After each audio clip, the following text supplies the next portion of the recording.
Chapter 1. Something big happened. In 2050, in Konggang City, during the harsh winter season, thick clouds loomed overhead, the cold wind howled, and snowflakes quickly began to fall. Hua Chaoran, as he had every day in the past, left home at 6 in the morning. For convenience, he rented a single apartment in Hua Mei Garden, right in front of Xin. The streets were empty, with no vehicles in sight, but above him, there were occasional whoosh sounds. Hua Chaoran looked up towards the source of the sound, and sure enough, it was a butterfly-shaped flying vehicle. A no-fly order had been issued for half a year, yet some people still sneakily avoided the sky, and operated these dangerous yet thrilling low-altitude flying devices. Please look straight ahead. A monotonous robotic voice sounded in his ear. Hua Chaoran's gaze fell as he had arrived at the east entrance of Xin. In front of the transparent tempered glass door at the entrance stood a perfectly shaped, exquisitely beautiful woman, dressed in the latest small suit, with a charming smile on. Her lips, that of course, if it weren't for the earlier command to please look straight ahead, she would definitely be a much-loved beauty. However, because of that command, she could only be considered a humanoid robot with decent appearance. It's been 5 years already, and they still haven't upgraded the voice system. Hua Chaoran muttered to himself, complying with the robot's request and making eye contact every time he did this. Hua Chaoran felt awkward, but there was no other way to get in. He had to follow the rules. Success, please proceed. The tone remained monotonous. However, the glass door opened. Xin is divided into 7 areas based on functionality: living, consumption, healthcare, recreation, culture and education, transportation, and public services. Among these 7 areas, living, consumption, healthcare, and transportation are the most developed. The east entrance Hua Chaoran entered leads directly to the living area. Please enter your destination or choose to take a walk. Just as Hua Chaoran stepped through the glass door, the blue brick floor just a step away quickly sank, and a crystal-clear glass panel floated up, stopping right at a reachable position. Take a walk. Hua Chaoran pressed the green button on the right. He hadn't yet decided where to go first. Okay, enjoy your walk. The panel flew back underground, and the blue bricks beneath Hua Chaoran's feet began to move. The ground in the Xin community had been fully equipped with smart technology, with elderly residents relying entirely on these blue bricks for transportation, hardly needing to walk. Hua Chaoran, you're here quite early. An elderly man approached and greeted him.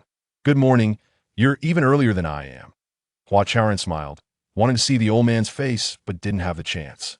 In the time they spoke, the elderly man had already exited through the glass door. The distribution of the 7 areas in Xin is essentially centered around this blue brick avenue.The east. On either side of the avenue is the living area. To the west of the living area, on the left side of the avenue is the healthcare area, and on the right side is the consumption area. Further west, again on the left and right, are the recreation and culture and education areas. The remaining transportation and public service areas are also distributed on the left and right, directly to the west. Hua Chaoran pondered the planning for a long time, but couldn't figure out any reason.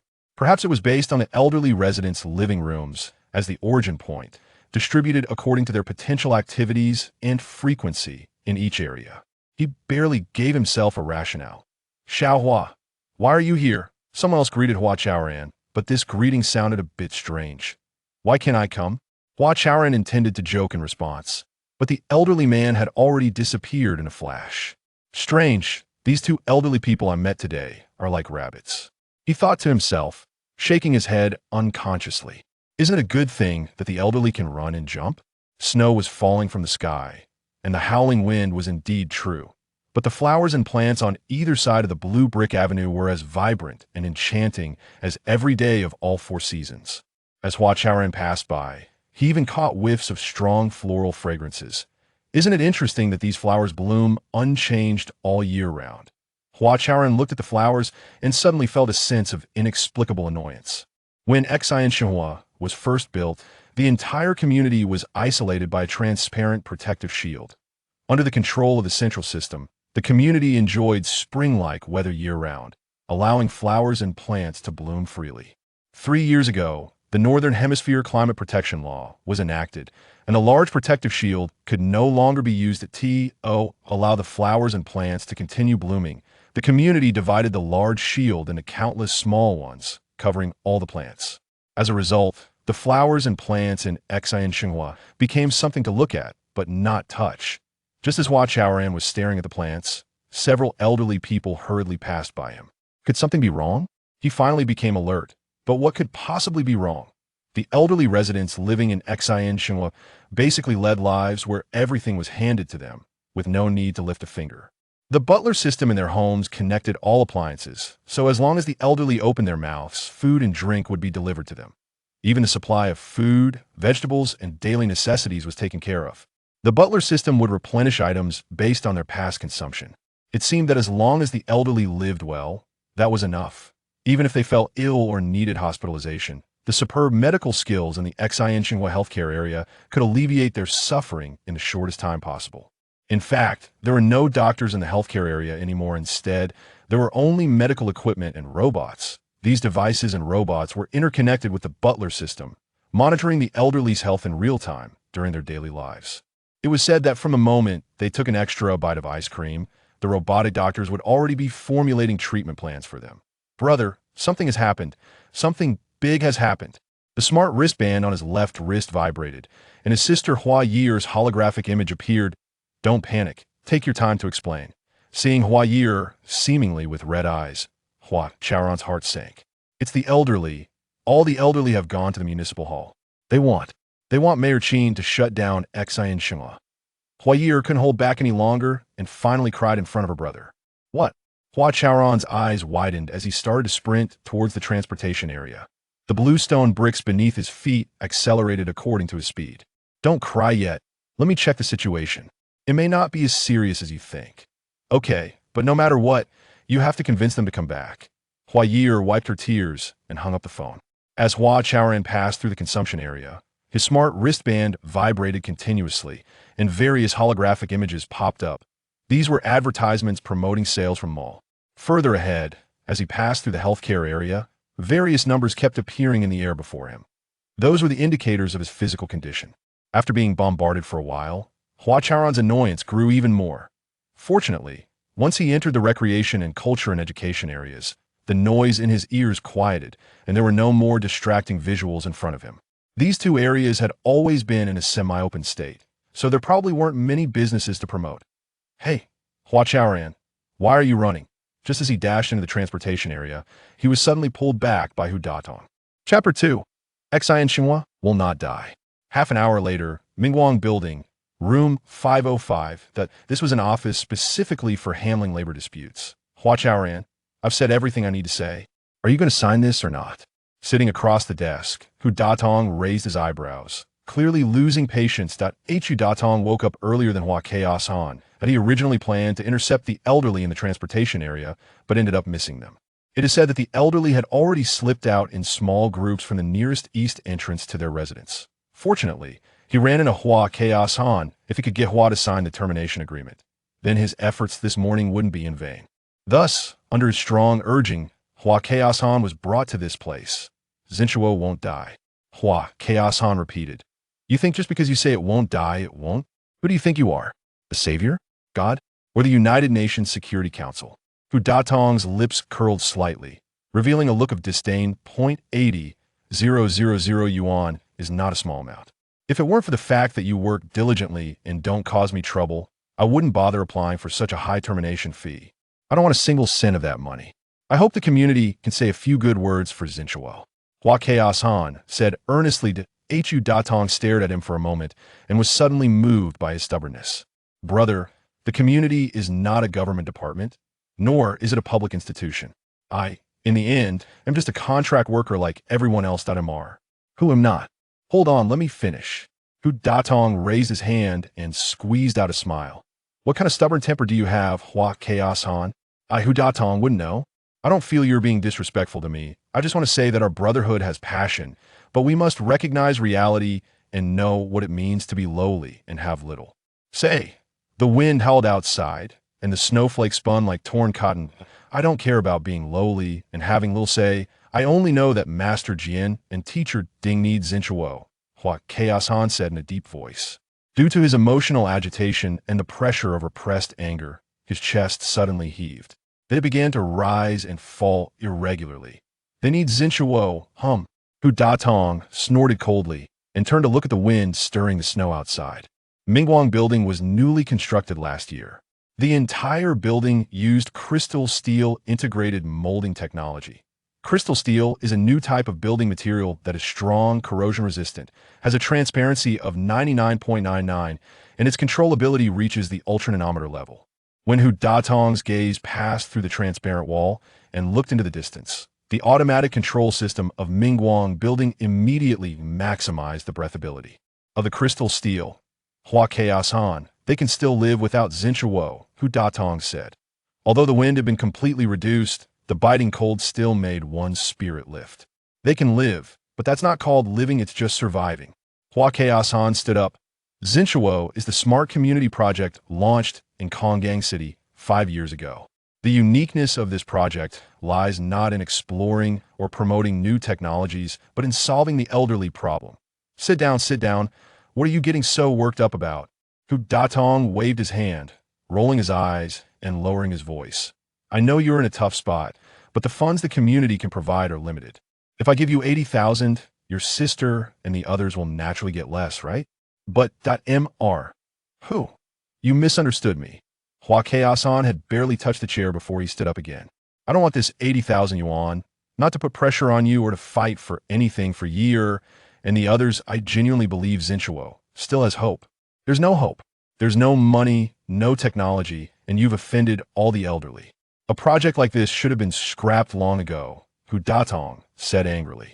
Just thinking about how he had wasted 5 years on the Xinchuo project without gaining any benefit and ended up cleaning up after others made him want to jump up and curse. Mr. Hu, Xinchuo will get better, you have to believe me. Hua Chaoran said seriously. Oh, you think I believe in you? If you have the ability, make those elderly believe in you. Make Mayor Qin believe in you. Oh, my foolish brother, listen to your older brother's advice. Sign here. Take this 80,000 yuan, at least it won't be a waste of the past 5 years, right? As he spoke, Hu Datong swept his hand across the desk. Just then, both of them received a notification from the municipal platform that the elderly had gathered in front of the municipal hall.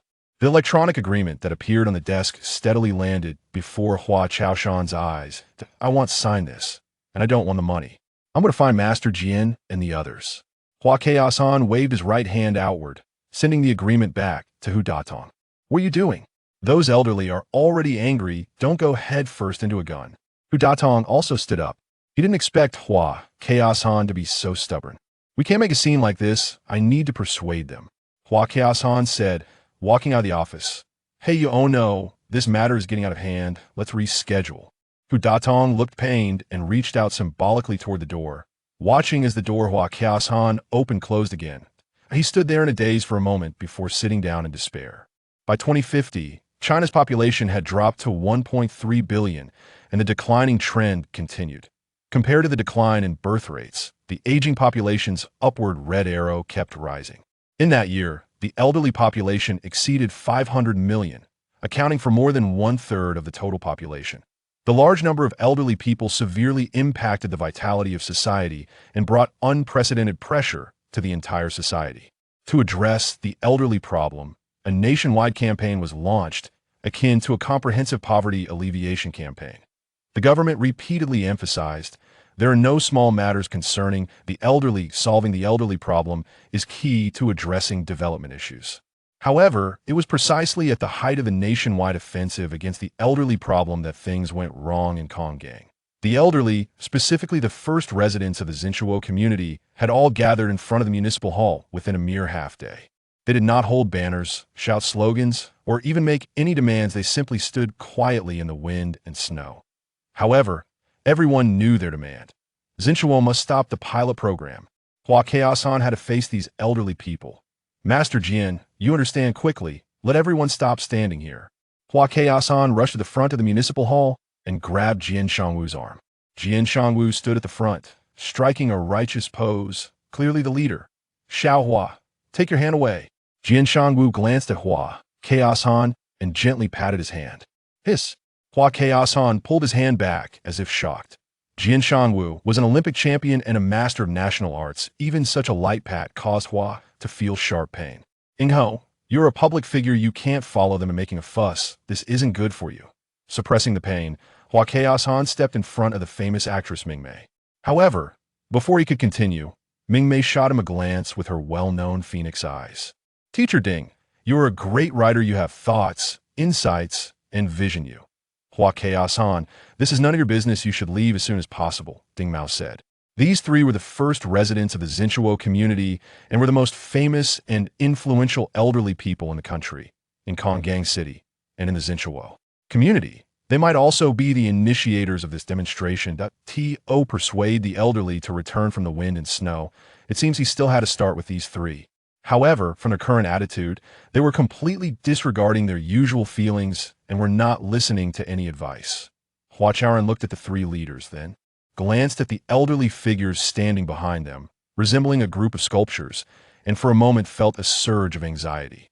Chapter 3. It depends on this young man. Hua Chaoran is a social worker in Mingguan community.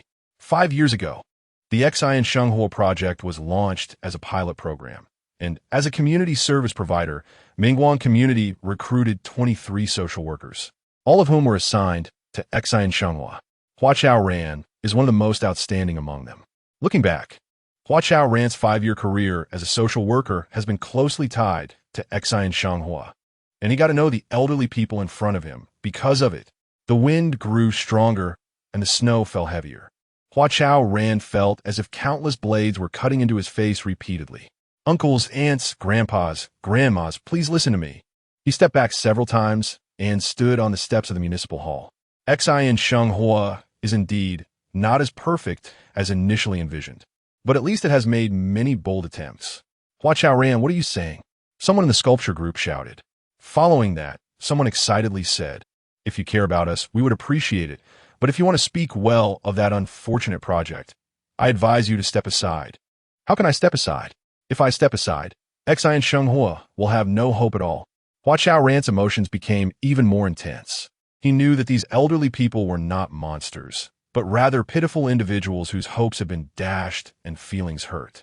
Isn't it already completely hopeless now? Someone said, of course it's not hopeless. Otherwise I wouldn't be standing here urging everyone to go home. Hua Chaoran took the floor again and continued. The elderly in Xian Shenghua should all know me. I, Hua Chaoran, like you, have lived in Xian Shenghua for 5 years. Can't you see how Xian Shenghua was 5 years ago and how it is now? What difference does it make? We don't want Xian Shenghua to be like this. Master Jian coldly replied. I know that what everyone wants is not like this. But doesn't it take time to do anything? It has only been 5 years. In another 5 years, we still need 5 more years. Can taxpayers afford to waste that much money? Another elderly person interrupted Hua Chaoran. Oh, just trust me. Give Xian Shenghua a little more time. I believe it won't even take 5 years. Maybe just 2 or 3 years, and Xian Shenghua will definitely change for the better. Hua Chaoran's tone remained firm, but there was an evident hint of pleading in it. This was the communication experience he had accumulated over 5 years as a social worker. The elderly often have a broader perspective than young people. In their eyes, all young people are like children. As long as the child's requests are not too excessive, a little coaxing usually gets through. What can it become? Isn't it just creating a bigger, stronger cage to imprison the elderly? Ding Mao replied to him. Although he liked Hua Chaoran, he believed that a necessary level of clarity was still important. After all, he might be the most rational among these old folks. Teacher Ding, look at you, spouting golden sayings again.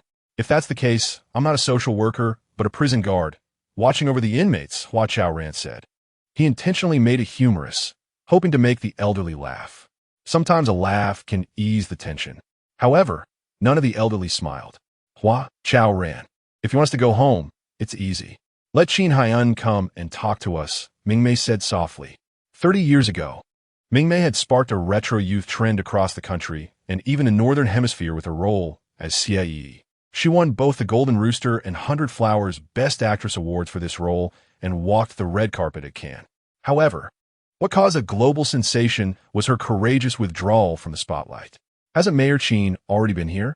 What else do you want to talk to him about? Hua Chaoran said. On the way here, he had already watched the 5D live broadcast on the municipal platform. From the live broadcast, it seemed that Xin Yang had already come by when the elderly arrived. However, Hua Chaoran had not had time to watch the replay to find out what they had discussed. What do you mean, what to talk about? Of course, it's to hold a citizen hearing and quickly end Xin Shenghua. Master Jin said. Yes, yes. If Qin Haiyan doesn't give a clear answer, we won't leave. We must hold a citizen hearing, or we will stand here forever. The elderly suddenly became extremely agitated. It turned out that the elderly did not want the municipal government to take coercive measures to directly stop the pilot project of Xin Shenghua, but rather wanted to hold a citizen hearing. Hua Chaoran thought to himself, suddenly a bit puzzled. Holding a citizen hearing might not necessarily be a bad thing. If everyone could speak openly, it could open up new possibilities for Xin Shenghua. But why was Mayor Qin opposed to it? Of course, in that moment, Hua Chaoran suddenly realized Mayor Qin actually supported the continuation of the Xin Shenghua pilot project. The airport would always be at the forefront of reform, and it needed to draw the most vivid experiences from Xin Shenghua to launch a satellite for the National Elderly Issues Attack and turn the tide. He quickly recalled what Qin Haiyan had said on the day the Xin Shenghua project was launched. Xiaohua, you can go. This matter has nothing to do with you, Ding Mao said.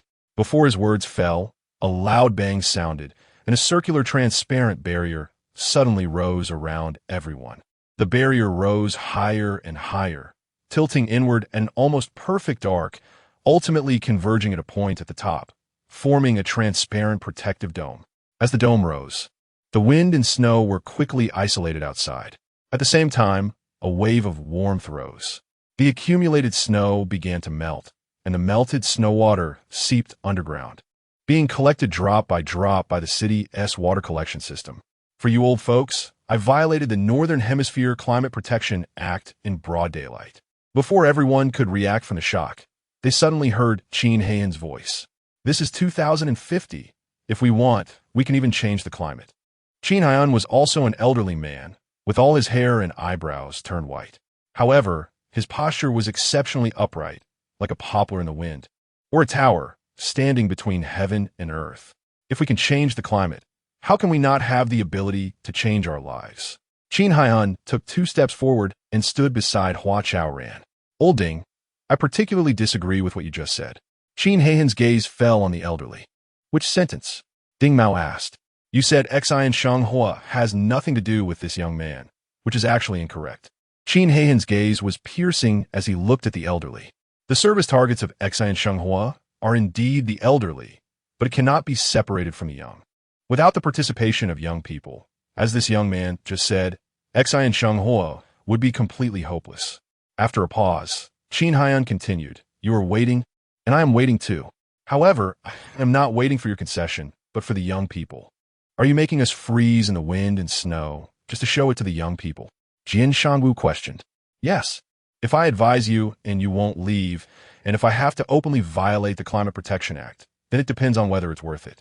Qin Haiyan seemed to smile, showing no signs of guilt or unease.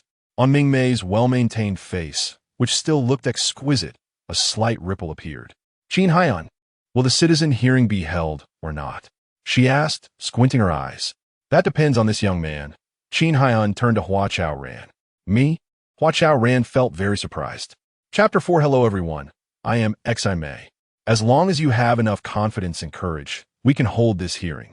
Qin Haiyan glanced at Hua Chaoran and asked with a smile. So, can we hold the hearing? Yes, why not? Hua Chaoran replied without hesitation. He was confident in himself and believed he could persuade the elders of the hearing, convince Qin Haiyan and all the citizens of Konggang City. All right, then let's hold it. Qin Haiyan smiled again. Ding Mao said, Mayor Qin, are you trying to make fun of us? Of course not. My original plan was to agree to your request once there were young people willing to stand up. Now that this young man is here, I naturally agree. Qin Haiyan said. In fact, after trying to persuade the elders to go home and returning empty-handed, Qin Haiyan had been standing behind a window on the 5th floor of the municipal center, watching the elders and paying attention to the surrounding movements. Of course, he was also thinking about how to handle the situation if, in the end, no young people were willing to stand up. When he saw Hua Chaoran running towards the elders and failing to persuade them up close, only to stand on the steps and reason with them, his frown relaxed. He believed that Hua Chaoran had feelings for the core life and was passionate about what he was doing.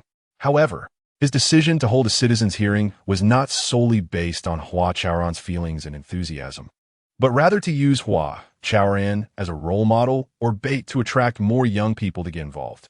He wanted young people to think about and discuss the value of core life and decide whether to continue the pilot program. After all, the future belongs to the youth. What people often refer to as throwing a brick to attract jade probably means this. Xin Yang, are you sure you want to hold a citizens' hearing? Ming Mei asked coldly. Yes, I'm sure. We will push the meeting information to all citizens shortly. Xin Yang nodded, his expression very serious. All right, I hope you keep your word, Ming Mei said lightly, stepping out of the crowd. As soon as Ming Mei left, a commotion erupted among the elders. Soon after, the outdoor protective barriers sank into the ground, and a few people started walking back. Let me go talk to Xiao Hua for a moment. No need. Xiao Hua has his own ideas. Jian Shangwu wanted to walk up to Hua Chaoran to chat, but was stopped by Ding Mao. Before long, these two leading figures also walked away. Hua Chaoran, I'm counting on you, Qin Haiyan said with a smile. Since the first day he entered the core life, Hua Chaoran had been thinking about its direction and what the future should look like. Over the past 5 years, core life had indeed undergone many changes. But these changes were still far from his vision. As time passed, these gaps turned into bundles of dry firewood, piling up heavily in his heart, blocking his chest. At that moment, for some reason, these dry firewood suddenly caught fire. Hua Chaoran felt something surging out from his chest. He steadied his mind and tried to return the most sincere smile to Qin Haiyan. You can rest assured, Mayor Qin, he said. The citizens' hearing was held on a sunny morning 2 days later. However, the first person to enter the municipal square was not Hua Chaoran. Hello everyone, I am Xian Mei. Xian Mei is the executive president of the Xian Group and also the youngest and most capable female entrepreneur in Konggang City. She is not only thriving in her career, but also very outstanding in appearance. It is said that in Konggang City, the terms dream lover and goddess are specifically associated with her. Seeing Xian Mei enter the municipal square, Qin Haiyan felt a sense of relief. Anyone who saw Xian Mei would recognize her as an elite among the young people in Konggang. If more elites like Xian Mei paid attention to and participated in core life, perhaps a new path could really be forged. Qin Haiyan looked at Xian Mei with anticipation.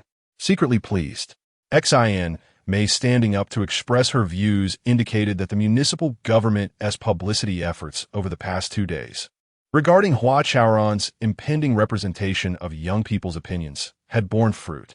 This meant that his strategy of throwing a brick to attract jade had worked. As a rational citizen of Konggang City, my viewpoint is very clear. Core life should be stopped as soon as possible to alleviate the financial burden and taxpayers' anxiety. As soon as Xian Mei spoke, Qin Haiyan was taken aback. It turned out she was there to sabotage. If anyone doesn't believe what I'm saying, I can push out some data.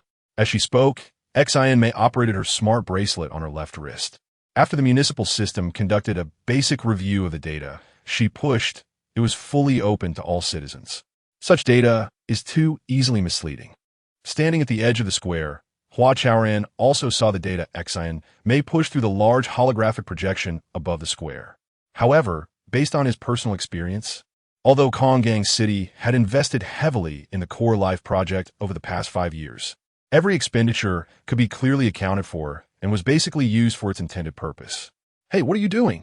Before Hua Chaoran could keep staring at the data, someone suddenly shouted at him. What do you think? Hua Chaoran rolled his eyes and looked in the direction of the voice. He never gave a good face to rude people. It was a young man with silver hair. He was slouching with his arms crossed, a mischievous smile on his lips, looking somewhat disreputable. Just look at the data properly. Don't step forward anymore. The silver-haired youth said, stepping forward to block Hua Chaoran from entering the municipal square. It turned out that Hua Chaoran was so excited that he was unknowingly about to step into the municipal square while looking at the data. According to the newly released management measures for citizens' hearings in 2045, anyone who steps into the municipal square during the citizens' hearing can express their views on the topic. Why can't I step forward? Hua Chaoran's stubbornness flared up again. The silver-haired youth's blocking of his entry to the municipal square was obstructing citizens from expressing their opinions and hindering freedom of speech. Why, huh? The silver-haired youth scratched the back of his head and swayed his body, saying, because our young lady is giving a speech, she doesn't like being disturbed. Do you understand? I'll wait until your young lady finishes her speech before going in. Hua Chaoran asked again. That won't work either, the silver-haired youth said, with a tone that seemed to leave no room for negotiation. Their scheme has already been exposed. Their malicious tricks can no longer be played. Xian am willing to sacrifice the interests of the Xian group to maintain the image of Konggang and fill the big hole for all citizens. In the center of the square, Xian speech was still ongoing. Upon hearing these words, Hua Chaoran suddenly understood Xian's true intention. She wanted to turn core life into a tool for the Xian group to make money. Get out of the way. Hua Chaoran was anxious. The silver-haired youth snapped his fingers and tilted his head to smile at Hua Chaoran. This smile looked very disgusting and made people uncomfortable. Are you going to let me through or not? Hua Chaoran asked again. Hey, look around you. The silver-haired youth pointed with his chin. Hua Chaoran, confused, looked around him. Upon looking, he realized he had already been surrounded by 7 or 8 silver-haired youths. Young people with silver hair were common in Konggang. Most of them were idle and unproductive. As long as someone paid them, they were willing to do any unscrupulous deeds. Moreover, they occasionally exuded a sense of despair. Therefore, citizens of Konggang usually referred to such young people as wasteland youth. It seems that Xian may spend a lot of money to prevent Hua Chaoran from speaking. Don't you know where this place is? Hua Chaoran shouted sternly, ready to fight. At that moment, 12 municipal enforcement drones silently took to the sky around the square. The drones were all equipped with the latest light wave containment nets. Once they locked onto a target, they could deploy the containment net within a minute and carry out enforcement. Kid, there's no need for us to take action. You won't be able to express your opinion anymore. The silver-haired person pointed smugly towards Hua Chaoran's diagonal rear. It turned out that not only the wasteland youths surrounding him, but Hua Chaoran had also become a target for the drone's enforcement. Chapter 5. Do you understand technology? When Hua Chaoran saw the drone, he immediately realized he had fallen into someone else's trap. These wasteland youths never intended to fight him. Their real goal was to attract the attention of the Sky Eye system. As a result, all participants, including Hua Chaoran, would be captured. This way, he wouldn't be able to express his views during the hearing. How malicious! Hua Chaoran looked at Xian standing in the center of the square, feeling truly unwilling. As municipal reforms deepened, citizen hearings increasingly became a platform and means for all citizens to make significant decisions. During the hearings, any citizen had the right to step into the center of the square and express their opinions, thus influencing the final decision. Municipal officials only needed to keep the meeting system running smoothly and maintain order. Of course, as citizens of the airport city, public officials also had the right to enter the square and express their views. Now, standing in the center of the square, only Xin was expressing her opinion, clearly opposing the continuation of the pilot project for Xin Life. Hua Chaoran couldn't imagine what would happen to the future of Xin Life if no one, like him, stood up to fight for it. Oh my God, what have I done? Hua Chaoran felt very uncomfortable. If it weren't for him, perhaps this hearing would not have been held. However, at that moment, something strange happened. Hey, where is everyone? Where did they go? They were just here, and in a blink of an eye, they vanished. The wasteland youths surrounding Hua Chaoran suddenly showed expressions of shock. They looked left and right, up at the sky, and down at the ground, seemingly trying to find someone, but they just couldn't find anyone. Did Hua Chaoran grow wings and fly away? The silver-haired guy scratched his head, looking puzzled. It was then that Hua Chaoran realized they were actually talking about him. They can't see me? Hua Chaoran thought in astonishment, trying to wave his hand in front of the silver-haired guy's face. The other party indeed showed no reaction. What is going on? Even he was confused. Whoosh, whoosh, a few faint sounds. 7 or 8 confinement nets fell, trapping all the wasteland youths. Hua Chaoran saw it clearly, but found that he was actually ignored by the law enforcement drones. Didn't they say all participants would be confined? He thought, unable to make sense of it. What I want to say is this. I hope every citizen of the airport can make wise choices, conscientious choices. Xian's speech seemed to be coming to an end. Hua Chaoran, not caring about the strange things happening around him, anxiously walked toward the center of the square. Sure enough, Xin Mei was moving toward the edge of the square, while the place where she had stood was empty. After Xin Mei, it seemed no one else was willing to step into the square to express their opinions. So, does that mean Xin Mei's opinion is everyone's opinion? A sense of desolation rose in Hua Chaoran's heart. He then stepped heavily into the municipal square. Hello everyone, my name is Hua Chaoran, and I am the social worker planned to be dismissed from the Mingguang community. I would like to say a few words for Xin Life. Hua Chaoran tried to appear relaxed, but he was still a bit nervous. In fact, during the hearings, citizens did not need to gather in the municipal square. Everyone could watch the holographic projection in real time or choose to observe the 5D live broadcast. As long as someone stepped into the municipal square, citizens could not only hear his opinions clearly, but also see his appearance, body shape, and state from every angle, feel his breathing, expressions, and emotional changes. If someone used an external system prohibited by the municipal government, they could even read the speaker's pulse, heartbeat, body fat, and other private data. Additionally, a comprehensive big data system would push the speaker's basic information in real time for citizens to reference. Therefore, as soon as Hua Chaoran entered the municipal square, he immediately attracted the attention of the entire city. He is really an ordinary person, just a social worker. Where does he get the courage to speak for Xin Life? Didn't the municipal system say a couple of days ago that he would represent the youth? And he actually showed up. It might just be to make his presence felt. How much storm can a single social worker stir up? Sigh. Better just go to sleep. However, he looks pretty good, with tan skin, a chiseled face, thick eyebrows, and full lips. Oh no, my heart is racing. Someone save me, boo-hoo. The comments on the municipal 5D live broadcasting platform were continuously buzzing, even more lively than when the elegant Xin Mei was speaking earlier. I remember when I first became a social worker, I was so excited that I couldn't sleep for several days. I kept thinking, Hua Chaoran, you are so lucky to be able to participate in the pilot project of Xin Life as a social worker.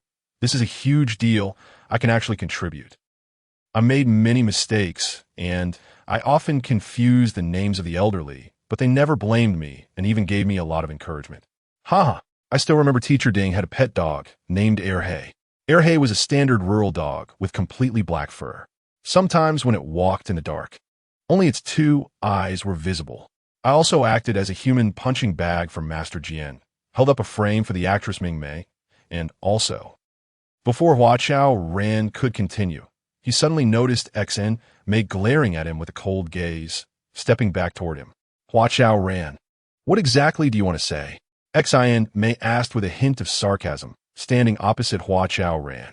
The citizens watching from outside the square, viewing the holographic projection and the 5D live broadcast. The entire airport city was stunned at that moment.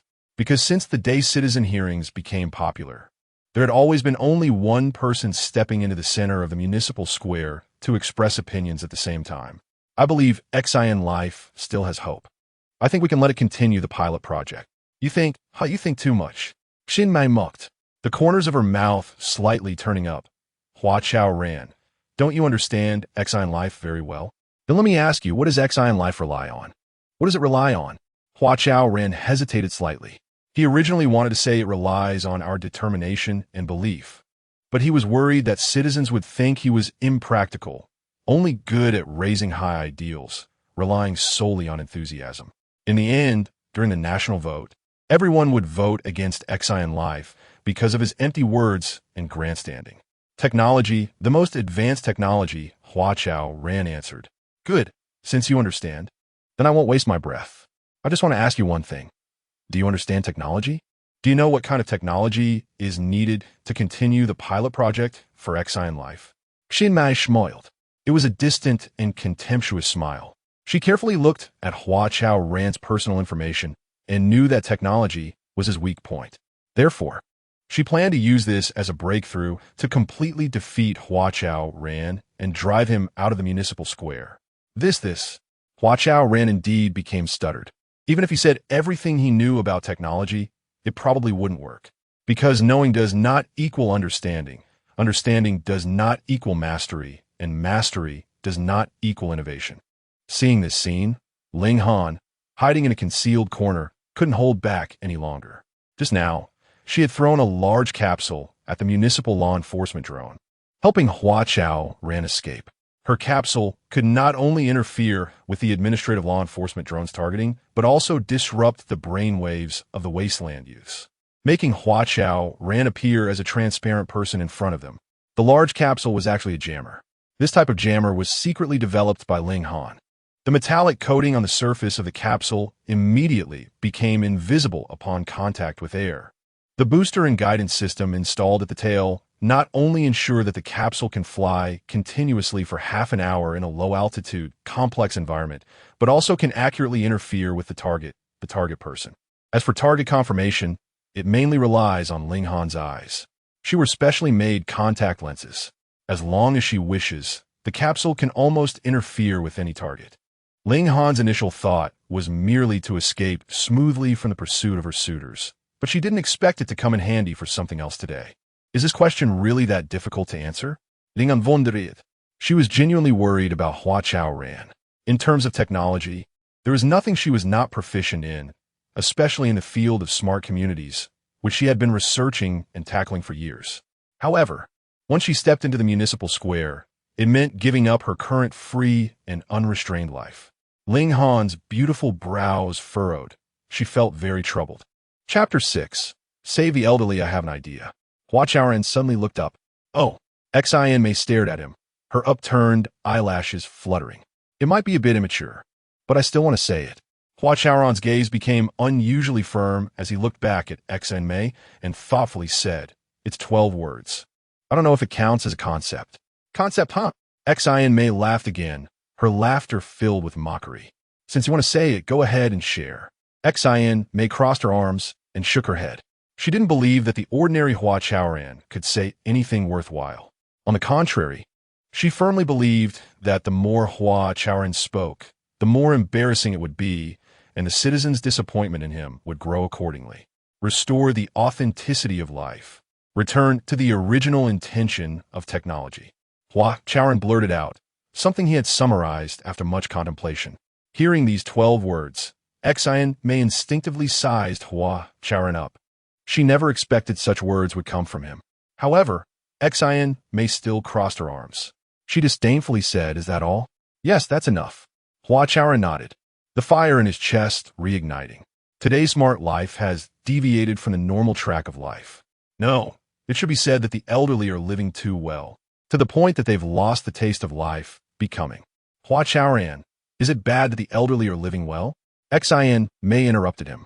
Hua Chaoran shook his head, saying earnestly, the elderly should have their own lives, not just be a part of smart life. They're people, vibrant lives with different thoughts. Everyone should have different paths and unique experiences, even if they occasionally stumble, go hungry, suffer from insomnia, or forget things. But that is life, the real life that feels authentic. It is absolutely not like this now, absolutely not. As he spoke passionately, tears welled up in the corners of Hua Chaoran's eyes. This was what he saw day after day, and what he wanted to change day after day. I want to cry too. A comment popped up on the screen. Soon after, another comment appeared. I've been to Smart Life. The glass doors there are exactly like those in the airport prison. The flowers can't even be touched. The elderly are being kidnapped. Save the elderly. Save the elderly. The last comment was crazily copied by the citizens and quickly flooded the screen. At this moment, in the Smart Life community, Ding Mao, sitting at his desk, took off his reading glasses.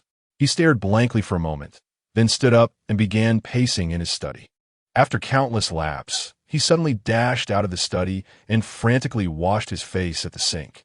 What Hua Chaoran said was exactly what he wanted to express. Hua Chaoran touched his heart with just one sentence. This kid, Ding Mao muttered repeatedly.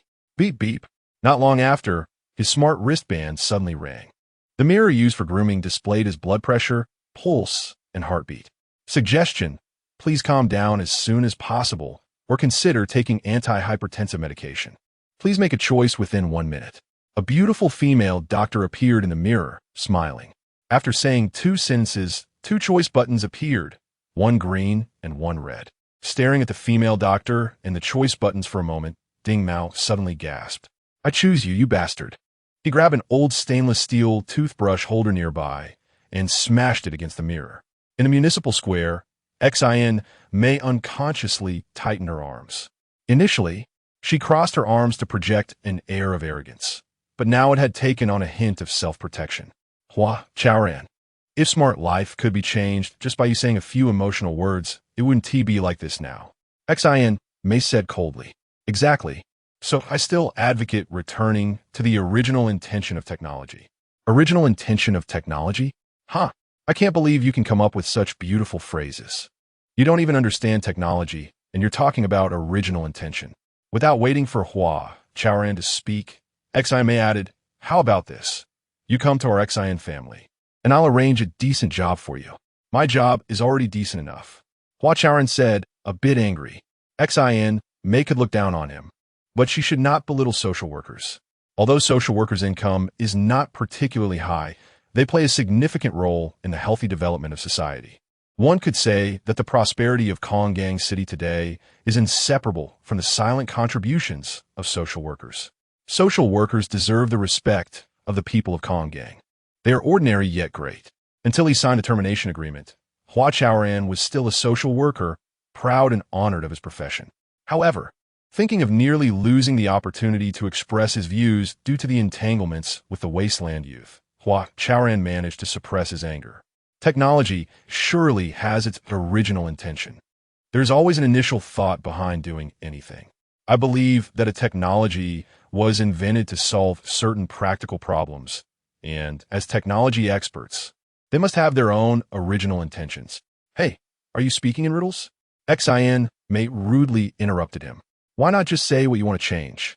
Feeling she might have offended Hua Chaoran too much, Xin May added, simply, purely, don't make it as complicated as it is now. It's so complex that it's annoying. Hua Chaoran said. The citizens of Konggang watching online fell into a brief silence. Even the frequently appearing comments paused. Hey! In the most lavishly decorated room of the Smart Life community, Ming Mei sighed. She touched her increasingly aging face, her gaze shifting from the holographic image to the wall above the southern side of the living room. On the wall hung a large traditional Chinese painting. It depicted her as Xie in her prime. Ming Mei stared at it, lost in thought, reminiscing about those beautiful years over 30 years ago. Back then, it was noisy and chaotic, but she truly loved the screen. Original intention? She pondered. Perhaps it was because of that love. She quickly provided herself an answer. Damn it, shouldn't technology be simple? Suddenly, a comment appeared in the holographic image. Then, one after another, comments flooded in, all accusing the excessive misuse of technology and over-intelligentization. Xin May glanced at these comments from the corner of her eye and suddenly laughed. She thought, perhaps smart life is just a small cage, and the bigger cage is Konggang. Hua Chaoran, you said enough empty words, right?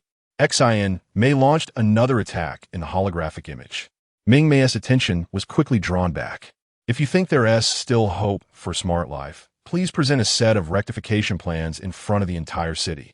Pausing for a moment, a sneer appeared on Xin Mei's lips as she said disdainfully, where you can tell everyone who has the ability to bring smart life back to life.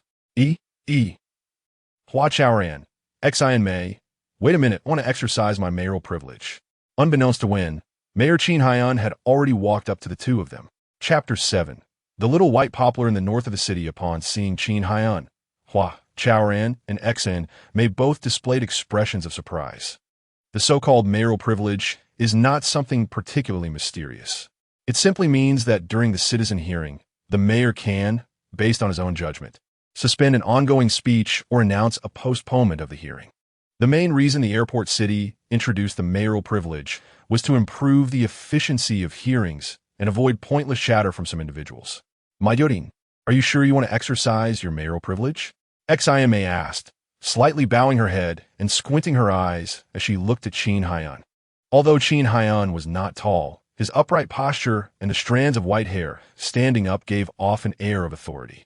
Moreover, the people of the airport city were saying that Xin Yang had made significant contributions during a border conflict. In the eyes of the people, he was a great hero and held considerable prestige. Even Xin May, who often acted arrogantly, showed him great respect. Yes, I have made my decision, Xin Yang said, casting a vague glance at Hua Chaoran. Why? Xin Mei asked, genuinely wanting to know whom Xin Haiyan intended to help. Why, indeed, Xin Haiyan murmured, suddenly showing a hint of a smile. Hua Chaoran, do you think technology is more important, or is the idea more important? He asked, looking at Hua Chaoran. Upon hearing this, Xin Mei felt an ominous premonition, but she couldn't express it in front of Xin Haiyan. Hua Chaoran unconsciously furrowed his brow, seriously contemplating which side of his internal scale he leaned towards. Ideas, he solemnly replied after some time. Good. Then let me ask you another question.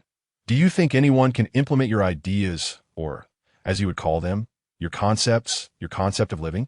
Do you think anyone can realize your core living concept? At this moment, Xin Mei was truly anxious. Her face flushed, blooming like a peach blossom, looking radiant, yet making others nervous. Of course there is Ling Han can. This was the second time Ling Han felt a strong impulse rising within her. She felt she could no longer hide in a corner. She should step forward and help that young man named Hua Chaoran. However, the stronger the impulse, the more the shadows in her heart emerged. She felt that if she continued to watch, she would soon go mad. This was not merely observing a citizen hearing. It was sheer torment. Thinking of this, Ling Han felt like walking away. Only by leaving could she escape herself and the current situation. There must be someone. I believe there must be, Hua Chaoran said confidently after pausing for a few seconds in the center of the square. All right, I'll give you 3 days. I hope you can find someone willing to help you, Xin Haiyan said, staring intently at Hua Chaoran, seemingly waiting for him to respond. Mayor Xin, you can't. Xin Mei finally couldn't hold back. Didn't you ask me why I wanted to exercise my mayoral privilege? Xin Haiyan turned his body. With a smile on his face and a meaningful tone, he said, I want to give you young people a chance. During these 3 days, if Hua Chaoran can find someone willing to help him, perhaps the citizens will allow him to try. You Xin Mei also have 3 days, and I believe you will make the most of it. Mayor Xin, this really isn't necessary. Our Xin family has long. All right, just consider it giving me, Xin Haiyan, a bit of face and let me exercise my mayoral privilege this once, Xin Haiyan said, his smile gentle yet carrying an undeniable weight. Xin Mei's eyes suddenly brightened, but then dimmed again. 3 days is 3 days. What can someone like you, a technical idiot, possibly achieve? She thought. And you? Are you not giving me, Xin Haiyan, any face? Xin Haiyan's gaze shifted back to Hua Chaoran. Mayor Xin, thank you. Hua Chaoran said sincerely, tacitly agreeing. If it weren't for Xin Haiyan stepping in, he might have lost the debate today, let alone gain time for his core living concept. Then I will exercise my mayoral privilege. Xin Haiyan cleared his throat and stepped forward. I hereby officially announce that this hearing is temporarily adjourned and will resume 3 days later at the same time, he said to all the citizens. Who will he find? Can he actually find someone? Ling Han thought unconsciously. At the moment Xin Haiyan announced the adjournment, she felt a weight lift from her heart, feeling liberated along with his words. She began to blend into the crowd and walked away. As she walked, she instinctively turned back to look at the municipal square. Will he come find me? Can he find me? She surprisingly felt a hint of anticipation. That afternoon, in room 601 of Hua Garden, the Hua siblings sat around an old induction cooker, which had an old-looking stainless steel pot on top. At that moment, the pot was steaming.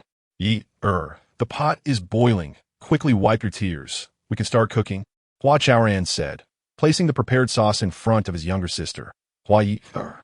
Their parents had passed away early, but in their memories, the family always ate this kind of hot pot when they were reunited, a dish that few people still made. Brother, do you really think you can do this? Hua Ye'er wiped her tears and picked up her chopsticks.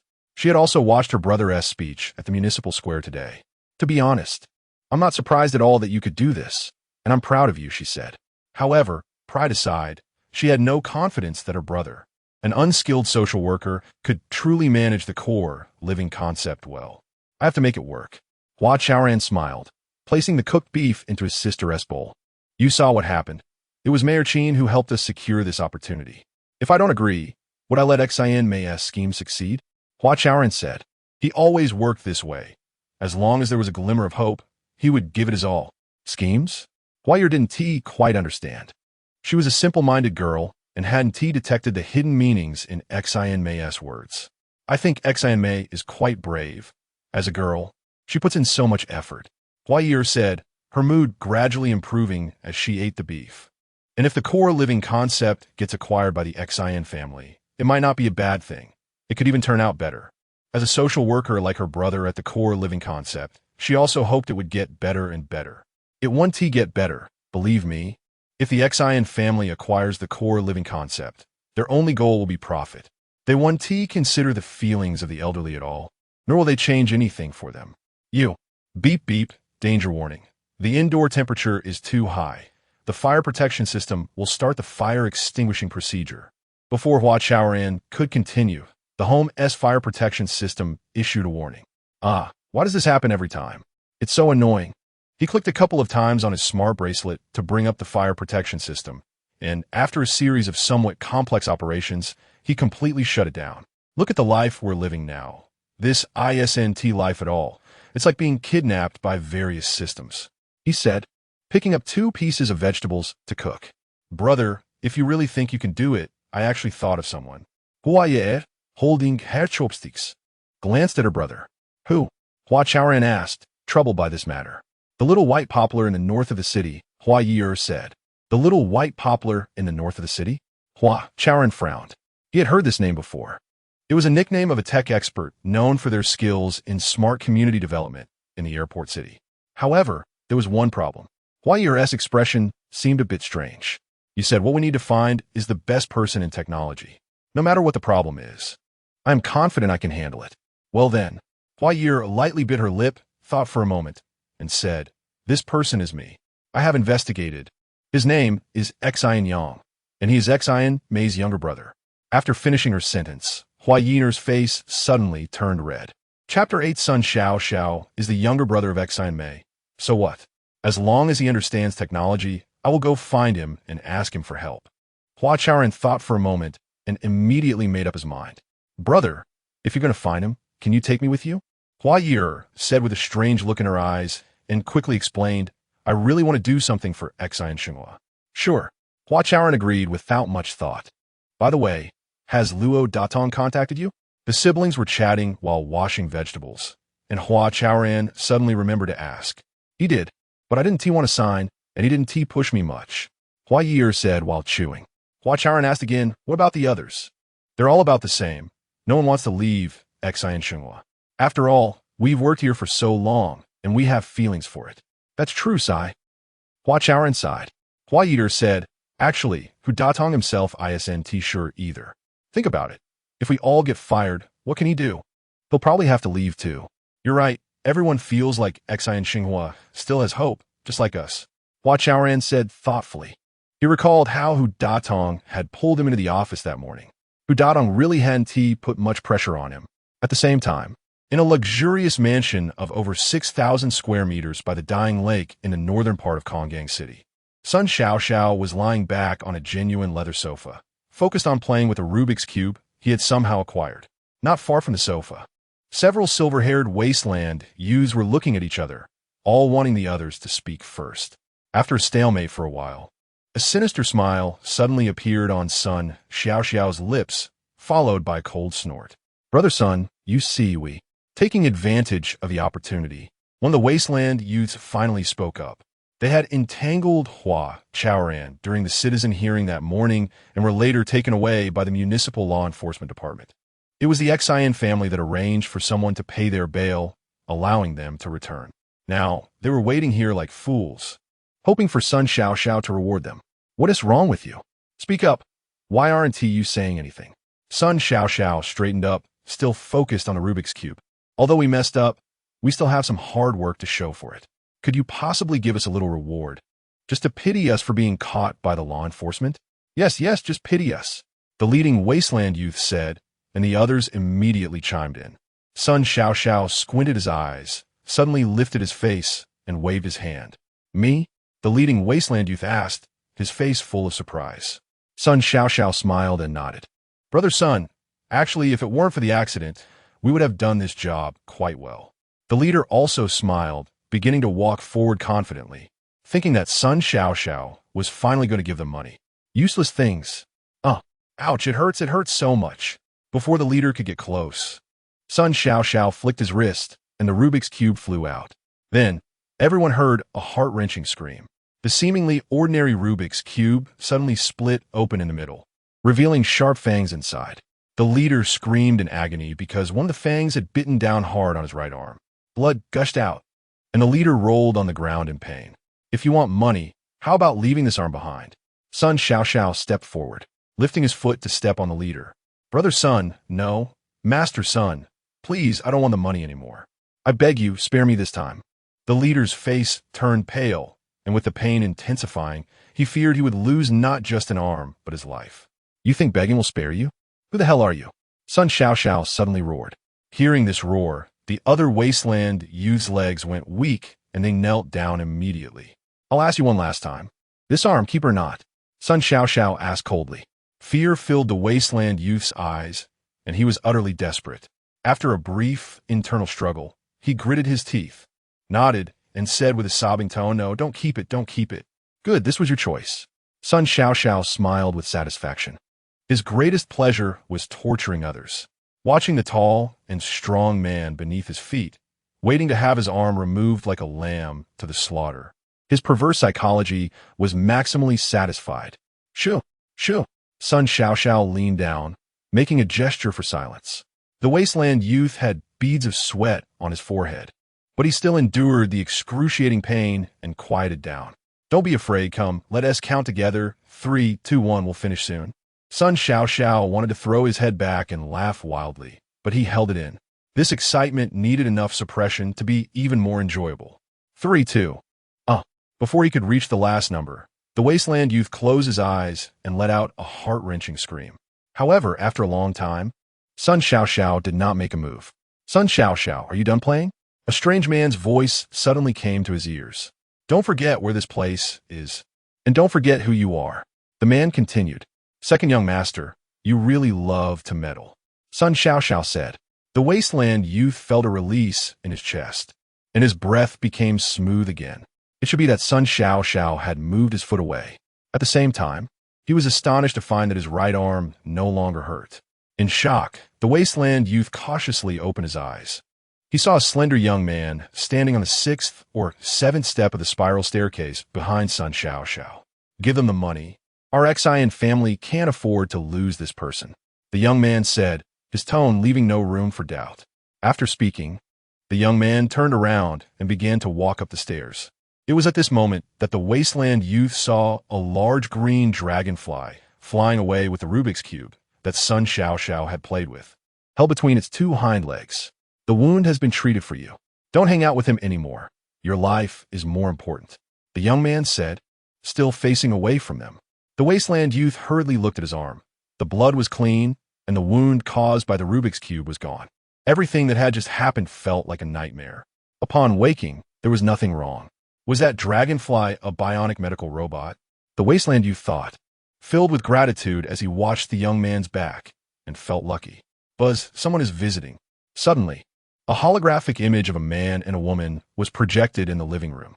Sun Xiao saw the man, and a sinister smile crept across his lips. Who are you here to find? Sun Xiao asked. Okay, the butler system responded. May I ask who you are looking for? The holographic image now included a butler-like man. Sun Xiao knew this was the Xian family's robotic butler, Aaron. We are looking for Xin Yang. We have something we need his help with. The man in the holographic image said. I wonder if he is available right now. The woman in the holographic image followed up, looking shy. They were Hua Chaoran and his sister Hua Ye'er, who had come to the Xian family's mansion to find Xin Yang. Second young master, they're looking for you. Will you meet them? Sun Xiao turned his face sideways, looking towards the spiral staircase, swaying casually. He knew Xin Yang had also watched the citizen hearing that morning, and he believed Xin Yang could tell that the visitors were the ones competing with his sister Xin Mei for Xin Xinghua. So he's the second young master of the Xian family, Xin Yang. The wasteland youths realized at the same time. Let them in. Xin Yang stopped at the corner of the stairs. Chapter 9, the negotiation failed. All right, Yang, the steward system said. Xin Yang's slightly sparse eyebrows furrowed together as his gaze landed on Sun Xiao's face. You all. His right index finger drew a circle in the air, clearly indicating that he wanted Sun Xiao and the others to step aside. Who knew? Sun Xiao cheerfully replied, "No need for that." Sighing, Xin Yang shook his head and tapped his left wrist twice, causing a holographic interface to pop up. "Although my sister thinks highly of you, you should still respect others' basic privacy." While operating the holographic interface, he walked downstairs. At the same time, the entire living room space began to rotate around the spiral staircase. By the time Xin Yang was almost down the stairs, Sun Xiao and the group of wasteland youth had already vanished. Furthermore, the layout, furnishings, and decoration style of the living room underwent a tremendous change. What was previously an overly spacious, minimalist Western-style hall now resembled a compact Chinese tea room. Thinking of the dejected expression on Sun Xiao's face when she was forcibly taken away made Xin Yang want to laugh. He really disliked Sun Xiao, but his sister appreciated her a lot. However, since his sister managed the family's affairs, if Sun Xiao could indeed help her out, he would continue to turn a blind eye. His father had some traditional views favoring sons over daughters, wanting Xin Yang to inherit the family business. But he knew his sister was more capable than him and had a stronger desire to inherit the family legacy. If he followed his father's wishes to run the family business, his sister would probably resent him for life. Their sibling relationship would definitely not be as good as it is now. So Xin Yang actively chose to take a back seat. He valued family harmony more. Yang, the guests have arrived. Along led Hua Chaoran and another person to the door. Welcome, please take a seat. Xin Yang greeted them. Except for Sun Xiao and her group, he was warm and welcoming to everyone else. "You are the little by Yang from the north of the city?" Hua Chaoran looked Xin Yang up and down, somewhat incredulous. Xin Yang looked too young, and he didn't exhibit the eccentricity usually found in technical experts. "Yes, what's wrong? Don't believe it. Or, do you want me to prove myself?" Xin Yang smiled, appearing more like an ordinary person. "That is not necessary, I just wanted to say." "Bro." Before Hua Chaoran could continue, Hua Ye'er called out to him. Although there were no photos of Xin Yang online, the moment she laid eyes on him, she knew that he was the young man they had come to seek help from. Hua Ye'er only glanced at Xin Yang before looking away. She felt her heart racing. "Along, you can go about your business, have a phone come over." She's more detail-oriented. Xin Yang said to Along, "Okay." You all chat. Along smiled and walked away. Under Xin Yang's guidance, Hua Chaoran and the other person sat around a solid wood tea table. Around this time, a girl with a pure appearance and graceful figure appeared before them. She seemed very skilled in the tea ceremony and quickly poured a cup of tea for each of the three. Hua Chaoran thought to himself that wealthy people really know how to enjoy life. Even drinking tea has a dedicated attendant. However, Hua Ye'er's expression was somewhat complicated. For some reason, she felt a bit jealous of this girl. "You don't need to introduce yourself. You're Hua Chaoran, currently the most famous young person in our airport." Xin Yang smiled and turned to Hua Ye'er. "This young lady, it's my first time meeting you. What should I call you?" "She's my sister. Her name is..." Hua Ye'er, a very ordinary name, she interjected. "Very ordinary?" "Not necessarily." Xin Yang smiled and made an inviting gesture. "Come, have some tea. We are here today to ask for your help." The three set down their tea bowls, and Hua Chaoran stated their purpose. "Help? What kind of help? Borrow money? I don't have any.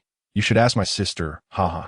Xin Yang made a deliberate joke, picking up the teapot to personally refill Hua Chaoran and his sister's cups. Looking at Xin Yang's smiling face, Hua Chaoran suddenly believed in his capabilities. Although Xin Yang appeared very warm and easygoing, there was an undeniable arrogance in his demeanor, as if everything was trivial and not worth his attention. "I'm definitely hiring this person." Hua Chaoran became even more resolute in his initial thoughts. "When not borrowing money, I want you to help with Xin Life," Hua Ye'er said.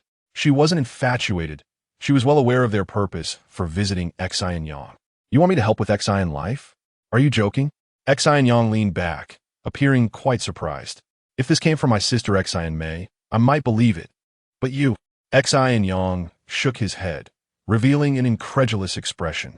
"You understand technology, and you are the most renowned technical expert in Konggang City.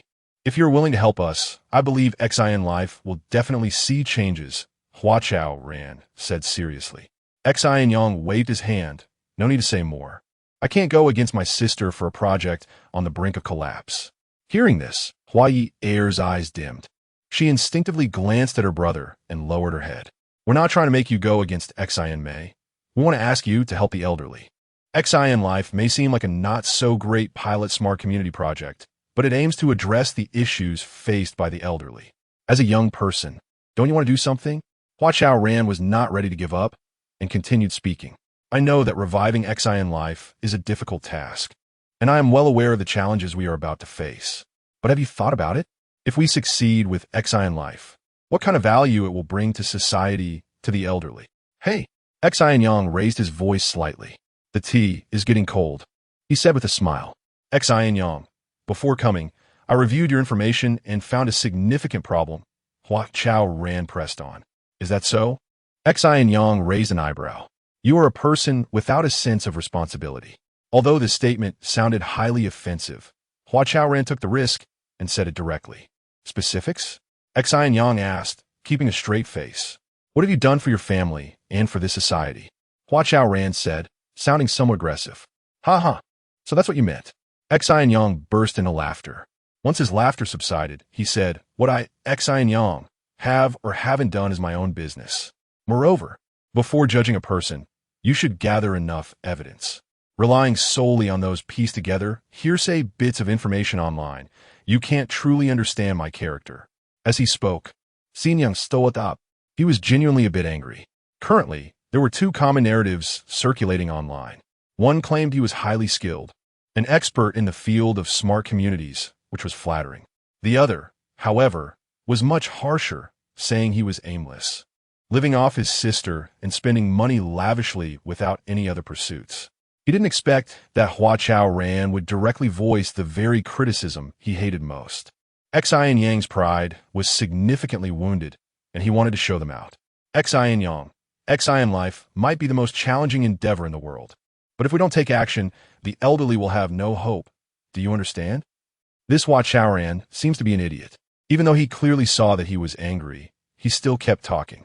It has nothing to do with me, Xin Yang said coldly. After saying that, he turned his back to the Hua siblings and softly said, please help me see off the guests. This sentence was obviously directed at a phone. The negotiation has fallen through. There is no hope.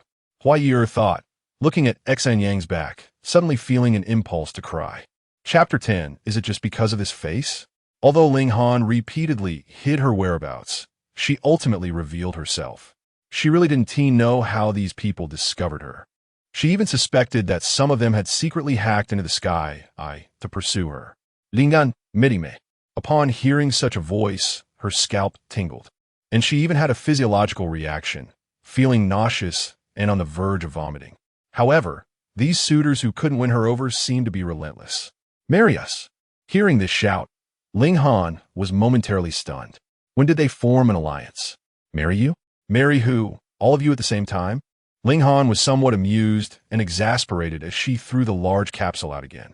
However, facing the alliance of dozens of people, the large capsule clearly had its limitations. Almost every time she barely slipped into a secluded alley, someone would shout in panic, "Ah, Ling Han." This shout expressed the excitement of the person who had found her. And it was also an alarm. Soon, the dozens of men rushed over. They held flowers, raised diamond rings, drove luxury cars, or piloted forbidden butterfly-shaped flying devices. Of course, the crowd that gathered was often more than just those suitors. There were also some uninformed bystanders just there to join the fun. God, what have I done wrong to not be able to rest for a moment? Ling Han thought to herself. Her unparalleled beauty always made her stand out in a crowd. And for a long time, it made her feel proud. However, now, beauty had completely become a burden, preventing her from living a normal life. Sometimes she would have thoughts that even scared her. Why not just cut her face in front of these people and end it all? This absurd thought flickered away. And in the end, she chose to escape. Escaping had become a habit. Only by escaping did she feel a sense of security. Thus, Ling Han hid in an old, narrow alley with only a sliver of sky above her head. She gasped for breath, while simultaneously tensing every sensitive nerve and paying attention to the surrounding sounds. She didn't know how long it had been when a dried sycamore leaf fell from above. As she watched the leaf fluttering and falling, she suddenly fell silent. What she saw was not just the leaf, but also herself, her life, and her ideals. Like Hua Chaoran, Ling Han had also worked at Xin Life for 5 years. However, she had always kept her identity hidden, carefully concealing herself. In fact, most of the current hardware and software systems at Xin Life bore Ling Han's influence. Some designs were even her original creations. Deep down, Ling Han cherished Xin Life and wanted to use its platform to realize her ambitions and showcase her technical talents. After all, she wouldn't have gone to the public square to observe the hearing that morning otherwise. However, as Xin Life was on the verge of collapse, her life had become a mess. It seemed like other than avoiding these suitors, she could do nothing else. Why is that? Ling Han murmured, looking at the leaf lying quietly on the ground, her body weakly leaning against the street-facing wall. Time passed slowly, the sunset in the narrow alley dwindling. After a moment, the light dimmed and the alley became murky. The surroundings were very quiet. Ling Han guessed that the dozens of suitors must not have found this place, and gradually relaxed her guard. When did I start to always escape? She thought silently, and without caring about her image, she sat down on the ground. Oh, Ling Han, so you were hiding here? Before she could think clearly, there were exclamations from both ends of the alley. Soon, in less than a minute, countless people rushed to where she was sitting from above and below. The entire narrow alley was illuminated by various lights, making it somewhat blinding. Ling Han was finally surrounded by the suitors. Even with the large capsule, there was no escape. Maybe today is the day, Ling Han thought. She suddenly made up her mind to ruin her beautiful face. Everyone stopped. She stood up and suddenly shouted, perhaps caught off guard. The butterfly-shaped flying devices above and the people on the ground fell silent at the same time. Don't you like my face? All right, I'll fulfill your wish now. As she spoke, she slammed her left wrist against the wall behind her. With a crack, the glass panel of the smart wristband shattered into 2 pieces, all falling to the ground. Ling Han stared at the astonished crowd, picked up the sharpest piece, closed her eyes, and was about to slash her face. Stop! What are you doing? A voice suddenly shouted from the crowd. Ling Han felt the voice was somewhat familiar and instinctively opened her eyes. It was that social worker. Hua Chaoran, this is my private matter. Please do not interfere, Ling Han said coldly. She had made up her mind and did not intend to escape anymore. Is this your private matter? Hua Chaoran took a couple of steps forward and asked in return. Yes. If it weren't for this face, I could live like an ordinary person, do what I want to do. Is it just because of this face? Hua Chaoran continued to step forward. Of course. If it weren't for my face, how could he and they be so crazy? Ling Han glared and surveyed all the suitors one by one. You're too confident. As a man, an adult man, I think your looks are quite ordinary, Hua Chaoran said blandly, having walked within 2 or 3 steps of Ling Han. You're blind. You don't know how to appreciate beauty. Do you have any aesthetic sense? The suitors and bystanders murmured almost in unison. Hua Chaoran smiled awkwardly and looked at Ling Han, saying, it seems they really think you're quite beautiful. Of course. She's the most beautiful woman on earth. Someone shouted excitedly, doing their utmost to express their protest. Have you made your decision? Hua Chaoran asked, staring into Ling Han's eyes. At that moment, he was only a step away from her. In the crowd, Hua Ye'er's heart raced violently. Just one more step, and her brother could stop this girl from doing something foolish. However, past failures taught her that sometimes it was this last step that could determine the success or failure of the situation. Go for it, brother. Hua Ye'er stared intently at Hua Chaoran, cheering him on in her heart. Although her brother was an experienced social worker and had successfully handled several similar incidents, who could guarantee that everything would go perfectly in such situations? They had squeezed into the alley with the crowd. After being driven away by Xin Yang, her brothers seemed troubled, so Hua Ye'er suggested that they walk instead of taking the bus to clear their minds. As a result, they hadn't walked far before encountering the situation. Yes, I'm not going to escape anymore. I want to end it all. Ling Han's eyes were filled with determination. As she spoke, she picked up the glass shard again and closed her eyes. Hey, are you really going to force her to disfigure herself?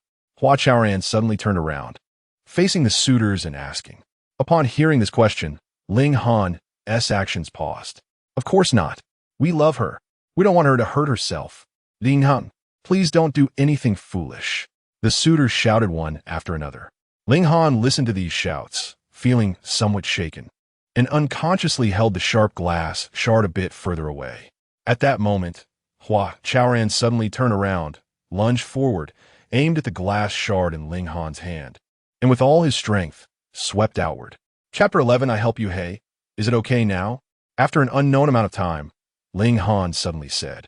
Hua Chaoran then realized that he had been pressing Ling Han down for quite a long time. Sorry, sorry, he said repeatedly, brushing off the dust on himself and standing up. You actually dared to take the opportunity to harass our Ling Han. The suitors were dumbfounded. They stared blankly until Hua Chaoran stood up. Then they came back to their senses. I think the ones really harassing her are you. Hua Chaoran stood in front of Ling Han like a wall, separating her from these crazy guys. We're not harassing her. We're expressing our love. Yes, we all have sincere hearts. The suitors said one after another. The shock on their faces quickly turned to anger. Sincere hearts, huh? All right. Hua Chaoran smiled and then said, then let me ask you, what gave her the courage to want to end it all through self-harm? This. The suitors looked at each other, and even the onlookers fell silent. Hua Ye'er saw that Ling Han was still sitting on the ground and hurriedly walked out of the crowd to help her. Are you okay? Hua Ye'er asked with concern. I'm fine. Ling Han shook her head and stood up with Hua Ye'er's support. It was at this moment that Hua Ye'er noticed that Ling Han's smart wristband was much larger than a normal person's, almost the length of half a forearm. No wonder when she bumped into it earlier, such large pieces of glass fell off. Hua Ye'er thought to herself, suddenly curious about Ling Han's identity. In the airport, only those who often needed to operate many instruments or worked in programming would wear such wristbands. Could this beautiful woman be a tech expert? Hua Ye'er unconsciously looked at Ling Han again, only to find Ling Han staring blankly at her brother's back. Ahem. Hua Ye'er twice. And Ling Han's face suddenly turned red. I remember a long time ago, people often said that a forcibly twisted melon isn't sweet. Seeing that the suitors were still silent, Hua Chaoran raised his voice slightly. Have you all asked her? Yes, Ling Han, if she is willing? From these people shouting, Hua Chaoran had already learned Ling Han's name. I think she has already expressed her attitude through her actions. Hua Chaoran took a couple of steps forward and glanced at the entrances on both sides of the narrow alley. To be honest, I, Hua Chaoran, do not doubt that your love for her is sincere, passionate, and even reckless. But have you considered that it is precisely your overly enthusiastic love that makes her feel fear, annoyance, and overwhelmed? Hua Chaoran, he's right. We have indeed gone too far. One of the suitors gasped excitedly, clearly blaming Hua Chaoran for meddling. However, most had quietly left. Love should make her happy, right? That's right. Love does need to be expressed, but the way of expression is not the only one. I believe there are many ways. As long as you truly like her, you will definitely come up with something. Hua Chaoran continued to speak. He applied all the psychological guidance knowledge he had. After about half an hour, the narrow alley was completely quiet and dim. Brother, they have all left. Hua Ye'er said. Hua Chaoran nodded, suddenly realizing his mouth was very dry and his lips were chapped. Thank you, Ling Han said. She looked at Hua Chaoran with very complicated feelings. You're welcome. We are all reasonable people. Don't be so extreme next time. Hua Chaoran said, his face full of smiles. Helping others always made him very happy. Ling Han glanced at him again, wanting to say something but stopping herself, finally nodding. Where do you live? Is it far from here? Do you want us to take you back? Hua Chaoran asked. He was somewhat worried that certain people would return to harass Ling Han again. No need. I can manage by myself. Ling Han tried to force a smile, but failed. All right then, let's leave this alley, Hua Chaoran suggested. Then, Hua Chaoran led the way, with Ling Han and Hua Ye'er following behind, and the three started walking towards the alley exit. You are that Hua Chaoran? Ling Han suddenly asked. Yes, that's me. Hua Chaoran knew what Ling Han was referring to, so he didn't deny it. Why do you want to help Xin Life? I want to ask, do you have your own plans? Own plans? What plans? Hua Chaoran couldn't think of any ulterior motives he had. My brother is like this. He always likes to stick his neck out when something happens and never thinks of himself. Hua Ye'er chimed in, muttering, "Everyone says he is a fool. But actually, my brother is not foolish. He just wants to do something for everyone." Ling Han didn't speak, but looked up. A crescent moon had risen, perfectly hanging in the narrow strip of sky above the alley. "If no one is willing to help you, how do you plan to handle it?" Ling Han asked quietly. Stopping in her tracks, Hua Chaoran said without thinking, "That's impossible. There's still 2 days left. Someone will definitely be willing to help me. I mean, if no one." Forget it. Ling Han murmured, shaking her head. Hua Ye'er instinctively glanced at Ling Han's left forearm. Although Ling Han's smart wristband was missing a piece of glass, it was still quite an extraordinary smart wristband. At this moment, the wristband glowed faintly green under the moonlight. Although Hua Ye'er had shifted her gaze elsewhere, her mind was filled with that green light. Should I say something or not? She hesitated a bit. "How about I help you?" Ling Han's gaze fell from above, fixing on Hua Chaoran's face. "You?" Hua Chaoran was taken aback. He needed a technical expert, not just a pretty girl. "Brother, you're really foolish," Hua Ye'er said excitedly. "How am I foolish again?" Hua Chaoran asked, looking confused. "Have you noticed her smart wristband? Not just anyone can wear it." Hua Ye'er said, "Yeah, it's definitely not an ordinary wristband." Hua Chaoran suddenly realized. Just now, he was focused on helping others and hadn't paid attention to anything else, but now that he thought about it, he immediately remembered the style of Ling Han's smart wristband. "What's wrong? Do you doubt my abilities?" Ling Han asked. Her voice was not loud, and her expression was calm, showing no signs of emotional change. "No." Hua Chaoran smiled and explained, "It's just that we are meeting for the first time, and we aren't very familiar yet. You said Ling Han, have never relied on just words." Ling Han interrupted him, seeming like a different person, her tone cold and serious. "You've seen the current Xin Life. Although many people are not very satisfied, I can tell you that in many areas, the technology is already very advanced." After a pause, Ling Han said calmly, "I'm ahead of this technical team." "What?" Hua Chaoran and Hua Ye'er both widened their eyes simultaneously. The Xin Life technical team had always been a mysterious existence in the entire community. There were many speculations and rumors, but no one would have expected that the head of the technical team would be this young and beautiful girl. And she was also the most beautiful woman on the surface. Chapter 12, It's Not Alarmism, Are You Really Willing to Help Us? In shock, Hua Chaoran asked. Although it was unverified, from Ling Han's confident gaze, he could tell that regardless of whether she was the current technical head of Xin Shenghua, she had the ability to help him. "Yes," Ling Han said lightly, but her gaze was firm. "Just you alone? Or can you bring them all to help us?" Hua Ye'er asked. The them she referred to was, of course, the current technical team of Xin Shenghua. "I'll do my best," Ling Han said thoughtfully. Her promise to help Hua Chaoran and the others meant revealing her whereabouts. Whether those suitors would chase her to Xin Shenghua to pester her was secondary. The main concern was that person. Just thinking about that person made Ling Han unconsciously furrow her brow. However, she was determined. She could no longer escape or hide, because running away and hiding not only did not help, but clearly wasted her youth and talent. Just like the large capsule she invented. If such a delicate design were applied in aerospace or transportation, it might have greater use. But now, it could only be used to help her escape. Around 9 o'clock that night, Xin Mei finished her day's work and returned to the Xin mansion. "Young miss, you're finally back." Sun Xiao jumped up from the sofa to greet her. Xin Mei was standing by the door, waiting for a phone to help her take off her cloak and remove all her jewelry. She had this habit since childhood. As soon as she got home, she would clean herself up, as if not wearing anything would allow her to relax completely. "Were you waiting for me?" Xin Mei glanced at him. "Yes." Sun Xiao had a charming smile on his lips. He had already walked up to Xin Mei. "Did you find those wasteland youths?" Xin Mei asked coldly. "Yes." Sun Xiao stroked his chin, squinting at a phone. "Why?" "To ensure everything goes perfectly, some means are necessary." "Why?" Xin Mei seemed not to hear his explanation and asked again. Sun Xiao's fair skin twitched a few times. He sensed he was about to be scolded. However, he still planned to repeat what he just said. "To ensure." Slap. Before he could continue, Xin Mei raised her hand and slapped him. "Ah!"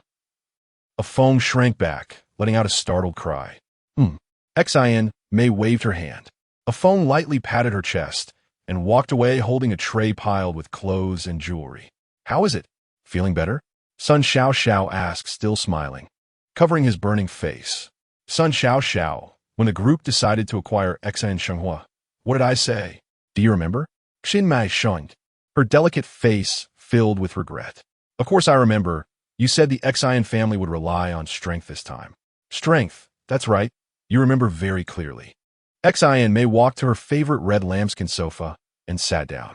At this moment, the butler along had already handed her a glass of unadulterated tequila.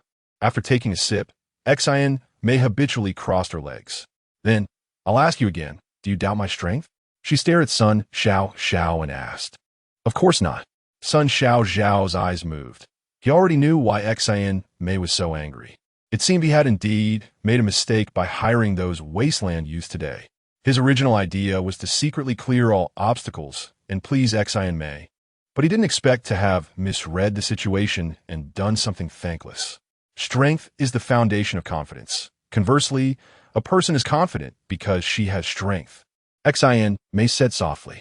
She gazed at the transparent highball glass that seemed almost to ignore its physical existence, looking very much like she was enjoying it. A moment later, she suddenly tilted her neck and drained the remaining liquor in her glass. With a crash, she smashed the glass into pieces. Sun Xiao, is this all you're capable of? Xin Mai glared angrily, questioning sternly. Of course not. Sun Xiao replied in a deep voice. Xian Mei's words ignited his fighting spirit. He no longer covered his face and straightened his body. Then let me ask you, besides doing these vile things, what else can you do? I have a grand idea, which is also the reason I've been waiting all this time. Sun Xiao faced Xian Mei's sharp gaze, revealing an arrogant expression like a fierce wolf. Xian Mei appraised him and let out a wild laugh. She admired Sun Xiao's talent and ambition. Since the day she decided to acquire Xian Shenghua, she firmly believed that Sun Xiao could help her. Otherwise, she wouldn't have been so accommodating to him, nor would she have slapped him hard to completely ignite his fighting spirit. What she wanted was Sun Xiao's fighting spirit, not his little tricks. It's just Xian Shenghua. Sun Xiao, will definitely turn it into the Xian group. No, the largest treasure trove in the country. Sun Xiao gritted his teeth, as if he wanted to tear apart, chew up, and swallow Xian Shenghua whole with his not-so-sharp teeth. Here, right here. All the changes must start from here. He lightly tapped his left temple twice, and a holographic three-dimensional image appeared. Sun Xiao had never worn a smart wristband. He had implanted 4 chips in his body. 2 days later, on the morning of a light snow.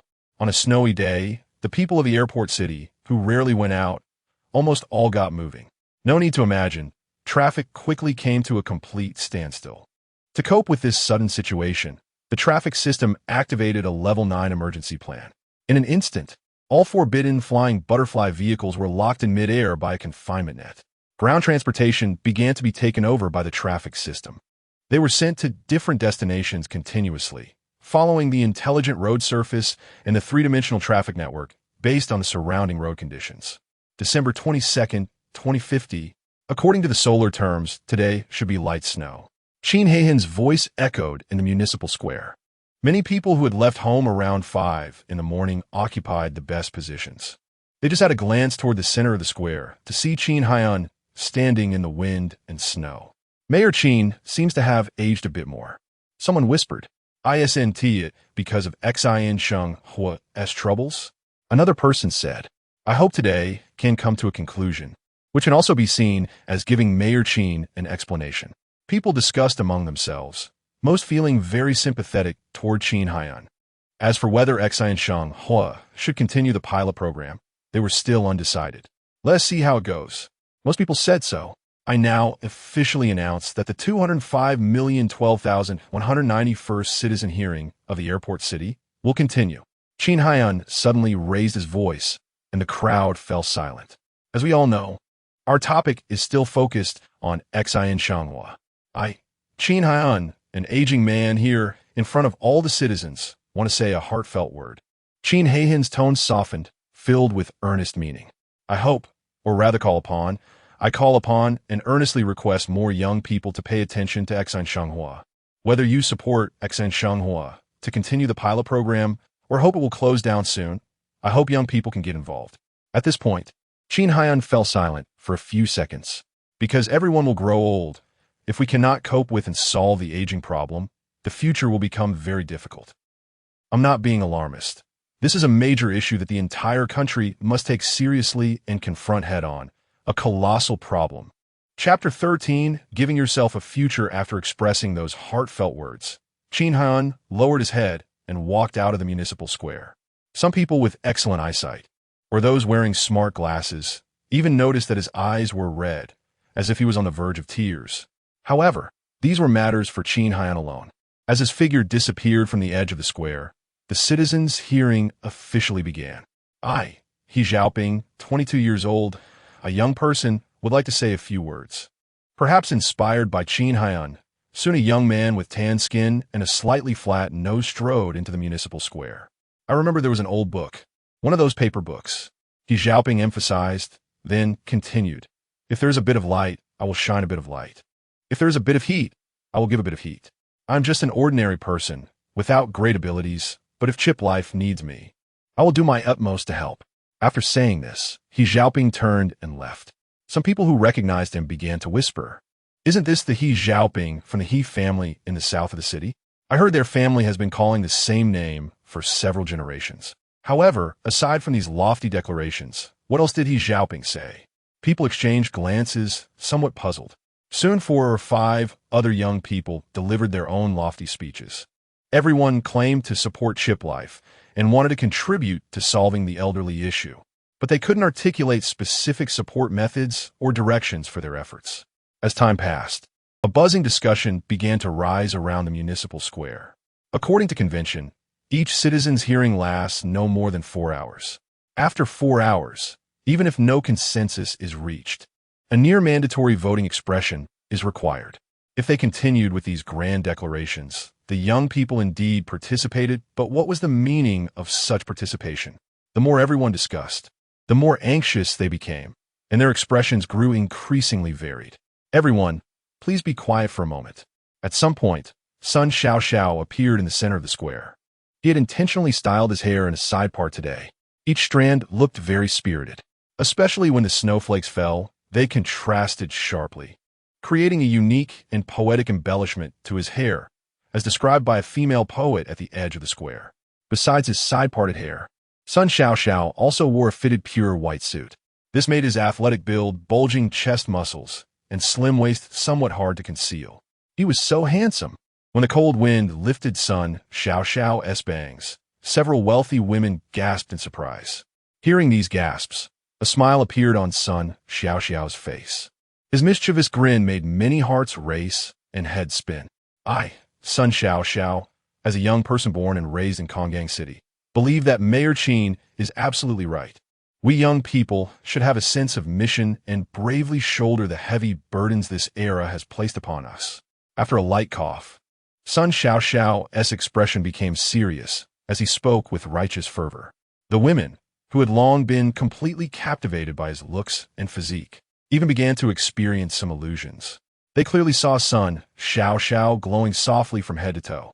He was simply an angel, the most perfect man in the world. Of course, most of the men remained calm.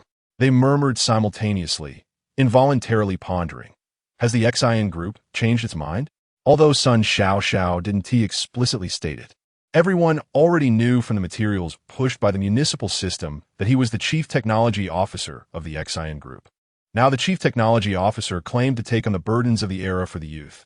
Could it be that Xian group intended to continue piloting Chip Life? They were truly baffled, sighing in confusion. Here, I want to ask everyone a question. To solve the elderly issue, must we rely on Chip Life? Sun Xiao flashed a radiant smile, appearing somewhat innocent. As soon as he said this, the discussions erupted into a chorus. This was also the focal point of the citizens' debate. Everyone just contemplate, no need to rush to give me an answer. Really, no need to be so anxious. He smiled, slightly raising his voice. I think the so-called elderly issue boils down to 2 words. Sun Xiao raised 2 fingers, and suddenly the square fell silent. So handsome, too handsome. Those love-struck women nearly fainted again. Future. Sun Xiao retracted his smile and said solemnly, "What we want to solve the elderly issue is simply to give the elderly and ourselves a beautiful future." Yes, that's right. It's exactly this reasoning. At this moment, even the calm-headed men nodded in agreement. So, I want to say we should bravely face reality. We should dare to clear all obstacles, and we should firmly grasp the future in our own hands. Sun Xiao became increasingly excited. After finishing, he raised his right wrist and tightly clenched his fist. Face reality, clear all obstacles, firmly grasp the future in our own hands. Someone timidly shouted a couple of phrases. Immediately, a roar of cheers erupted around the square. Face reality, clear all obstacles, firmly grasp the future in our own hands. In an instant, Sun Xiao became the leader of the citizens, the one who could best articulate their voices. Of course, only Sun Xiao himself knew that the ones leading the chant were actually the wasteland youth he had hired in advance. These people had only one principle in their work: do it for money. Moreover, this time he had generously given them a substantial deposit in advance. All right. I know everyone thinks the same as I do." Sun Xiao was very pleased with the crowd's reaction. He raised his hand, his smile still radiant. As the largest group in Konggang, and a nationally renowned conscientious enterprise that has always aimed to do good charity and give back to society, we at the ago.Xin group have a new idea for chip life. As he spoke, Sun Xiao tapped his left temple twice, pushing the holographic 3D image he had planned for a long time to all the citizens, which was also presented in the municipal square. "We have given this idea a simple and memorable name, also a name everyone has long yearned for. Give yourself a future." Sun Xiao lowered his head, pacing thoughtfully in place. In ago.Xin group's new plan, Chip Life, well, for everyone's convenience, let us stick with this familiar name for now. Sun Xiao shrugged, appearing quite helpless. "We plan to open Chip Life to the whole society. At that time, whether you are young or elderly, as long as everyone has ideas and dares to try, ago.Xin Group will help you realize your dreams and jointly create a future that belongs to all of us. A better, more imaginative future," he said. Good. Someone seemed to be struck at the heart and shouted madly. "This is resource utilization. This is the path Konggang should take. Konggang people dare to think and dare to act, always at the forefront of the times." With a few individuals leading the way, people's emotions became excited, and they began shouting with tears in their eyes again. This Sun Xiao really has some skills when it comes to swaying hearts. Perhaps no one in Konggang can surpass him. Ling Han furrowed her beautiful brows together. To avoid drawing attention, she wore a baseball cap and sunglasses. However, her captivating waist still attracted a lot of eyes. There are two men who, although they seem exceptionally excited and enthusiastic, are also shouting along with others. However, from time to time, they steal a few greedy glances at her. Chapter 14, what else do you want to do? Opening up the core of smart living to the whole society was something Hua Chaoran had never even considered. Under the gaze of him and everyone else, Sun Xiao pointed to the core area of the holographic image and said, "Here will be built the largest mutual aid center in Asia." Wow, so beautiful! Someone couldn't help but exclaim. As Sun Xiao spoke, the holographic image changed. The existing core area of smart living, which connects the four regions of healthcare, consumption, leisure, and education, including the blue brick avenue that runs through these four areas, instantly shattered into countless fragments and turned into grains of sand in the wind. Then, a pure white flower-shaped building rose from the ground as it spun, gradually blooming. From a distance, it had the charm of the East while also exuding a fresh sense of new technology. Yes, that's right. It was a blooming white peony. A smile spread slowly across Sun Xiao's face as he said, "The elderly are poetry. They are art. They are part of art itself." As soon as he said this, applause erupted. Regardless of whether people supported the Smart Living pilot project or not, they momentarily saw hope. Just like the petals of this flower, the elderly should not be isolated individuals. They are a whole, and their world should be interconnected. When the applause faded, Sun Xiao put away his smile and said seriously, "Therefore, we advocate mutual aid for the elderly, allowing them to support each other and enjoy their sunset years together." Mutual aid for the elderly is not a new concept. It was once popular over a decade ago, and many elderly people paid a painful price for it. Upon hearing that Sun Xiaoxiao was trying to rehash mutual aid for the elderly, everyone fell silent almost simultaneously. I think everyone might have misunderstood me, Sun Xiaoxiao said with a hint of apology on his face, explaining, what I actually want to say is that this white peony can bring all the elderly in Asia together like a social platform, allowing them to support each other spiritually rather than that outdated lifestyle mutual aid, you know. After he said this, people's expressions finally softened a bit, and they were willing to listen to him continue. The blue ecological jungle aims to create a green, futuristic sanctuary for the elderly. The airport Rainbow Island focuses on entertainment. Hey, shouldn't the elderly have entertainment?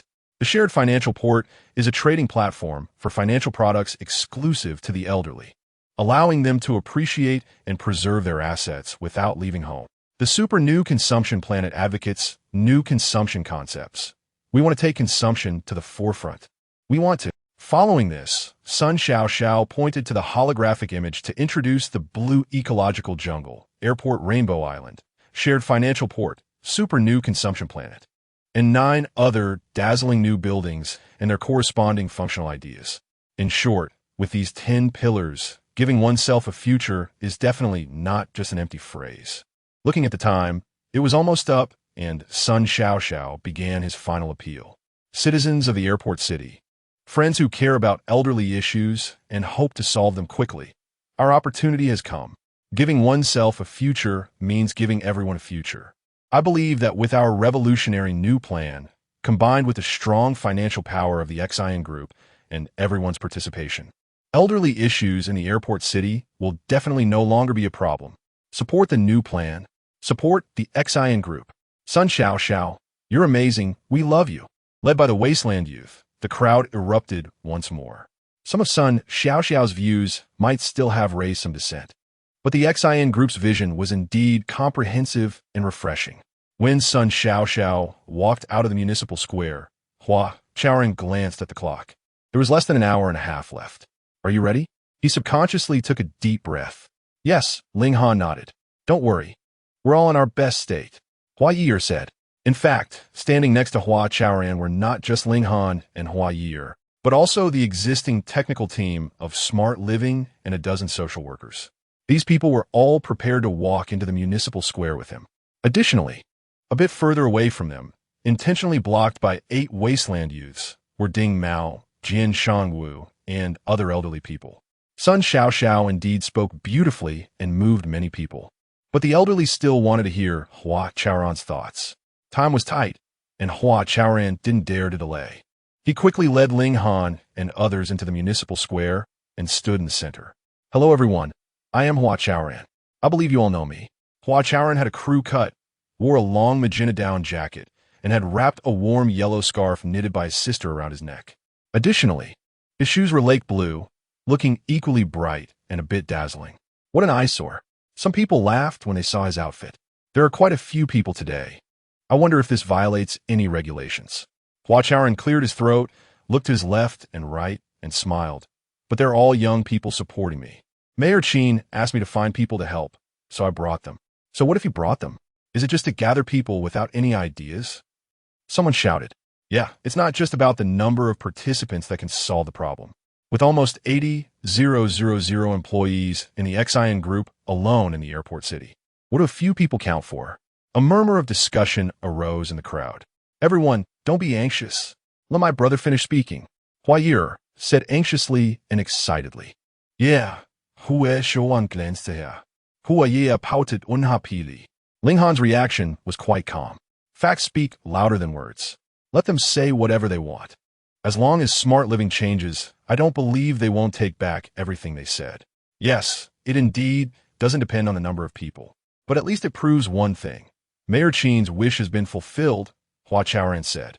Hearing this, everyone's attention turned back to the center of the square. Including the last time when Xin Mei stood up, today's Sun Xiaoxiao, and me, we are all young people. Mayor Qin hopes for more young people to get involved, and his wish has been fulfilled. Hua Chaoran smiled and pointed to Ling Han, who was standing to his left. I believe everyone is very curious about who this lady is, who has covered her face so thoroughly. I will now. Eoim Ling Han. Before Hua Chaoran could finish introducing her, Ling Han took off her sunglasses and removed her baseball cap, revealing her beautiful face. It's her. Many people were shocked at the same time. Ling Han's beauty was known throughout the airport city, and many media outlets, without her consent, had secretly published candid photos of her. Most citizens had only seen her photos in the media and were seeing her in person for the first time today. Indeed, she looked even more beautiful in person. Some men couldn't help but swallow hard. Oh, most women sighed. You really can't compare people. It makes you feel inferior. I am the head of this Smart Living technical team. If Smart Living hasn't done well, I apologize to everyone. Ling Han sincerely wanted to take this opportunity to express her apologies. If Smart Living had been doing well, it wouldn't have come to this point. Moreover, being able to confidently show her face like this meant she had not only made a great decision, but also obtained that person's consent. If she didn't take this rare opportunity to say what she wanted to say, she worried she might never have the chance again. But why did he agree? Just thinking about how easily he accepted her request made Ling Han feel somewhat unreal. What else do you want to do? Just as everyone was captivated by Ling Han's beauty, a harsh shouting erupted from outside the square. Ling Han's heart jolted, suddenly filled with an ominous premonition. Chapter 15. The fairy descends. The voice sounded somewhat like Sun Xiao Xiao, but the person walking into the center of the square was Xin Mei. The snow was still falling, and it seemed to be getting heavier. Since 2031, when the Huaca Institute developed a stable, low-cost, self-heating fabric, humanity had been completely liberated from a cold. At this moment, the outdoor temperature was about -12 degrees, but people's faces were still flushed. However, some people, who usually did not exercise much, felt their legs numb after standing for a long time and began to feel a bit sleepy. I think there's a fact that you can't deny. Xin Mei's cold gaze was fixed on Ling Han's face. At this moment, someone began to openly compare her beauty with Ling Han's. Xin Mei was known as the dream lover, the goddess, while Ling Han was called the world's most beautiful woman, although the titles had already distinguished their standings. Such matters could never have a definitive conclusion. People were always eager to discuss the beauty of women, especially those lecherous men with glazed eyes, who were determined to delve into the topic. You say, Ling Han said quietly, expressing her lack of a good impression of Xin Mei. 5 years. Since the day we began the pilot project for Xin Life, the airport city has given you 5 years. What have you done in these 5 years? Have you made Xin Life a reality?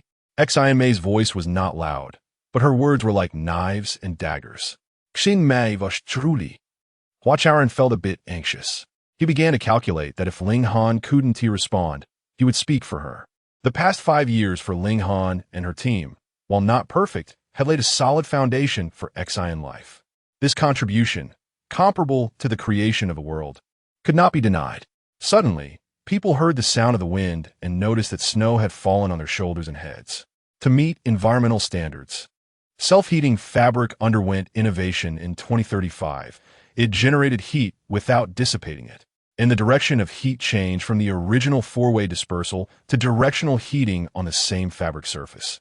It is said that the top self-heating fabrics on the market can even achieve constant temperature or localized differential heating. Given the fabric's special properties, it was understandable that people had not noticed the snow falling on them before.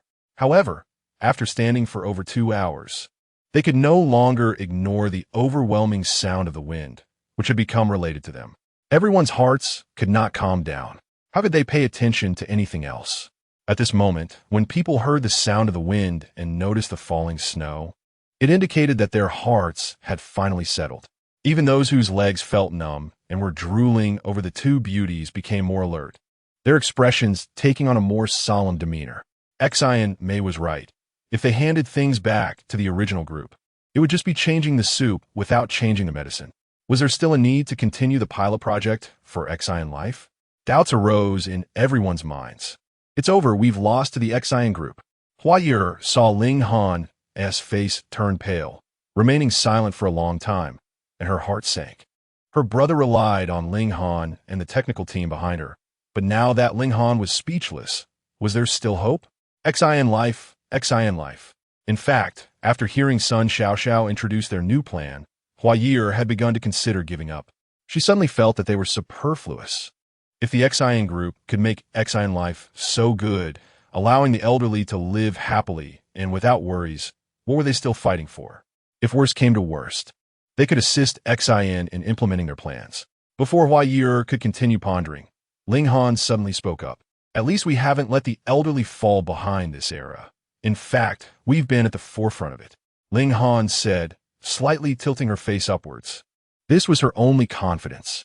Perhaps some of our technology is indeed too advanced, too complicated, and even interferes a bit too much with the lives of the elderly. But can this really be called mere interference? It's practically kidnapping. It's an infinite squeezing of our living space. Suddenly, an angry roar came from outside the square. People clearly heard it. It was an elderly man's voice. In today's society, to live comfortably does require some technological means. But look at what you have created. Do we still have freedom? Do we still have our own living space? The old man continued to shout in accusation. Hua Chaoran and the social workers quickly recognized it was Jian Shangwu's voice. If this had happened earlier, when everyone's hearts were still unsettled, Jian Shangwu's roar would have only seemed somewhat abrasive. But now, as everyone was seriously reflecting on Xian life, it was more than just abrasive. It was heart-wrenching. Chaoran, what are you doing? Get out here. We thought you could find someone capable to help, but it turns out it's still this group of vicious people. Chaoran, stop wasting everyone's time. Just hand it over to the Xian group. The elderly began to shout. They originally wanted to give Hua Chaoran a chance, but after seeing the people he had gathered, they immediately lost confidence and did not want him to continue. Master Jian, grandpas and grandmas, uncles and aunts, please don't get agitated. Listen to me. I asked Ling Han and her team for help, and there are considerations behind it. Hua Chaoran interrupted the elderly. Raising his voice, I believe I can help with Xian life, mainly because I am convinced that my ideas are correct. As long as Xian life can build according to the idea of restoring the essence of life and returning to the original intent of technology, it will definitely provide you with a beautiful future. The past 5 years, Xian life has indeed not done well. That was because their direction was wrong. If the direction can be adjusted in time, I believe that with their proven technical strength and understanding of Xian life, they will definitely. We don't believe her. Someone shouted. Yes, we don't believe her. Jian Shangwu and the other elderly immediately echoed. Xian Mei stared at Ling Han's complex expression, a smile forming at the corners of her mouth. Just now, Sun Xiao had inadvertently mentioned mutual assistance-style elderly care, which could be considered a slip of the tongue. She walked to the center of the square, not only wanting to deal a fatal blow to Ling Han, but also intending to propose a nationwide shareholding plan to divert the citizens' attention. It seemed that this was no longer necessary. Hua Chaoran and his team had already lost, completely lost. The elderly shouted more fiercely. The citizens, who had originally been somewhat wavering, now saw the elderly react so strongly and began to stand with the Xian group. As the elderly shouted, the citizens followed suit. Before long, the crowd outside the square quickly formed a circular tide, continuously surging toward the square, as if they were about to pounce on Hua Chaoran and Ling Han. The scene was about to spiral out of control. Xin Yang furrowed his brows and prepared to activate the emergency plan. Just then, a circle of girls with identical appearances, figures, and expressions appeared outside the crowd. These girls covered their mouths, giggling softly, and began to walk toward the crowd. If viewed from above, one would notice that the neatly arranged girls in a circular formation were continually moving inward, causing the diameter of the circle they formed to shrink. Not only were the girls beautiful, but they also seemed to carry a faint fragrance. Wherever they appeared, the crowd quickly quieted down. Was I too emotionally stirred up, leading to hallucinations? Someone pinched themselves. This was simply a fairy descending to the mortal world. Someone gazed at the girls, murmuring. However, the girls were unaffected and continued to walk towards the center of the square with smiles on their faces. Instinctively, or rather involuntarily, people made way for them as they passed. This scene was too bizarre. Xin Yang stood behind the window on the 5th floor of the municipal hall, overlooking everything happening in the square, and couldn't help but feel alert. He suspected that Konggang City had been attacked by hackers or invaded by aliens. What was going on? Hua Chaoran and Xin were equally astonished. Hua Ye'er and the others were even more at a loss. Only Ling Han slightly furrowed his brow and soon narrowed his eyes. Chapter 16. Going in opposite directions, let me introduce her. Her name is Xin. Just as everyone was astonished, a strange male voice echoed in the square. Immediately after, the girls arranged in a circular formation quickened their pace. Almost as the voice faded, they suddenly converged from different directions toward a certain point in the center of the square. Finally, all the girls merged into a single point, transforming into one girl. For a moment, the crowd was dazzled, shocked beyond measure. Yes, her name is Xin, the strange man repeated. Xian's slightly thick eyebrows raised in surprise as she asked in a deep voice, Xin Yang, what do you want to do? Just joining the fun. Xin Yang said with a smile. Xin Yang? As people were shocked, they finally noticed a young man standing next to the girl. When did this young man walk into the city square? What is his relationship with a suddenly appearing, beautiful girl? Which side will he stand on? What does he have his own thoughts? The crowd buzzed with curiosity about the young man, equal to that of the beautiful girl. Do you all like Xian? Xin Yang took a couple of steps forward, his tone carrying a hint of arrogance. At that moment, as Xin Yang stepped forward, the municipal system conducted facial recognition on him, quickly matching information related to Xin Yang. It turned out he was the little Bai Yang from the north of the city. People received the information pushed by the municipal system, and many suddenly realized, since he is Xian's brother, he must be here to support his sister. Some shook their heads, feeling that what would happen next was almost without suspense. Hey, did you notice? Xian's expression seems a bit strange. Is her brother here to sabotage? Some others, more observant, sensed an unusual atmosphere. It seems to be getting livelier. Xin Han murmured to himself, his tense nerves relaxing. No aliens, no hackers, probably just someone causing trouble, he thought. Does it make any difference whether you like it or not? Someone asked loudly. Xin Yang's question was baffling, and no one could guess his thoughts. Don't you think she's beautiful? Xin Yang continued to smile and ask. Well, that's a given, we're not blind. Someone replied. Hey, can't you be a bit more straightforward? Xin Yang se med somo hat di satisfiet. Of course she's beautiful. Huh? Someone blurted out, and laughter erupted. The previously tense atmosphere eased as a result. Even the excited elders like Jian Shangwu and Ding Mao had smiles on their faces. Since everyone thinks Qian is beautiful, I will represent Qian to ask everyone for a favor. You say. The crowd turned to him, eager to see what he was up to. Please be patient and let Hua Chaoran finish speaking. After a pause, Xin Yang raised an eyebrow and smiled. As a condition, I will introduce Qian to everyone properly later. How about it? Can you agree to this request? This statement led to another buzz of discussion. Before long, someone said, there is half an hour until voting. We can tolerate him for 10 minutes at most, and the remaining 20 minutes are for the beautiful Qian. Yes, at most 10 minutes. Others echoed, realizing that Hua Chaoran's cooperating partner was indeed the existing technical team of Xin Shanghua. Everyone had already lost hope in him.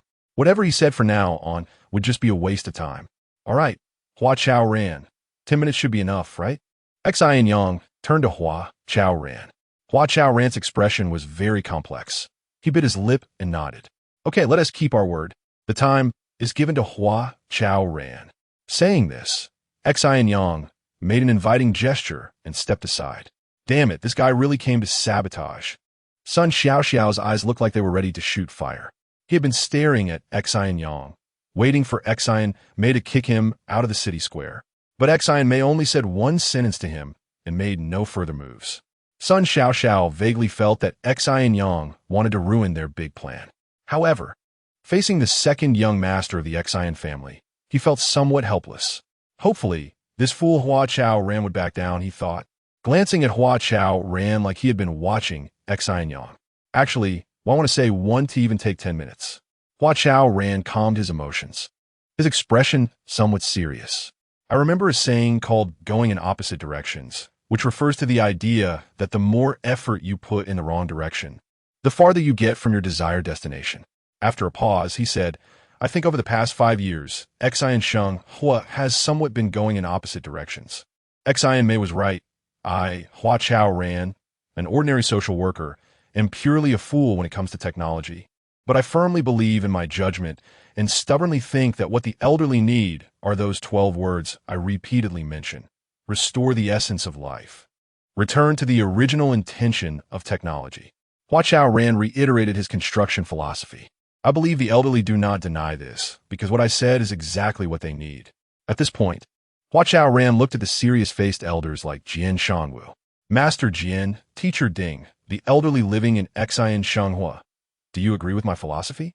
Is what I proposed what you need and hope for? He asked. The elders exchanged glances and almost simultaneously nodded. Jian Shangwu replied loudly. The philosophy is correct. It's what we want. All right, since the direction is correct, you should trust me, trust my vision. It's not that we don't trust you, but we don't trust the woman standing next to you.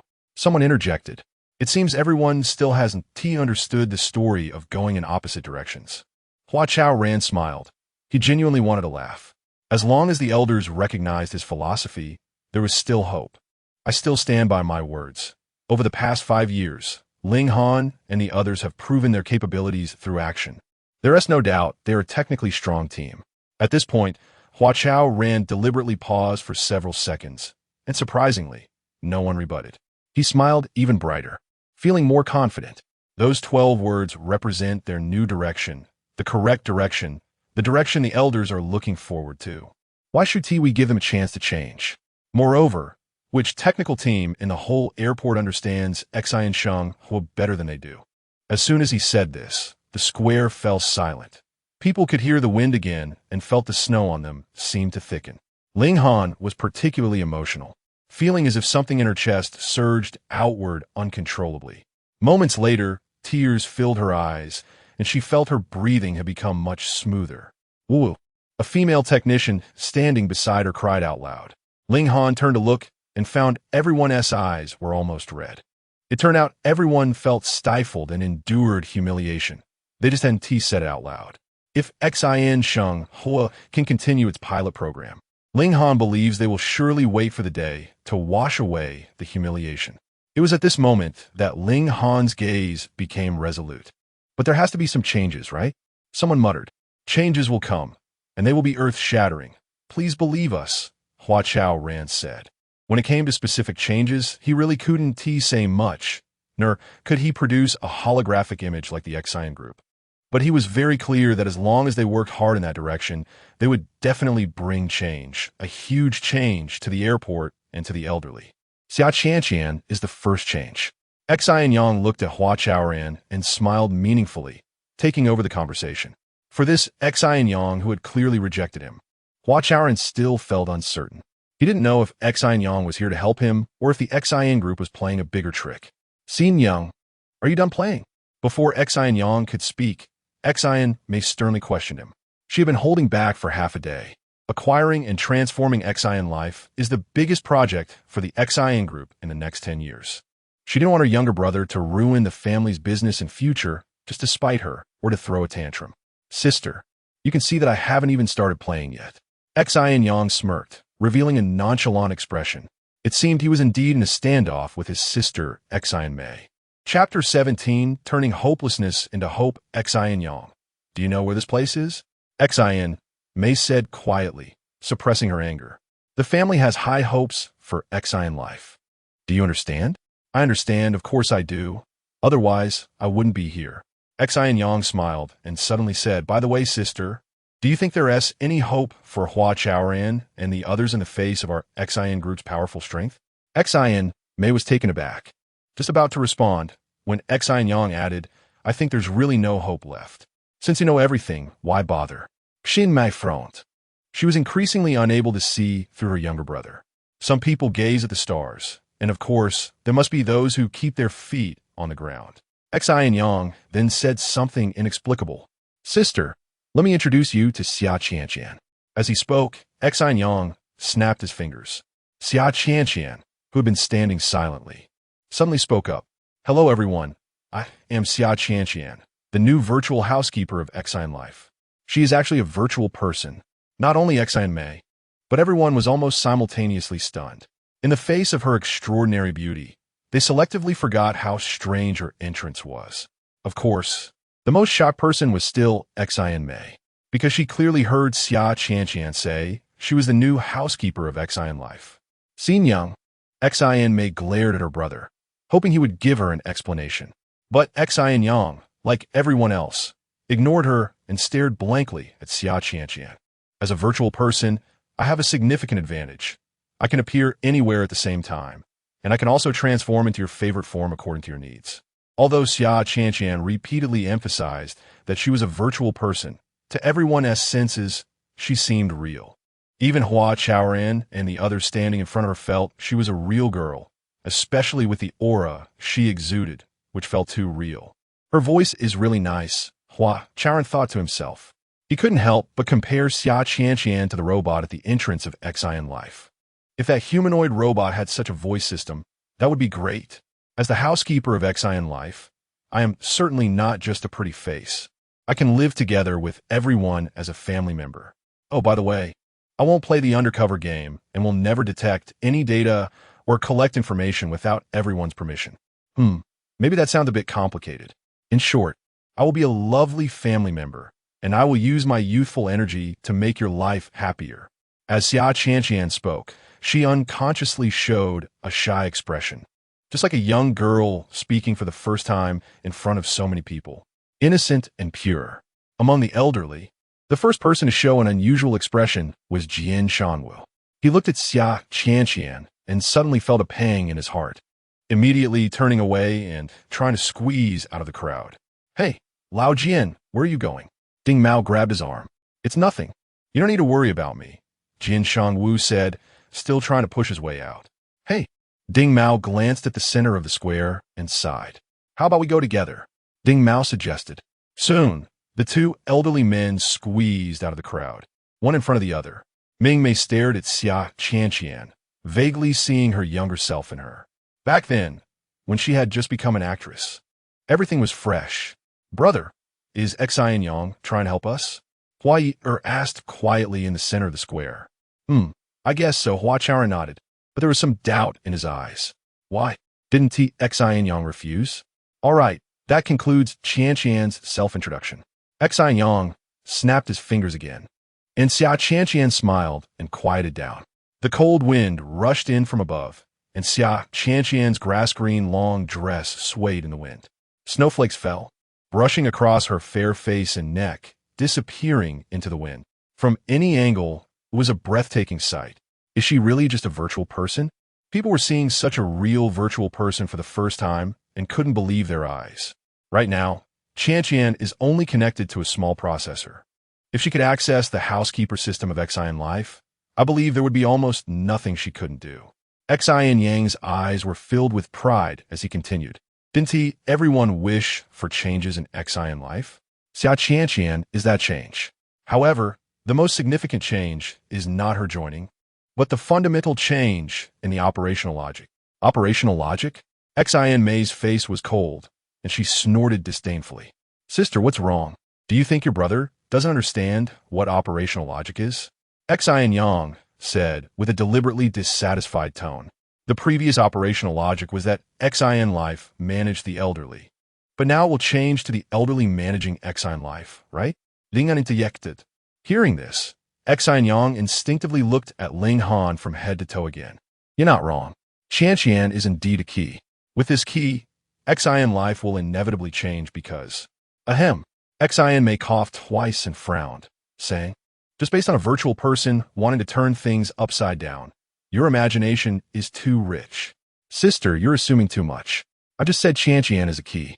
The real change depends on the elderly, Xin Yang said. The elderly? Xin Mei was taken aback. Hua Chaoran's eyes widened. To restore the essence of life and return to the original intention of technology, it should be driven by the elderly themselves. Our Xin family's new plan indeed has a lot of imaginative space, and it feels somewhat like gazing at the stars. But can it be realized in the short term? Can the elderly wait? Xin Yang looked at his sister with a hint of questioning. However, one thing that the Xin family has that no one can compare to is our incredible strength. I believe as long as you, sister, are willing to take action, Xin Life will definitely belong to our Xin family. Since you all know that, why are you here? Xin may ask coldly. I, your younger brother, have never believed in any superstition. What I want most is to turn hopelessness into hope. Sister, I think you should understand me. Xin Yang finished speaking and smiled again. However, his smile was full of provocation. Nonsense. At that moment, Xin May suddenly felt a bit shaken. Over the years, she had been managing the family business. Taking the opportunity to manage the business, she had also been continuously realizing her own ideals and ambitions. But her younger brother, who had actively given up the right to inherit the family business to support her, was sinking deeper and deeper every day. Sometimes Xin May couldn't bear to watch. But no matter what, she couldn't allow her brother to get involved in the family business. With his talent, as long as he participated, it would mean an erosion of power. If he really wanted to do this well, then let him try. Xin May thought. Relative to that, she was still willing to see her brother find something to do outside the family. Sister, you can gaze at the stars, but can't we keep our feet on the ground? Xin Yang threw out such words again.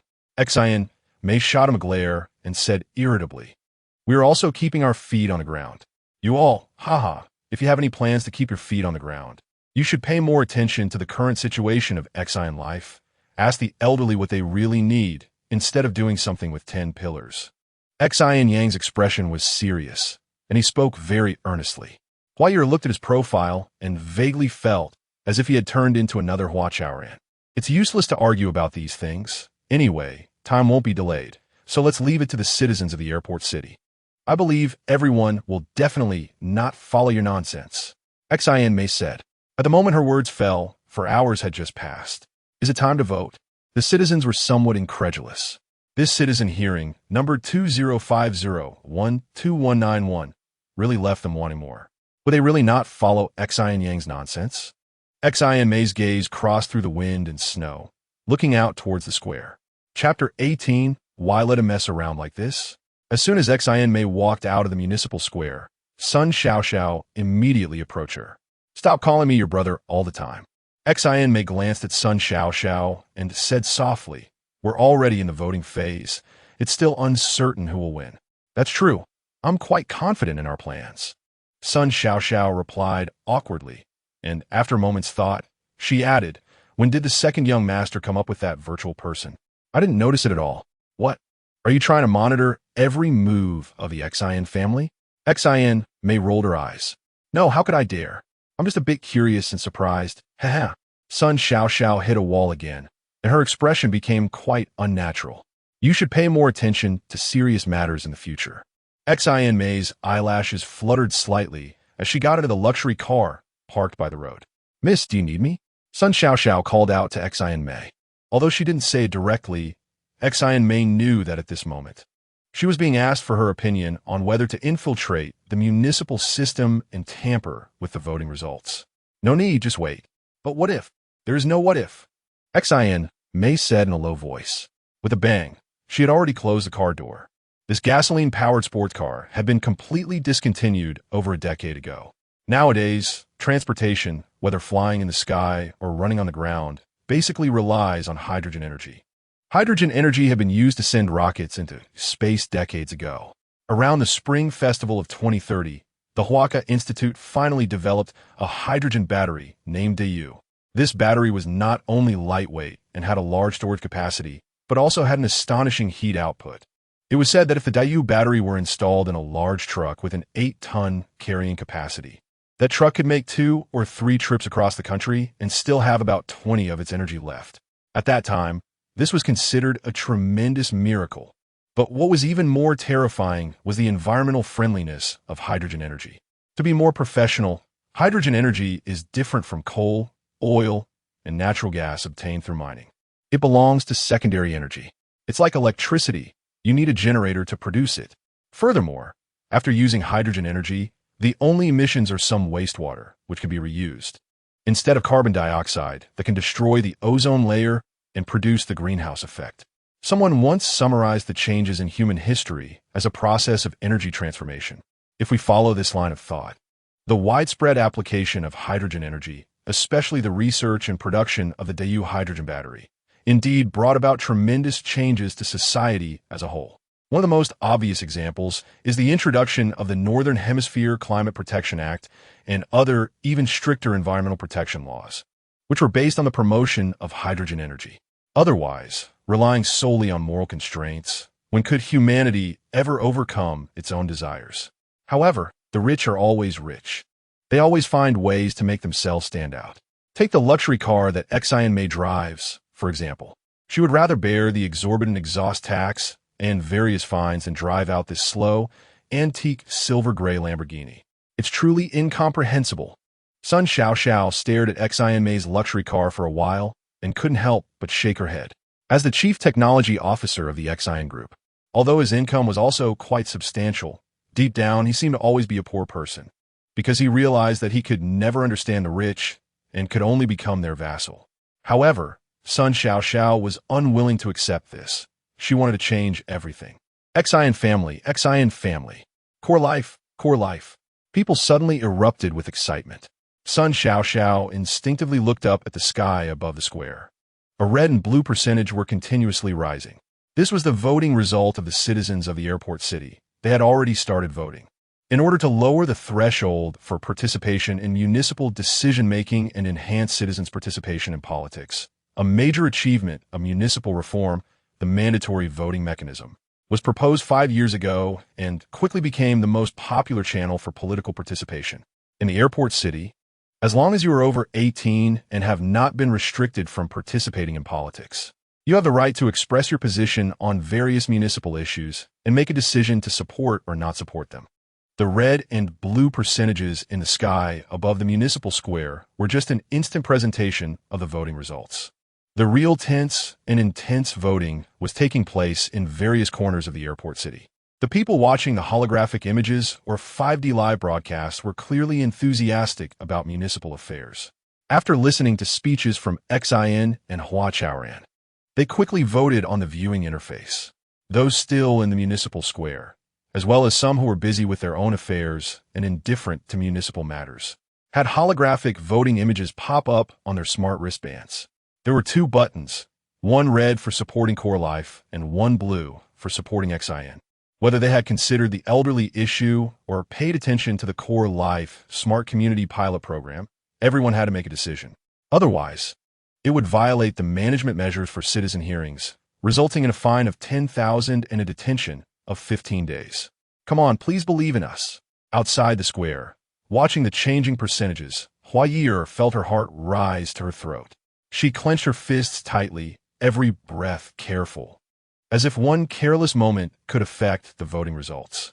What are your plans if people don't support the continuation of core life? Ling Han asked.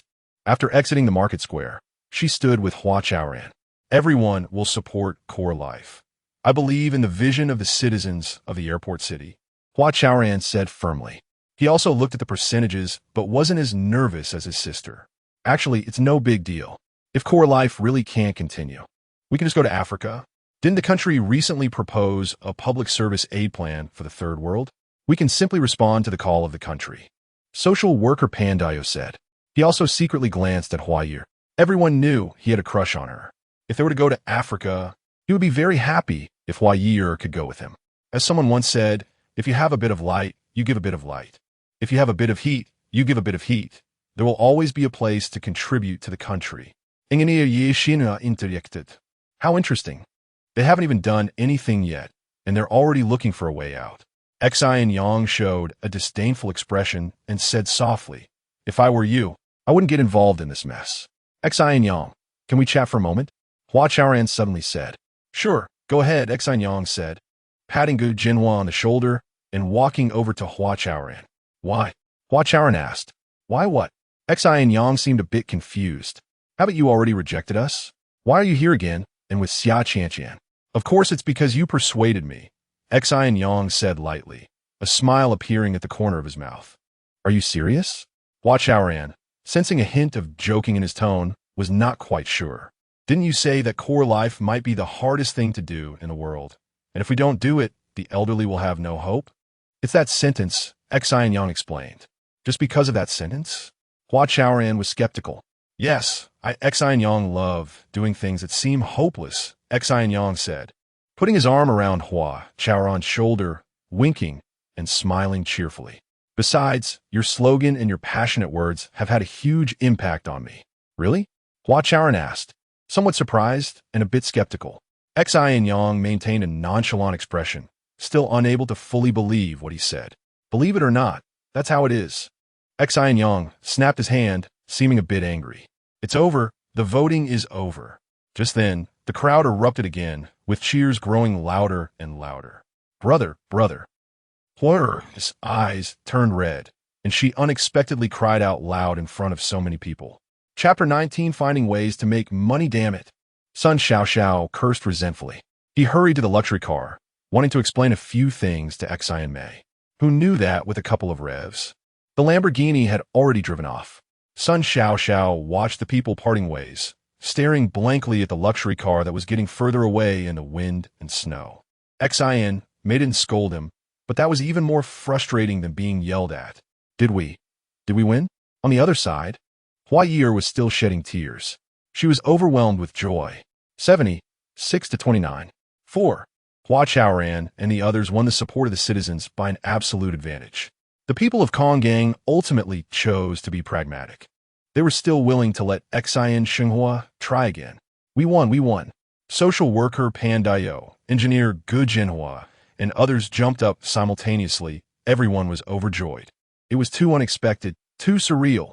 Everyone thought this, but they also understood that as long as the citizens remained rational, choosing to continue the pilot was almost inevitable. I announce that this citizen hearing is legally conducted, and the decision is valid. Qin Heihan's voice echoed. Let us congratulate the Hua Chaoran team. Congratulations to the young people. I hope that under the guidance of the new construction concept, you can bring a fresh perspective to all citizens, making the elderly fall in love with Xin Xinghua and yearn for it. Furthermore, this will pave a new way for society to tackle elderly issues, a feasible path. Qin Heihan's speech quickly received lasting applause. Everyone agreed with his viewpoint and expressed their blessings to the Hua Chaoran team. Someone once said, "The road ahead is as tough as iron, but today we start anew." This sentence is for you. I hope you can break through the thorns. Buzz. Sun Xiao's left arm vibrated slightly. He received a message. Don't be so disheartened.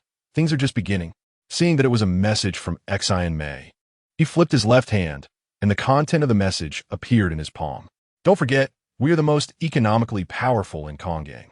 Before he could think too much, Xin Mei sent another message. Staring at this message for a while, Sun Xiao's lips curled into a wicked smile. Yes, if we want to make Xin Xinghua work, don't we need money? He thought, laughing wildly in his heart, because he soon realized that the municipal government would no longer invest money into Xin Xinghua. Hua Chaoran, Xin Yang, you are still too naive. Hey, handsome, are you alone? Suddenly, a finger poked at Sun Xiao's shoulder, interrupting his thoughts. Sun Xiao turned his head to see a refined and charming woman. Do we know each other? Sun Xiao glanced at the woman. Gizvedo. The woman smiled and said in a flirty tone, Aren't you the chief technology officer of the Xin group? You were standing in the square just now, and it captivated everyone. Is it that exaggerated? Sun Xiao raised an eyebrow and asked. Suddenly, he understood the woman's intentions. Of course it is. Why don't you feel for yourself? The woman said, grabbing Sun Xiao's right hand and placing on her heart. Indeed, it seems I was wrong. Otherwise, how about I compensate you? Of course you should compensate. My heart can't be drunk for nothing, the woman said as she leaned her head against Sun Xiao's solid chest. Really? Sun Xiao flipped his wrist, and the two messages in his palm instantly disappeared. The woman looked up at him with affectionate eyes, glancing at her luscious red lips. Sun Xiao immediately kissed her greedily. Then, he wrapped his arms around this woman who had taken the initiative and walked away. Half an hour later, in the city hall, in the mayor's office, Qin Heihan personally brewed 4 cups of tea for Hua Chaoran, Ling Han, Xin Yang, and Hua Ye'er. The aroma of tea filled the air. Even the slightly cold atmosphere had a different flavor. Have the others gone back? Qin Heihan sat across from the group, habitually holding a white porcelain teacup. Yes, the social workers will probably be resigning soon, Hua Chaoran said. Resign? Qin Heihan frowned slightly, then quickly reacted. Oh, Indeed, they will resign. You will no longer be social workers, but staff members of Xin builders. The job content should be similar, right, bro? Hua Ye'er interjected. She had been quite nervous, but seeing Mayor Xin so approachable, she relaxed completely. There will definitely be changes, but essentially, it's still about serving the elderly, Xin Yang added. He was deliberately observing Xin Han, looking for an opportunity to speak. In his heart, there was a huge question that needed to be answered by Xin Han himself. Mayor Xin, what do you think of us? Before Xin Yang could speak, Ling Han asked first. You mean the original technical team of Xin? Xin Han asked. Yes, that's us from before. Ling Han nodded, his gaze very complex. You are also builders of Xin. Young people who contribute to Konggang, Xin Han said seriously and affirmatively. To put it bluntly, you are brave young people who dare to be pioneers and take risks. Yes, that's what I think too. Otherwise, I wouldn't have accepted your kindness. Hua Chaoran said. He noticed that Ling Han's brow was still furrowed and smiled. Things are determined by people. Don't care too much about others' opinions. As long as we build Xin well, everyone will definitely see you in a new light and your contributions over the past 5 years. My Yorin, can you give us a solid answer? Xin Yang interrupted Hua Chaoran, staring intently at Xin Han and asking. The second phase pilot of Xin is about to start. What is the funding input from Konggang? Yes, what is the government's financial input? Hua Chaoran also asked. This was the question he was most concerned about. Without sufficient funding, no matter how good the idea is, it cannot be realized. My Yorin, Hua Ye'er and Ling Han also looked toward Xin Han. The wind and snow outside intensified. Snowflakes swirled in the wind, falling like shredded cotton. The cold air seeped into the office through the permeability of the building materials. The aroma of tea still lingered, but the atmosphere had become somewhat heavy. Ha ha! Xin Han suddenly laughed. After the laughter subsided, he took a sip of tea and then said seriously, the government will not invest more money into Xin. What? Xin Yang's eyes widened. Looking at Xin Han's smiling face, he suddenly realized that he seemed to have been played. Mayor, if the government. Hua Chaoran also became anxious. Xin Han raised his hand, calming the laughter. Chaoran, Xin Yang, have you thought about this issue from the government's perspective? Xin Han's gaze assessed the 4 faces of Hua Chaoran. In fact, we have conducted a detailed investigation and evaluation. As of now, the government's investment in Xin is already sufficient and very ample. After a pause, he said earnestly, Chaoran, since you have a clear construction goal, why can't you start by revitalizing assets? Revitalize assets? Hua Chaoran pondered for a moment. Furthermore, ha-ha! Xin Han laughed again, his laughter very hearty. Others know how to make money from the elderly. Can't you? Mayor Xin, do you mean that our funding sources have 2 aspects? First, to integrate and reuse existing assets, and second, to find ways to make money ourselves? Ling Han, always quick-witted, immediately understood Xin Han's meaning. Yes, something like that. Xin Han nodded, his gaze resting on Hua Chaoran's face. Let's find a way to make money ourselves. How is that possible? Hua Ye'er's face turned red as she looked at her brother Hua Chao. Mayor Xin, why don't we just forget it? We can't handle this kind of thing. Xin Yang could no longer tolerate it. His face darkened as he stood up. Ling Han didn't speak, but her thoughts were basically in line with Xin Yang's. If the government doesn't provide additional funding, Xin Life simply can't continue the pilot program. The so-called citizens' hearing is just a scam, she thought. No wonder Xin May withdrew so easily sigh. She thought again, silently sighing in her heart. Chapter 20, Movement Brings Hope. There must be a way, Hua Chaoran thought for a long time, and said seriously, there must be a way. He wasn't feeling great inside, but the fire in his chest burned even more fiercely than before. What can we do, brother? We. Hua Ye'er wanted to say they should just give up, but the words wouldn't come out. Ling Han said, some things are better approached within our capabilities. Yes, we need to act within our means. Xin Han was still smiling, but the smile on his face was starting to fade. Besides not being able to invest further, the city government has discussed it, and as long as you need it, we will provide support as much as we can. After all, chip life is. Xin Yang snorted coldly and walked straight towards the door. It seemed he was completely disheartened.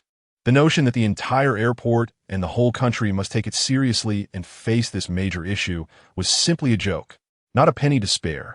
What else could be done? Xin Yang, who was once full of passion, had now completely merged with the raging wind and snow outside. Xin Yang, wait a minute. Hua Chaoran called out to him. Didn't you say that your greatest wish is to turn hopeless situations into hopeful ones? Yes, I did say that. Then why are you giving up so easily? Hua Chaoran raised his voice to ask. Xin Yang was taken aback, waved his hand without any explanation, and continued walking forward. Then let me ask you, what does it mean to be pragmatic? Without waiting for Xin Yang to answer, Hua Chaoran explained. I think facing problems instead of avoiding them, and finding ways to solve them is being pragmatic. Xin Yang, you may not know, but I have also tried to help. But you have seen the current situation of Chip Life. The city government is under a lot of pressure to keep this project going, Xin Han said, trying to persuade Xin Yang. The virtual person Xin that Xin Yang developed had also greatly shocked him. As Xin Yang himself said, Xin could likely bring tremendous changes to Chip Life. If he chose to withdraw before it even started, Xin would naturally not be applied to Chip Life, and thus the foreseeable changes in Chip Life would turn into bubbles. This was something Xin Han definitely did not want to see. However, the resources at hand were indeed limited, and he could only feel anxious.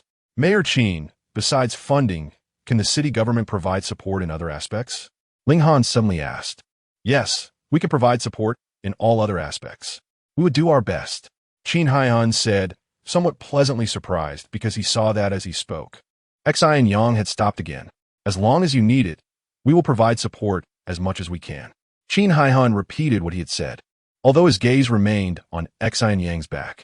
Brother, please don't make things difficult for Xin Yang.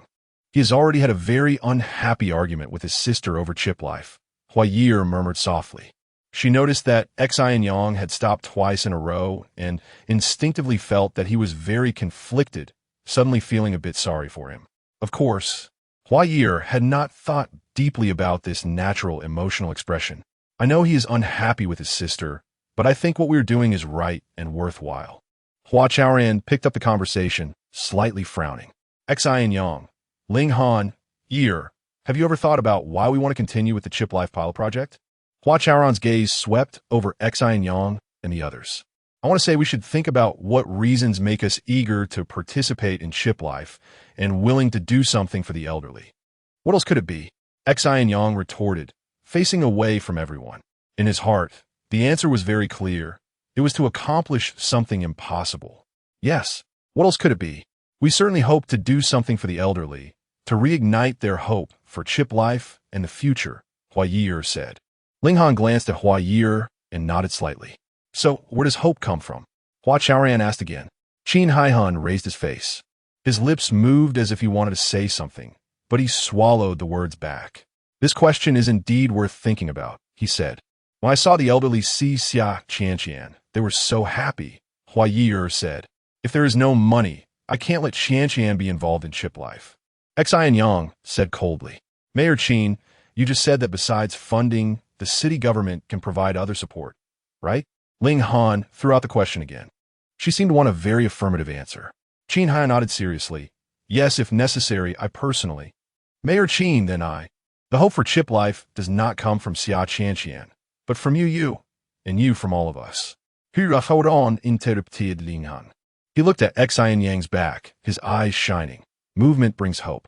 If we give up every time we encounter obstacles, even if Xin enters Chip Life, even if the city government adds ample funding, Chip Life will still have no hope, and the elderly will still have no expectations. As he spoke, Hua Chaoran became a bit agitated. My thought is simple. If we believe that participating in the second phase of the Chip Life pilot project is the right thing to do, we should do our utmost to push things forward. As long as we want to do it well, there must be a way. After a pause, Hua Chaoran's tone softened. So I say there must be a way. Xin Yang, stay. What Chaoran said is right. There are always more ways than difficulties, Xin Han said. These few words from Hua Chaoran had even moved him. All right then. After a long silence, Xin Yang finally turned around. However, I must make one thing clear. Qian is my creation, and I won't blindly put her into chip life without the right conditions. Of course, Qian is our winning asset. We can't just throw her away, Hua Chaoran said. Keeping Xin Yang meant that half of his heart was stabilized. Ling Han, what about you? Are you still willing to help chip life? Hua Chaoran looked at Ling Han. Let's give it a try, Ling Han said. In fact, she had not given up on the idea of chip life. When she heard that the city government would no longer invest in chip life, her biggest worry was not money, but the confidence of Hua Chaoran and the others. When Hua Chaoran said that there must be a way, her heart settled. She began to help persuade Xin Yang and considered whether there were other ways to secure investment. However, just as she made up her mind to ask someone for help, Hua Chaoran interrupted her and, with his sincerity and tenacity, managed to keep Xin Yang. Brother, I can do it. Everyone can do it. I can definitely do it. Hua Ye'er proactively expressed her stance before her brother Hua Chaoran could ask. Mayor Qin looked at the three young people in front of him and suddenly made a decision. Chapter 21. Ideas with great impact. Ling Han moved into Xin Life after the Spring Festival of 2051. By that time, Hua Chaoran, Hua Ye'er, and other former social workers from Mingguan community had gradually adapted to their new roles and had started some small and medium-sized projects. Meanwhile, the original Xin Life technology team, led by Ling Han, was undergoing changes. The most discussed and anticipated news among the elderly was still the joining of Xin Yang, who was appointed as the Chief Operating Officer of Xin Life, a position that had never existed before. When would Xia Qian finally come? The elderly were waiting, and Xin Yang was waiting too. What bothered the elderly the most about Xin Life was the entrance control. Not only was it devoid of human warmth, but it was also quite foolish. Chaoran, if you want to do something, get rid of that silly girl at the entrance. Jian Shangwu's first suggestion upon seeing Hua Chaoran in the community was just that. However, after Hua Chaoran looked into it, he found that getting rid of that silly girl was not an easy task. First, that silly girl was indeed developed by Xin Life itself, but it was equipped with more than just the community security system. Hua Chaoran roughly sorted through the information and found that the systems related to government affairs involved multiple departments, including justice, healthcare, taxation, and urban construction. Additionally, whether the various entrances and exits of Xin Life would still need to have access control after removing the silly girl was also a question. If there were no access control, Xin Life could be turned into a park-like community open to the entire society. However, the safety of the elderly would clearly not be adequately protected. If access control was set, a balance needed to be found that could be effective without causing resentment among the elderly. Just a simple access control issue had Hua Chaoran, the newly appointed project leader, feeling overwhelmed. However, given his character, how could he possibly retreat? He first took the initiative, bringing Hua Ye'er, Pandayo, and others to have discussions with the elderly. And the result was that everyone still felt access control was better. Thus, Hua Chaoran promptly gathered the core members of Ling Han's and Xin Yang's teams together. They held a discussion in the multi-functional conference room on the second floor of the Xin Life Service Center. The issue was now very clear. How should the access control be changed? Everyone was invited to discuss. After a few days, Hua Chaoran surprisingly began to speak like a leader. Both Xin Yang and Ling Han noticed this and exchanged a subtle smile. I have an idea, but I'm just worried it might make Ling Han and the others uncomfortable, Xin Yang said, clearing his throat. What idea? So impactful? Hua Chaoran smiled. The early spring sunlight streamed through the shiny glass, flowing silently. The air was filled with a faint floral fragrance. Everything felt fresh, and it seemed as if everything was full of expectation. Everyone turned to Xin Yang, wanting to hear what kind of impactful idea he would propose. However, Xin Yang rested his chin on his left hand, gazing at the beams of golden light that could penetrate all transparent objects, falling into a brief silence. Mr. Xin, why are you holding back? Just say it. Engineer Gajinhua stared at him for a while, unable to wait any longer. What idea could make you worry about our feelings? Is our heart made of glass? Gajinhua thought, feeling somewhat indignant. Old Hua, what do you think of our A-phone? Xin Yang slowly turned his head to look at Hua Chaoran. It seemed that from the first day he entered Xin Life, he had been calling Hua Chaoran old Hua. Did this make it more friendly? Hua Chaoran pondered. However, in the end, he just smiled and let it be. She is quite good, generous, elegant, and a bit dignified. For this inexplicable question, Hua Chaoran could only respond awkwardly. So, you think your impression of her is average? Not at all. I have a very good impression of her. She excels in tea art, Hua Chaoran said, still not understanding Xin Yang's intention behind these questions. What if I let A-Phone take care of the access control for Xin Life? Xin Yang's left hand pulled away from under his chin, and his expression suddenly became serious. A-Phone, isn't she your family's maid? Hua Chaoran vaguely felt that he might understand Xin Yang and tentatively asked, Are you suggesting we should reintroduce human service? You should pay attention to every word he says.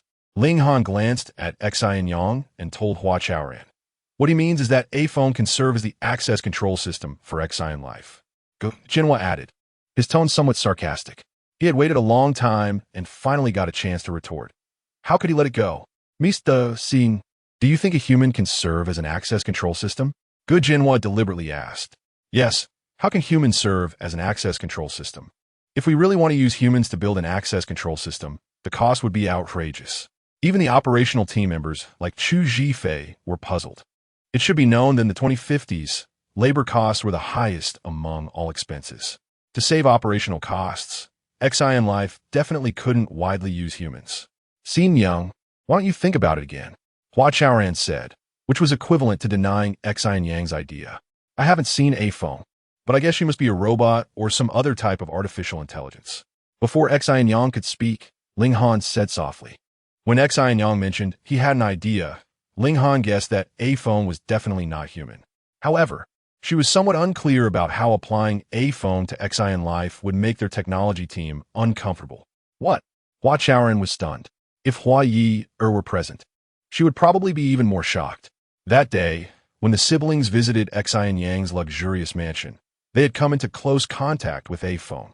In terms of conversation, gestures, subtle changes in expression, and the overall impression, A-Phone was a living human female.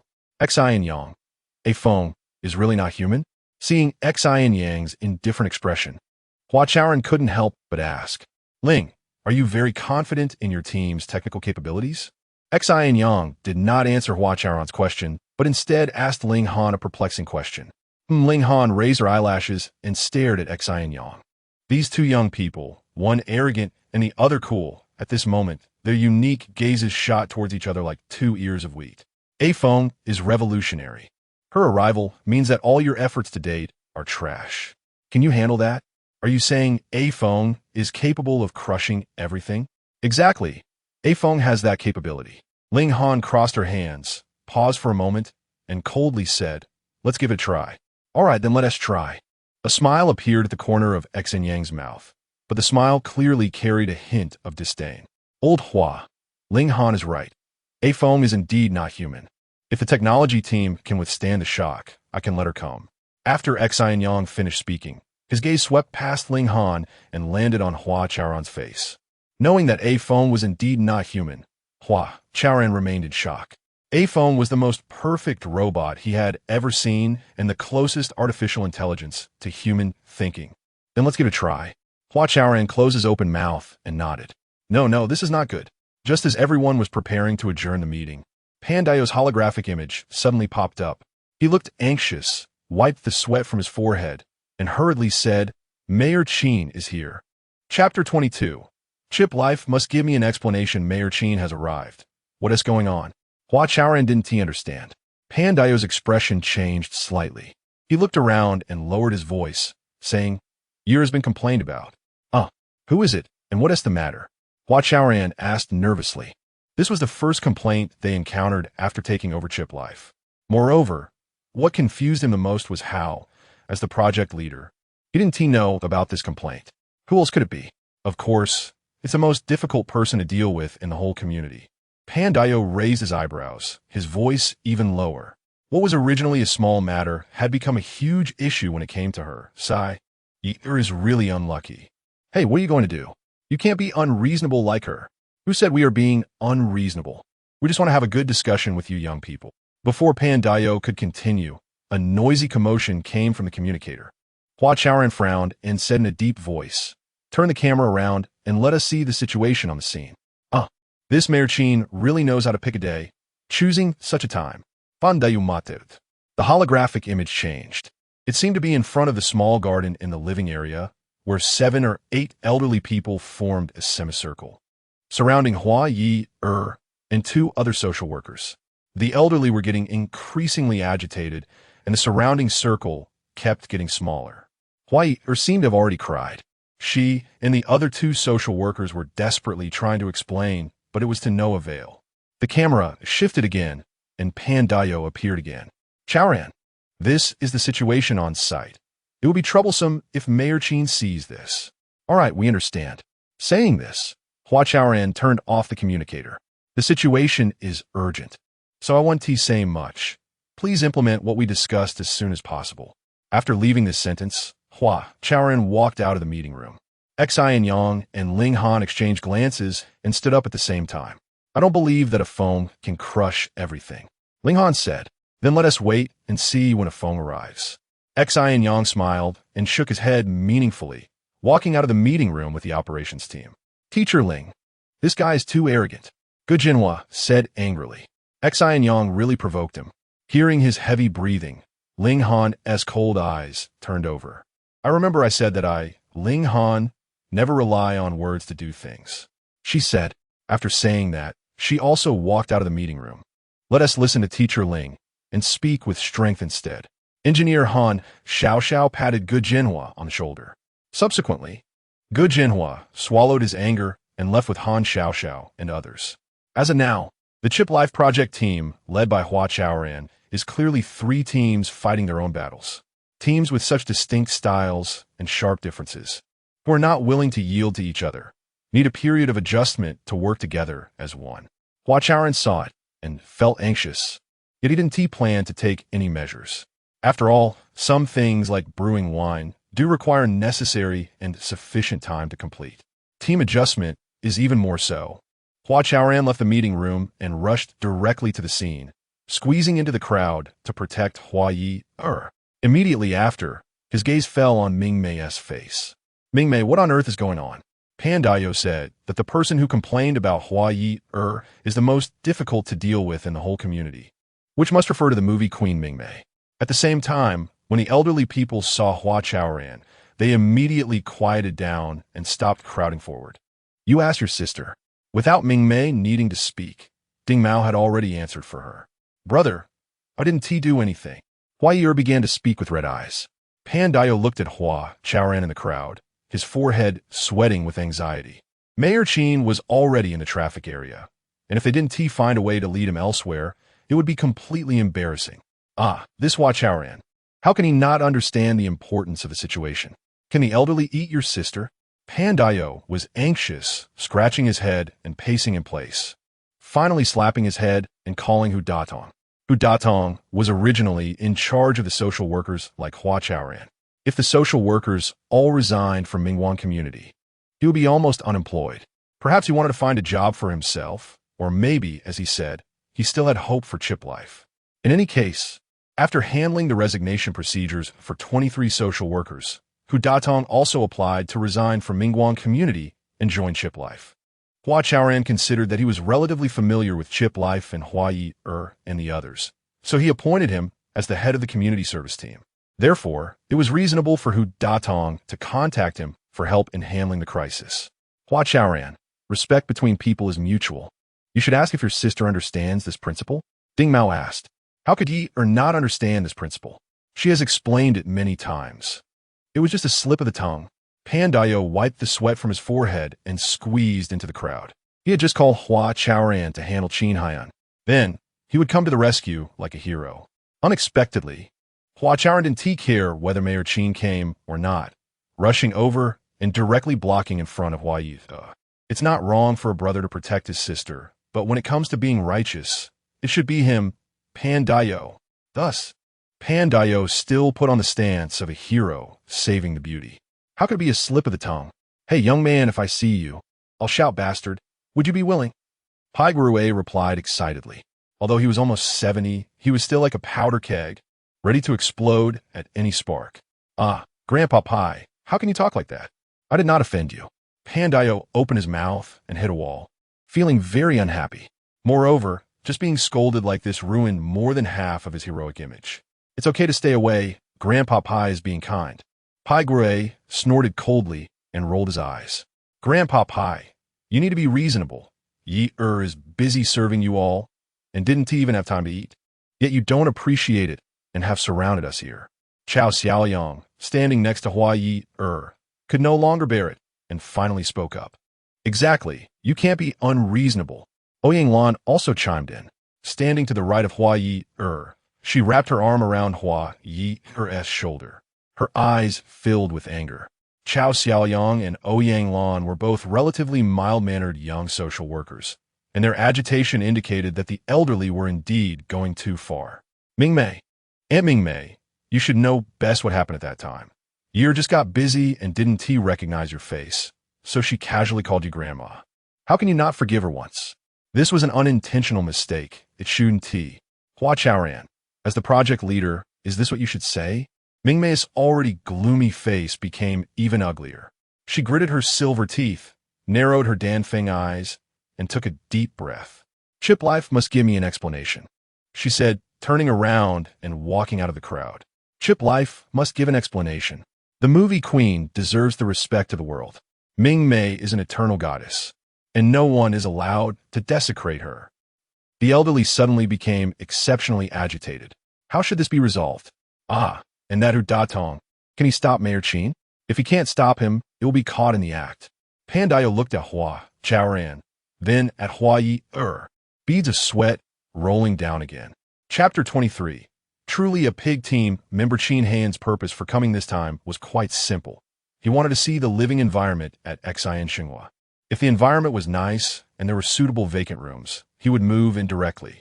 Therefore, he was not aware of the complaint incident that occurred in Xian Xinhua and had no psychological preparation for it.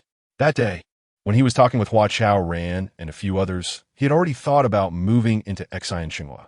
On one hand, it was a form of support for the youth, and, on the other hand, it was to be on the front lines to discover and correct any issues in a timely manner. Since it was a private matter, Qin Haiyan did not bring any accompanying personnel. He rode his bicycle alone from the city center all the way south to the foot of Tiannan Mountain. One can imagine how eye-catching Qin Haiyan's retro mode of transportation and behavior were along the way. The city government initially planned Xian Xinhua in Mingguan Community for three main reasons. First, Mingguan Community is far from the city center, with a beautiful living environment and less noise from traffic. Second, Mingguan Community is located at the foot of Tiannan Mountain, which allows for diverse attempts based on unique natural conditions. Third, there are many old neighborhoods in Mingguan Community, making renovation difficult. If Xian Xinhua could explore a new path and summarize some experiences, it could quickly promote these to the entire community. However, 5 years later, while Xian Xinhua's coverage area has expanded repeatedly, the new path plan has yet to be explored. Qin Haiyan looked at the old buildings on both sides of the street, frowning again and again. He had been in the mayor's position for 7 years. According to policy, one could serve a maximum of 10 years in the same position, and with 3 years left, he would soon step down. Additionally, at his age of 67, he would be 70 in 3 years, reaching the national retirement standard. Qin Haiyan didn't know if there would be any improvement in Xian Xinhua in 3 years. However, he believed that once things were handed over to the youth, they could always come up with something different.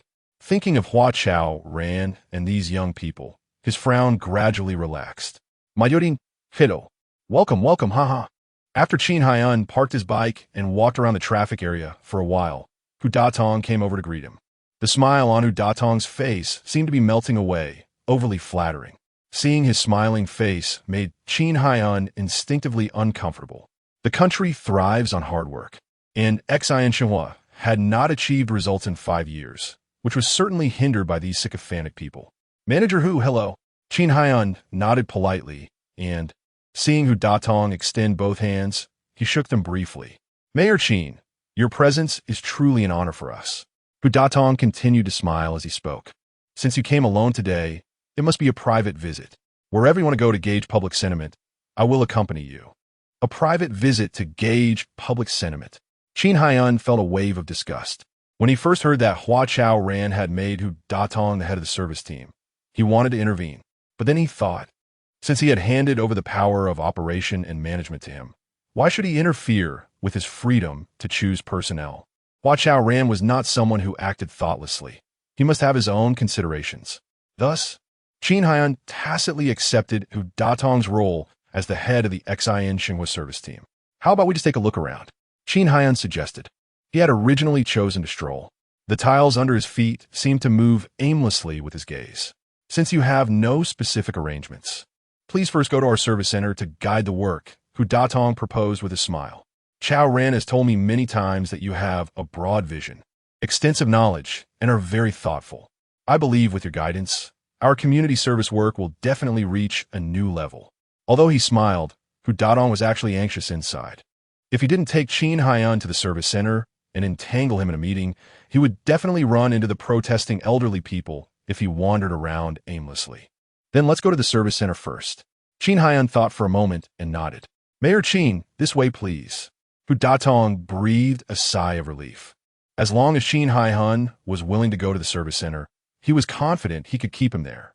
In fact, Xin Yang did not intend to guide the work, but wanted to boost everyone's morale, as it was inevitable that morale would be hit after the recent turmoil. Everyone, quiet down, quiet down. In the living area, in front of the small garden, Hua Chaoran took 2 steps back and stood on a 2-person chair at the edge of the garden. When we have problems, we need to solve them. Shouting and making noise is completely useless.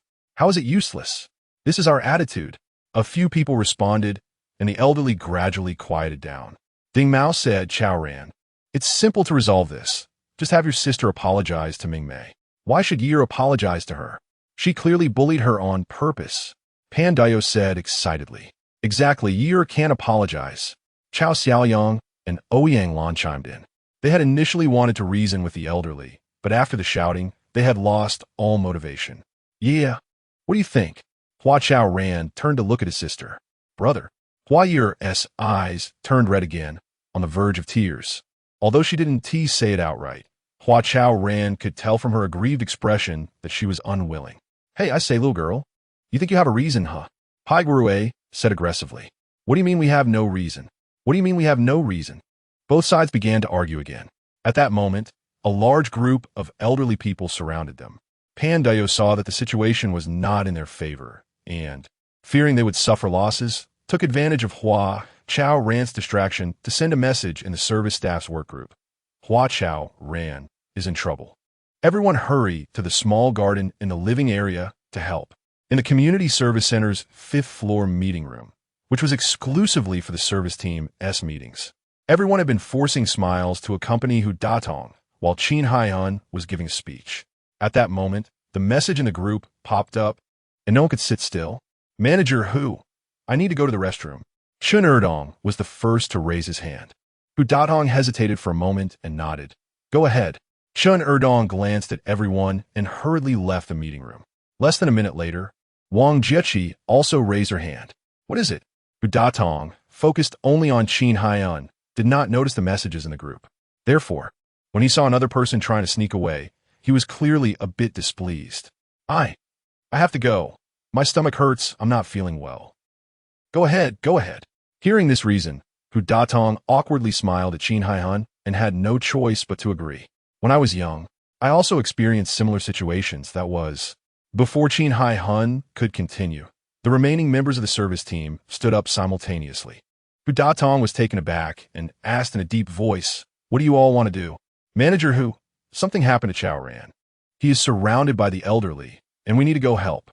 Sun Meng said. Others nodded vigorously while looking eagerly at Hu Datong and Xin Yang. Truly a pig team member. Hu Datong cursed inwardly. He put in so much effort just to divert Xin Yan's attention. Unexpectedly, after all that fuss, it ended in failure. Chapter 24. Days are ultimately lived by oneself. More and more elderly people gathered together, followed closely by the service team. Everyone had their own opinions, and soon there were 2 opposing groups. Hua Chaoran stood on a double chair, looking down at everything happening beneath him, feeling both anxious and somewhat helpless. It seemed that the elderly had long harbored grievances against Xin Life, and it finally erupted. In fact, what happened today could be boiled down to just a verbal slip. No matter how unwilling Hua Ye'er was, a simple apology could resolve it completely in the end. However, it was not so easy to fully dispel the long-standing resentment in the hearts of the elderly. After pondering for a moment, Hua Chaoran jumped down from the double chair. Grandpa, Grandma, Uncle, Aunt, everyone, let me say a few words. Here, Mayor Xin is coming. Mayor Xin is coming. As soon as Hua Chaoran began to speak, there was suddenly a commotion outside the crowd. Let Mayor Xin judge for us. Mayor Xin can definitely be fair.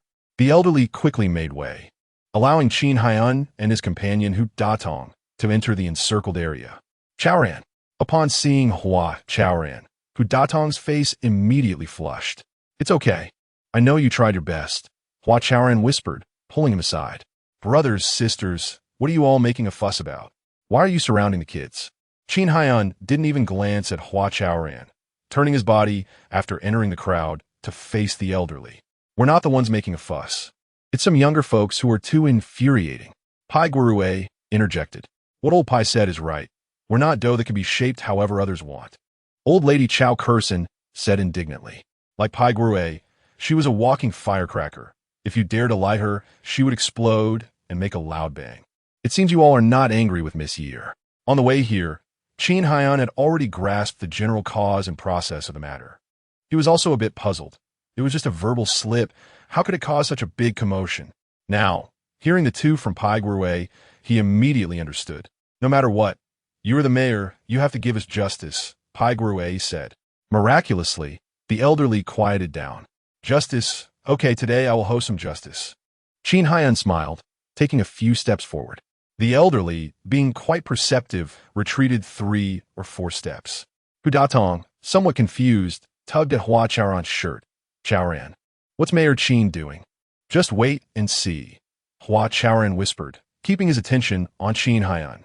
It's all right. Don't be afraid. Mayor Xin is here. They won't dare to make things difficult for us anymore. Pandayo approached Hua Ye'er and handed her half a pack of tissues. Thank you. Hua Ye'er accepted the tissues without hesitation and wiped her tears. Looking at Hua Ye'er, who appeared as if she had just been rained upon, Pandayo suddenly felt a bit dazed. Old folks, I have a question for you, and you must tell me the truth. Xin Hehan's gentle gaze swept over the crowd, and his expression became serious. Ask away. Feel free to ask. In front of old Xin, we won't tell any lies, Chao Kurson replied on behalf of the others.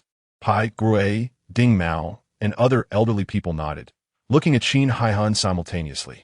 Do we really not want Xin Life anymore? Xin Yang asked the elderly. Hearing this question, the elderly exchanged glances, none daring to speak easily. After a long pause, Pai Gurue touched the back of his neck and said, No one said we shouldn't continue. Good. Since everyone still wants to continue, then I must ask, over the past 5 years, Xin Life hasn't achieved results. Do we have no responsibility at all? What responsibility can we have? Pai Gurue mumbled, turning his head to look elsewhere. At this moment, the small garden and even the entire Xin Life area were unusually quiet. A few birds hurriedly flew over the heads of the crowd, chirping a few times. That bird call seemed imprinted in everyone's hearts, so much so that many years later, some people could still vividly remember the sound of the birds when recalling that day. The flowers in the garden continued to bloom as always, and people quickly noticed that the fragrance of the flowers was indeed overwhelmingly strong. Since everyone is silent, then I will speak. Amidst the strong floral scent, Xin Yang spoke again. The city government has invested so many resources, and the only purpose is to seek a good future for us old folks. After a pause, Xin Yang looked up at the rising sun, somewhat emotional as he said, I've repeated this many times, but who among you has taken my words seriously? Yes, Xin Life has indeed gone a bit off course. But has anyone thought about why it turned out this way? Is it because Hua Chaoran and the others have poor service awareness, ruining the big matter of Xin Life? Or are those in charge of technology blind, really unable to see the binding effects of technology on the elderly? Sigh. Xin Yang sighed deeply. There are 3 years left, and I will also retire. At that time, like old Pai, I will also be just an ordinary old man. To be honest, I'm really afraid of retirement. Right now, I still have some things to do, busy and bustling, always having a purpose, but once I retire, sigh. That old saying goes, only the person drinking knows whether the water is cold or warm. What kind of life you're living now, I can't say. To me, there's only one thing to say. Days are ultimately lived by oneself. Blaming others, humph, can you blame them? Old Xin, stop talking, I understand. Pai, he scratched his head, letting his head droop. You understand, what do you understand, sigh? Xin Hun shook his head, sighing again, feeling somewhat pity for their misfortune and anger at their lack of resolve. It's just asking us to pay more attention to Xin life in the future. We all understand. Chao Curson said, understanding is good, but more importantly, you should learn to care for the kids. If it weren't for their foolish antics, Xin life might not be better than it is today. Xin Hehan's face regained a smile. That's right. Isn't that just the way it is? Pai said. If Ye'er really doesn't want to apologize, then forget it. Her bright temper is also troublesome. It's hard for anyone to get along with her. Another elderly person said. Exactly. It's not meaningful for so many of us to make things difficult for one child. If you ask me, let them figure it out themselves. The elderly began to chatter among themselves. Xin Yan smiled, observing them. The elderly's faces were flushed, their eyes evasive, and some were even planning to disperse. It seemed they had come to understand, and hopefully, the knots in their hearts could be untied. Xin Hun thought to himself, feeling somewhat relieved. Once the elderly quieted down again, he said, since you want me to host justice, I will still host it. Regarding today's matter, my suggestion is to each take 50 lashes. Those who need to apologize should do so quickly, and those who should be forgiving might as well be more tolerant. For the second phase of the Xin Life pilot, I want to make 2 requests. First, please let the old folks participate more in the construction of Xin Life, treating it as their own matter. Second, I ask the young friends to listen more to the suggestions of the elderly, seeing the elderly not only as service objects but also as a force that cannot be ignored in construction. Well said. It should have been like this long ago.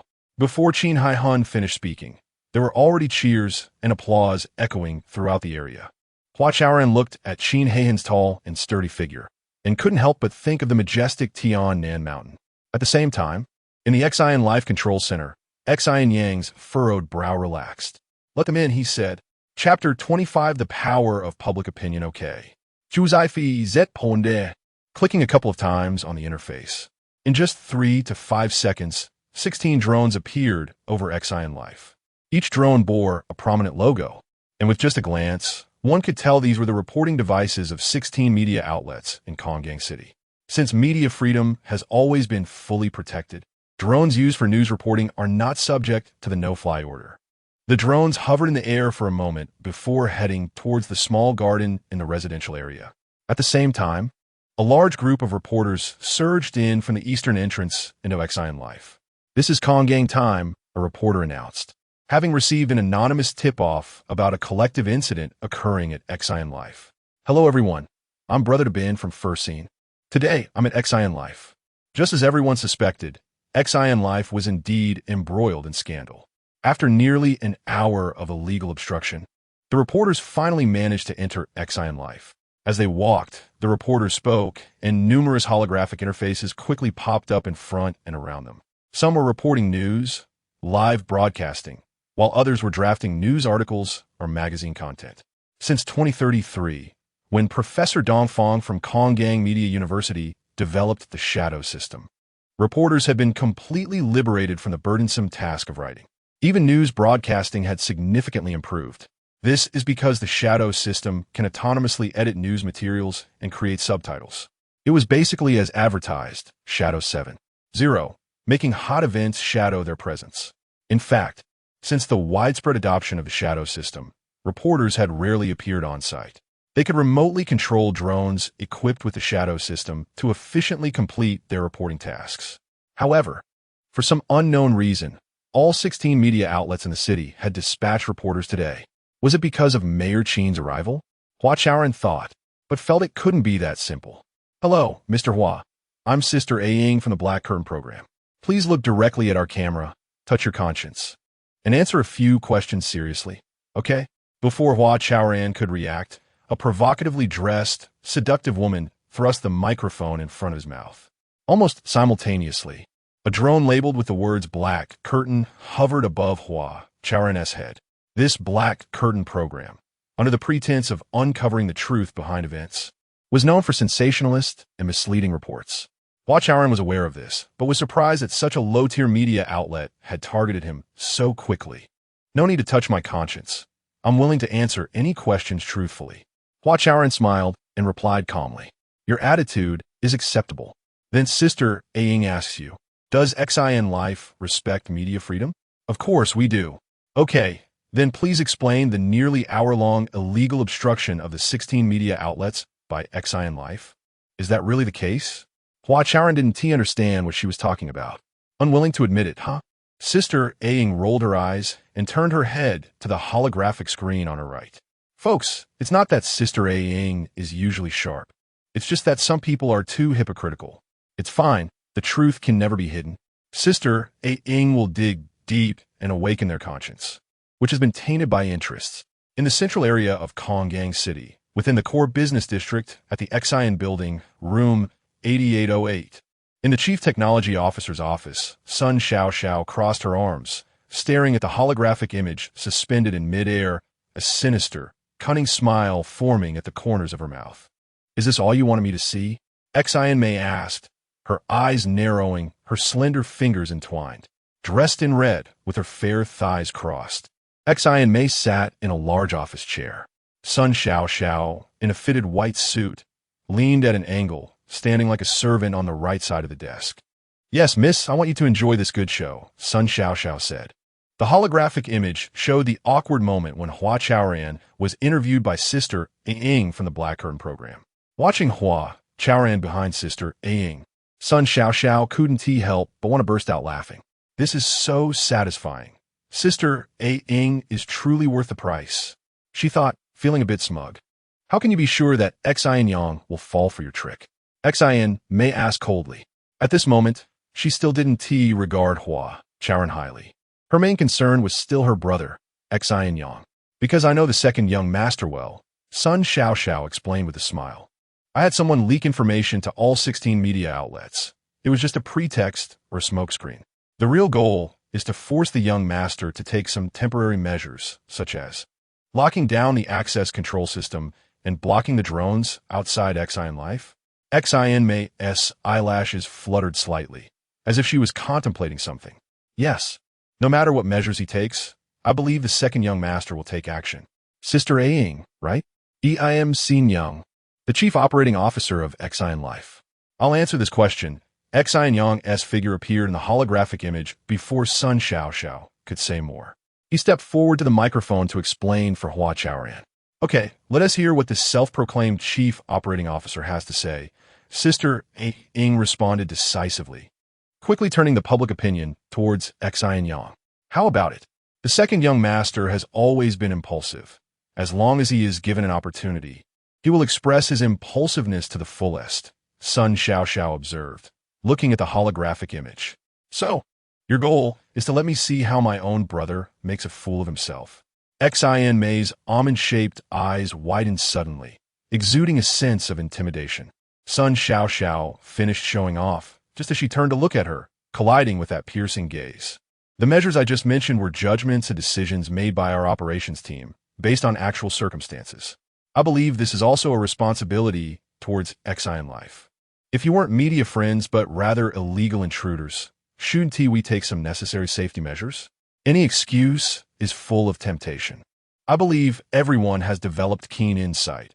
No matter how eloquently this man tries to argue, he cannot cover up Xin Life's brutal trampling of media freedom.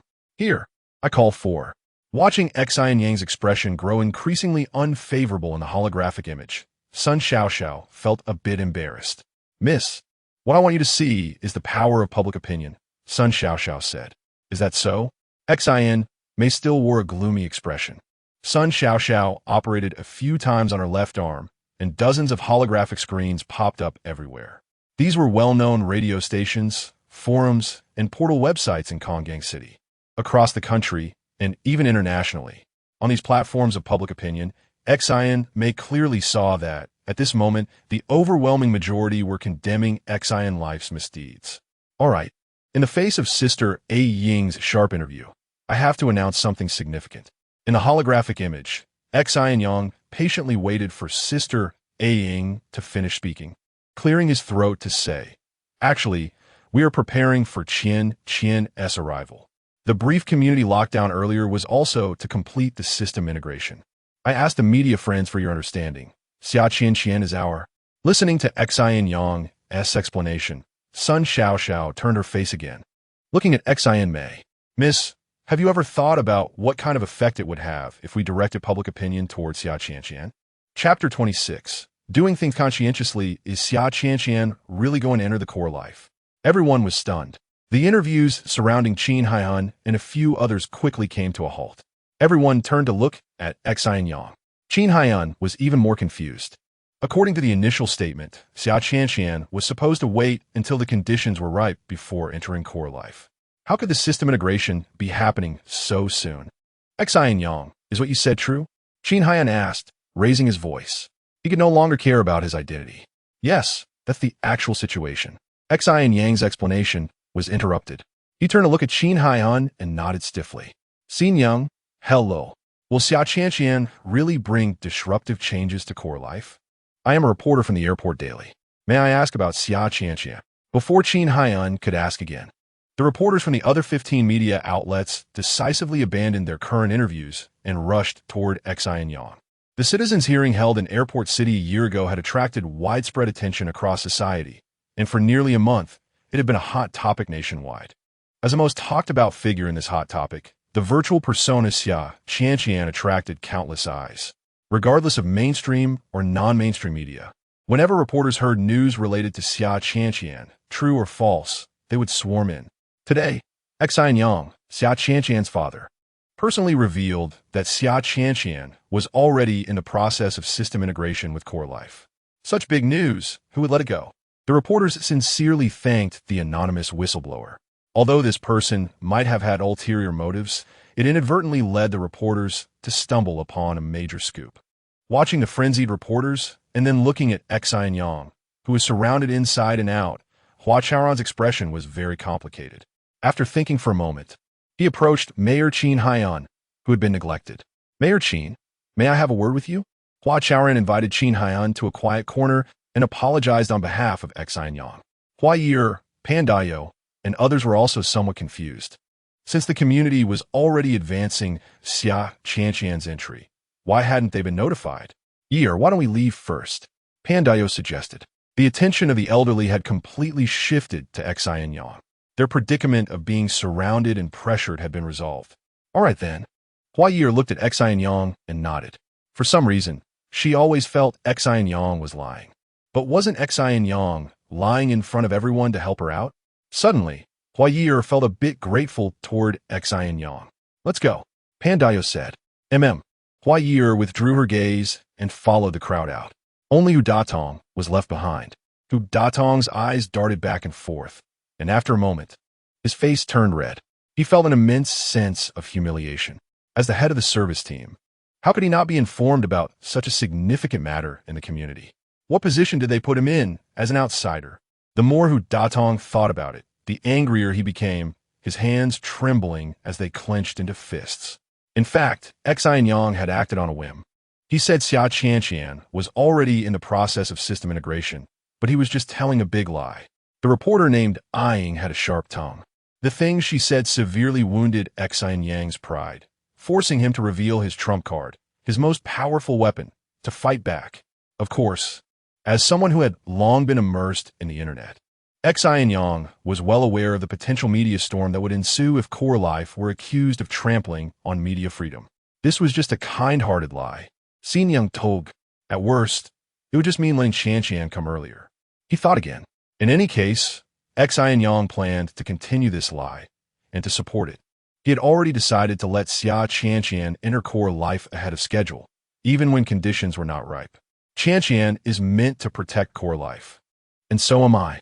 Xin Yang looked at the reporters who were continuously asking questions and soon imagined himself as a hero, a knight. In reality, all of this was just his pride and arrogance at play. Ying, Please hold on for a moment. As the reporters finished their interviews and were about to leave satisfied, Xin Yang called out to Aing, Mayor Xin, do you have a scoop for us? Aing stopped cheerfully. At the same time, reporters from the three mainstream media outlets, Airport Daily, Airport News, and Airport Commentary, also stopped. Miss, are you 30 this year? Xin Yang looked Aing up and down and asked kindly, Mayorin, how can you ask a girl her age right off the bat? Aing laughed, tapping her smart wristband twice. Two holographic screens that she had previously turned off popped up simultaneously. The drone hovering behind her also circled above everyone's heads. Mayor Xin, I want to live stream our conversation. Do you mind? Go ahead. Xin Yang sighed, frowning. Great. Thank you, Mayor Xin. Aing smiled charmingly and turned to the live stream holographic screen. Family, friends. Aing is truly a conscience of airport. Just now, our most respected hero in Airport City, Mayor Xin Yang, chose the undercover segment among the 16 media outlets in the city to talk with me. Miss, look over here. I want to chat with you for a moment. Xin Yang interrupted, his anger just rising and then quickly dissipating. When I asked your age, it wasn't to invade your privacy, but to tell you that you, like Hua Chaoran and Xin Yang, are also young. Do you understand? Mayor Xin, you mean? I don't mean anything else. I just want to tell you that we should do things with a conscience. Aing's fair face, adorned with makeup, slightly flushed, and then quickly returned to normal. Mayorin, you may not understand our undercover segment we are all about. Then let me ask you, do you think we should build core life well? Well, that depends on the actual needs. Actual needs? Whose actual needs? Xin Yang looked at her, his chest heaving twice. Child, don't forget that you will also grow old. When you're old, do you really want to live the life that these elderly people are living now? Of course not. Aing mumbled, looking elsewhere. Xin Yang examined the holographic screens floating beside her face and said earnestly, Child, we in the media need to have a conscience too. Think about the things you've said today. Which of them is true? Which one doesn't have a hint of incitement? We're just chasing hot topics, restoring the truth. Aing said softly, You are tarnishing the image of media people. You are misleading public opinion. You only know how to chase hot topics. When have you restored the truth? The reporters from the three mainstream media outlets angrily accused. They had initially been observing the conversation from a bystander's perspective, but as they listened, they became increasingly furious. It was these profit-driven individuals who were ruining the image of the entire industry. Family, you all know Aing. Aing has always focused on the facts and can be held accountable for every word she says. Aing has reason to believe, under the condemnation of her peers, Aing did not immediately refute, but instead started to defend herself to the live stream interface. Xin Yang, do you also want to learn from Aing? Xin Yang was staring blankly at the busy Aing when Hua Chaoran's arm draped over his shoulder. Don't worry, even though I haven't done the system integration, Xin Qian will definitely be joining Xin Sheng Hua. Hua Chaoran said. Xin Yang glanced at Hua Chaoran, still wearing that proud expression. Xin Yang, there's really no need for that. You know the current situation of Xin Sheng Hua. The conditions aren't quite mature. What if? There's no what if. Trust me. There will definitely be no what if, Xin Yang asserted. However, Hua Chaoran still felt uneasy inside. Besides, this Xin Yang was too proud. Why couldn't he just admit that he was lying? Chapter 27, Do You Not Want to Do Something? It had been about 2 or 3 days since that day. The Hua siblings were once again gathered around the hot pot. The temperature reached the boiling point, and a pot of clear water was bubbling away. As the bubbles broke, steam began to rise, quickly filling the air. Hua Chaoran looked at his sister Hua Ye'er's delicate face and felt a sense of blur. The water was boiling. It was time to cook the vegetables. While speaking, Hua Chaoran picked up a slice of beef and started cooking it in the pot. Hua Ye'er remained silent, staring blankly at the hot pot. Don't you like eating beef? I specially bought this meat for you. Give it a try. Hua Chaoran glanced at his sister and placed the cooked beef into her plate. Brother. Hua Ye'er looked up at him, gently biting her lip. I miss Mom and Dad. I want to go back home to see them. Hua Chaoran was taken aback and smiled. Then let's go back and take a look. After saying that, he continued cooking the vegetables. Hua Ye'er moved her lips a couple of times, her voice very soft. If we go back, we might not come back. Why? Hua Chaoran asked, staring at her. The beef in the pot was rolling violently under the impact of the water. The room was very quiet. and the bubbling sound seemed somewhat thrilling. "It's nothing. Maybe I'm just tired." Hua Ye'er's eyes were slightly red, and she turned her head away. She picked up her chopsticks and grabbed the beef that her brother had cooked for her. Although the beef was a bit cold, she still ate it with great enjoyment, even forgetting to dip it in the sauce. "Think about it a bit more," Hua Chaoran said, placing more freshly cooked beef into his sister's bowl. Hua Ye'er glanced at the steaming beef, nodded, and then the siblings fell silent, quietly eating the hot pot. Their parents had long since passed away, and all Ye'er could see when she went back home were 2 tombstones. Moreover, the Hua family had long-lost friends and relatives in their hometown. Who could Ye'er rely on if she went back? On the morning when Offing replaced Shaniyu and became the new gatekeeper of Xin Life, it was drizzling. Many elderly people came out of their homes after hearing the news. Everyone braved the rain, repeatedly entering and exiting from the 4 entrances. For a time, it seemed that there were no elderly people in Xin Life, but rather a group of playful children. "Hey, old Pai, this is your 8th time? Is this interesting?" Chao Kursin pushed Pai away, her face full of joy. "Look at you old ladies. Don't you ever have enough?" Old Pai wasn't angry. He glanced back at Chao Kursin and continued to queue. 3 more people, then I can chat with Offing again. It's not that we don't have enough. It's just that life is too boring. Sometimes I think, God, let me get really sick. What's good about being sick? Being sick is interesting. Don't think those robots are dumb. We can play with them in various ways, haha. Chao Kursin laughed, so hard she almost bent over. Ding Mao said, "The one who first thought of the metaverse is not a good person." He stood behind these 2, always with a gloomy face. Others were playing happily. What was he playing? No one could say. Cursing the metaverse is nothing. If you want to curse the guy who invented the internet. Pai Guerue rolled his eyes. This old ding, relying on being a writer, always had a face that seemed dissatisfied with everything. Pai Guerue had long found him displeasing, but he didn't take care to interact with him. What is wrong with cursing the metaverse? Without the metaverse, how would you spend your days? Chao Kursin said. Just thinking about the metaverse made her face suddenly flush. Just a few days ago, in her parallel universe, a young boy appeared out of nowhere, presenting her with a large bouquet of roses, claiming to have fallen in love with her at first sight. There are always ways to pass the time. Ding Mao said coldly. I won't waste time with you old sticks. I'm about to see my daughter, hee. As the elder in front approached Offing, Pai Guerue felt his hands and feet stiffening. He adjusted his collar several times and tugged at the hem of his shirt. Old Pai really cares about Offing. Who says he doesn't tea? Hey, have you heard? Old Pai says his daughter looks just like Offing. Watching Pai Guerue's comical appearance, the elders behind him began to whisper among themselves. Since everyone had been teasing Offing, they quickly formed a long line. Even though the elderly were in line, they found it quite entertaining, because in most cases, they hardly ever met, let alone interacted. In Xin Building, room 8808, in the Chief Technology Officer's office, Sun Xiao personally brought a cup of mocha to Sister Yang. Sister Yang, he called out twice. Sister Yang came back to her senses from her daze. On the nearby glass wall, a news report was being broadcast. The headline was very eye-catching. Offing wins elderly hearts. Xin Life welcomes new vitality.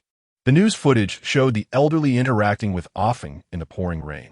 Sister Yang had been lost in thought while watching this news. Do you not want to do something? Sun Xiao sat down on the opposite sofa, tilting his head to stare at Sister Yang. What can I do? Sister Yang murmured. Her instinctive response. What? Have you had a change of heart? Sun Xiao picked up a cigar from the ashtray, lit it, and took a small puff. The unique aroma of the cigar spread, but Sister Yang remained silent. I have already consulted the young lady. If you do it cleanly and beautifully, this deal, the dark curtain, will be yours. After Sun Xiao finished speaking, he carefully tilted his face back and blew out 2 smoke rings. In 2038, a massive anti-smoking movement swept the globe. Since then, cigarettes, like firearms, were completely banned worldwide.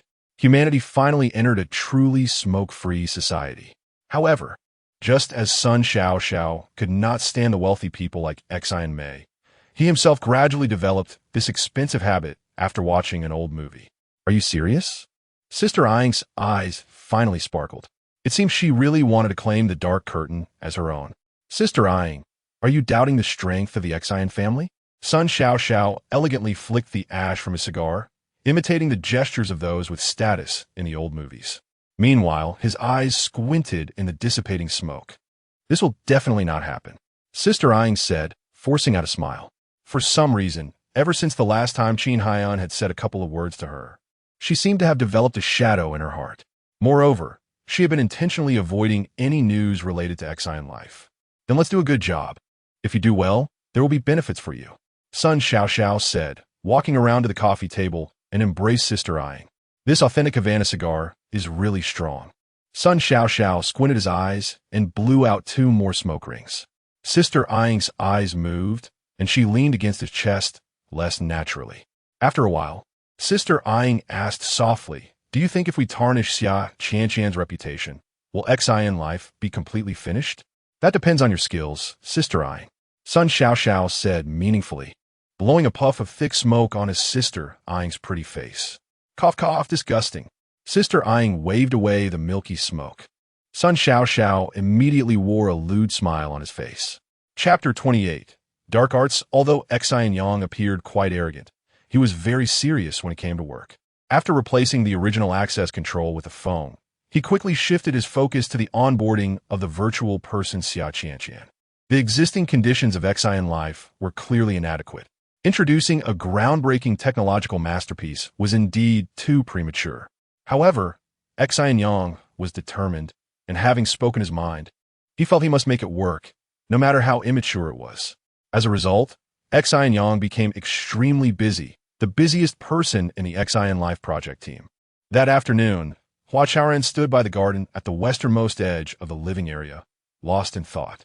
The setting sun elongated his shadow, as if it wanted to merge with Xin Life. "Can I talk to you for a few minutes?"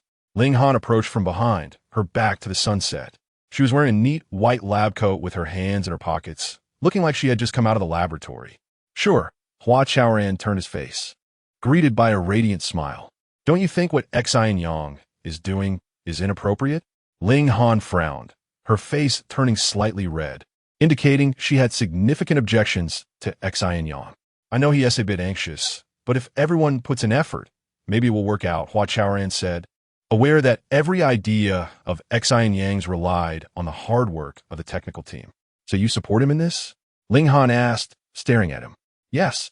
Sometimes potential is. This has nothing to do with potential. It's disrespecting science. Don't you understand?" Ling Han interrupted him, her already frosty expression becoming even colder. Hua Chaoran was taken aback, but still smiled. Just a few more days of hard work. Ling Han suddenly fell silent. The sunset dyed her hair a shade of orange, gently swaying in the wind. Xin Yang wants to push Xia Qianqian into the community out of good intentions. We're all on the same team, so it could just help him out. Looking at Ling Han's incredibly beautiful face, Hua Chaoran felt a bit nervous. After a while, Ling Han sighed, turned around, and walked away into the sunset. "Hey, Ling Han, don't overthink it. We're all doing this for the good of Xin Life." Hua Chaoran called after her. "I know, why are you so chatty?" came a reply, just as her silhouette was about to disappear. As the evening breeze carried her words away, Hua Chaoran sighed. "Wait, that is not right. I still have things to say to her." Moments-They. Hua Chaoran suddenly realized what a great opportunity he had just missed. He could have discussed how to handle those transparent isolation shields in the garden with Ling Han. But now, she was gone, and the chance was lost. Forget it. I'll talk to her another day, he thought. During that time, Hua Chaoran's biggest headache was not how to handle those isolation shields, but how to persuade his younger sister, Hua Ye'er, to apologize to Ming Mei. His sister had repeatedly expressed her desire to resign and return home. Hua Chaoran had tried hard to persuade her, but Hua Ye'er seemed determined to leave. Under these circumstances, convincing her to apologize to Ming Mei had almost become an unattainable wish. In fact, after that incident, it seemed like a knot had formed in his sister's heart.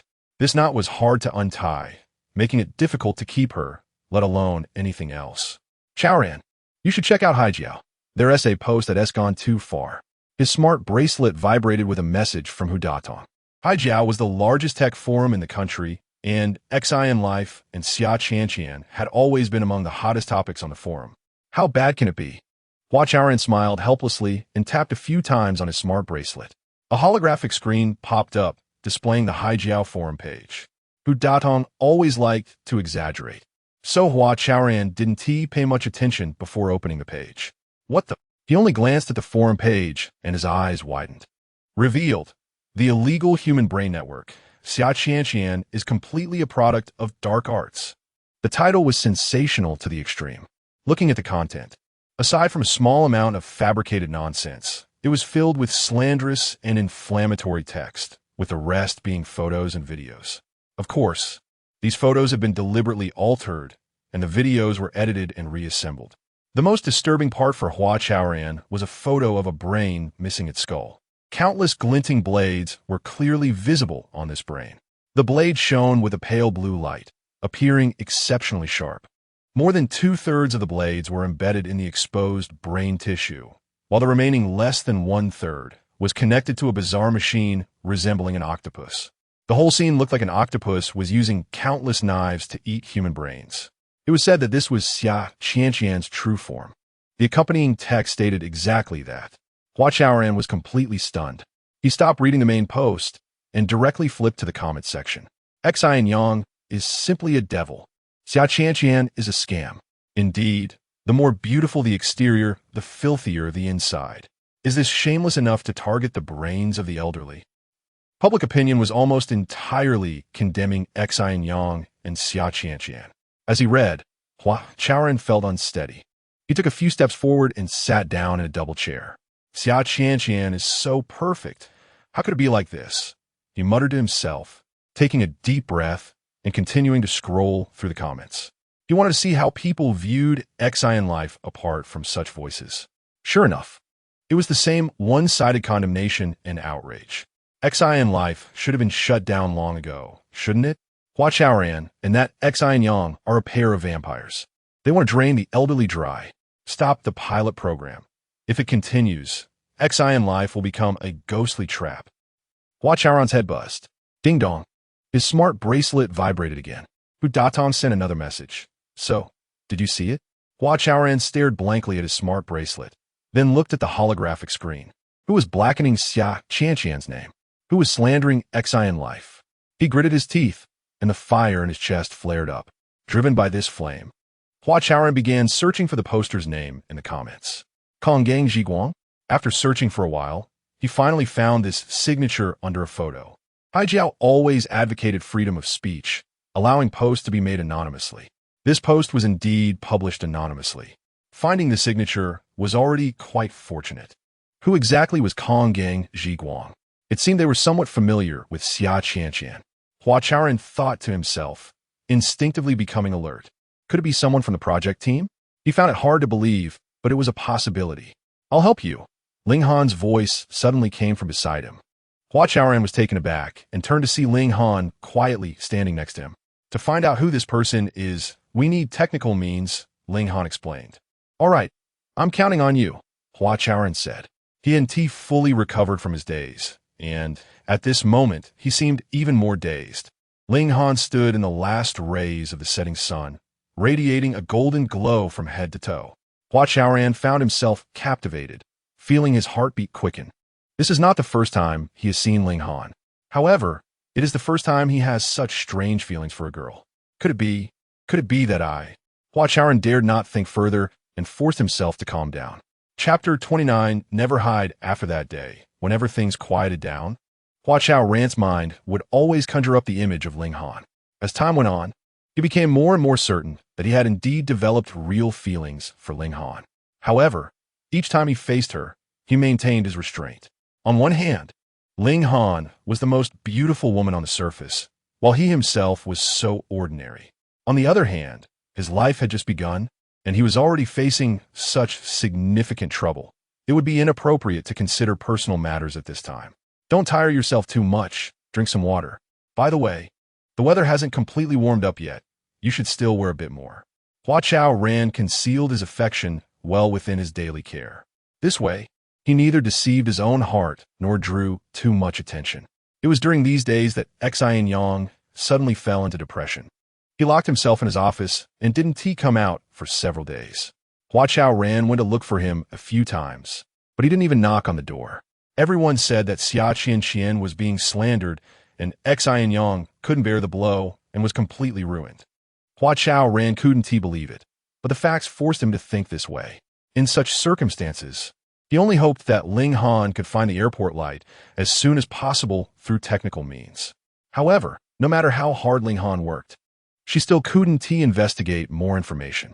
The airport light was almost a mysterious existence.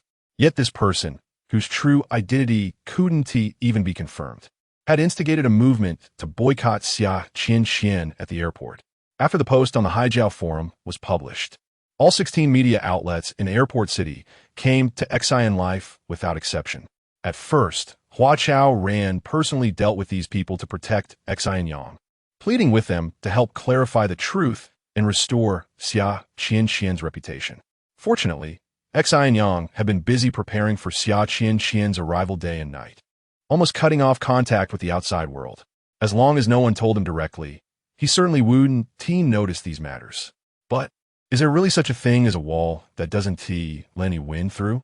One afternoon, Hu came to talk to the operations team and inadvertently mentioned the slander against Xian on the forum.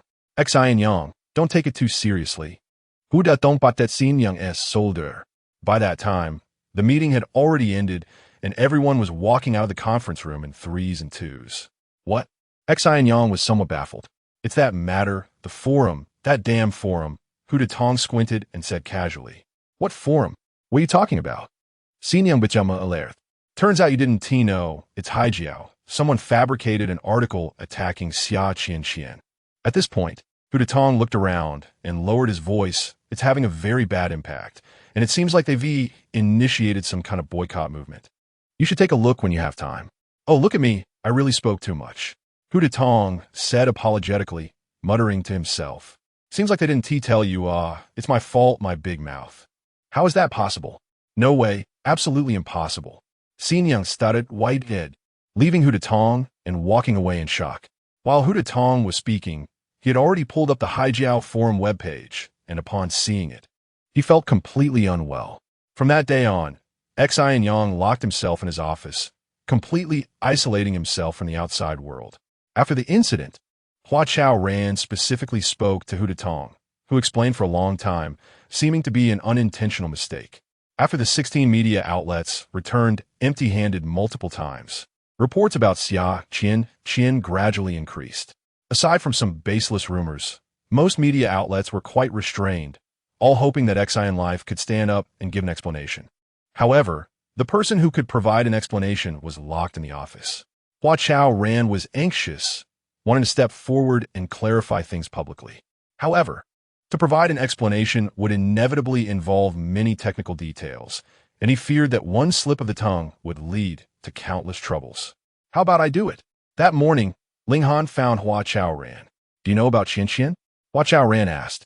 In fact, he had thought about asking Ling Han to give an explanation, but it seemed inappropriate to let a girl face the ways of public opinion. Pretty much. After this period of investigation and collection, I believe I can. Ling Han looked quite confident. Then, Chaoran, this is bad. Something has happened again. Without waiting for Hua Chaoran to finish speaking, Hu burst into the office.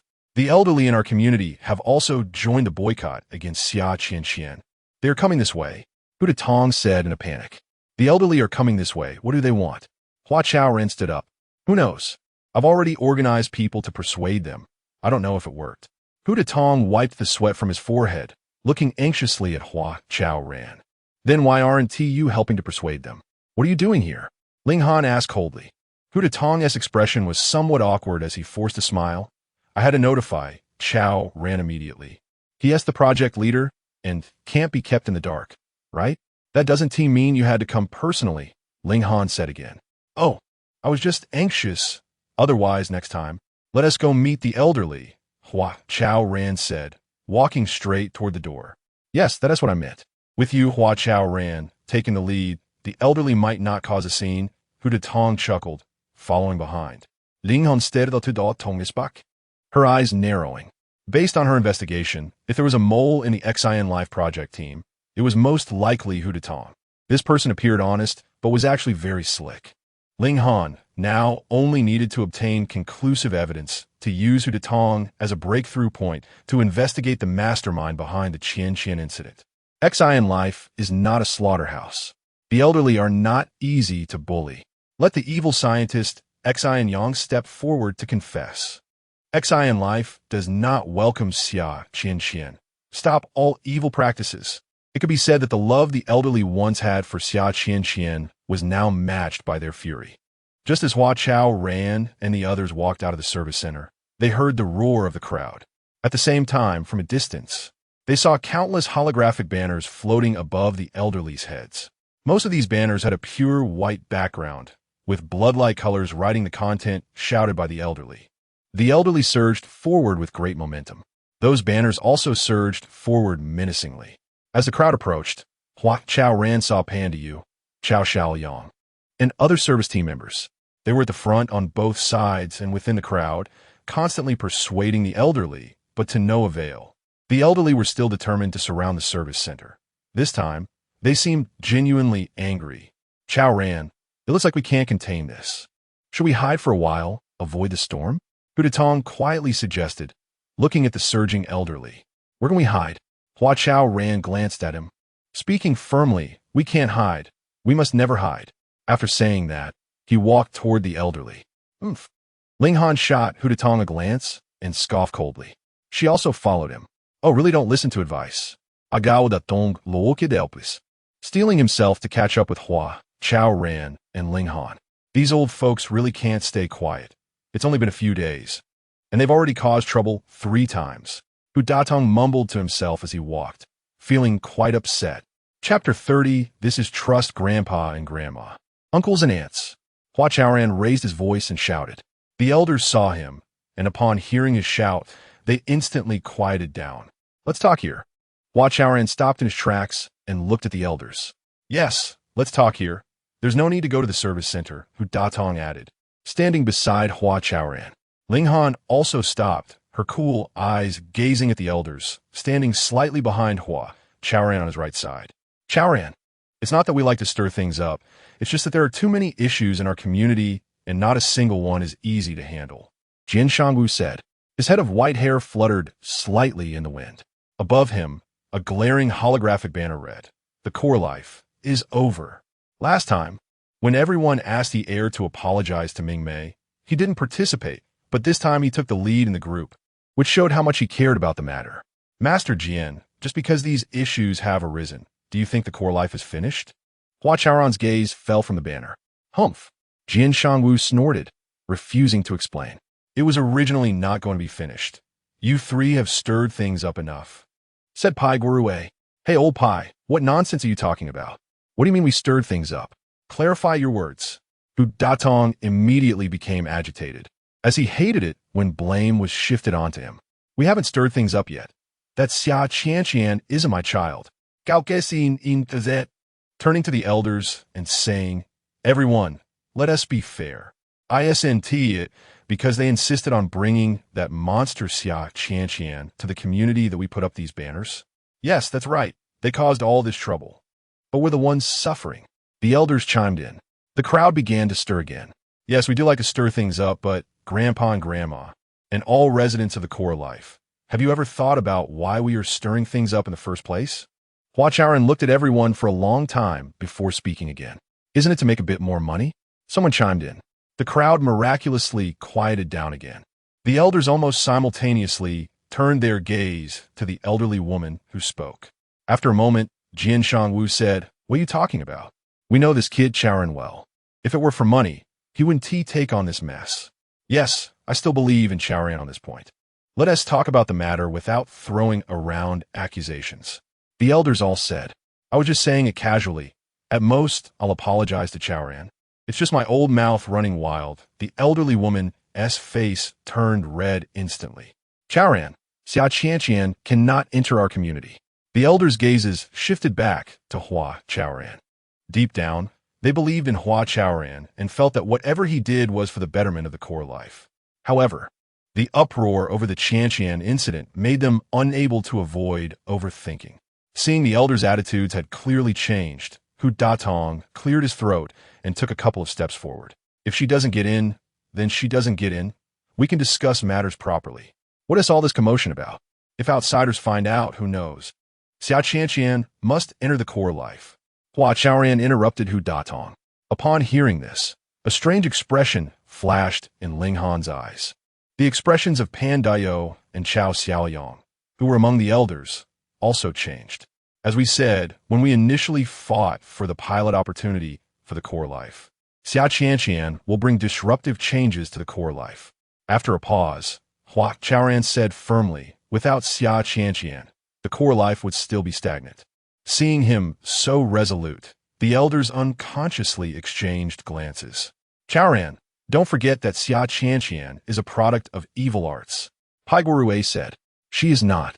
She is a technological masterpiece, painstakingly developed by Xin Yang. She is a cross-era innovation, Hua Chaoran replied. Still bringing up that Xin Yang? He is just like his sister, who devours people without spitting out bones. They are both evil scientists. Chao Kurson glanced at the crowd and replied, he is not an evil scientist. He is very dedicated. At some point, Chu Zhifei, Chu Yuanhang, and the other members of the operations team rushed over. We work with him every day. Apart from seeing how invested he is in his work and how dedicated he is to new technology development, we haven't seen anything else. If Xin Yang is an evil scientist, then there are no scientists left in this era, said the members of the technology team excitedly. They stood in several rows like a thick wall. Hearing the passionate words of the young people from the technology team, the elders were momentarily stunned. After a moment, everyone unconsciously turned to Jian Shangwu. Chaoran, since you all trust Xin Yang, let him come out and explain things to everyone, Jian Shangwu said after thinking for a moment. After speaking, he turned and walked away.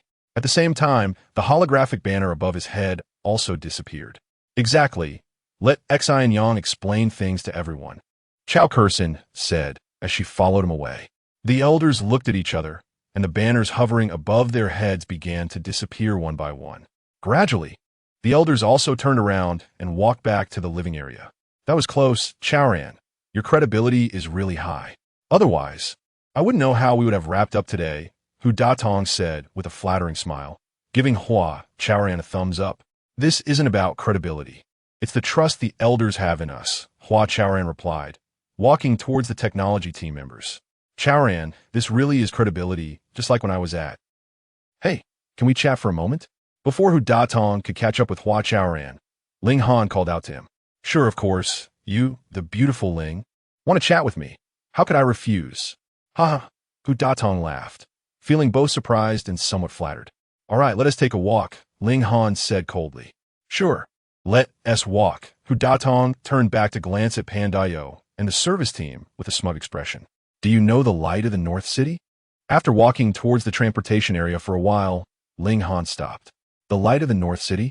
Hu Datong looked confused. Ling Han reminded him. The person who posted on Haijiao. Upon hearing this, Hu Datong's eyes shifted. Ling Han, are you doubting me? He asked. Humph. Ling Han snorted. A sound of disdain for such two-faced people. I was just asking casually. Ling Han raised her face, seemingly thoughtful, and said, I hope you can help provide some clues. You're looking for me just to provide clues? Hu Datong asked, somewhat incredulously. Yes, Ling Han nodded. Since that's the case, I do have some information I can share with you, Hu Datong said, revealing a mysterious expression. Ling Han had originally prepared a set of rhetoric, planning to take action if Hu Datong continued to refuse to tell the truth. However, she did not expect that she wouldn't need to press further. As Hu Datong voluntarily began to share what he knew. Some time ago, someone sought me out. Hu Datong pondered for a moment and lowered his voice. Who? Ling Han turned around, staring at him as she asked. You probably know this person. Hu Datong smiled awkwardly, seemingly embarrassed. Chapter 31. A apology from Xin Life. It's about sister eyeing from Black Curtain. A few years ago, when she was still a junior reporter, someone introduced her to me, but she didn't take a liking to me. Hu Datong's face turned red as he continued.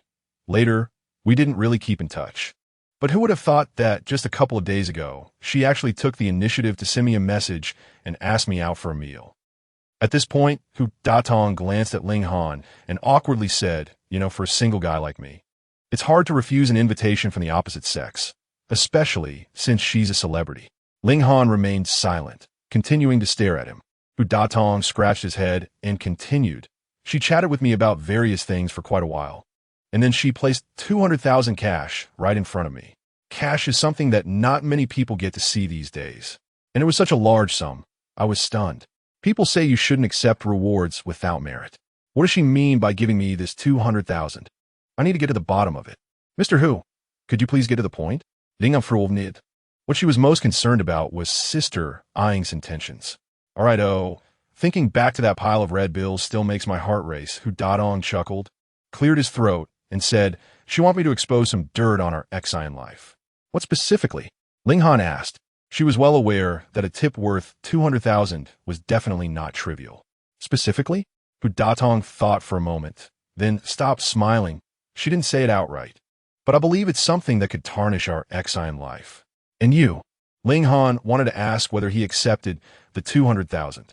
Don't worry. I outright refused. I didn't take a single cent of that 200,000. Hu Datong said sternly, we treat Xin Life like family. How can we help others sabotage it? Ling Han, I'm telling you the truth. Hu Datong changed his tone, speaking earnestly, just because I rejected her. I didn't think much of it. If you hadn't asked, I would have forgotten about it long ago. Okay, I understand. Ling Han pondered for a moment and nodded. Do you still doubt me now? Hu Datong asked. After talking for so long, he gradually picked up on the nuances. Just like how Sister Yang reached out to him to buy dirt on Xin Life, Ling Han wasn't just trying to hear his response. She had some doubts about him. Thank you. Ling Han smiled after speaking. Thank you. Hu Datong found it somewhat baffling. What does that mean? Thanking me for responding to the situation or something else? Spring was already halfway over, and the evenings were warm. Mingmei held a glass of Bordeaux red wine, sitting in a beige woven chair on the balcony. In front of her, the fully enclosed balcony was gradually changing. Ever since that incident, she had hardly stepped outside. Even the uproar over the Chantian incident in the community didn't interest her. Grandma, Hua Ye'er's call echoed in her mind from time to time. Mingmei felt the ruthlessness of time and the cruelty of life. After the tempered glass used to enclose the balcony merged with the outdoor environment, the breathability and transparency of the crystal steel reached their peak. Distant stars twinkled and nearby lights shimmered. The night view of the airport was still so enchanting. Mingmei recalled the first time she came to the airport. It was also at night when she walked out of the high-speed train station. Over 40 years had passed, and the airport back then was so bustling, yet now it felt eerily quiet. Muttering to herself, Mingmei took her first sip of wine. Best actress, she chuckled self-deprecatingly.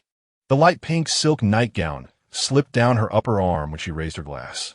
Her forearm was exposed. While drinking, she hadn't noticed, but now, catching a glimpse, she felt a shock. Under the dim light from the living room and the neon from outside, she saw the wrinkles covering her forearm and the sagging skin. Grandma, she chuckled, isn't that right? Suddenly, tears welled up in her eyes. Someone was visiting. In the room, so quiet one could hear a heartbeat. A sound suddenly broke the silence. Mingmei's body involuntarily trembled. To enjoy the night, she had specially set the butler system to sleep mode. Unexpectedly, it was this system that ruined everything with an abrupt visitor alert. The rich floral fragrance flooded in, and the distant stars dimmed significantly. Mingmei realized that the night at the airport was still so restless, so full of desires. Who is it? She asked, placing her wine glass on a small round wooden table beside her. It's her. The butler system brightened the living room lights several times, projecting the visitor's image. Mingmei held her wine glass, turned around, and saw it was Hua Ye'er. What's she doing here so late? Mingmei wondered to herself. Although she felt somewhat displeased, she still stood up, intending to open the door for Hua Ye'er herself. Hello, Sister Best Actress. Before Mingmei could walk over, the door opened on its own. The butler system had a predictive behavior function. When it determined that the homeowner had a clear intention to open the door, it naturally helped Mingmei by opening it. Sister. Now you're calling me sister? Perhaps angered by the butler system or still harboring resentment towards Ye'er, Mingmei noticed Hua Ye'er's face quickly clouding over. Come in and sit. Seeing Hua Ye'er standing dumbly by the door, Mingmei, out of courtesy, made an inviting gesture. In fact, Her earlier intention to open the door for Ye'er was also out of politeness. "Thank you." Hua Ye'er bit her lip and walked in. Facing a large row of pure white sofas arranged in front of a traditional Chinese painting, Hua Ye'er sat lightly on the sofa closest to the door. "Prepare her a cup of hot drink," Ming Mei said. "Okay," the butler system responded. Meanwhile, the distinct aroma of hot cocoa began to waft through the living room. "What did you come here to discuss today?" Ming Mei sat down on a small lambskin square stool directly beneath the painting. This was her exclusive seat, and she had never let anyone else sit there. "I'm here to apologize to you," Hua Ye'er said, her face reddening, her head lowering. "I'm sorry, Sister Best Actress. It's all my fault." Her voice was very soft. Ming Mei's eyebrows involuntarily raised. From the news she had received, this Hua Ye'er seemed to be both wilting and stubborn, as if she had never been willing to admit her mistakes. "Since you're here to apologize, then speak up a little," Ming Mei said deliberately, wanting to test Hua Ye'er's sincerity. "I'm sorry, Sister Best Actress. It's all my fault." Hua Ye'er suddenly raised her face and spoke loudly. After saying this, 2 crystal tears welled up from the corners of her eyes, streaming down her face and falling to the ground. These were tears of humiliation. As a master of performance, Ming Mei recognized it at a glance. "What's wrong, unwilling?" she asked, staring at Hua Ye'er. Seeing Hua Ye'er's tears, Ming Mei felt some pity for her. However, her naturally proud personality made it difficult for her to compromise with anyone. Thus, she maintained a cold expression and her voice was icy. "Yes," Hua Ye'er sniffed, choking up as she said, "but I have to apologize to you because of my brother, They. Xin Life needs me to apologize to you." Upon hearing this, Ming Mei was stunned. After a long pause, she said, "You can leave now. Have you accepted my apology?" "Hua Ye'er, because you're not sincere. I really can't accept it," Ming Mei said coldly, standing up and walking back to the balcony. Hua Ye'er looked at her silhouette, and tears fell again. Ever since she called Ming Mei grandma in the chaos, her life seemed to have become increasingly messy. She thought that maybe if she took the initiative to apologize to Ming Mei, she could put an end to it all. At least she could help her brother share some of the burden. But Ming Mei did not accept her apology. What should she do now? For a moment, Hua Ye'er's mood became even heavier. Chapter 32. You don't believe that Xin Life can be built better that evening. Hua Chaoran sat outside Xin Yang's office with a few cans of beer. After returning to the service center with the operations team in the morning, he had knocked on the office door, but there seemed to be no one inside, as there was no response at all. Given the current situation, it was essential for Xin Yang himself to step forward and explain everything to clarify matters and restore confidence in Xia Qianqian among the residents of Xin Life and the entire society. However, Xin Yang was unwilling to come out no matter what.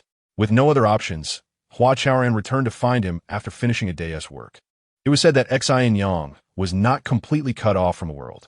He would crack open the office door around 1 in the afternoon to let his assistant Xiao bring him some food and drinks. Unfortunately, Hua Chaoran had come several times, but had missed that opportunity. He had intended to try his luck again at noon today, but was called away at the last moment. "Hey, Xin Yang, can you hear me?" Hua Chaoran knocked on the wooden door behind him. With no one left in the office area, he simply sat down on the floor. "The elderly in the community are causing a stir today. If you don't come out to explain a bit, things might really go haywire." After waiting for a while without any response from Xin Yang, Hua Chaoran started talking to himself. "Xin Yang, don't pretend you can't hear me. I know you can hear me." With a loud pop, Hua Chaoran opened a can of beer, and the unique aroma of hops quickly spread around. "Where did that arrogance of yours go? What happened to the boldness you had when you stood in Citizen Square that day, confronting your sister Xin Mei head-on? Hey, you think of me as your brother, right? If you're not speaking, I'll take it as you agreeing with me. Xin Yang, my good brother, do you know how much trouble you're causing by hiding behind that door like an ostrich? You once said you'd turn the impossible into possible. Is that still valid?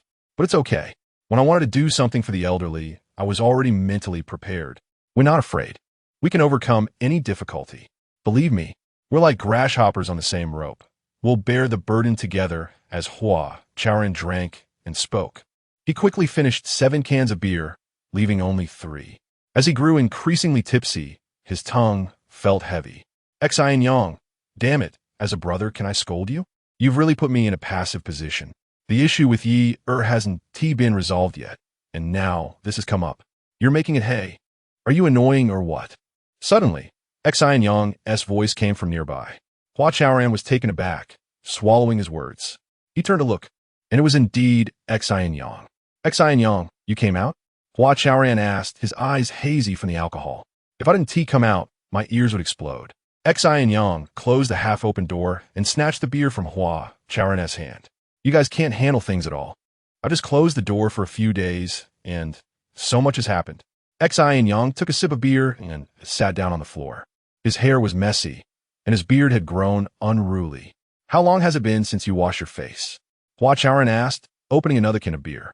He looked Xin Yang up and down several times, finally focusing on his face. I don't know. Is washing your face really that important? Xin Yang retorted, clearly display asset. Isn't it important? Hua Chaoran mumbled, straightening his back. Xin Yang, are you okay? His eyes were filled with concern. What do you mean okay? I've always been fine, okay. Xin Yang tilted his neck back and downed more than half a bottle of beer. Aren't they all saying you're depressed? Hua Chaoran asked, somewhat confused. Depress my ass. Xin Yang threw the empty beer bottle away and stood up. I'm leaving, he said. Where to? Hua Chaoran twisted his neck to ask. To see the results of my work these past few days, Xin Yang said, pushing open the office door. Are you really okay? Hua Chaoran couldn't believe it and looked Xin Yang up and down again. Are you coming or not? If you're not coming, I'm closing the door. Xin Yang stepped into the office. I'm coming right now. Hua Chaoran hurriedly got up from the floor. After all the trouble he went through to enter Xin Yang's office, he couldn't miss this opportunity. Once Hua Chaoran entered the office, Xin Yang casually closed the door again. Oh my God, Xin Yang, did you really do all this? Moments later, exclamations filled the office. The next morning, Xin Life suddenly became lively. Many people witnessed Mayor Xin Yang moving in. Mayor Xin, are you really moving into Xin Life? Chaoran seized the opportunity to block Xin Yang to confirm the news.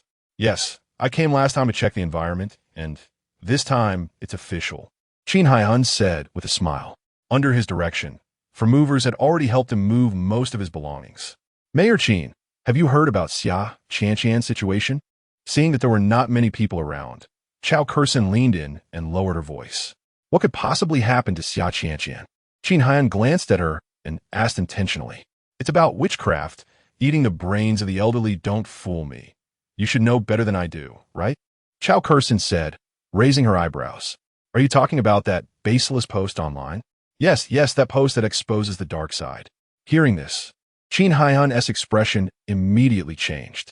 Expose the dark side, huh? He rolled his eyes and snorted coldly. What can I say about you? Just because others say Xia Qianqian is a product of witchcraft, does that mean she is? Everything must be based on evidence. Do you have evidence? Chaoran's face changed slightly as she mumbled. Of course I do. The photos and videos in that post, as well as the recent overwhelming news reports, can all serve as evidence. When did hearsay become evidence? Xin Yang countered, his tone serious. Chaoran, I know you. After you go back, tell the older brothers and sisters that Xin Yang, say Xia Qianqian is fine, absolutely fine, and I can guarantee that with my honor. Oh, Konggang note that. She had originally come to gather gossip, but unexpectedly received a reprimand. Mayor Xin, you're really brave. What if Xia Qianqian really has a problem? Wouldn't you be risking your own reputation? Chaoran muttered as she turned around. Xin Yang heard her clearly, and his eyebrows shot up. I trust Hua Chaoran and these young people. If even they resorted to witchcraft, what is the use of my honor? I didn't mean that. I was just saying it casually. Oh, it would be better if you didn't hear that. Chaoran said, blushing.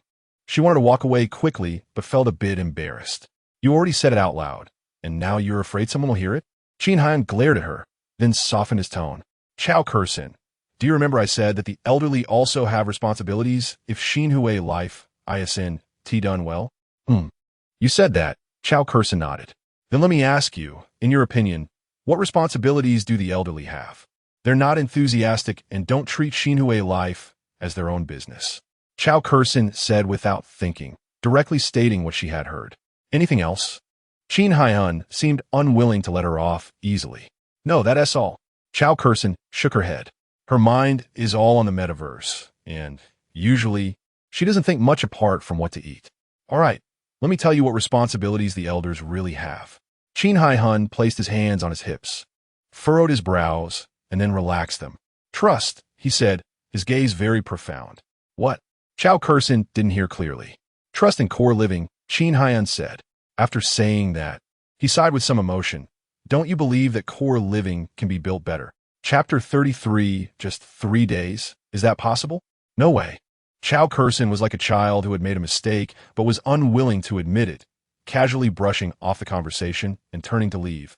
Mayor Qin, I see you've moved quite a bit already. You probably still have some tidying up to do at home, so I won't take up your time. Let's chat when we have a chance. All right, let's chat when we have a chance. Xin Hun frowned and waved at Chao Kurson. Changing the mindset of the elderly is not something that can be accomplished in a day or two. Xin Hun was well aware of this. One of the important purposes of moving into Xin Life was to change the perceptions of the elderly. Oh, by the way, Mayor Qin, Xin Life welcomes you. Chao Kurson turned back and said with a smile. She had already moved quite a distance from the blue bricks on the ground. How childish. Qin Heihan's frown relaxed. The older one gets, the more they seem to revert to childhood. At 2 in the morning, at the largest nightclub in Konggang City, Cyborg, the atmosphere was intoxicating. With flashing lights, the Atmosphere team girls were energetically flaunting their charm. Not far from the Atmosphere team, in a U-shaped booth, Sister Yang had just stood up and sat back down. Beauty, we all say you've had too much to drink, but you don't believe us. Yeah, you're already this drunk. You can't handle it alone. As they spoke, 2 sleazy men exchanged glances and approached her. Get your filthy hands off me. I can walk by myself, I can. Sister Yang stood up again before they could put their hands on her. However, she had indeed drunk too much. Before she could finish her sentence, the room spun, and she fell directly into the booth.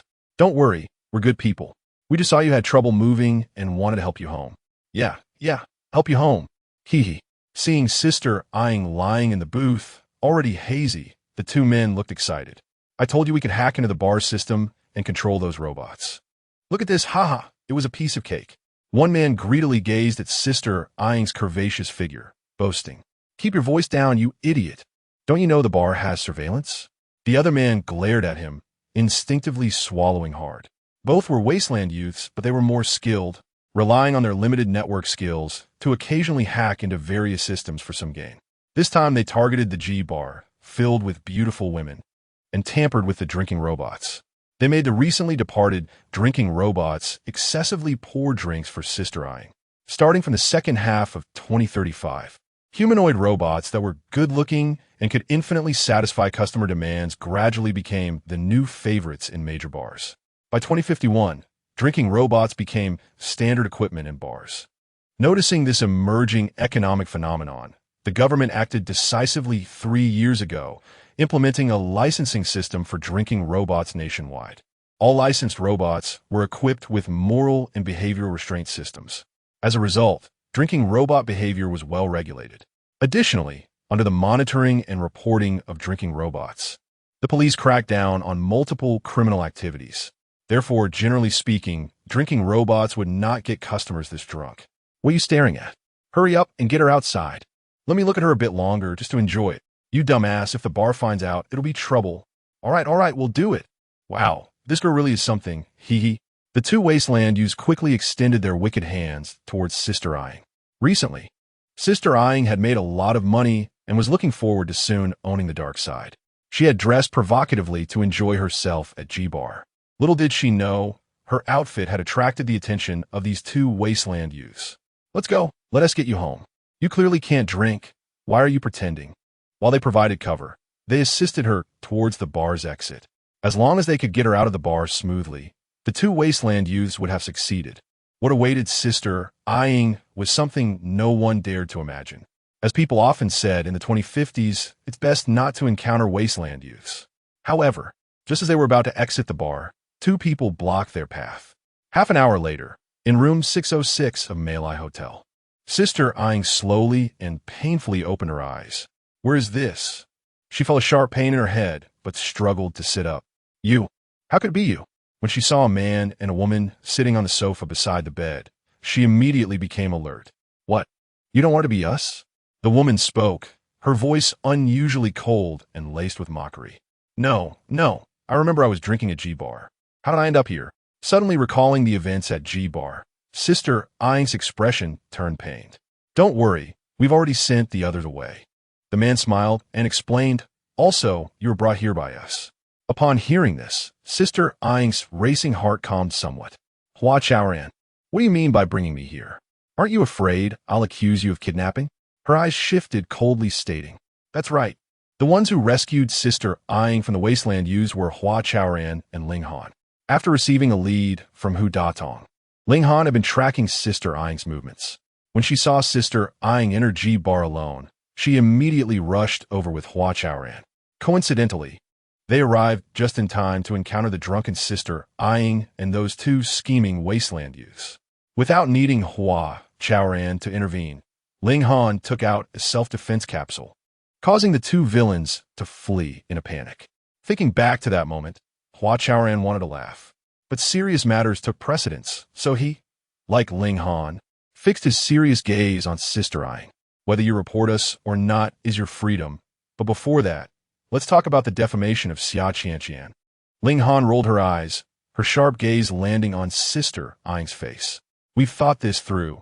Given your identity and abilities, you couldn't possibly pull off something this big, especially on a technical level. We have ample reason to believe you can't do it. Hua Chaoran's expression was grave, pausing before adding, even completely concealing your identity through technical means is beyond your capabilities.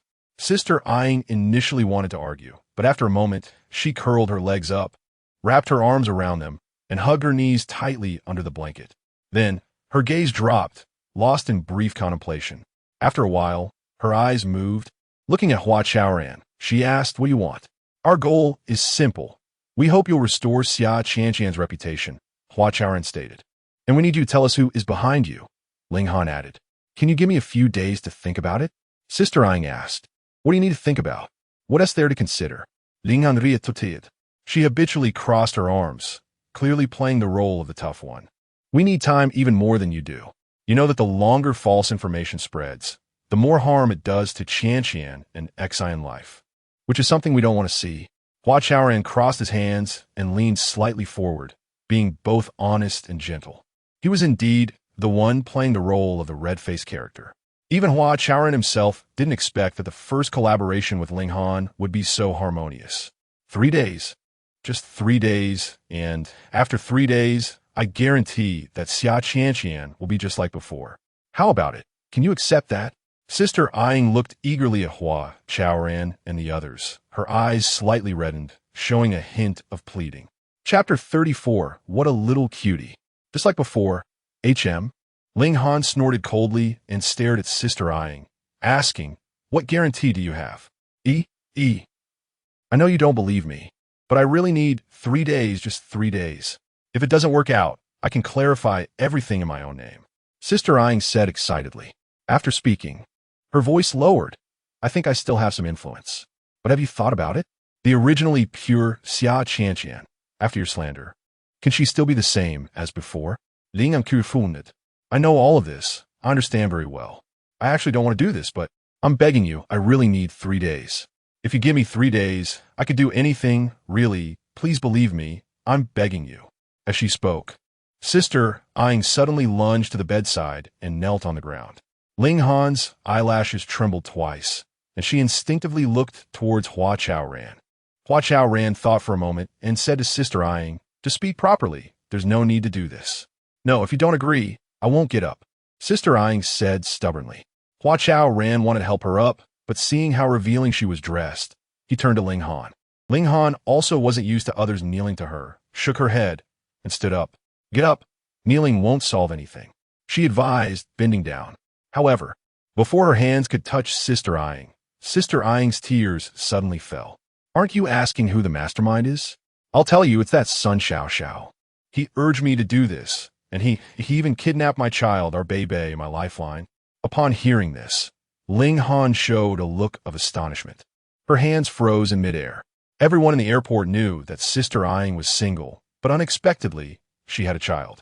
Moreover, Sun Xiao was so shameless as to threaten a mother with her child. Sister eyeing, do you need 3 days for your child? Hua Chaoran asked. In this situation, he suddenly calmed down. Yes, as long as I have 3 days, I can get my baby back. Sister eyeing nodded vigorously, explaining. Your child has been kidnapped, and you still have a mood to go to G-Bar? Hua Chaoran stared at Sister eyeing. Which of her words is true? He thought. Sister eyeing lowered her head, her eyes constantly darting. After a moment, she raised her face and said, before I met you, my child was definitely fine. Not only was she fine, but I would also make a lot of money, so I was happy, and went to the bar to relax. But I happened to run into you, so I had to clear my relationship with Sun Xiao. Seeing that Hua Chaoran and Ling Han were listening seriously, Sister eyeing continued, once he realizes I want to cut ties with him, our baby will be in danger, perhaps. So I need 3 days. Just 3 days, can you? Sister eyeing, look at me. Hua Chaoran interrupted her. Sister eyeing's words stopped abruptly as she looked at Hua Chaoran with tear-filled eyes. At the same time, Ling Han withdrew her hands and sat back in her chair. Do you really need 3 days to save your child? Hua Chaoran asked, staring into her eyes. Sister eyeing's swollen eyes moved, biting her lip, and nodded. After nodding, her head drooped again. All right, we'll give you 3 days. I hope you can keep your word. Hua Chaoran hesitated for a moment, looking at her disheveled hair, and said, to be honest, I still don't believe you, but we can't stop a mother from saving her child. Let's go, Ling Han. After Hua Chaoran finished speaking, he turned to look at Ling Han. Then the two of them walked out of the hotel room. Sister eyeing knelt on the hard floor for a while and suddenly let out a heart-wrenching cry. 2 days later, around 5 in the morning, Ding Mao woke up, staring blankly at the empty community courtyard and the gloomy sky, faintly hearing a few almost imperceptible cat meows. When Xin Life was just built, everyone in the community had pets, and cats and dogs ran around everywhere. Hearing 1 or 2 meows was really too common. However, as time went on, the mischievous and playful cats and dogs began to cause trouble. They often crawled into various equipment, causing short circuits from time to time. That period suddenly had water outages, power outages, internet outages, and places that were not ventilated.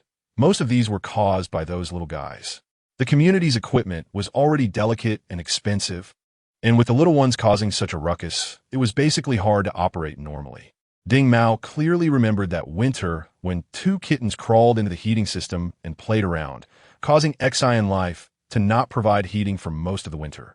What was most distressing was not the freezing in the dead of winter, but the tragic death of those little guys.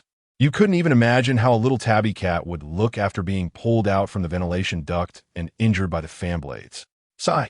Ding Mao sighed, unwilling to think back on it. The following spring, Xin Life no longer allowed pets. Gradually, the sounds of cats and dogs became hard to hear in the community. Meow. A clear meow suddenly made Ding Mao's eyes widen. Meow. He followed the sound to the door. The butler system silently opened the door. It was indeed a completely black little kitten. Meow. The little cat blinked its big, bright eyes, timidly sizing up Ding Mao. Ding Mao's eyes suddenly turned a bit red. Little guy, where did you come from? Did you get lost? He squatted down and gently stroked the little black cat's furry head with his trembling hand. Meow. The little cat tilted its head and meowed again. Ding Mao couldn't help but want to pet its head again.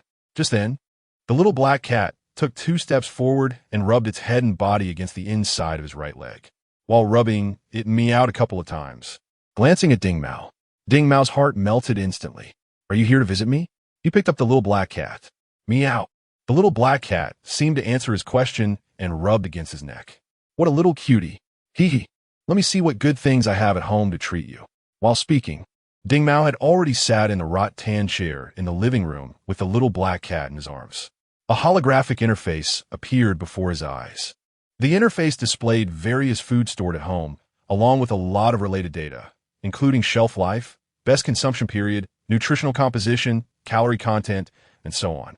After looking at the little black cat for a long time, Ding Mao chose a small bowl of pure milk and a small silver fish. That's all, hey. I hope you like it, he murmured, gently stroking the little black cat. 3 minutes later, a small home dining robot delivered the milk and silver fish. After standing in front of Ding Mao, The robot's head and legs began to retract, quickly transforming into a clean and tidy dining table centered on its outstretched hands. Immediately afterward, after high-temperature disinfection, warm tableware emerged from the tabletop. The milk and silver fish that were originally in its hands were now placed in the center of the dining table. Eat, eat. The pure white metallic tabletop was spotless, smooth as a mirror. Ding Mao carefully placed the kitten on the dining table, afraid it would slip and fall. Meow. The kitten called out and quickly steadied itself. Then, it looked around and walked over to the plate filled with milk. Meow. After happily licking for a while, the little black cat turned to look at Ding Mao. Congratulations to Teacher Ding for successfully adopting a kitten. Just then, a holographic interface suddenly appeared in midair. Besides the congratulatory message, the interface was filled with information about the little black cat. After staring for a long time, Ding Mao sat back down on the sofa in a daze. So it turns out to be a smart pet, he muttered. Chapter 35 Gene Pets. That morning, Ding Mao was not the only one to discover the smart pets at his doorstep. 1/10 of the elderly in the Xin Life community might receive this surprise. In fact, when Hua Chaoran and the others were planning this event, they considered giving each elderly person in the community a pet to bring joy to everyone. However, we all know that some people are allergic to fur and some naturally dislike small animals. Therefore, this 1/10 of the elderly was just a small-scale trial. According to the initial plan, as long as more than half of the elderly in this 1/10 took the pets home, it would indicate that the project, named Meeting Little Cuties, was on the right track. Of course, if all the pets were taken home, it would definitely be a great success. Nobody just hoped for the project to be on the right track. Everyone was hoping for a big win. While Ding Mao sat on the sofa in a daze, Hua Chaoran and the others were anxiously waiting. Everyone knew that the community was piloting a new project today, and they all got up early in unison. They gathered in front of the circular display screen of the central control system. To make it clearer and more focused for everyone, the operations team made adjustments to the screen. Besides a few necessary monitoring data, all other numbers were temporarily stopped from displaying. The entire circular display turned silver gray, sparkling like the Milky Way, occasionally flickering in the silver gray hue with each breath. In this quiet, deep silver gray, there were 4 grass-green percentage numbers changing continuously from the 4 cardinal directions. It was already past 7 o'clock. Why was it still not over 50%? The technical team's Han Xiao muttered softly. It's not that quick. The elderly only start getting up at 7, said the service team's Yang. She thought for a moment and added, nowadays the elderly are crazy about the metaverse. Some of them can secretly stay up until 2 or 3 in the morning. All right, then let's wait a little longer. Han Xiao pouted and fell silent. Hua Chaoran pondered for a moment and turned to ask Ling Han, is the medical system malfunctioning? It's fine, Hu Datong interjected. The elderly have been battling the medical system for 5 years and have accumulated a wealth of experience. They have plenty of ways to dodge the health monitoring of the medical system. I see. Hua Chaoran nodded, returning his attention to the percentage. Xin Yang, did you create these little guys? Hu Datong turned his neck and looked at Xin Yang, who had a serious expression. Xin Yang glanced at him, but did not answer his question. What is this thing called again? Gene pets? To me, they just look like some aesthetically pleasing bionic robots. What do they have to do with genes? I pondered over it all day, yesterday, and almost cracked my head open without figuring it out. Hu Datong spoke to himself, awkwardly laughing. Ever since he was asked by Ling Han, he had been looking for opportunities to show off, but he had no skills, so he could only try to make his presence felt when there were many people around. You'll know soon, Xin Yang said lightly. These little cuties were indeed his invention and the research outcome he had achieved by locking himself in the office day and night a few days ago. Xin Yang was not depressed. He had gone a bit crazy for a few days.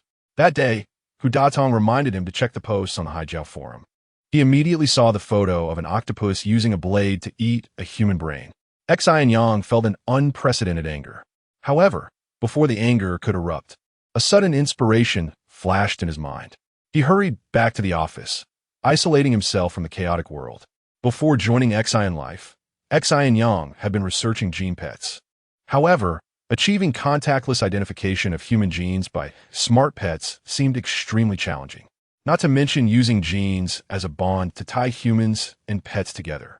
Xin Yang tried many methods. Apart from connecting smart pets to the human gene database, there seemed to be no other way. However, gene data obviously belonged to personal privacy, and to frequently access and circulate it online just to feed a smart pet was neither safe nor worthwhile. Xin Yang encountered the greatest bottleneck of his life. Sometimes he would think that perhaps science always has its boundaries. However, while staring at that eerie photo that made his scalp tingle, the bottleneck vanished, and the boundaries ceased to exist. In the world of science, there are always countless virgin lands waiting for us to develop. Xin Yang's fighting spirit reignited. He was going to launch a new offensive against gene pets. 60. Suddenly, a surprised exclamation was heard. Xin Yang withdrew his thoughts and instinctively looked over. It was actually Hua Ye'er. Xin Yang had just stepped out of the office not long ago when he heard his assistant say that Hua Ye'er was causing a ruckus about resigning. Her excitement indicated that she still had feelings for Xin Life, Xin Yang thought. He suddenly had the idea of persuading Hua Ye'er to stay. It's rising, oh my. It's simply growing crazily. Haha. Hu Datong laughed heartily. At the edge of his view, the green percentage had already jumped to 76 in the blink of an eye. Chaoran, this is considered success, right? Hu Datong said cheerfully. Yeah, this 1/10 of the elderly probably all like pets, Hua Chaoran mused. Hu Datong then looked at Xin Yang. These little guys really won't run around randomly? Unless their owners insist on making them do so. Otherwise, such things will absolutely not happen, Xin Yang replied, suddenly showing a smile. But if these little guys are not properly taken care of, they might get lost, he added. Get lost? Where could they go? Hu Datong scratched his head, somewhat confused. Aren't smart pets like toys? They can still get lost? The others also looked over when they heard Xin Yang say that. Because they are alive, like their owners, they have personalities. Xin Yang scanned the crowd and said meaningfully, with personalities, they will run away from home. But where would they go? Hu Datong still looked bewildered. Ling Han said, if they have no personality, wouldn't they really just become toys? True, I'm even tempted to adopt one. Hu Datong chuckled twice and then looked at the circular screen. The percentage numbers had stopped moving. Without any suspense, it was exactly 100. Hugo, you have a rough understanding of the habits of gene pets. So please ask the service team to pay more attention. If they can avoid getting lost, try not to let them get lost, after all, the elderly. Chaoran, you don't need to say that. I already thought of it. Don't worry, it's just 5,782 gene pets. If one gets lost, I'll go be a little cat or dog for the elderly. Huh. As soon as Hua Datong finished speaking, everyone burst into laughter. Even Hua Ye'er, who had been frowning, was now smiling. Amidst the laughter, Ling Han, Hua Chaoran, and Xin Yang exchanged knowing glances. Only the three of them knew that the pilot deployment of gene pets was just the beginning. A bigger plan was yet to come. The little cuties would not only get lost, but would be lost where no one could find them. By then, Xia Qianqian could make her appearance. No one would need to clarify the slanders against her. She could do it herself, Xin Yang thought, and his smile grew even brighter. He even imagined how furious his sister Xin Mei would be. Chapter 36. Let's go together. Since the arrival of those 782 pets, Xin Life seems to have been infused with infinite vitality overnight. The elderly used to just nod at each other when they met by chance, with little conversation. Now, those who have adopted pets frequently walk dogs and play with cats in the community, and the old folks watching from their windows have become increasingly envious. In the past few days, whenever a kitten or puppy appears in the community, a large group of seniors quickly gathers around. They first curiously inquire about where these adorable creatures came from, and then incessantly ask about their living habits and whether they are easy to care for. Gradually, the conversations have extended beyond just pet topics, and they find themselves chatting about their personal lives. This is the first time, aside from planning collective protests, that the elderly have had such frequent offline interactions. In fact, the seniors living in Xin Life do communicate when they have time, but most of their interactions occur online, in a virtual environment. Take the community's most hot-tempered members, Pai Guruei and Chao Kurson, for example. Pai Guruei has long been immersed in the world of the rogue universe, becoming a renowned dragon-slaying hero in the virtual realm. Meanwhile, Chao Kurson dwells in the future universe, where she is the beautiful and sought-after Miss Daisy in a romantic city. The two universes are essentially two different worlds. For the dragon-slaying hero to have any interaction with Miss Daisy, it can only happen once a year during the global Metaverse Carnival Wormhole Day. Of course, aside from the Metaverse, Xin Life also has its own resident communication group, but it has remained silent year-round. Looking back, the most active days in the Xin Life Comprehensive Service Group were during the days when everyone was clamoring to petition the municipal hall to stop the Xin Life pilot program. Oh, and during the brief moments when Hua Ye'er was asked to apologize to Ming Mei, and when they resolutely resisted Xia Qianxian. There were also short bursts of activity that lasted no more than 10 minutes. Pets, with their irresistible charm, have pulled the elderly out of the metaverse and into the real world. Ding Mao, holding a little black cat, looked at these silly smiling old folks and felt a sense of nostalgia. It was as if everyone had returned to 5 years ago, when their hearts were warm and full of hope for the future. Old Ding, what are you daydreaming about? Xin Haiyan approached. The sun had just risen, and the air was refreshingly intoxicating. Ding Mao turned to look and saw Xin Haiyan's white hair glinting with a golden hue. Not daydreaming, just admiring the sunrise. Ding Mao replied, I haven't heard you say that in years, ha. Xin Haiyan stopped in front of Ding Mao, and the tiles under his feet ceased their motion as well. The sunrise we see from our community may not be grand, but it's truly beautiful. As they spoke, Xin Haiyan sat beside Ding Mao on the other side of the two-person chair. The two just watched the sunrise, leaning against the little garden and chatting. My Yorin, haven't you adopted a little buddy? Ding Mao asked, stroking the little black cat with a smile. Meow, before Xin Haiyan could respond. The little black cat meowed softly, as if it had joined the conversation. I wish I could, but unfortunately, I'm not as lucky as you, old Ding. Xin Haiyan gazed at the little black cat with envy. Perhaps due to his age, he had often felt lonely in the past 2 years, especially since his children were serving the country in the southern hemisphere and rarely met. He yearned for a living companion. You must be joking. You're the number one in Konggang City. Even if Hua Chaoran isn't sensible, he should prioritize getting one for you. Haha, I'm not joking. I suspect Chaoran and the others are randomly assigned, so I say you're lucky, old Ding. Hey, there's nothing lucky about it. If you like, I can lend you the little black cat for a couple of days. Old Ding, are you serious? Then I won't hold back. Meow. The little black cat suddenly cried out, starting to nuzzle Ding Mao's belly, then looked up at him pitifully, with those mournful little eyes and affectionate demeanor. It seemed very attached to Ding Mao and reluctant to be given away. Haha, the little guy isn't happy about it. Xin Haiyan laughed, leaning closer to the little black cat and teasing it. I'm much more generous than old Ding. You can have all the fish and shrimp you want. Meow. The little black cat buried its head in Ding Mao's arms, nuzzling him even more enthusiastically. Haha, it's quite a character. Xin Haiyan removed his wrinkled, old face from in front of the kitten and sat up straight.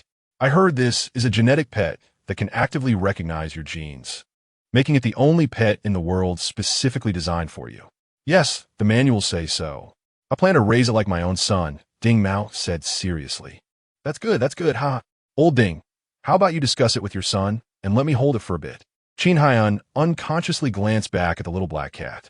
Little Black, Mayor Xin is a great hero and a good servant. Let's be generous and let him hold you. Okay, Ding Mao said to the little black cat. Meow. The little black cat scrutinized Xin Haiyan and let out a gentle meow. Xin Haiyan knew it was agreeable and quickly reached out to hold it in his arms. Old Ding, haven't you written any new books recently? Xin Haiyan asked, holding the little black cat as if it were a child, all the tenderness in his chest surging forth.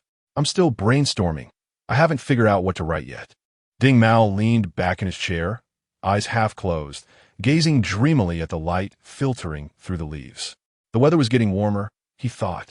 A gentle breeze blew, causing the leaves to sway, and the scattered, sparkling light danced along with them. Stop thinking about it. Let me give you a topic. You can write about our community, about Chaoran and these young people, they. Mayor Xin, you're in luck. Before Xin Haiyan could continue, Jin Shangwu came running from a distance.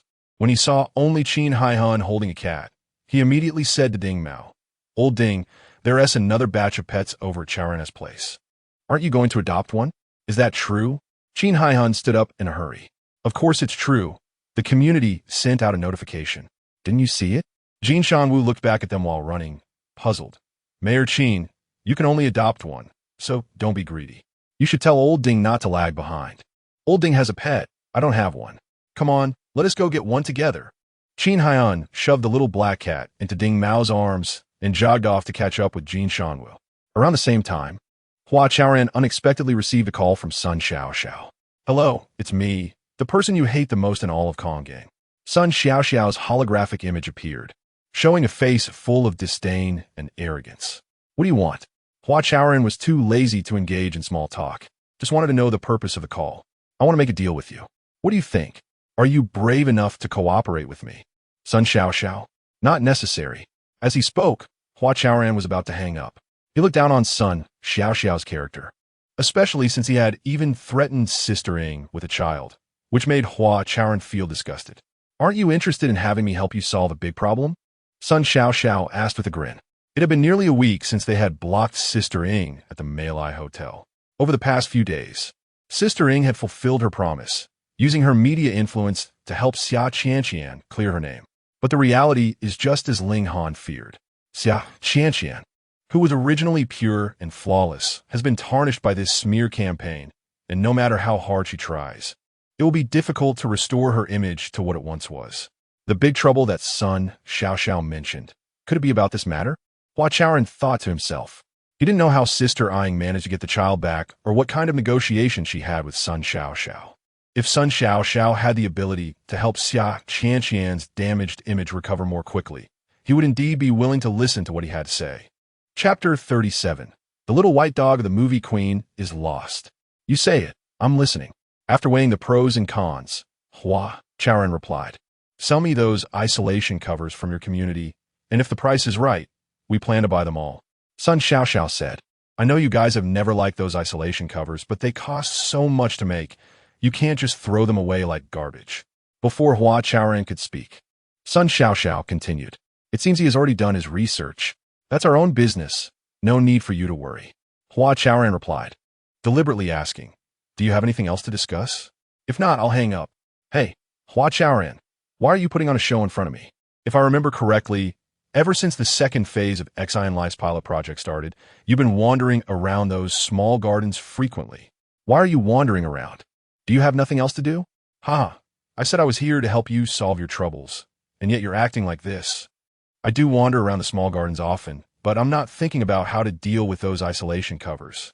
I'm thinking about how to turn the garden into what it should be. So you might have misunderstood me. Misunderstood you? Hua Chaoran, don't you find it funny? If you don't deal with those isolation covers, how can you change the garden? Sun Xiaoxiao retorted and continued. We each take what we need, a fair trade. If you're really not interested, then forget it. It's not like, Sun Xiaoxiao, can you tell me what you need those isolation covers for? Hua Chaoran interrupted him. Of course, they are for construction. Specifics I can't disclose. So, can we cooperate? Let me think about it. All right, I'll wait for your call. With that, Sun Xiaoxiao hung up the phone. The most uncomfortable things about Xin Life are two. First, the silly girl at the entrance and exit, and second, the fake garden that can't get any faker. Now that the silly girl has been replaced by a phone, the access control issue has been perfectly resolved. Only the 62 gardens in the community remain, which bloom all year round, completely out of sync with the seasons, regardless of day or night. These gardens not only look fake, but their operating costs are frighteningly high. Hua Chaoran roughly calculated that the maintenance cost for the smallest garden is over 1,000 per week. When Hua Chaoran's team took over Xin Life, they didn't bring a single penny of investment.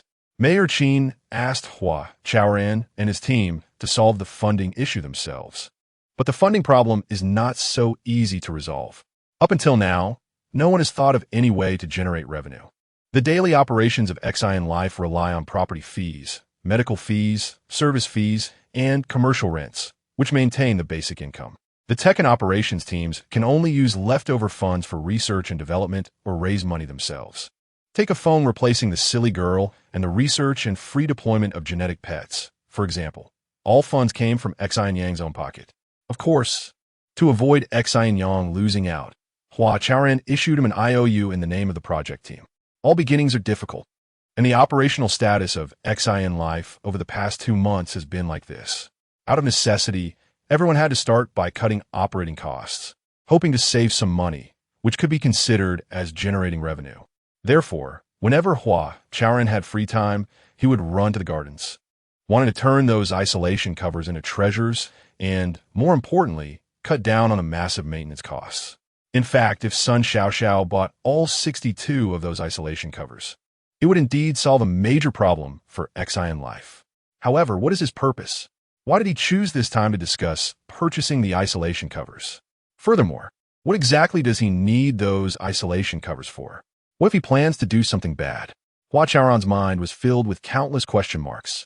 At the same time, he didn't want to miss this opportunity easily. According to the market price, small isolation covers can sell for 600,000 each. Medium ones around 1,500,000, and large ones can exceed 3 million. After hanging up the phone, Hua Chaoran silently calculated. As a result, he was astonished again. If all 62 isolation covers were sold, Xin Life could recover nearly 90 million in investment. Mayor Xin asked us to activate assets. This should also count as activating assets, he thought. Chaoran, the little white dog of the movie queen is lost. Xin Yang rushed into Hua Chaoran's office, saying it in one breath and then slamming his right fist heavily on the desk. The little dog is lost. Hurry up and help find it. What is there to be happy about? Hua Chaoran said without thinking, still not fully coming out of his previous contemplation. What to find? Of course, we have to help her find it, but don't we have a plan? Xin Yang raised his eyebrows. Hua Chaoran suddenly realized, wow, is the opportunity coming this quickly? That's great. He excitedly clenched his fists, suddenly stood up, and a radiant smile appeared on his face. At this moment, the Xin Life Comprehensive Service Group suddenly became unusually active. Have you heard? The movie queen offered 30,000 to help find her dog. Dogs come for free. If it's lost, it's lost. Why offer 30,000? Do you have no compassion? This is a genetic pet, just like a biological child. That is still not worth 30,000. Oh my God, did I see it wrong? She raised the reward to 100,000. Exactly 100,000. Stop chatting and let us go find the little white dog. Let us go, let us try our luck. For a moment, most of the elderly people rushed out of their homes, searching inside and outside Xin Life. In the bright living room of the movie queen, Xin Han hugged the newly adopted husky, looking concerned. What exactly happened? Can you explain in detail? The situation is simple. The dog doesn't particularly like eating eggs. But the movie queen insisted on feeding it eggs, and somehow it slipped out. Chaoran said beside him. The movie queen was sitting on her exclusive little sheepskin square stool, sadly wiping her tears. Chaoran took it upon herself to be her spokesperson. How did it slip out? Can it open the door by itself? Ding Mao asked in confusion, instinctively pulling the little black cat closer to him. No, it was the movie queen who accidentally.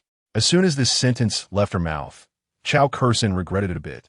The movie queen is so prideful. How could it be her fault? It must be the little white dog's fault. Anyway, it just slipped out. Why ask so many details? Chaoran glared at Ding Mao. Jian Shangwu was also present at the time. He thought for a moment and said, why don't we contact Chaoran? The community has surveillance, perhaps. Hey, Master Jian, are you looking for trouble? If I remember correctly, that Hua Ye'er hasn't apologized to the movie queen yet. Chaoran said excitedly. The more she looked at these 3 old men, the more she felt displeased. Why do they always bring up the wrong topic? I've contacted them. That Hu Datong showed me the surveillance. It has left the community. Ming Mei interjected. Is the name she gave to the little white dog. Thinking of she felt even more upset. Jian Shangwu thought for a moment and said, then it will be difficult to find. Our community is backed by Tianan Mountain. If things go wrong, your dog. What are you talking about? Tianan Mountain quite far from here. Chaoran interrupted him and turned to Xin Han. Mayor Xin, can you let the law enforcement department help check the surveillance outside the community? There's Sky Eye. It should be easy to see a little dog slipping out of the community. All right, I'll have them help take a look. Xin Han nodded and made a call to the law enforcement department. Moments later, a holographic screen floated above everyone's heads. Look, the little white dog.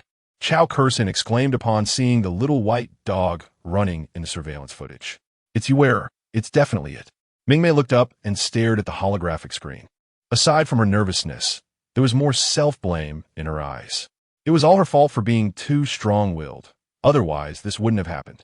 It seemed that after the little white dog left the community, it started wandering around the streets. Ding Mao stared at the screen and said, "Yes. I noticed it's always hanging around the front of restaurants. Is it hungry?" Jian Shangwu replied. He was leading a hunting dog, and upon seeing the hunting dog for the first time, he felt it had a big appetite and must not be left hungry. As everyone focused on the screen, the little white dog kept darting between streets. Before long, it suddenly ran into a secluded alley after seeing something. Immediately after, it disappeared from the surveillance footage. Chapter 38, Must We Wait for Xia Qianqian to Move into the Community? The surveillance footage no longer showed the little white dog, and the actress cried even more sorrowfully. Chao Kursin hesitated for a moment, walked up to the actress, and began to quietly persuade her. Xin Life and the law enforcement personnel whispered a few words to each other, and the holographic surveillance footage disappeared. "Leave, don't stay here. Hurry up and help find the dog." Xin Life glanced at the actress, his gaze landing on Ding Mao and his companion. "Sai, let us go, the more people, the more hope." Ding Mao shook his head and walked towards the door, holding the little black cat. Jian Shangwu's lips moved a couple of times, wanting to say something but swallowing it back. He was genuinely worried that the little white dog had run into Tianan Mountain. After the three old men left, only Chao Kursin and Mingmei remained in the room. Mingmei cried for a while longer before gradually calming down. "I'm tired," Mingmei said softly. "If you're tired, go rest in your room. I'll stay in the living room.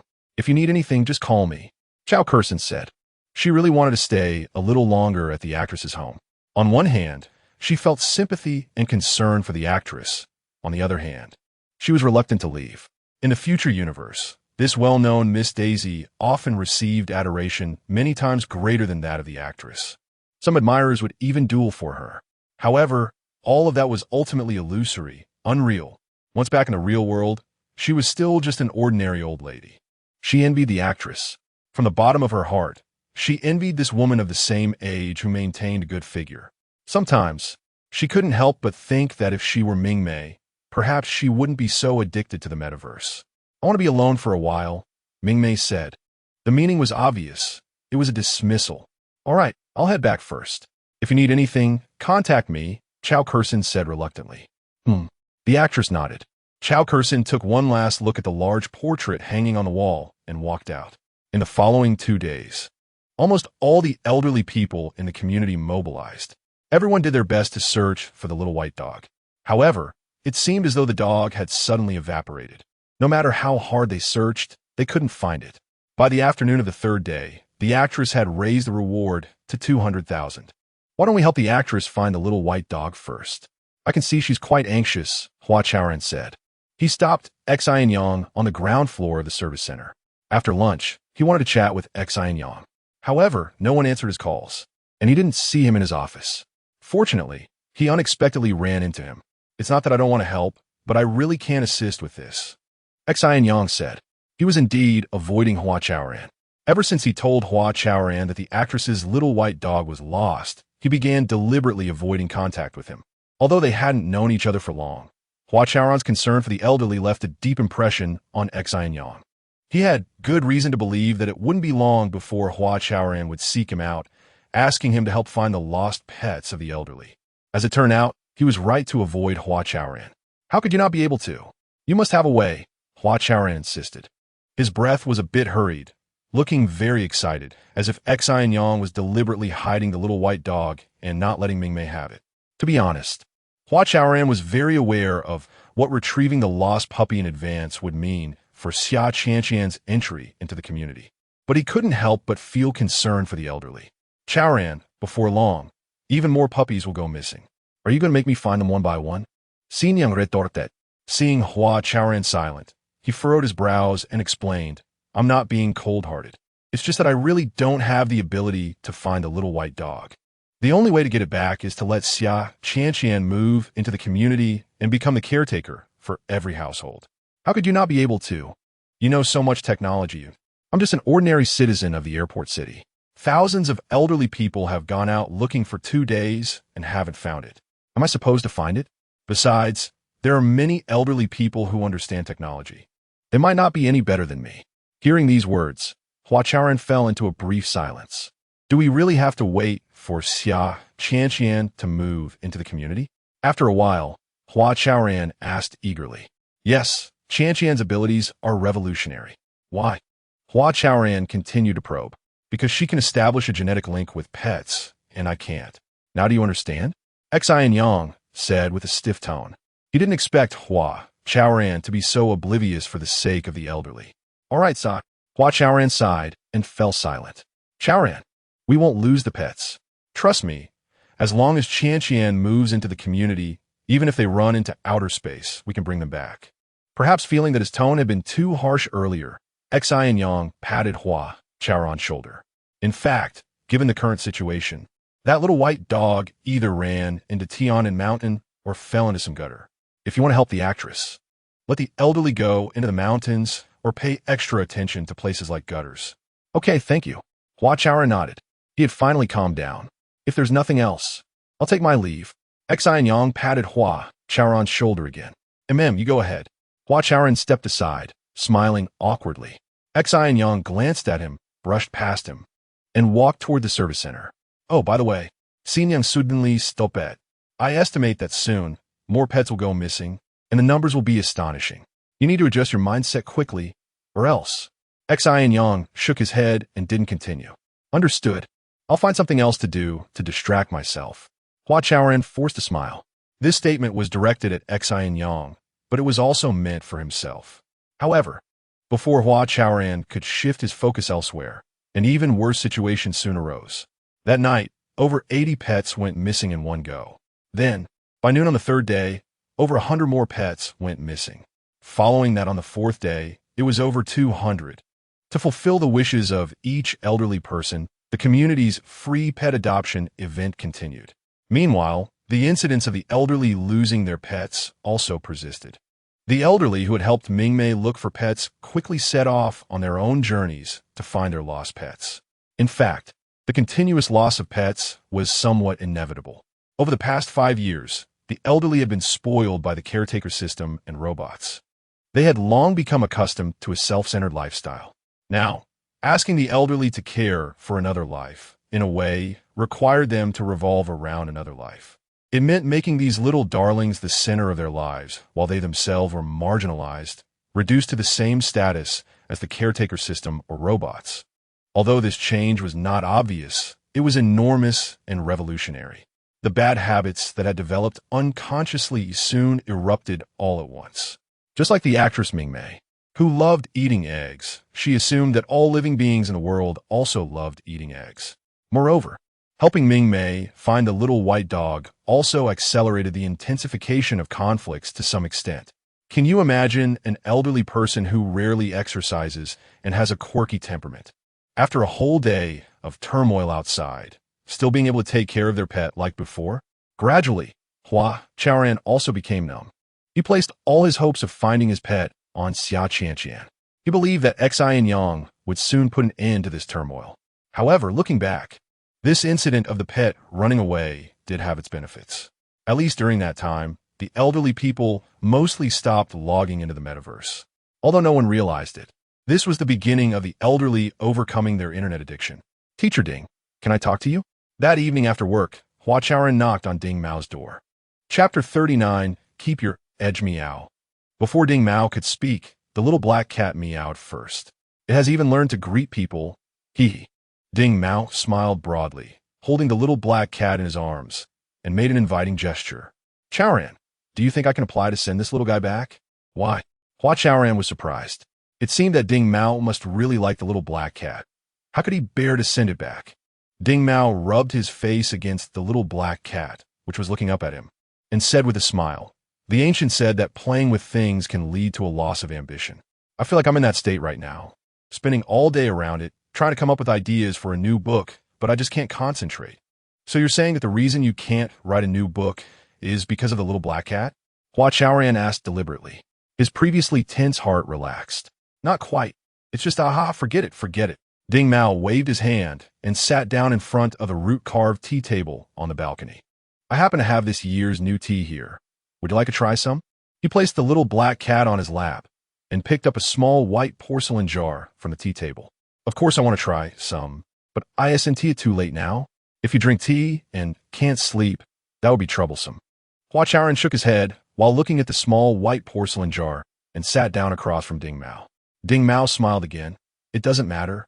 One meeting is a lifetime. You coming to find me at this time means this is the most suitable time.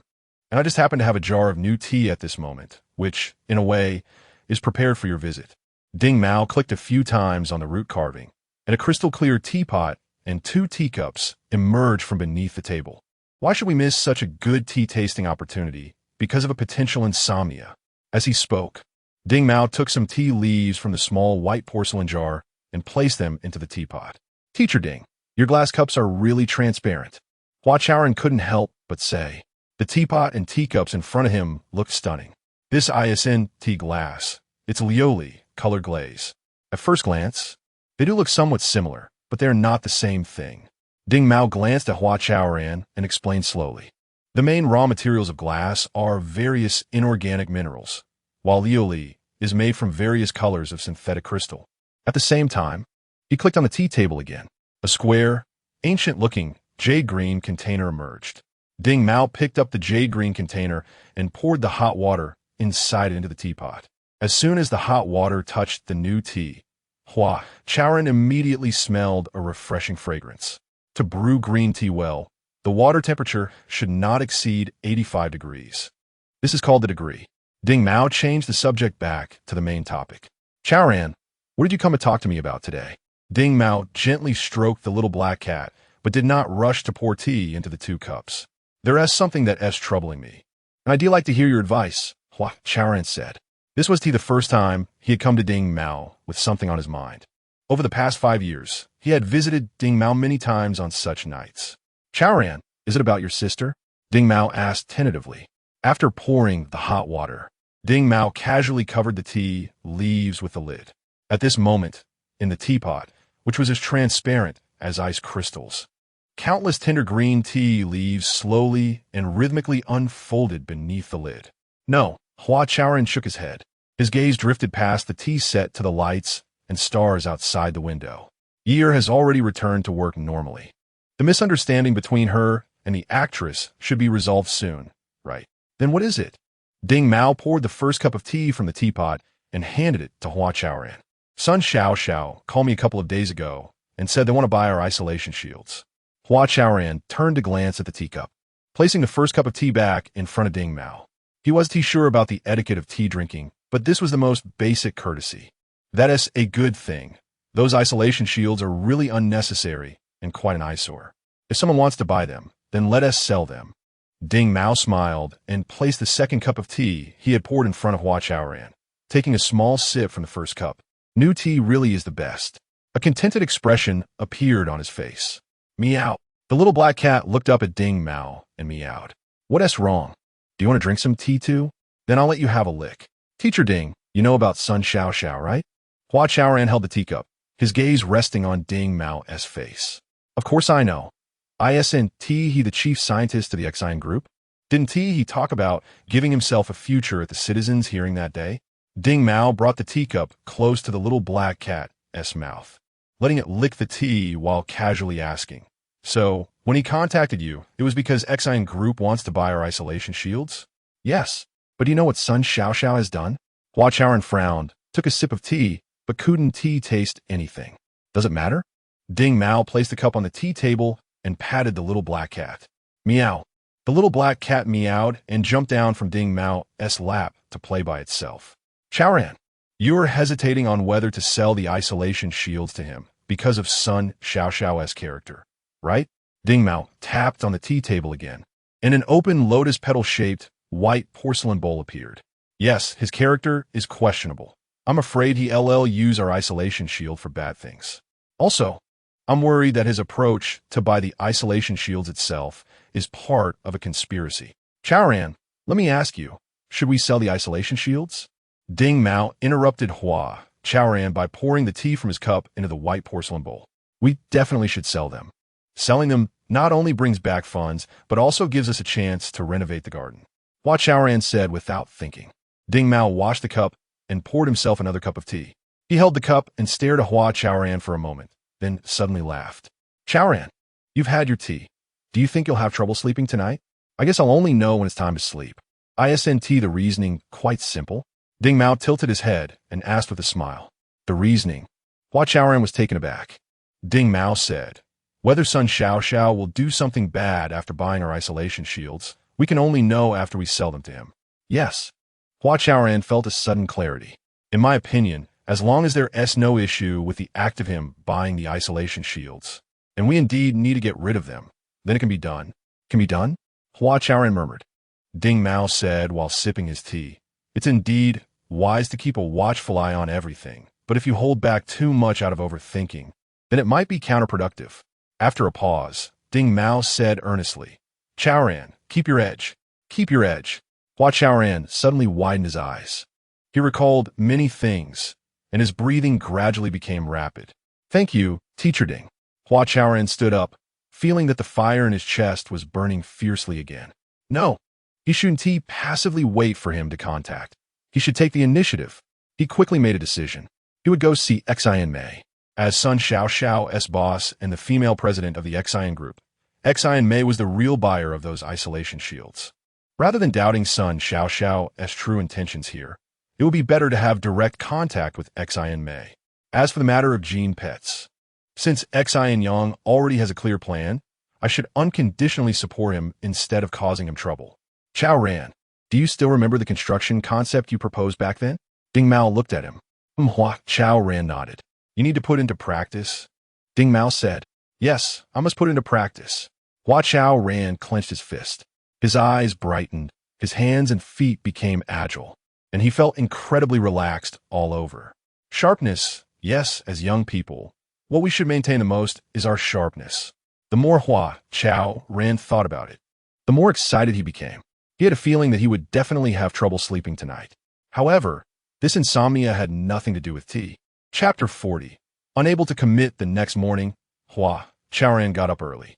He carefully groomed himself in front of the mirror and put on the fitted blue suit his sister Ye'er had given him a few days ago.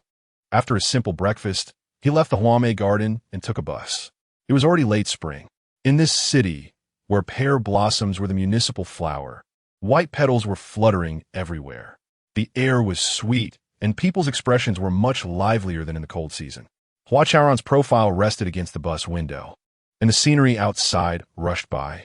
His heart surged with excitement. The airport was beautiful.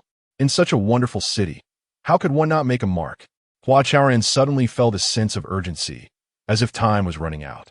He got off the bus and almost jogged into the Xin group building. Sunlight poured down from above, diffused by the lighting system. The entire hall was enveloped in a soft halo of light, warm yet somewhat cool. The hall was empty. Hua Chaoran took a few steps and stopped. His gaze quickly fell on the tall wall directly opposite the door. There were two golden dragons, their tails intertwined, shining brilliantly. Between the two golden dragons was a red sun, supported by them. It was as red as flames and as vivid as fresh blood. In the center of the red sun was a giant character Xin written in ancient seal script. The character was white, heavy, and strong, yet exuded a sense of aloofness.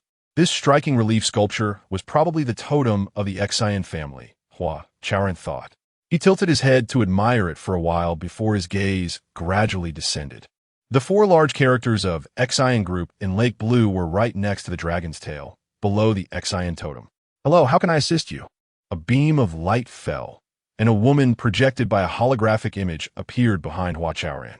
She had delicate features, a smile on her face, and was dressed in a professional suit.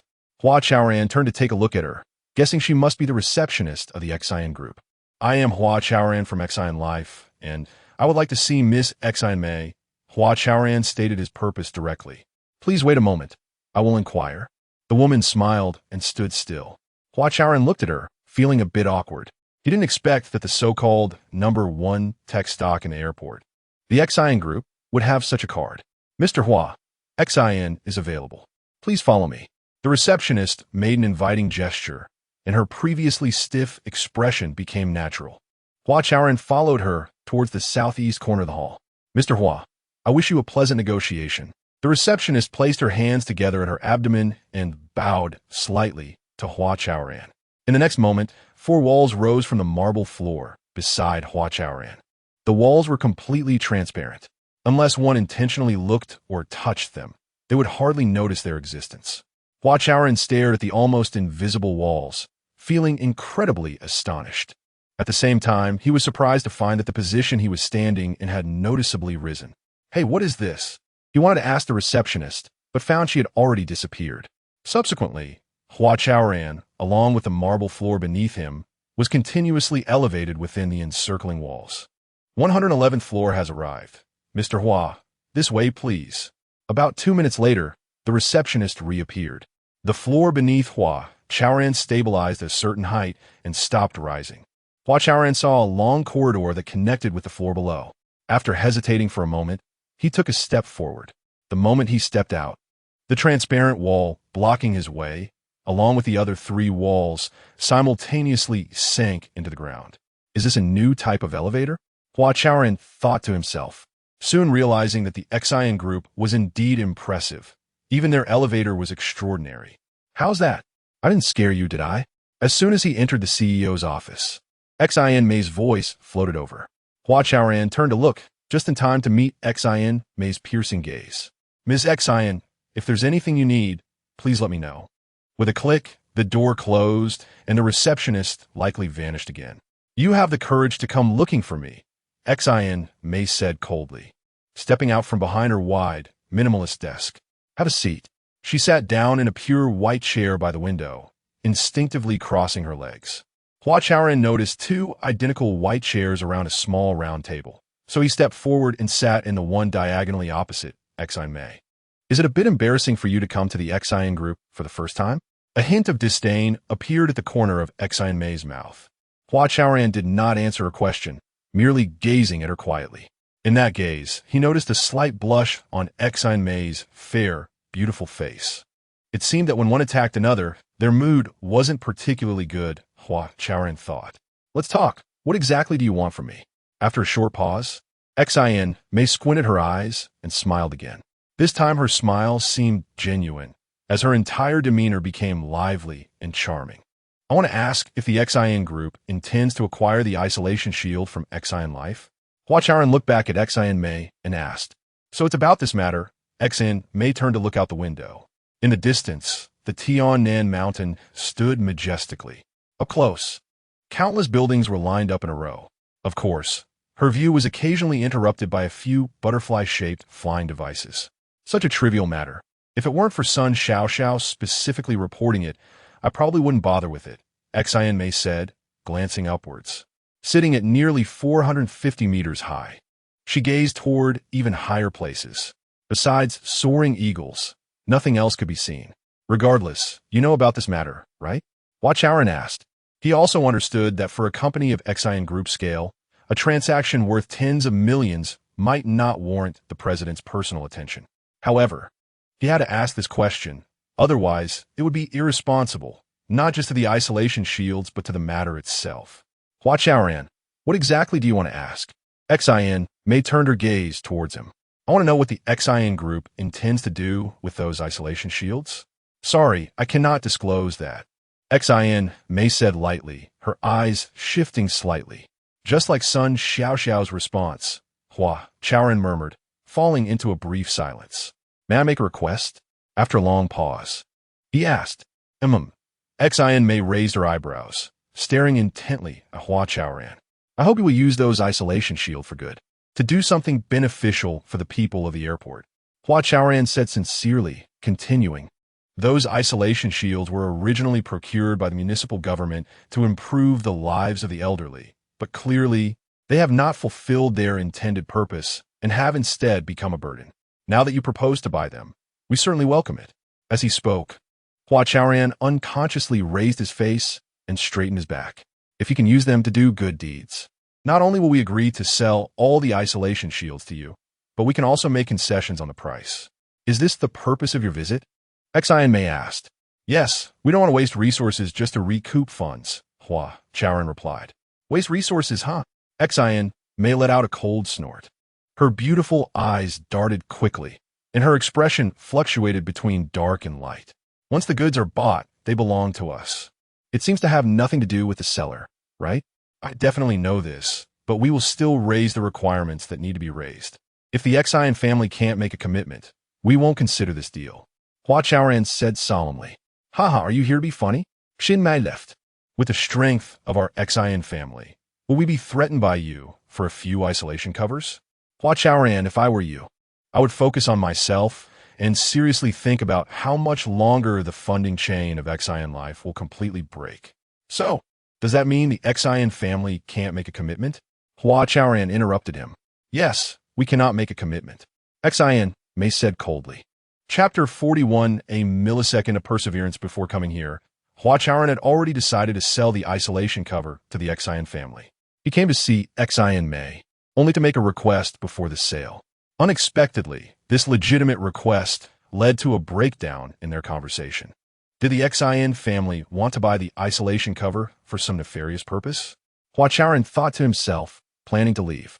Xin May stared at Hua Chaoran, her emotions similarly rising and falling. After years of working in the industry, she had seen all kinds of men. Yet today, she found herself touched by Hua Chaoran. Especially when she mocked him for feeling ashamed on his first visit to Xin. He quietly gazed at her, causing Xin May to feel a hint of shyness. Hua Chaoran's gaze was calm, restrained, and devoid of any turbulence. Xin May recalled all the men she could remember, and only Hua Chaoran could possess such a gaze, even in anger. Xin May felt the immense power hidden within that gaze. It was a force capable of conquering the entire universe. Although not scorching, it was undeniably breathtaking. Hua Chaoran, if the Xin family can't make a commitment, what do you plan to do with those isolation covers? Seeing Hua Chaoran stand up, Xin May suddenly felt an urge to retain him. There are ways to handle it. Hua Chaoran said confidently. Well, good luck then. Xin May furrowed her brow and replied softly, turning her head back to the window. In the distance, a majestic eagle was spreading its enormous wings, gliding leisurely. Realizing her gaze towards Hua Chaoran was somewhat unusual, Xin May's unwillingness to admit defeat, along with her unique pride as a young lady, immediately formed a protective wall around her. She was trapped within that wall, appearing even more aloof and indifferent in front of Hua Chaoran. After an unknown amount of time, Xin May withdrew her gaze, only to realize that Hua Chaoran had already left for quite a while. She stood up, pressed against the floor-to-ceiling window, and glanced into the distance, but saw nothing. And nearly 450 meters high, everything below seemed incredibly small. The core living wisdom community, public service area, service center, operations department office area. This was the last test. If successful, Qian could enter the core living. Xin Yang looked at the monitoring screen and patted Chu Yuanhang on the shoulder. Chu Yuanhang was debugging the system and smiled foolishly when he heard Xin Yang speak. Boss, we've been at this for 2 days now. Is it going to work or not? Chu Zhifei asked. Since the morning of the day before yesterday, everyone had been working tirelessly, conducting over 2,000 tests. However, Xia Qian always jumped out 3 minutes after connecting to the core living butler system. If it failed again this time, Chu Zhifei would be somewhat desperate. Our previous system switches were merely simple network connections. This time is different. It's about completing genetic linkage on top of network connections. Xin Yang looked at the messy heads around him and suddenly felt a pang of sympathy for everyone. He raised his voice. This is epic making. The first time in the world. Although in essence, genes are also data encoding, there's still differences between data and data. As long as we conquer the compatibility hurdle, Qian will definitely be able to enter the core living. Boss, if you say so, it seems we have a chance at the Nobel Prize. The tense atmosphere in the office became lively. Of course we can, ahem. Xin Yang wanted to respond, but found his throat too dry. Boss, have a sip of water, or you'll end up mute. Assistant He Fanqing handed a cup of warm water to Xin Yang.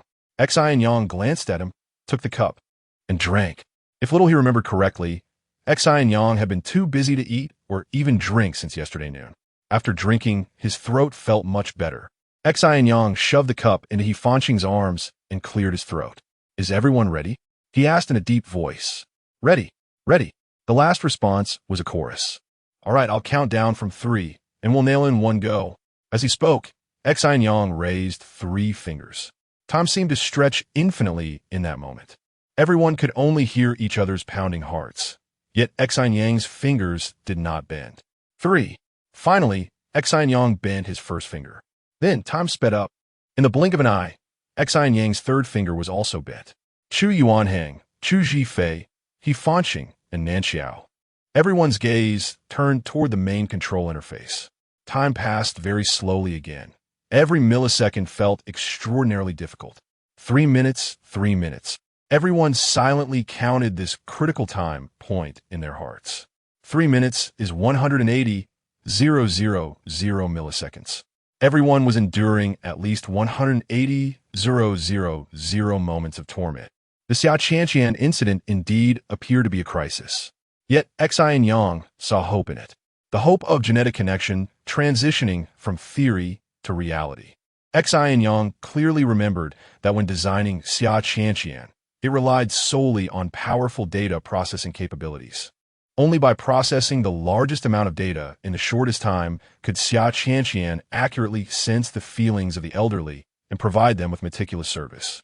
However, such frequent behavior capture, especially targeting personalized data behavior of individuals, would inevitably expose the captured subject's privacy online. Just like the photo posted on the Haijiao forum, if Xiaqian were to be invaded, many incidents of eating the elderly would certainly occur. Of course, here, eating the elderly does not refer, as mentioned in the Haijiao post, to consuming the elderly's brains, but rather using their privacy for precise marketing or scamming money. The occurrence of the Xiaqian incident deeply affected Xin Yang, prompting him to rethink the design principles and operational logic behind Xiaqian. Ultimately, he focused on genetic linkage. Although genes also possess personalization and uniqueness, they are not as overt as behavior. Even if someone were fortunate enough to grasp the genes of the elderly, applying them directly is not that easy. Because for genes to influence human decision-making and behavior, a long and complex process is still required. In simple terms, genes only represent possibility, not inevitability. However, to provide the elderly with meticulous service, having that possibility is sufficient. Moreover, according to Hua Chaoran's vision, it is necessary to untie the elderly on a technical level. Genetic linkage establishes closer connection with the elderly at the genetic level. However, on a technical level, it no longer frequently captures the behaviors of the elderly and monitors data related to daily life, allowing them a broader private space. Isn't this precisely untying the elderly? Xin Yang felt enlightened. He believed that with genetic linkage, Qianqian gained another pair of wings. She would surely be able to fly higher and farther. Xin Yang cleared his painfully dry throat, a smile appearing at the corners of his mouth. 3 minutes, 3 minutes. Que Yuanang Sudoni Shuted excitedly. Xin Yang's heart skipped a beat. As he pulled back his thoughts, he became tense. Even if they could hold on for 1 more millisecond, it would be a victory, he thought. Chapter 42, Going Home. Time flowed slowly, with 1 millisecond divided into 1,000 microseconds. For every millisecond that passed on the main control interface, everyone endured 1,000 times of torment. However, at such moments, being able to withstand this torment was actually a blessing, because every time they faced this torment, they were 1 step closer to success, even if it meant enduring 60,000,000 torments every minute. Fortunately, this torment continued. Just as everyone was on the brink of collapse, nearly suffocating, about to reach their limit, Xin Yang's tightly furrowed brows finally relaxed. "It's done," he said. His voice was not loud, but everyone heard it clearly. "Is it done?" Chu Zhifei asked hesitantly. "Yes." Xin Yang nodded vigorously. "Ah, it's done. It's done. We succeeded. Xiaqian has entered the smart life." Everyone leaped up from their workstations. The entire office area echoed with cheers. "It's done." Xin Yang looked at the smiling faces in front of him and let out a sigh of relief. All the endurance, and effort were for this moment. Xin Yang was very certain that he had fulfilled his promise, turning the impossible into the possible. For some reason, at this moment, Xin Yang really wanted to chat with Hua Chaoran. He wanted to tell Hua Chaoran that the torments suffered by the elderly due to the loss of their pets was worth it. He also wanted to tell him that a huge change was about to happen in smart living. He wanted to. Xin Yang, Latians. Before he could continue his thoughts, he felt a hand on his shoulder. He actually heard Hua Chaoran's voice. Congratulations, it seems you were right. There was also Ling Han's voice. The little poplar in the north of the city is indeed not just a name, impressive. Congratulations. And then there were Hu Datong, Hua Ye'er, and others. In fact, they had all come before the final test. They just stood far away to avoid disturbing them and adding pressure. This is not just my success, it's the success of the entire operations team. No, and also the tech team, the service team, and you, Hua Chaoran, and the elderly in the community. This is our success. Xin Yang was somewhat incoherent. He looked at countless familiar eyes and felt the warmth of the team for the first time. Before this, no matter what he researched, it was his personal success. No one had ever cared about what he was researching, whether it would succeed, and no one had ever genuinely regarded his success as their own. All this time, Xin Yang, like Xin Mei, had been proud and aloof. They looked down on those who enjoyed the fruits of their labor unilaterally. They knew very well that they were not creators, but they had always scrutinized the world with the cold gaze of a creator. However, now it was different. Xin Yang unconsciously displayed such humility. He realized he had melted away, becoming part of the smart living team, becoming an ordinary person. I'm serious, it's not just politeness. Worried that everyone might think he was being pretentious, Xin Yang scratched his head and hurriedly explained. However, before he could finish explaining, his throat became itchy, and he began to cough violently. All right, quickly drink some water. No one will say anything to you, Hua Chaoran said with a smile, patting him on the shoulder. Exactly. Who is Xin Yang? You don't need to be polite with us. Hu Datong echoed. The second young master of the Xin family is impressive enough. Not to mention, he is the renowned little poplar in the north of the city. That's good. Xin Yang took the cup of water that Xiao He handed over and started drinking. To ensure that Xin Yang could always drink hot water, Xiao He specially designed a set of drinking equipment. He didn't expect that he would have such a silly side. Hua Ye'er looked at Xin Yang from a distance, silently thinking, her cheeks flushed again. Before today, Xin Yang seemed like a bright moon, and as an ordinary little star, she could only stand in a distant corner, gazing at him silently. But today, she felt that the moon was actually also a star, in the depths of the southern mountains. Where the mountains were high and the forests thick, there were birds singing everywhere, and flowers were fragrant all around. On a relatively flat hillside, the green grass was like a carpet, and unknown wildflowers were blooming with bright yellow petals in the sunlight. In the middle of the slope, where the yellow flowers bloomed in clusters, a tree trunk lay quietly. The shaded side of the trunk was covered with moss and had 3 or 4 gray-yellow mushrooms growing on it. Woof woo, under the tree trunk, where the mushrooms grew the most wildly, lay the little white dog, who had run away from Ming Mei's smart community. It had been 5 or 6 days already. The little white dog's barking was growing weaker, indicating that the energy in its body was about to be exhausted. When Xin Yang initially designed these gene pets, he made a forward-thinking attempt. He gave them the ability to convert some food into electrical energy. However, what supported the gene pets' thinking and actions was still the hydrogen battery in their bodies. The continuous endurance limit of this hydrogen battery was 7 days. This meant that there was less than a day left. In reality, it could be even shorter than a day. If the little white dog continued to be pressed down like this, it might never leave this place. Woof woo. As an intelligent pet, the little white dog was very aware of its situation. It recalled the happy times spent at Ming Mei's home.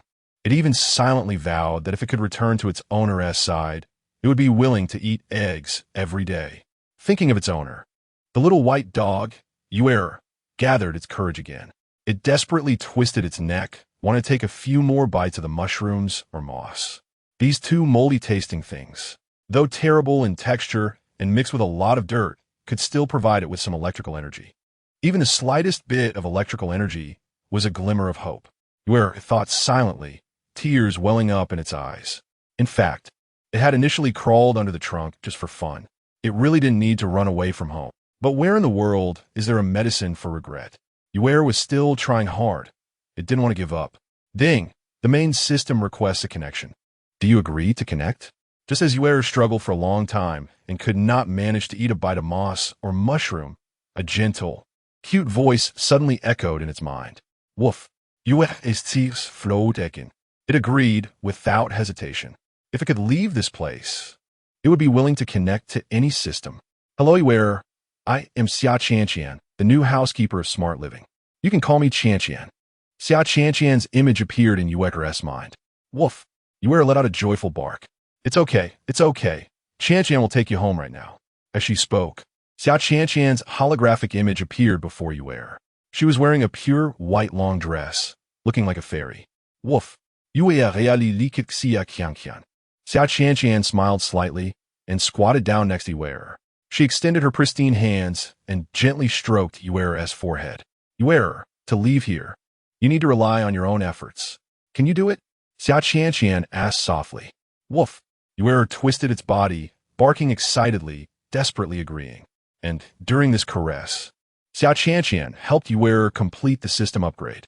You now have tremendous strength for a short period of time. Give it a try and see if you can dig your way out.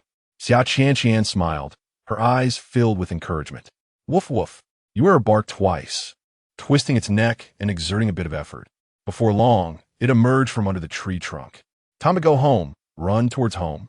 Your owner is anxiously waiting for you. Xia Chanqian smiled sweetly, and the holographic image disappeared.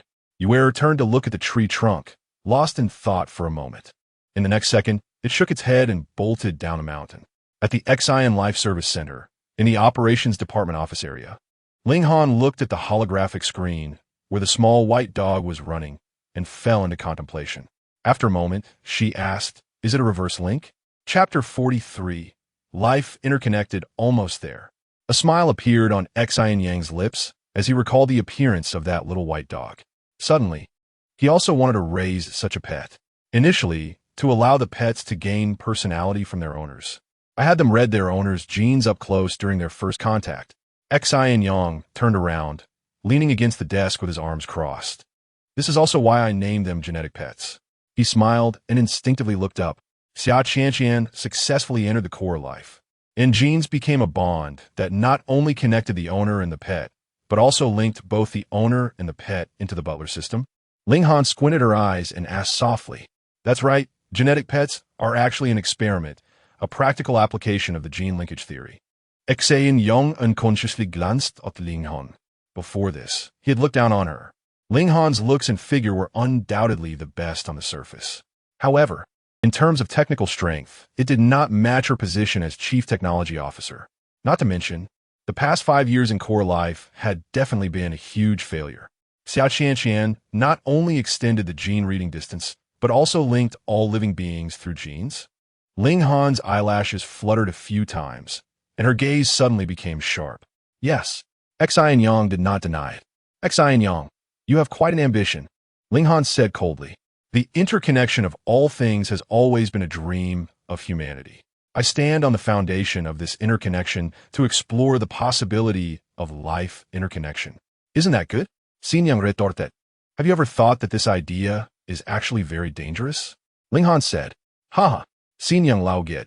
Any epic-making technology will evoke fear and unease at its inception. But in the end, which one has not brought benefits to humanity? Gene linkage is different. Xin Yang, you have crossed the line. Ling Han's emotions were unusually agitated, and her face turned red instantly. Is it? I don't feel that way.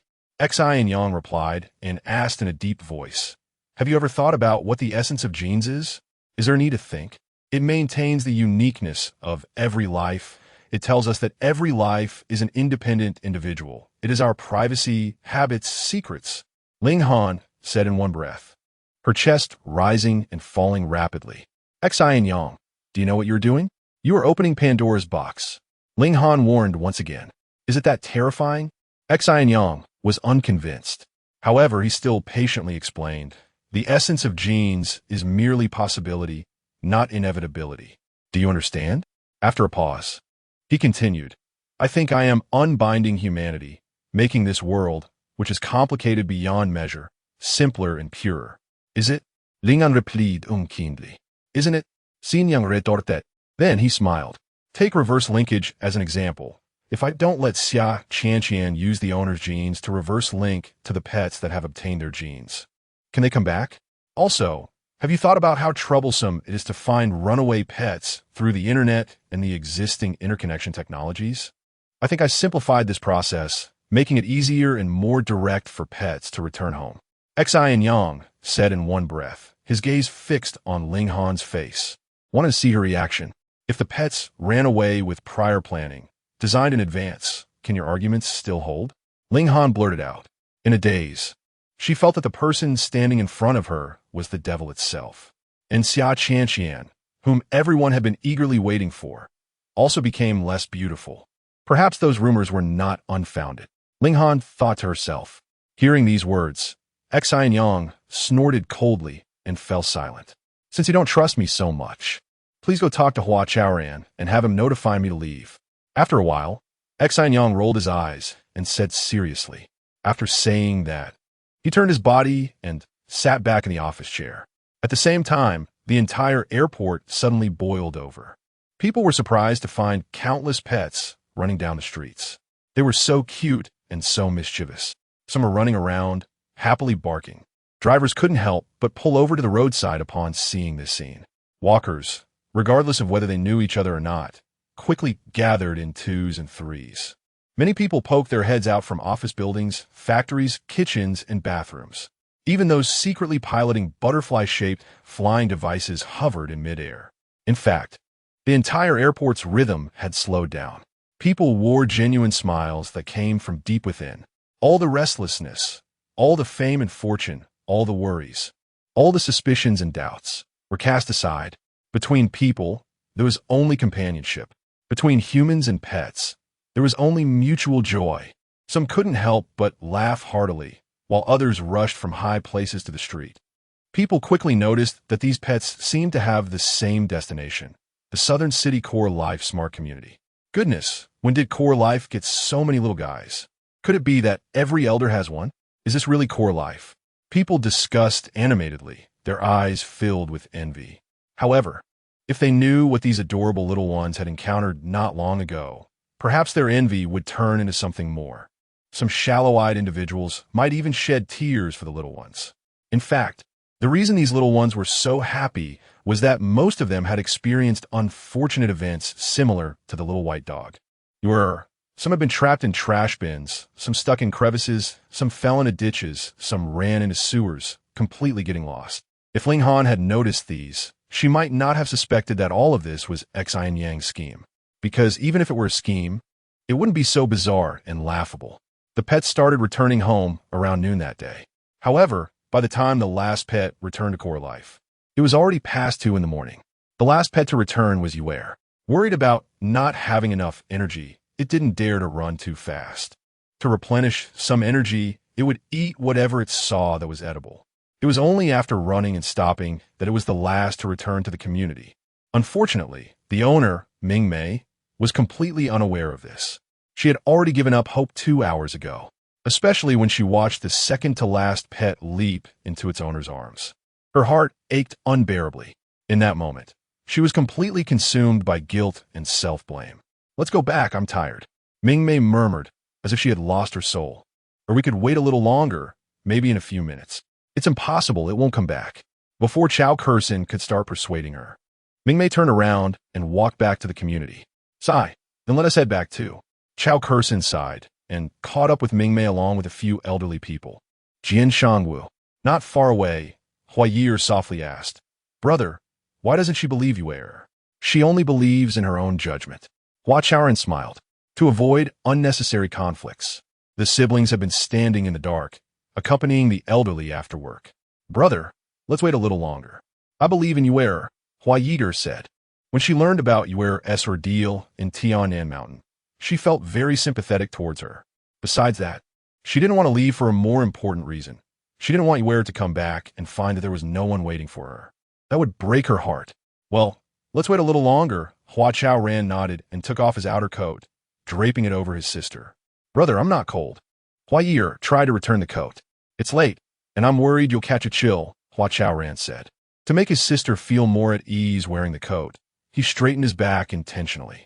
Brother, it's so nice to have you, Hua Ye'er said with a smile. Silly. Hua Chaoran gently patted her head.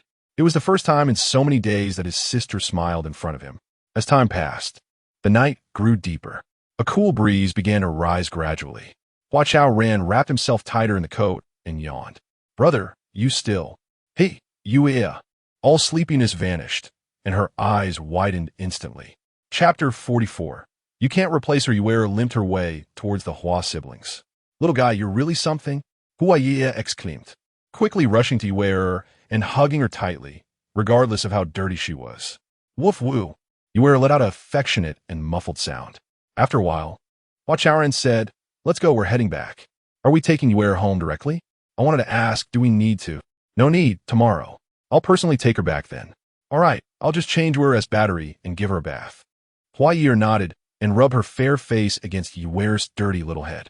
Hua Chaoran wanted to remind her, but after thinking it over, he shook his head helplessly. Soon, the siblings took Ye'er back to Hua May Garden, where Hua Ye'er stayed over at her brother's place for the night. The next morning, when Hua Chaoran opened his eyes, he faintly heard the sound of rain. Everyone says spring rain is as precious as oil, but the rain during this late spring felt a bit harsh. After getting up and brushing his teeth by the window, he indeed saw flower petals scattered all over the streets. Yeah. After finishing his morning routine, a delicious aroma wafted from the kitchen.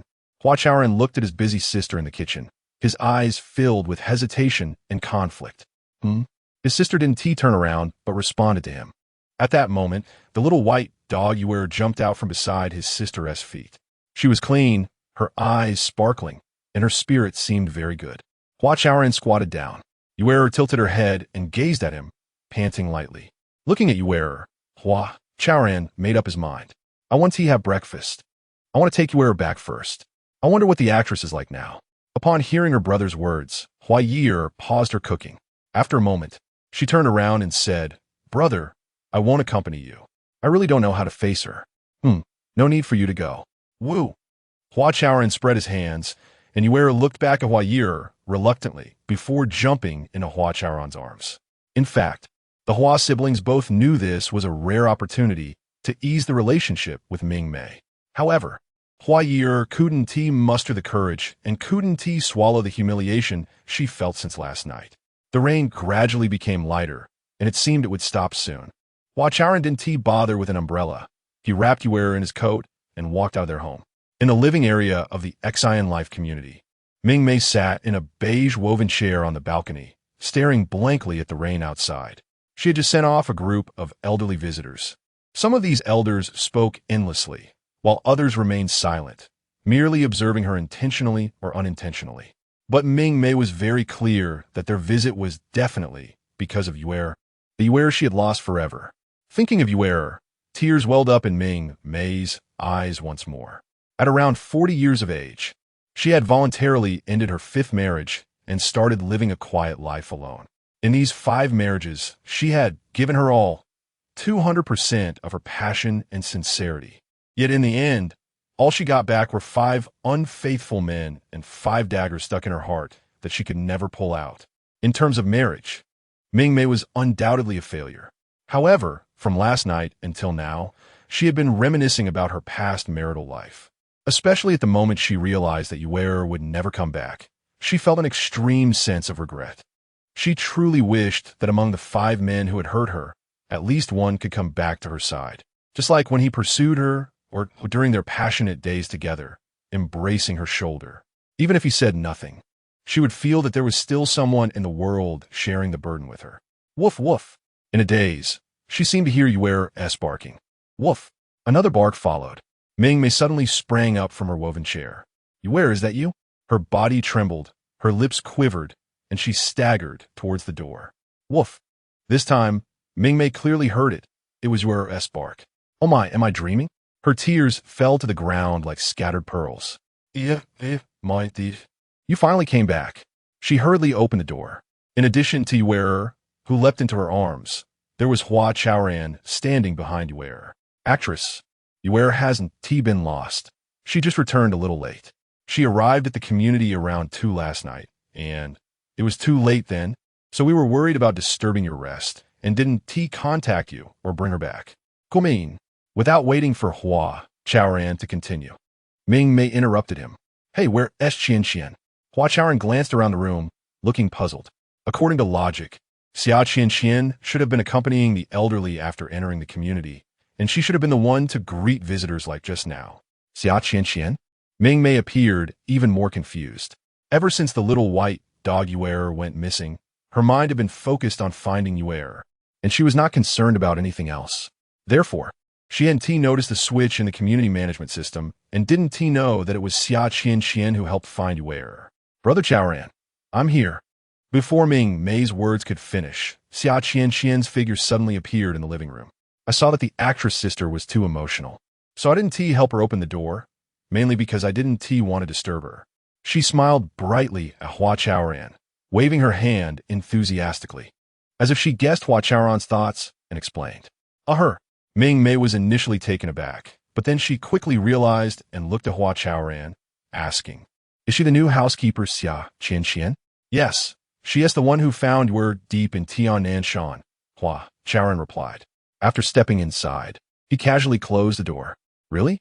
Ming Mei scrutinized Kion, half believing. Woof woof. Before Hua Chaoran could explain further, Hua Ye'er barked excitedly. Oh, it seems to be true. Ming Mei chuckled self-deprecatingly and led Hua Chaoran to sit by the coffee table. You two chat, I'll go help get some drinks. Without needing Ming Mei to instruct her, Qian busied herself. Ming Mei watched the holographic image walking around her home, hesitating to speak. After a moment, she murmured, She really seems like a real person. Actress, Qian can not only manage her life well, but she will also help take care of Hua Ye'er. So you no longer have to worry about Hua Ye'er getting lost, Hua Chaoran said with a smile. After speaking, he scratched his head, bit his lip, as if he was choosing his words and brewing something. Years of acting experience had honed Ming Mei's ability to read emotions. Catching a glimpse of Hua Chaoran's subtle changes in expression from the corner of her eye, she quickly turned her face back. Chaoran, you came to my house today for another reason, didn't you? Ming Mei stroked Hua Ye'er's soft, warm little belly while observing Hua Chaoran. Yes, Hua Chaoran nodded, glancing at Hua Ye'er before looking at Ming Mei and saying, I came to apologize to you. Apologize? Ming Mei was taken aback. It's because of my sister Ye'er that our parents passed away early. I haven't been strict with her, and that's why she offended you. After a pause, Hua Chaoran said solemnly, It's all my fault as her older brother for not teaching her properly. I would like to formally apologize on behalf of Ye'er and myself. And I hope you. Hua Chaoran, your sister isn't that young anymore, right? Ming Fei raised her right hand and interrupted him. If she needs to apologize, let her do it herself. She's an adult now. It's not appropriate to have her brother step in. Ming Fei looked at Hua Chaoran without blinking. Yes, you're right. Didn't she come by last time? You on your end. Actually, I could do it too, after all. You are not the same. You can't replace her. Ming Fei said decisively. Let her come again, just like I told her last time. As long as she is sincere, I will accept it. This. Hua Chaoran felt a bit troubled. He didn't expect such a small matter to become increasingly complicated. Just then, Qian brought over the 2 cups of coffee she had prepared, and Hua Chaoran had to take the opportunity to change the subject. Chapter 45. Watch me beat you to death. The news that the genetic pets were all retrieved by Qian quickly spread throughout the Xin Life community. Those who had lost pets were extremely grateful to Qian. Those who had not adopted pets or had not lost any, however, had a much better impression of her, thinking that perhaps she wasn't as terrifying as the outside world claimed. Thus, the elderly gradually accepted Qian as the new steward of Xin Life. Of course, many of them still kept an eye out, fearing that one day they might accidentally be eaten by the octopus lurking behind Qian. However, time rushed by, and by the time summer was halfway over, nothing terrible had happened. The elderly gradually adapted to the days with Qian, and many started to regard her as a family member. It was also at this time that Xin Life launched the Xia Qianqian transformation activity. This activity was quite simple. The elderly could transform Xia Qianqian into the form they wished to see based on their preferences or desires. In no time, Xin Life became lively again. Even some elderly who had always been indifferent towards Xia Qianqian started rushing to the service center every day, fearing that their wishes might not be fulfilled. Master Jian, have you changed her? This morning, Pai Guruwei ran into Jian Shangwu at the recreation center. He was warming up while squinting and asking, "Change what?" Jian Shangwu looked puzzled. There are only a few sets of fitness equipment in the southeast corner of the first floor of the recreation center. The only ones who used to come here to exercise were Jian Shangwu and Ding Mao, and most the film queen would occasionally come and watch them from distance. Recently, for some unknown reason, the number of elderly people coming here to exercise suddenly increased, making the limited equipment feel tense. Jian Shangwu arrived half an hour earlier than usual today, but unexpectedly ran into Pai Guruwei and about 7 or 8 other elderly people. "Change her skin," Pai Guruwei said with a smile, stretching his right leg. "Just like when we played Heroic Glory, you can change her to your favorite skin," Pai Guruwei explained, then suddenly squinted and said, "Think about it. How much did a skin cost back then? This is free. Why not change it?" "Exactly, why not change it?" "Hey, Lao Pai, what kind of skin did you change to?" An old man with a skinny frame leaned over. Pai Guruwei glanced at him and rolled his eyes. "What does it matter to you?" He was too lazy to deal with this creepy old guy. "You must have done something bad." The skinny old man's eyes squinted into a line, and his smile became even more unpleasant. "Get lost, what are you talking about?" Pai Guruwei glared at him, turned to look for Jian Shangwu, but he was nowhere to be found. "Hey, Master Jian, we haven't even chatted much. How did he disappear?" Pai Guruwei looked around in confusion and shook his head. Then, he walked over to a set of parallel bars and began to exercise on his own. After hearing Pai Guruwei's words, Jian Shangwu suddenly lost the mood to exercise. He had thought about changing Xia Qianqian's skin, but the more he thought about it, the more conflicted he felt. In fact, the current Xia Qianqian was exactly the form he wanted to see the most. However, it was also this very Xia Qianqian that tormented him day after day. Even petting the dog De Huang repeatedly could hardly calm his heart. Ding Mao had once said that all the elderly living in Xin Life had stories. Jian Shangwu had waved his hand at that time, dismissing it. Now, thinking back, Ding Mao might have pointed out a common phenomenon. Even he, Jian Shangwu, was an elderly person with a story.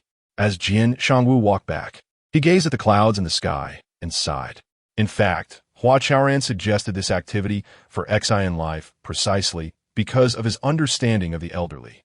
Most of the elderly living in Xin Life were basically alone, which might be why they chose to retire in Xin Life in the first place. Many of these elderly people had children or relatives, but most of them were not nearby. Those who were alone seemed to feel somewhat out of place in their interactions with others. Of course, among these people, many had once believed in being single when they were younger. In short, most of these elderly individuals were lonely. And lonely people are actually the group that craves warmth the most. The launch of the Xia Qianqian transformation activity by Xin Life was to let the elderly turn the people they most wanted to see into those around them. Even if they could not see the person directly, frequently seeing their best version was also a kind of comfort, wasn't it? However, for elderly people like Jian Shangwu, who had emotional knots, this became a torment, especially since the person he had been avoiding, who he did not want to see, was now by his side 24 hours a day. Yet, Jian Shangwu's torment was not self-inflicted. It was a matter of chance, or perhaps fate. Did he have to bring things to a conclusion? He thought, his brows unconsciously knitting together. It's starting. Jian Shangwu had not walked far when he suddenly heard shouting from the recreation center. Starting a fight? His eyes moved, and he immediately changed direction. What is going on? Why is there a fight? He was a man with good martial arts skills and a chivalrous heart. Whenever he encountered injustice, he liked to stand up for others.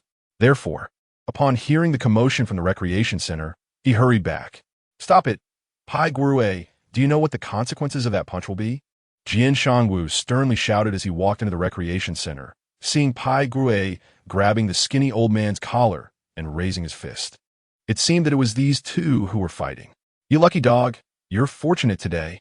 Pai Gui lowered his raised right hand, pushed the skinny old man forward with his left hand, and the old man immediately fell to the ground.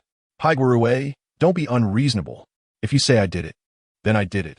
If you have the ability, show me the evidence. The skinny old man, Sun Gangyi, shouted angrily, not caring about his own pain.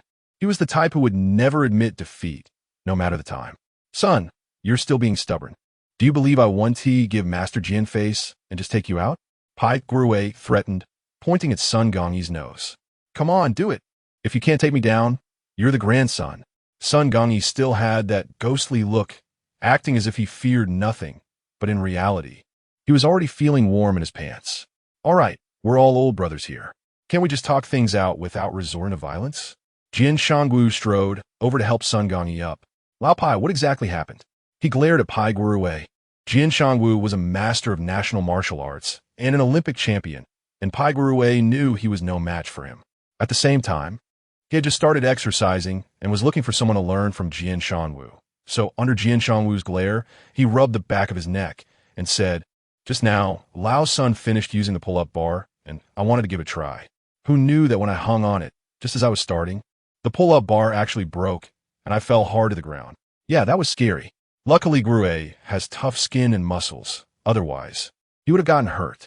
Exactly. If someone hadn't tampered with the pull-up bar, how could such a thing happen? Two elderly men who sided with Pai Gui excitedly spoke up. The others had complex expressions, but did not deny the truth of the situation. Jian Shangwu's gaze swept across the faces of the elderly, landing on the broken pull-up bar. Under the broken horizontal bar, there indeed lay a long piece of the bar. Jian Shangwu's eyes moved, and he walked to the horizontal bar, picked up the piece, and examined it. The broken ends on both sides were very even. It seemed that this bar had indeed been tampered with. Old son, did you do this? Jian Shangwu asked Sun Gangyi. If not him, then who? This dog is clever. Before Sun Gangyi could reply, Pai Gui angrily said, he knows that I would definitely play on the horizontal bar.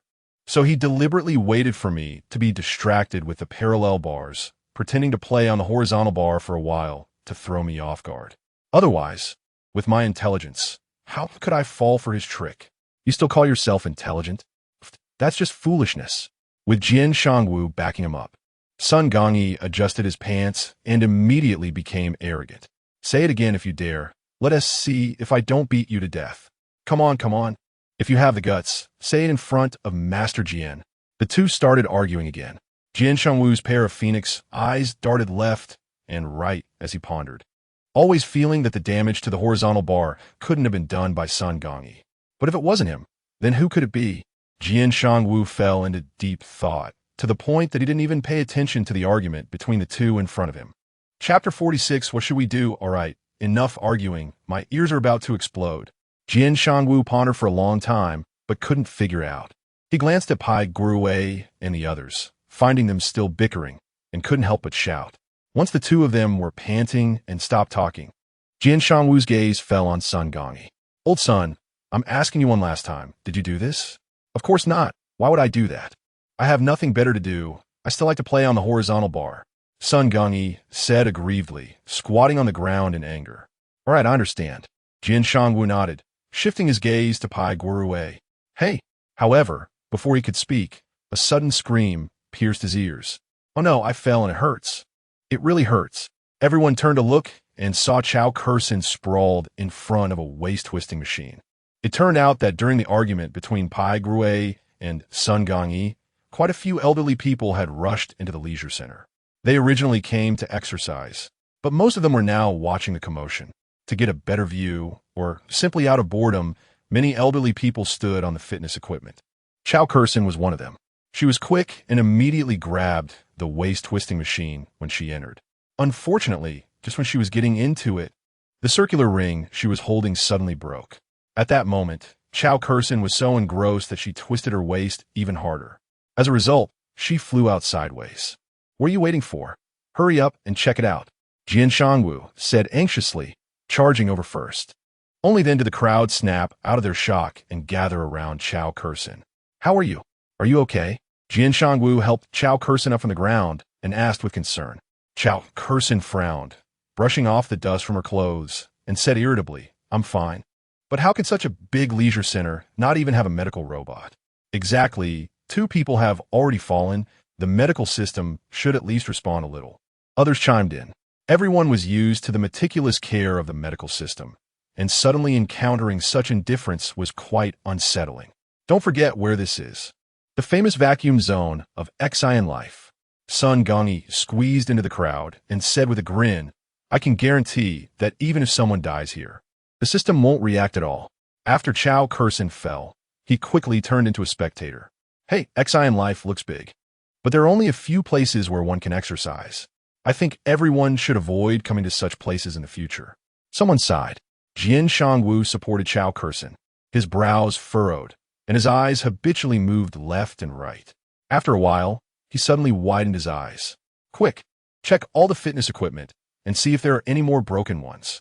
Hearing this, the elderly people instantly erupted. My God! Those still on the fitness equipment immediately jumped down. Some who were close to the equipment quickly moved far away. For a moment, the elderly people looked at the fitness equipment with a hint of fear. What are you afraid of? Come check one by one with me. Jian Shangwu, full of righteous energy, was unafraid.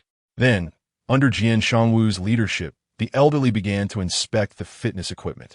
After the thorough check, they were indeed shocked. Almost all the fitness equipment had been tampered with. Moreover, the tampering was very discreet, and no one would have noticed if they hadn't looked closely. Even more terrifying were those almost broken parts. They seemed fine with just a touch.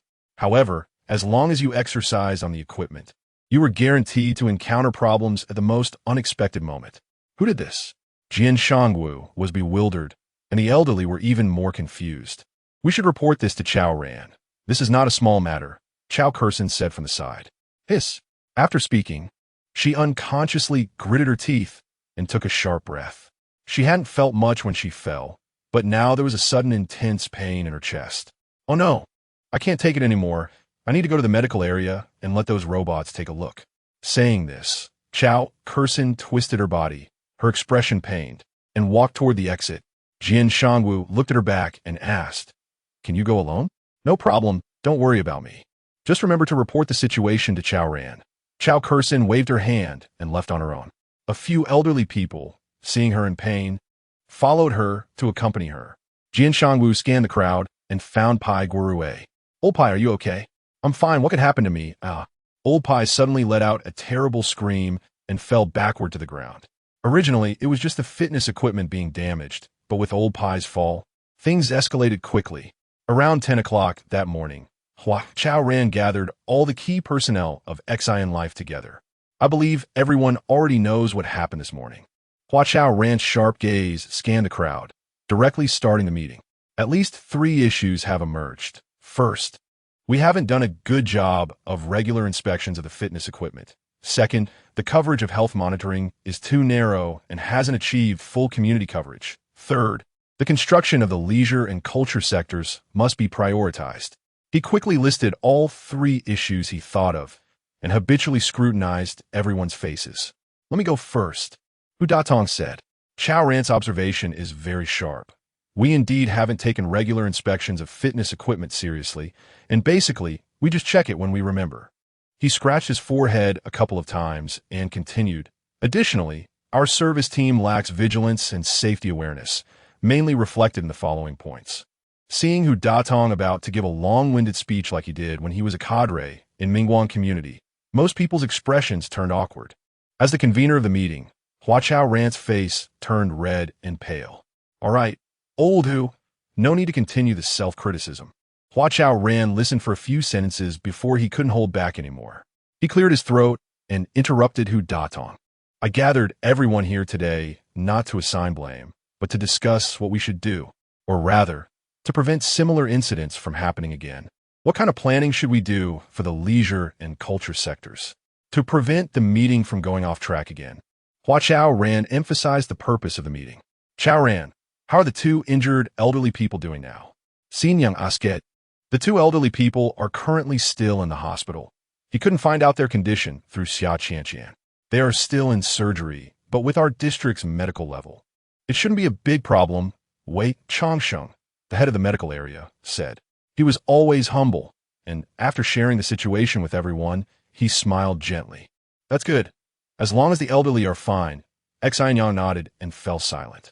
Just as Hua Chaoran was about to speak, Su Shan, the head of the consumer area, leaned back and raised her beautifully made-up face. I'm not blaming anyone. But if the community had listened to my suggestion and handed over those antiques to us in the consumer area sooner, this incident wouldn't have happened today. The consumer area had long been the most profitable among Xin Life 7 sectors. Su Shan spoke with confidence, exuding a somewhat overbearing air. Hua Chaoran smiled upon hearing her words and explained, we have seriously discussed President Su's suggestion in the community, and everyone still feels that the fitness equipment is more suitable to be placed in the recreation area. To refer to the construction experience of the consumption and medical areas during the discussion, I invited Su Shan and Wei Changsheng. However, what I really want to hear is Professor Cheng Fangfang's opinion. As the head of both the cultural education and recreation areas, her thoughts are the most critical. Professor Cheng, do you have any suggestions regarding the construction of the recreation and cultural education areas? Hua Chaoran thought for a moment and then looked towards Cheng Fangfang. Chapter 47, the crux of the problem, is that there is no one, no helper. Before speaking, Cheng Fangfang smiled first. Once her smile faded, she adjusted her glasses and said slowly, before the army moves, the rations must be prepared first. Mr. Hua, before the community discusses the planning, let's talk about the funding issue first. Upon hearing Cheng Fangfang's words, a wave of discussion immediately arose in the conference room. For the current stage of core life, the funding issue is indeed the most tricky. Without money, nothing can be accomplished.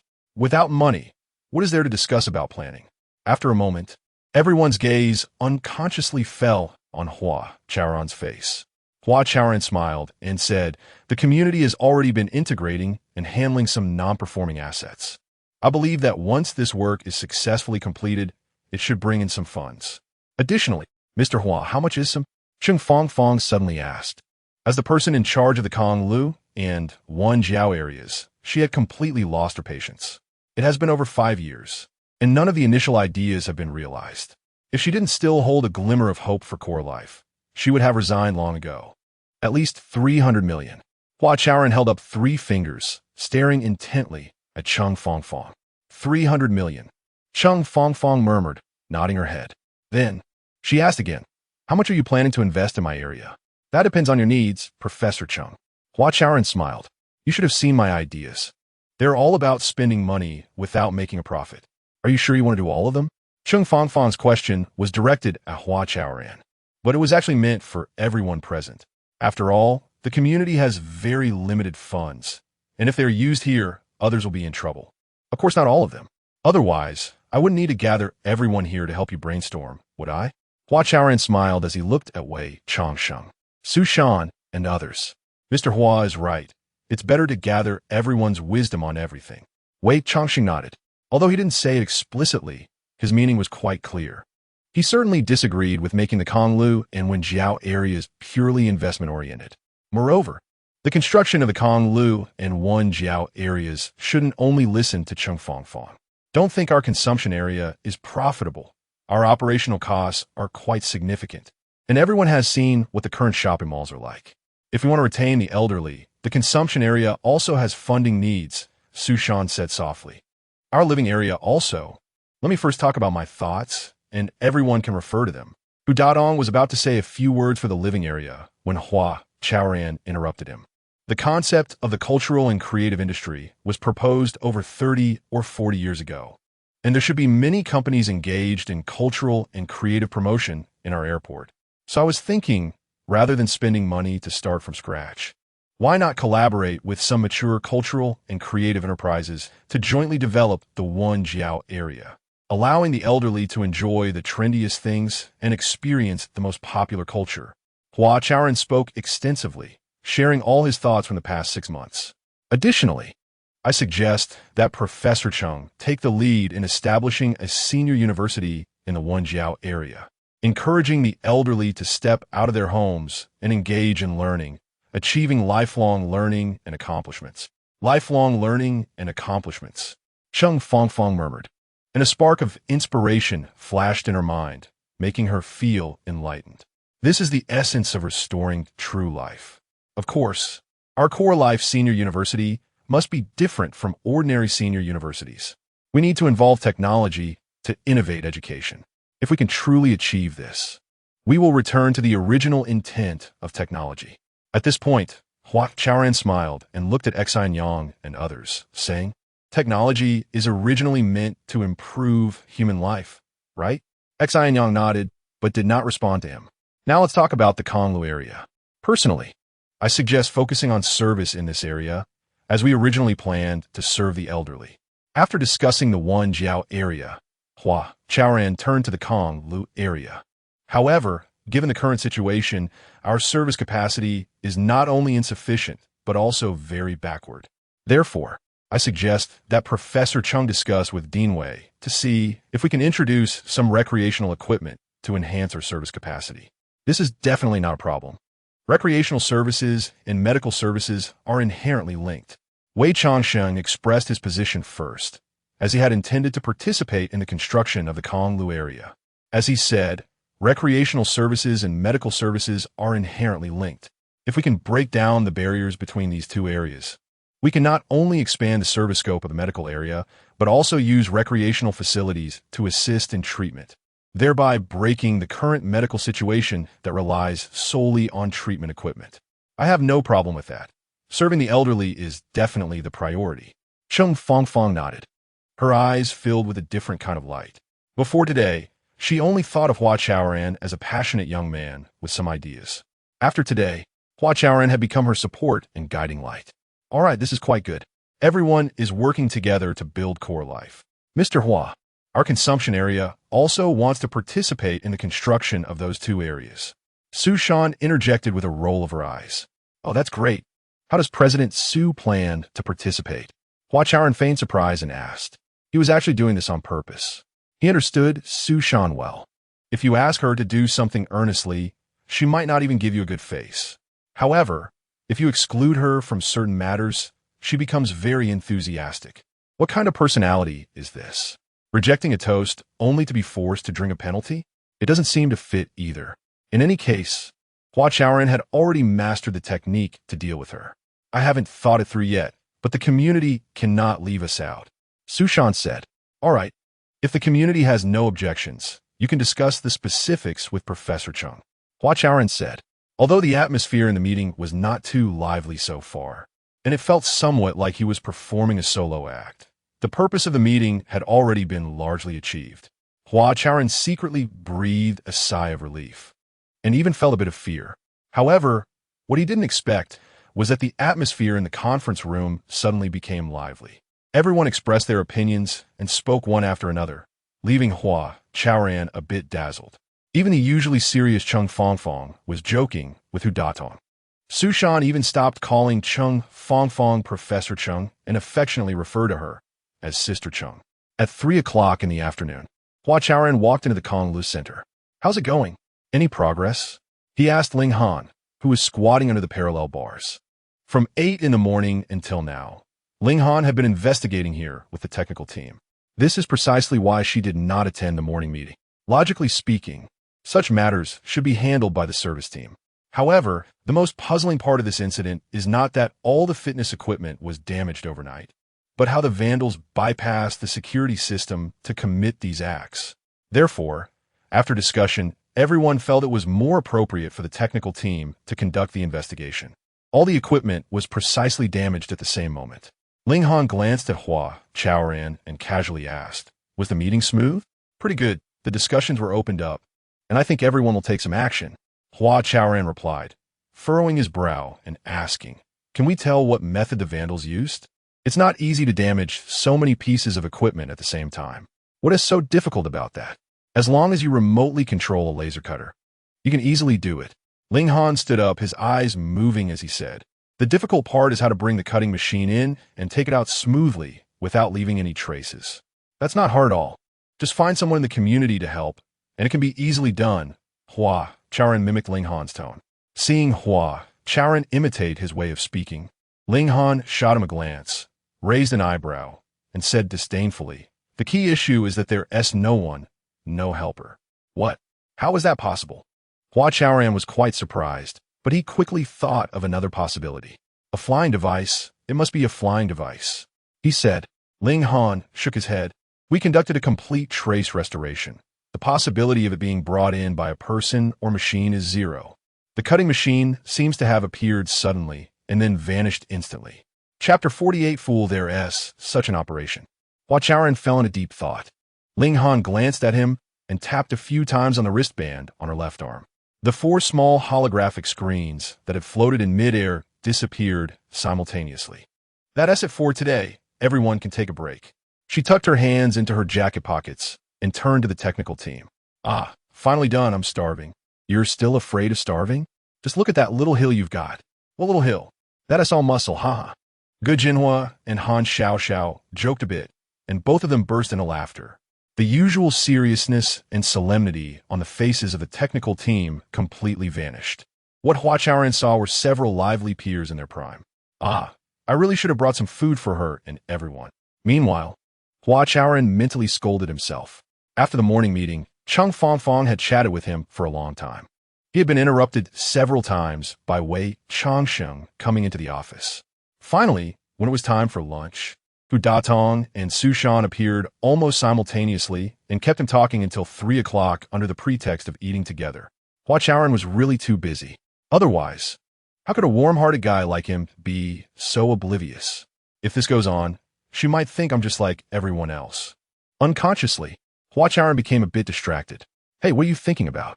Ling Han's voice suddenly drifted into his ears. Nothing. Hua Chaoran was startled.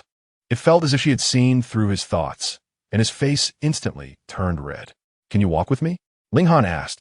Of course, but what about them? Aren't you all eating? Hua Chaoran instinctively turned his head to look, only to find that Gu Jinhua and the others had long disappeared. I'm not hungry. They went to eat by themselves. Ling Han said lightly. Oh, I see. Then let us go for a walk. As he said this, Hua Chaoran shyly touched the back of his neck, and his face turned even redder. For some reason, ever since summer began, his heart had become exceptionally restless. On several nights, he had really wanted to muster the courage to confess to Ling Han directly. The elderly originally did not like exercising. After all, exercise also requires time. After leaving the recreation area, they walked under the shade of the trees, and Ling Han slowly spoke. Yes, the metaverse has taken up a lot of their time. Hua Chaoran nodded. The cool breeze blew, and his face wasn't as red as before. But isn't it strange that the elderly suddenly love exercising? Ling Han stopped in her tracks and stared intently at Hua Chaoran. The leaves overhead rustled. Hua Chaoran was momentarily stunned. His heart raced, and he hurriedly turned his head elsewhere. Hey, Ling Han, what do you think of these poplar trees? They were all newly transplanted recently. In his panic, he changed the subject. Umph. A smile appeared at the corner of Ling Han's mouth. She only glanced at the poplar trees beside her before bringing the topic back. What I meant was that the elderly suddenly being so enthusiastic about exercise is problematic in itself. What kind of problem could there be? Seeing Ling Han gazing into the distance, Hua Chaoran continued walking. His heartbeat gradually slowed. In fact, this was easy to understand. The elderly had previously lived entirely in the metaverse, but now they had a cute little creature that needed care nearby. He organized his thoughts, and his expression became much more serious. On one hand, to take good care of their pets, the elderly had to spend some time and energy, which correspondingly reduced the time wasted in the metaverse. With this change, their internet addiction should be less severe than before, and it was understandable that they would come to enjoy exercising. On the other hand, Hua Chaoran smiled at Ling Han and suddenly asked, Have you ever raised a pet? Ling Han was slightly taken aback and shook her head. Well, what I meant to say is that raising a pet doesn't actually consume much energy, but rather physical strength. The elderly probably feel that their physical fitness is too poor, which is why they like exercising. After Hua Chaoran finished speaking, his gaze fell on the rows of poplar trees. Ling Han thought for a moment and said softly, What you said makes a lot of sense. Ling Han, how long do you think it will take to repair all the damaged equipment? Hua Chaoran asked. Ling Han walked ahead, and he followed behind. Looking at Ling Han's back, Hua Chaoran's mind wandered again. I don't plan to repair everything. Ling Han flicked her hair and suddenly turned her head back. Why? Hua Chaoran asked. He was trying to act calm, but his disheveled eyes had already betrayed him. Because I want to find a mastermind behind this. A glint of cunning crossed Ling Han's eyes. She turned her head again and looked ahead. Well then, Hua Chaoran nodded and fell into a brief silence. After a moment, he said, Ling Han, if you hadn't brought it up today, I would have wanted to find an opportunity to talk to you too. Oh. Ling Han stopped in her tracks, feeling inexplicably nervous.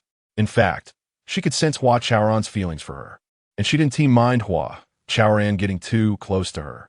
It's just that if Hua Chaoran really confessed to her, given her current situation, she certainly wouldn't agree.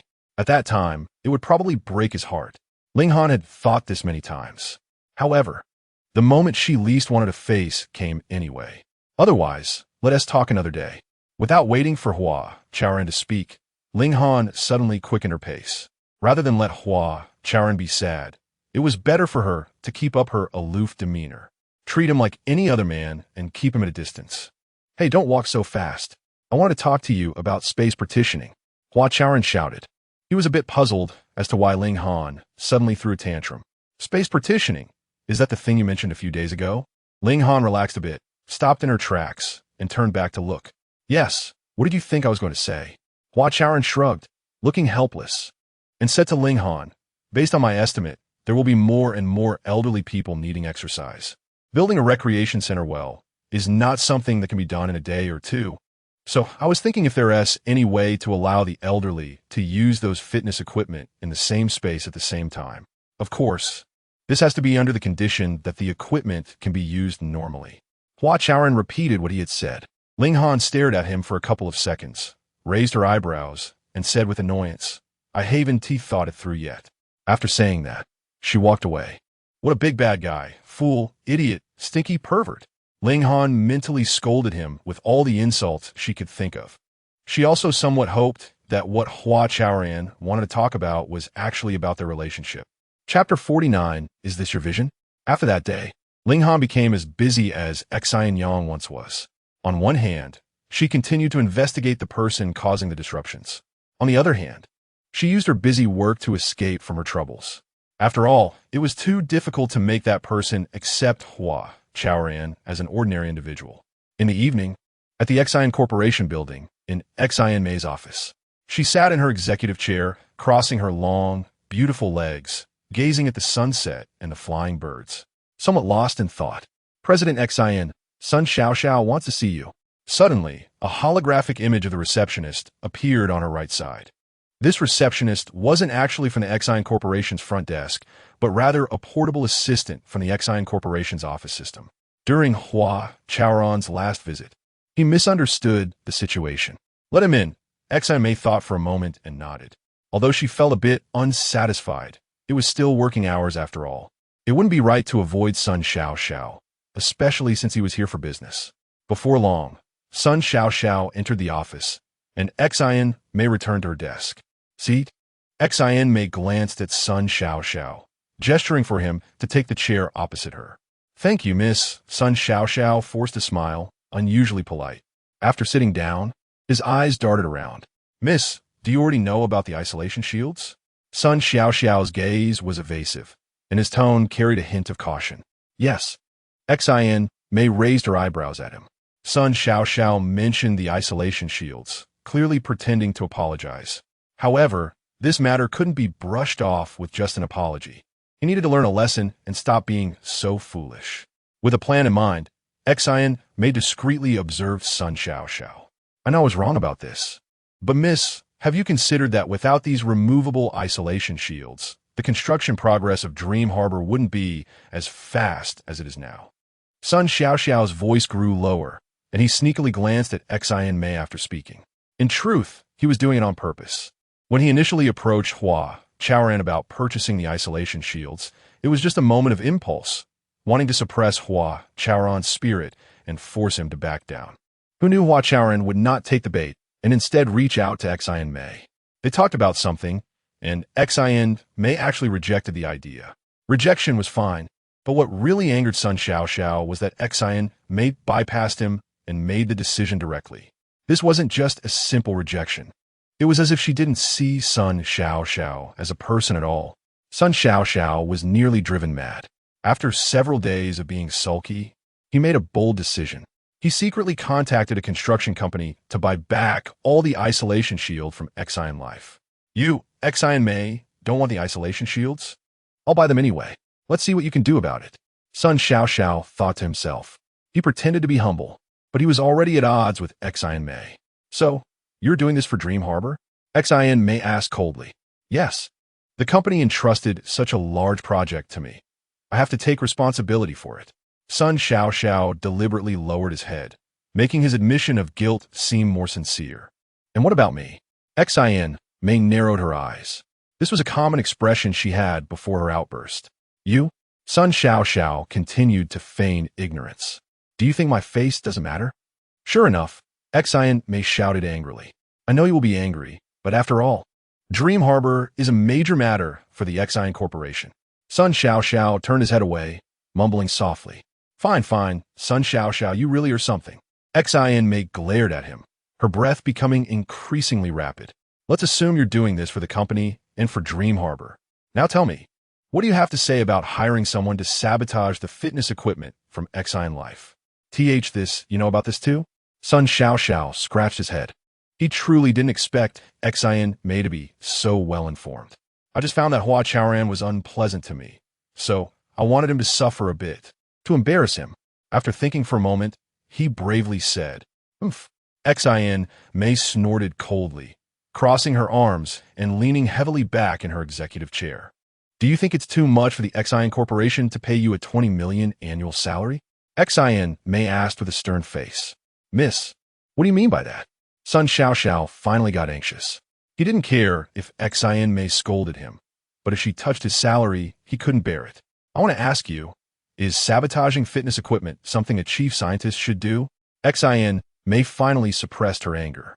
She scrutinized Sun Xiao, hoping he could recognize his position. Miss, I was wrong. I really was wrong. Sun Xiao widened his eyes, thinking for a moment, then let his head droop. Our Xin Corporation has been able to establish itself in the air harbor and nationwide thanks to our strong research capabilities, not some despicable means. I hope you can understand this. Xin Mei's face flushed slightly as she turned to look out the window. Xiao, do you remember how you got into the Xin Corporation back then? Xin Mei's breathing calmed down, and her tone became much gentler. I remember. If it weren't for you standing firm against opposition and using your reputation to vouch for me, I, Sun Xiao, would still be doing unsavory things on Bar Street. Sun Xiao nodded, retracting all his previous arrogance, looking helplessly like a wasteland youth struggling at the bottom of society, rubbing his hands together.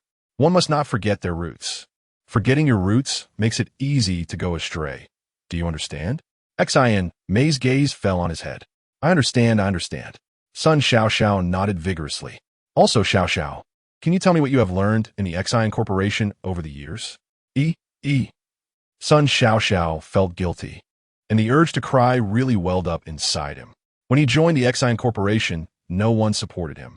It was this young lady before him who, risking expulsion from the family, fought for him, Sun Xiao, to have a chance to change his fate. Of course, Sun Xiao wasn't idle. In just a few short years, he had tackled over 80 technological challenges and held over 300 invention patents worldwide. If Sun Xiao was a hidden gem, Xin Mei was undoubtedly his patron. But how did I repay her? Reflecting on past events, Sun Xiao's conscience was awakened. He truly wanted to slap himself a few times. Do you know what the difference is between successful people and ordinary people? Xin Mei asked. The difference. Overwhelmed by guilt, Sun Xiao's clever mind couldn't even think straight. The difference lies in vision. Xin Mei directly provided the answer. Vision, Sun Xiao murmured, repeating. Xin Mei said, Sun Xiao, think carefully about the foolish things you've done recently. Which of them is something a chief scientist should do? Sigh. After a sigh, Xin Mei asked softly, Is this your vision? Miss, I was wrong. I really was wrong. That's not what I want to hear. Xin Mei rolled her eyes, interrupting him. Then I. All right, today's conversation ends here. Go back and think about what kind of vision a chief scientist of the Xin Corporation should have and what you should do. Having said that, Xin Mei waved her hand, signaling Sun Xiao that she could leave. Miss, Sun Xiao stood up, wanting to explain a few words, but felt that saying anything was meaningless. Go, do what you need to do. Xinmei waved her hand again, no longer looking at her. Sun Xiao's lips moved a couple of times, and she left the office with her head down. The sun was setting, and the evening glow was like a tide. Xinmei gazed at the fading glow, and for no reason, she recalled Hua Chaoran. Life is so short, she thought. Life is also so long, she thought again. After a moment, she looked at the last hint of orange and sighed. Chapter 50, it's time to do something for the community after the limited fitness equipment was repaired. The elderly began their morning exercises again. And, as Hua Chaoran had predicted, more and more people started to enjoy exercising. Hey, Sun Gongyi, are you a leftover from quality education? Ding Mao frowned and shouted at Sun Gongyi. Sun Gongyi was being too much, like a monkey constantly cutting in line. Whether he was a leftover from quality education or not, he didn't know. If he didn't move forward, he wouldn't get to eat the yellow croaker. Sun Gongyi shamelessly replied with a grin. He was in line for the waist twisting machine, just like Ding Mao. The difference was that after cutting in line 3 or 4 times, he had already gotten to the front, while Ding Mao was at least 20 or 30 people behind him. Teacher Ding, don't blame old Sun. The main problem is that our community's fitness equipment is too limited and simply not enough to use. Not enough. It's way too insufficient, okay? Just look over there. Not only is it not enough, but not all of it is even repaired. Sigh. The elderly next to Ding Mao began to discuss. Ding Mao looked at them, feeling a little dazed. Back when he and Jian Shangwu were exercising, there were hardly any people at the recreation center. At that time, Jian Shangwu often lamented that if the two of them stopped exercising, those machines would probably rust away in just a few days. Now, it was a different story, with people everywhere. Lines were forming in front of almost every machine. Had they changed their ways? Or were they under some kind of spell? Ding Mao couldn't figure out, but to him, it was definitely a good thing. People should move around more. Hey, why are you hitting people? To hell with you. I'm hitting you. Ouch. The line ahead suddenly became chaotic. Then, with a loud bang, Sun Gongyi flew out of the crowd. I'll let you cut in line. Let you cut in line. Han Meng, a tall and burly man, stepped out of the line, grabbed Sun Gongyi by the collar with his right hand, lifted him up, and followed with 2 slaps. Hey, old Han, stop it. Jian Shangwu shouted from a distance. He rushed over and grabbed Han Meng's wrist. Master Jian, let go. If I don't teach this line cutter a lesson today, I won't have the surname Han. Han Meng struggled with his left hand, but couldn't pull it free, and his face turned red. If you don't have the surname Han, what do you want to be called? Ding Mao also came over, patted Han Meng's right hand a couple of times, and said impatiently, let go. How old are you? Still learning to fight like a young person? Aren't you afraid of losing face if this gets out? Sigh. Han Meng looked at Jian Shangwu, who wouldn't let go, then at Ding Mao, who was full of righteousness, sighed, and reluctantly released his right hand. Han, why are you letting go? If you have the guts, continue. Weren't you going to teach? Sun Gongyi wanted to regain some face with words, but when he suddenly saw Jian Shangwu's glaring eyes, he swallowed his words. What bad luck, really bad luck. He mumbled incoherently, dusted himself off, and stood up. Sun Gongyi, you really need to be more careful. I've seen you get beaten 3 times already. Chao Kursin squeezed in from outside the crowd. She was still recovering and couldn't exercise for the time being. However, she couldn't stay home at all and still came to the recreation center early every day. Mind your own business. You can fall and eat dirt just playing on a waist-twisting machine. That's a joke. Sun Gongyi replied, covering his swollen face. He thought, if he couldn't afford to mess with Han Meng, could he not afford to mess with you? Chao Kursin? Who are you calling a dog eating dirt? Damn it, I see you haven't been slapped enough. Pai Gui shouted angrily, pretending to beat up Sun Gongyi. During this time, both he and Chao Kursin couldn't exercise and could only watch. The two had originally exchanged a few words out of boredom. Gradually, they even started talking about the metaverse and pet care. And sparks flew. In Pai Guru's eyes, Chao Kursin was now like a fairy. Anyone who dared to trouble her would be urinating on his head. Come on, come on. Last time I didn't throw you to the ground. This time I'll let you enjoy it again. Sun Gongyi kept dodging back into the crowd, but his mouth was stubborn. You wait. Pai Gui, he pointed at his nose and charged into the crowd. All right, everyone calm down. Jian Shangwu frowned and shouted. Pai Gui's raised fist froze in midair, and his footsteps stopped. At the same time, The chaotic crowd suddenly quieted down. Look at you all. Really, I don't know what to say. Jian Shangwu felt anxious, his stomach full of words, but no matter how hard he tried, he couldn't get them out. Old Ding, why don't you say something? He glanced at Ding Mao, placing his hope of waking these people up on his old buddy. Fine, then I'll say a few words. Ding Mao coughed and stepped to the center of the crowd. You wait for me. Pai Grue quietly threatened Sun Gongyi, lowering his hand. Sun Gongyi rolled his eyes at him smugly and leaned back, disappearing from sight. Pai Grue saw everyone looking at Ding Mao and turned to face him. Ding Mao scanned the faces of the crowd and raised his voice. I remember Mayor Qin seemed to say that we have a responsibility for the lack of development in our community over the past 5 years, right? The elderly remained silent, which was taken as an acknowledgement. Now I want to ask, have we learned from past lessons? Have we fulfilled our responsibilities to the community?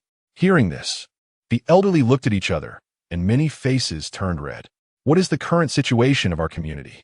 I believe everyone has seen it. Ding Mao sighed softly and continued. The access control has been changed, the manager has been replaced, and even the gardens that everyone found annoying are being renovated by Chaoran and the others recently. Pausing, Ding Mao said, I want to say that as a community management team, Chaoran and the others are indeed working very hard, and they're gradually fulfilling their initial promises. No, not just fulfilling promises, but putting into practice the construction concept they proposed back then, to restore the essence of life. To return to the original intention of technology. What a wonderful idea. Ding Mao lowered his head slightly, somewhat emotional. After finishing, he raised his face, his stern and cold eyes shooting at the crowd again. Some mentally fragile people even felt Ding Mao's gaze penetrating into their hearts. We have plenty of time to waste in the metaverse, to fight and insult each other here. Can't we spare some time to think about what we can do for the community? Chaoran and the others are too tired. They are really too tired to take care of us old folks. Ding Mao's brows furrowed tightly, falling into a brief silence. At this moment, Jian Shangwu finally remembered what he most wanted to say. Ding Mao is right. We need to do something for the community, otherwise we would be letting our conscience down. Jian Shangwu responded to Ding Mao's words, then directly entered the main topic. Everyone knows that our fitness equipment has been vandalized. But we still haven't found out who the culprit is, and the most worrying thing is whether this vandal will continue to cause damage. Ding Mao glanced at Pai Grue and Chao Kersin, then looked at the others. The incident where Pai Grue and Chao Kersin broke their bones is well known to everyone. I believe none of us want to be knocked down and unable to get up when we are in the middle of exercising, right? Therefore, we need to take action and root out those who cause damage in the community. Although this may not be a big deal, it is still a contribution to the community, don't you think? That's right. We need to expose those who cause destruction. It's time to do something for the community. We are also a part of a healthy lifestyle, and we need to build a healthy lifestyle together. The elderly were suddenly stirred up. They seemed to return to their vibrant youth and became part of the younger generation. From that day on, the spirit and demeanor of the elderly changed significantly. The community also gained a safety patrol team and a discipline inspection team. As the head of the safety patrol team, Jian Shangwu led more than 20 capable elderly individuals, working shifts day and night to stand guard and patrol for the community. Chapter 51 Technical vulnerabilities still rely on technical means the elderly were busy and lively, and the community was watching. Hua Chaoran and Hua Ye'er, who already had feelings for the elderly, were very touched. Moreover, they also keenly noticed the changes in the elderly. The technical team had been working hard, and upon hearing about the activities of the elderly, they worked day and night to overcome technical difficulties, especially regarding the investigation into the truth behind the destruction of the equipment. Ling Han almost exhausted all her efforts. The elderly unknowingly put a lot of pressure on them. If they couldn't identify the saboteurs before the elderly did, the technical team would lose face. Only the operations team's reaction was rather indifferent, as if everything was fine after the successful integration of Hua Chaoran. Hua Chaoran was somewhat worried about Xin Yang and their team's recent performance. So, after work, he brought a bag of beer and walked into Xin Yang's office. Hey, busy man Hua, you're here. Xin Yang snapped his fingers, and the holographic helmet on his head disappeared. The universe shuttle from NF Company is really good. Do you know who I just met? I actually saw it to you. The great you who controlled the floods, and that nine-tailed fox. Xin Yang, I rarely play in the metaverse. Hua Chaoran placed a beer on the desk and sat across from Xin Yang. Sometimes you have to play a bit. After all, a balance between work and rest is important. Xin Yang took out a bottle of beer and opened it himself. Yes, you're right. I'll try another day. Hua Chaoran managed a smile and clinked his beer can with Xin Yang's. Our pure draft beer from the airport is really good. Xin Yang took a big gulp and stared at the words Tianjing Pure Draft on the can, unable to help but exclaim. Then, his gaze fell on Hua Chaoran's face. You, Hua Chaoran, are busy all day. Do you have time to play? Maybe I do, Hua Chaoran said lightly. He placed the can on the desk, clasped his hands behind his head, and leaned back in the chair. Xin Yang, why didn't you speak up at the meeting the other day? He asked, staring at the ceiling. What can I say? Those two districts have nothing to do with me, Xin Yang retorted, drinking a couple of gulps from his beer. How could it not be related? You're the head of the Xin Life operations team, and both the leisure and culture education districts are also part of Xin Life. You are right, but if I get involved, what will happen to those three guys? Are you talking about Professor Chung and Dean Wei? Yeah, look how enthusiastic they are. Why should I meddle? Xin Yang chuckled, having already finished one can of beer. You have to get involved. Without your involvement, they will face many difficulties. As he spoke, Hua Chaoran sat up straight. Xin Yang, I hope you and the operations team can participate more in the construction of Xin Life. After all, Hua Chaoran, how can we not be involved? Feng, Qian, which of them is not our masterpiece? Which one is not contributing to the community? Other than Feng and Qian. Is there anyone else? Hua Chaoran glanced at him and said sincerely, I don't want to deny the contributions made by the operations team. I just hope everyone could try a little harder. Sometimes, to create miracles, you have to work even harder. Xin Yang opened another bottle of beer, took a small sip, and fell into a brief silence. Actually, the value of operations is in maintaining the status quo. Isn't it? He said after thinking for a moment. Not really. Hua Chaoran clinked his can with Xin Yang's, smiling as he said, I think it's about using some means to make the status quo operate better. Oomph. Xin Yang smiled. He had said that on purpose. With his intelligence and position, how could he not understand the value and significance of operations? Go ahead. What do you want me to do? Xin Yang asked, raising the can in his hand. Xin Yang, hearing that from you really surprises me. Hua Chaoran also raised his can, and the two took a sip of beer together. What is surprising? You're my boss, right? Xin Yang shook the beer bottle, finishing the second can. I've never been your boss. If you must say you have a boss, I can think of someone. Who? Xin Yang was curious. You, Hua Chaoran said, then stared at him without blinking. Me? Xin Yang seemed to be touched and reached for another can of beer. Yes, who is Xin Yang? In terms of technical strength, you're the well-known City North's Little by Yang in the entire airport. In terms of family background, you are the second young master of the Xin family. Although you don't participate in the family business, you are indeed a rich young man. Are you really joining Xin Life just for this little salary? Seeing Xin Yang silently drinking beer, Hua Chaoran continued, if I'm not mistaken. You have at least two purposes for coming to Xin Life. First, to compete with your family, insisting on making the impossible Xin Life a reality.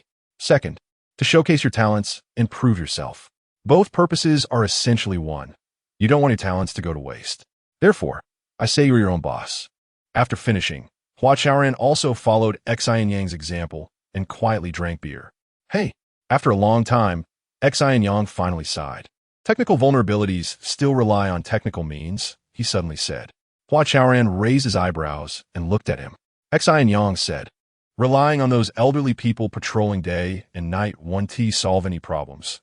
We still need technical means to fundamentally eliminate hidden dangers. Yes, but that is also the elderly's good intentions. Hua Chaoran put down the can, his furrowed brow easing. It turned out that Xin Yang was not indifferent to community matters. What era is this? Problems can't be solved just by good intentions, Xin Yang said lightly, continuing to drink beer. But without good intentions, the problems are even less likely to be solved, Hua Chaoran said meaningfully. Xin Yang's fair face turned slightly red. He knew what Hua Chaoran meant. He had indeed been somewhat careless about Xin Life matters. At 1007 Konggang Avenue, in a screaming bar, The music was explosive, and the lights flickered with the rhythm, constantly changing. Sun Xiaoxiao sat in a booth in the southeast corner. With her eyes slightly squinted, she caressed her glass, her crossed legs swaying gently with the music. In front of her stood two wasteland youths, who were not unfamiliar to everyone. They were the two guys who had drunkenly assaulted Sister Ying not long ago. "Let us talk. Do you want to keep your left hand or your right hand?" The three of them fell silent for a long time before Sun Xiaoxiao suddenly asked. Her eyes remained fixed on the beauty on stage, dressed provocatively and twisting her waist. She didn't even glance at the two wasteland youths. "Left hand, no, right hand. The right hand is still useful." The short wasteland youth named Yi said in a panic. His face turned completely white, and his legs trembled, looking as if he could hardly stand. No, we want to keep any hands." The taller wasteland youth, Xiao Bai's eyes darted around. At the same time, beads of sweat uncontrollably rolled down both sides of his face. "Oh!" Hearing this, Sun Xiaoxiao turned her face towards them. "We can do it. We can definitely do it." Xiao Bai's gaze was vacant, speaking as if in a dream. Then, his face suddenly lifted. "I thought of a way. Give us another chance. And we can absolutely destroy all the fitness equipment again without leaving a single piece." In a single sentence, Xiao Bai stared wide-eyed at Sun Xiaoxiao, who was panting heavily. Chapter 52. The old man. The early summer morning is very brief, yet it is the most beautiful moment of the day. Since becoming the head of the Core Life Safety Patrol team, Jin Shangwu has mostly been on the night shift, rarely able to catch such a cool and fresh time. He gazes at the newly bloomed roses in the transformed gardens on both sides of the road, his mood becoming even more pleasant. These flowers were completely sown and grown in an open environment. At this moment, some of them have large leaves and lush branches but no buds at all. Others have just grown flower buds, but they look weak and seem to lack water, preventing the bud from growing. Some are left with only a few solitary flower receptacles, with all the petals fallen. Of course, the vast majority of the flowers are blooming beautifully under the careful care of the gardener. Jin Shangwu is someone who rarely looks at flowers, yet he is moved by this genuine, vibrant vitality. "How wonderful, how natural," he murmurs to himself, and tears well up in the corners of his eyes. Before long, Jin Shangwu entered the recreation center. This is where the patrol team shift change. "How is it? Nothing happened all night, right?" he asked Pai Guorue. It was thanks to Pai Guorue voluntarily taking over his shift last night that Jin Shangwu was able to get a decent sleep. "Nothing, what could happen?" Pai Guorue yawned. Although it had been less than 4 hours since 2 o'clock, it was still quite exhausting. "Master Jin, I really admire you. How did you survive those nights before?" he said, yawning again. "How did I survive?" "Just relying on willpower." Jin Shangwu smiled and patted Pai Guorue on the shoulder. "If you're tired, hurry back. Don't just hang around here." "All right, Master Jin. Thank you for your hard work." Pai Guorue nodded sleepily and left with the other 3 elderly men. Soon, Jin Shangwu was the only one left in the recreation center. When the safety patrol team was first established, the old buddies discussed it. They decided to form groups of 4, doing a 6-shift rotation. Each shift lasted 4 hours, just enough to cover 24 hours. However, every time they changed shifts, Jin Shangwu was always the first to arrive. Therefore, it was common for him to be alone at the beginning of his shift like now. Core Life is getting better and better, Jin Shangwu murmured softly as he strolled around the recreation center. Although Pai Guorue said nothing happened all night, he still wanted to personally check the fitness equipment. With a flurry of wings, a moth landed on the wall by the window. Jin Shangwu heard the sound and glanced at the pale gray moth, not thinking much of it. In fact, this was a disguised bionic reconnaissance device, released by the wasteland youth Xiao Bai, who intended to cause trouble for Core Life. At the same time, in a rented room not far from Core Life, Xiao Bai stared at the holographic screen in front of him, his eyes spinning. This holographic image was the real-time footage sent back by the moth. This old man. Why isn't he sleeping at home, but wandering around? Xiao Bai cursed as he watched Jin Shangwu on the screen. Why don't we run away? While Sun Xiaoxiao hasn't noticed, we can get far away. Once we're out of the airport, no matter how powerful Sun Xiaoxiao is, he won't be able to do anything, right? I suggested. He sat behind the only table in the room, dejectedly drinking low-quality beer. Useless guy. Xiao Bai rolled his eyes and turned to I, asking, Have you never thought about making something of yourself? I have, of course, but it's just thinking useful. I shook his head, sighed, and said sarcastically, once a wasteland, always a wasteland. We've already been abandoned by society, and you still think about making something of yourself. Xiaobai, I think something's wrong with your head. My head is perfectly fine. The problem is with you. Xiaobai's chest heaved with excitement as he said, have you forgotten what Sun Xiaoxiao used to do? He hung around bar streets, just like us, but look at him now, earning over 10 million a year. Don't you want that? Before I could respond, Xiaobai continued, that eyeing sister, the one we worked so hard to get, but didn't team manage to. Isn't she now, throwing herself at Sun Xiaoxiao? We can't just be lazy. We need to think about turning our lives around. But how? Perhaps overwhelmed by Xiaobai's momentum, I put down his beer bottle and timidly asked, first, let us do this job well. Xiaobai shifted his gaze back to the holographic surveillance image. This old man is really annoying. At some point, I also moved closer to the surveillance screen. Yeah, if he weren't so diligent in patrolling, we would have succeeded by now, Xiaobai sighed. So this old man is blocking our path to riches? I squinted his eyes. Yes, it's this old man, Xiaobai nodded. I said quietly, leave this to me. What plan do you have? Xiaobai asked deliberately. I'll kill him, I said coldly. 2 days later, at 3 a.m, the gray moth circled in the air for a while before landing on the top wall of the porch. Subsequently, a stranger, dressed in a baseball cap, sunglasses, and a mask, wrapping himself tightly, successfully passed through the door control and entered the core life community. This person was I. He was carrying a dagger, intended for dealing with the patrolling Jian Shanwu. Meanwhile, the moth quickly flapped its wings and flew up after disrupting the door control system. I stealthily approached the recreation center from the dark. The moth flew ahead, scouting the situation and interfering with various surveillance devices. Make sure your actions are quick. Xiaobai's holographic image appeared. Don't worry, this isn't my first time doing this, I replied in a low voice, his eyes filled with fierce light. You must leave core life within 3 minutes after the job is done, understood? Xiaobai reminded. Understood, I nodded and quickened his pace. Today, not only do we want that old man's life, but we also want to take all the fitness equipment. Xiaobai said ominously. Got it, stop talking. I'm at the location. I hung up the phone directly. With a fluttering sound, a slight noise broke the silence. The gray moth flew past I's shoulder and entered the recreation center ahead of time. I quickly ducked behind a poplar tree. Time passed, and everything around remained quiet. I lowered his arm, checked the holographic surveillance image, and saw that the other 3 elderly men were sitting on the ground dozing off, with only Jian Shangwu still wandering around. It's time, I murmured softly as he looked at Jian Shangwu's back and decisively closed the holographic screen. Then, he tightened his grip on the dagger and infiltrated the recreation center. In the flickering light, the cold gleam of the dagger was quite chilling. Chapter 53. If you want to take hostages, take me instead at the same time that I infiltrated the recreation center at the Xin Life Service Center. Ling Han was staring at a small holographic screen in front of him, a faint smile playing on his lips. After thorough investigation, the technical team had already grasped the destructive methods of Xiaobai and I, and had identified the mastermind behind these plans as Sun Xiaoxiao. Have the elderly been notified properly? Hua Chaoran asked in a deep voice, frowning.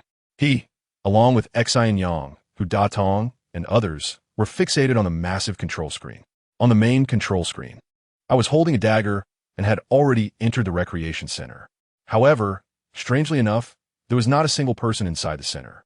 Yet, I was on high alert, stealthily moving toward a target. Don't worry, I personally told the elderly members of the security patrol one by one, Hu Datong said with a smile, adding, to ensure everything goes smoothly, I've already sent Pan Dayo and the others out. As long as any elderly person tries to leave the living area, we will persuade them to come back. Besides, what time is it now? Even if the elderly don't sleep, they are immersed in the metaverse. Who would come out wandering around? That's true. Good job, Hua Chaoran nodded. He was very satisfied with Hu Datong's arrangement. As long as the elderly avoided direct contact with the criminals, there wouldn't be major trouble. Xin Yang, are you ready on your side? Hua Chaoran turned to Xin Yang. Xin Yang nodded thoughtfully, but did not speak. Hu Datong glanced at the small screen in front of Ling Han and said with a smile, still, it's impressive that Ling Han not only tampered with that gray moth program, but also used that moth to interfere with ice brainwaves. Awesome. As he spoke, Hua Chaoran gave Ling Han a thumbs up. Ever since he was suspected last time, he had been overly accommodating to everyone. It just shows that these two little thieves are a bit too clever for their own good, Xin Yang added quietly, having been silent until now. It seemed that Hua Chaoran's words had provoked him. Tonight was a joint operation of 3 teams from Xin Life. The service team led by Hua Chaoran was mainly responsible for clearing the area to prevent the elderly from encountering the criminals. The technical team, led by Ling Han, was responsible for incapacitating the criminals and luring them into a trap. Meanwhile, the operation team, led by Xin Yang, was tasked with completing the upgrade of the Xin Life security system and using the upgraded system to directly strike at the criminals, thereby deterring the mastermind behind the scenes. Ultimately, this joint operation was still the service and technical teams setting the stage for the operation team to act, meaning everyone was essentially assisting Xin Yang. However, Xin Yang felt somewhat disheartened, thinking that Ling Han had stolen his thunder. In fact, it was no wonder Xin Yang was overthinking. Ling Han's series of actions had indeed amazed everyone. Xiaobai and ice methods of destruction were actually quite simple. They released a biomimetic moth to secretly infiltrate the recreation center and then used the laser cutter mounted on the moth to destroy the exercise equipment. Once they grasped these methods, the technical team immediately captured the biomimetic moth remotely and secretly. From then on, the footage Xiaobai and I saw was all that Ling Han wanted them to see. Additionally, the laser cutter carried by the moth was also damaged. Of course, the damaged cutter had undergone complex disguise, and with Xiaobai and I's technical skills, they could not detect any flaws. Furthermore, tonight's interference with ice brainwaves not only caused him to hallucinate, but also had a reverse effect on Xiaobai. You old fool. You love meddling in other people's business. I's face contorted as he exerted all his strength to stab 4 or 5 times. Then, he kicked out violently at the empty air. Haha, I've accomplished something big. He laughed maniacally and glanced back a few times before running out of the recreation center. At the same time, Xiaobai appeared at the west entrance of Xin Life. 10 minutes earlier, Xiaobai had already seen from the real-time footage transmitted back by the moth that all the exercise equipment in the recreation center had been severely damaged. He rushed over mainly because he received a distress call from I. I was in trouble. After killing Jian Shangwu, he was surrounded by the other 3 elderly members. Such an idiot. Didn't we agree you had to leave Xin Life within 3 minutes? Xiaobai cursed inwardly, blaming I for not following his instructions. However, he was still very worried about I and wanted to rescue his friend. Thinking of I's helpless state, Xiaobai quickened his pace. Using the moth as cover, he bypassed the access control and entered Xin Life. In the living area, Mingmei opened her door, entered the elevator, and walked through the community yard. Ever since the community's little garden changed its appearance, she had slowly developed a bad habit of walking alone around the garden in the dead of night. During these nocturnal walks, she reflected on her past life, countless moments of youth, anguish, glory, and solitude. She also recalled the men and women who had flowed past her like a stream. On many nights, Ming may gaze at the stars and felt an overwhelming sense of loneliness. On other nights, her beautiful face unexpectedly flushed red. Ming Mei had recited the most famous verses of all the great poets aloud in the night. She had also quietly repeated the lines that had once moved countless people. Gradually, she began to treat the starry sky and the night as her backdrop and stage, the indistinct shapes of plants and trees as her audience, and the silent Xin Life as her own stage. It seemed that if she didn't walk on stage every night, the day would be wasted. I was running madly. Xiaobai was stealthily sneaking, and Mingmei was leisurely strolling in a daze. Unbeknownst to them, fate had brought these 3 together. Are you all right? Xiaobai was startled to see I first. What are you doing here? I was even more surprised. Oh no, I've been set up. Xiaobai quickly realized. When the 2 of them walked together, they were under the control of the community security system, so Ling Han had already shut down the brainwave interference device in advance. Stop! Xiaobai shouted at Mingmei's back and said to I, quick, grab that elderly person. Then, the 2 of them decisively acted, taking Mingmei hostage. In fact, Ming Mei guessed from the first moment she saw them that they were not good people. Therefore, she suppressed her inner fear and turned to leave. However, being elderly, she and T even started running before falling into the hands of the criminals. Oh my god, this is a huge problem.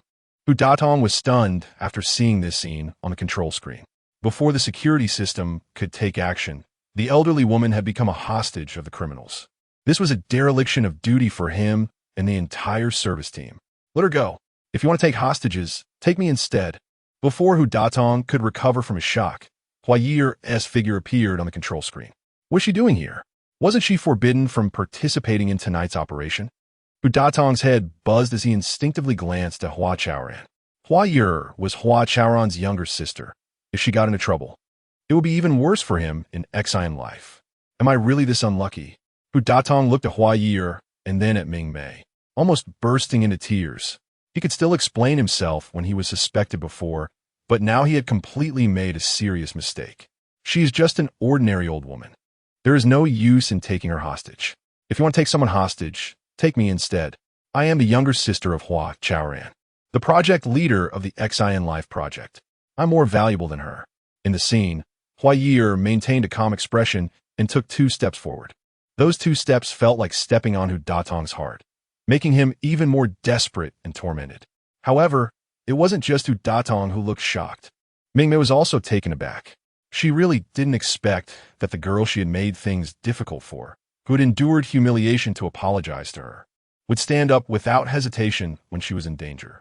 Chapter 54. The child. In fact, after the upgrade of the core life security system, such incidents should not occur. The reason for this unexpected situation was mainly due to Xin Yang's intention. Stimulated by Ling Han, Xin Yang was too eager to prove himself. He deliberately did not activate the tracking and capture function just to put on a show for everyone. However, an unexpected incident happened. Xin Yang, is the system malfunctioning?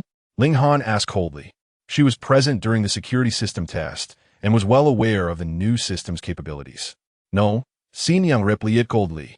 Then how? The responsibility is mine. After Xin Yang finished speaking, he stared at the control screen and fell silent. Ling Han glanced at him, then caught up with Hua Chaoran and the others as they exited the service center. Near the recreation center, in front of the small garden where the incident occurred, a dagger glinted coldly against Ming Mei's neck, making her feel an endless chill. No, you don't have to do this for me. Ming Mei raised her beautiful face slightly, her eyes filled with determination. Did you hear that? This old lady doesn't want you to replace her, a Yi said, sizing up Hua Ye'er arrogantly. Don't listen to her. That's just her temper. Sometimes she can't even tell right from wrong. Hua Ye'er said anxiously, her eyes reddening. At the same time, she took several steps forward. Stop, don't move any closer. Xiaobai warned, rolling his eyes. Hua Ye'er was startled and stood still. At this moment, she was only 3 or 4 steps away from a Yi and Ming Mei. Xiaobai, why don't we agree to that girl and swap her? A Yi suggested with a smirk. After staring at Hua Ye'er for so long, he found her quite pretty. Instead of abducting the old lady, why not take a beautiful girl? Swap my ass. Don't you recognize who this old lady is? Xiaobai replied irritably. Who is she? A Yi asked, confused. Movie Queen Ming Mei. A Yi was taken aback, almost dropping the dagger in his hand. Are we really going to kidnap the movie queen? I know a few big shots who are her fans. I'm afraid of it. What are you afraid of? Grip your dagger tightly, and let's get out of here. Xiaobai hissed, glancing at Ming Mei and then at Hua Ye'er, letting out a cold snort. Then, he moved to the front while a Yi followed behind, planning to take Ming Mei and escape from core life. You can't leave. Hua Chaoran suddenly appeared in front of them. Put down the dagger and don't do anything reckless. Hu Datong followed up. He, along with Ling Han and others, emerged from the darkness and stood beside Hua Chaoran. This is blocking our way. Xiaobai squinted, turning back to a Yi. You make a cut on the movie queen's neck, so they know who holds the initiative. No need for that. Just let the movie queen go, and we can let you all leave. Hua Chaoran's gaze was fierce as he looked at Xiaobai and a Yi. Hua Chaoran, you, movie queen, don't think I really dare to hurt you. Just as Ming Mei spoke, a Ye's horizontally held dagger immediately pressed against her skin. Will you let her go or not? Xiaobai threatened, taking advantage of the situation. Seeing the 2 thugs so arrogant, Ling Han's brows furrowed. She pulled out a capsule from her pocket, intending to punish them properly. At the same time, Xin Yang, who was watching the control screen, also came up with a countermeasure. He clicked a few times on the interface, and the security system's capture function was activated. However, at that moment, Hua Ye'er, who had been quietly following the two thugs, suddenly lunged forward and collided with Ye's right side. Clang! Ye was holding the dagger in his right hand. After being hit on his right side, his right arm instinctively swung outward. In that instant, the security system accurately shot out a light net, trapping the dagger and throwing it several meters away. Immediately afterward, the jammer released by Ling Han also took effect. Hey, where is she? Where is Ming Mei? Xiao Bai exclaimed in shock, suddenly realizing that the hostage they had was gone. Damn it, let's fight. Yi, furious, was about to attack Hua Ye'er despite the severe pain. After colliding with Yi, Hua Ye'er took the opportunity to hug his waist. Yi was eager to shake her off. At that moment, the inexplicably confused Ming Mei, who had suddenly turned invisible, was also caught in a light net by the security system. Then, the light net flew up into the air and landed steadily, placing Ming Mei safely behind Hua Chaoran. Xiao Bai and Ye's brainwaves were disrupted by the capsule. They could see everyone else, but could not see Ming Mei. Therefore, they had no reaction to the fact that Ming Mei had been successfully rescued. Stop! Do you really not want to leave Core Life? Hua Chaoran shouted. Ye's raised fist froze in midair. Ye'er, let go, stop holding on to him, Hua Chaoran said to his sister. Hua Ye'er, relying solely on brute force to save Ming Mei, immediately deflated upon hearing her brother's voice. The movie queen has been saved. Come over here, Hua Chaoran added. Hua Ye'er then realized that the movie queen might indeed have been saved. The intense action she just took had resulted in no response from Ming Mei. If she wasn't saved, what else could it be? Can she come over? She doesn't even look at us. Xiao Bai intended to take Hua Ye'er as a new hostage, but before he could finish his sentence, a light net suddenly fell from the air, binding him tightly. Xiao Bai, I'm going to... Seeing Xiao Bai caught, Yi panicked, and his fist came crashing down. But before his fist could hit Hua Ye'er, his body was also ensnared. Thud, thud. Two muffled sounds echoed as the two thugs fell to the ground simultaneously. You deserve this. Hua Ye'er loosened her hands, wanting to straighten up. However, her head suddenly spun, and she collapsed to the ground. Child! Ming Mei exclaimed in alarm, rushing over. Until this moment, the cold ice in her heart finally melted completely. Hua Ye'er's kindness and bravery deeply moved Ming Mei, filling her with regret and a long-lasting sense of gratitude. Chaoran, what should we do with these two?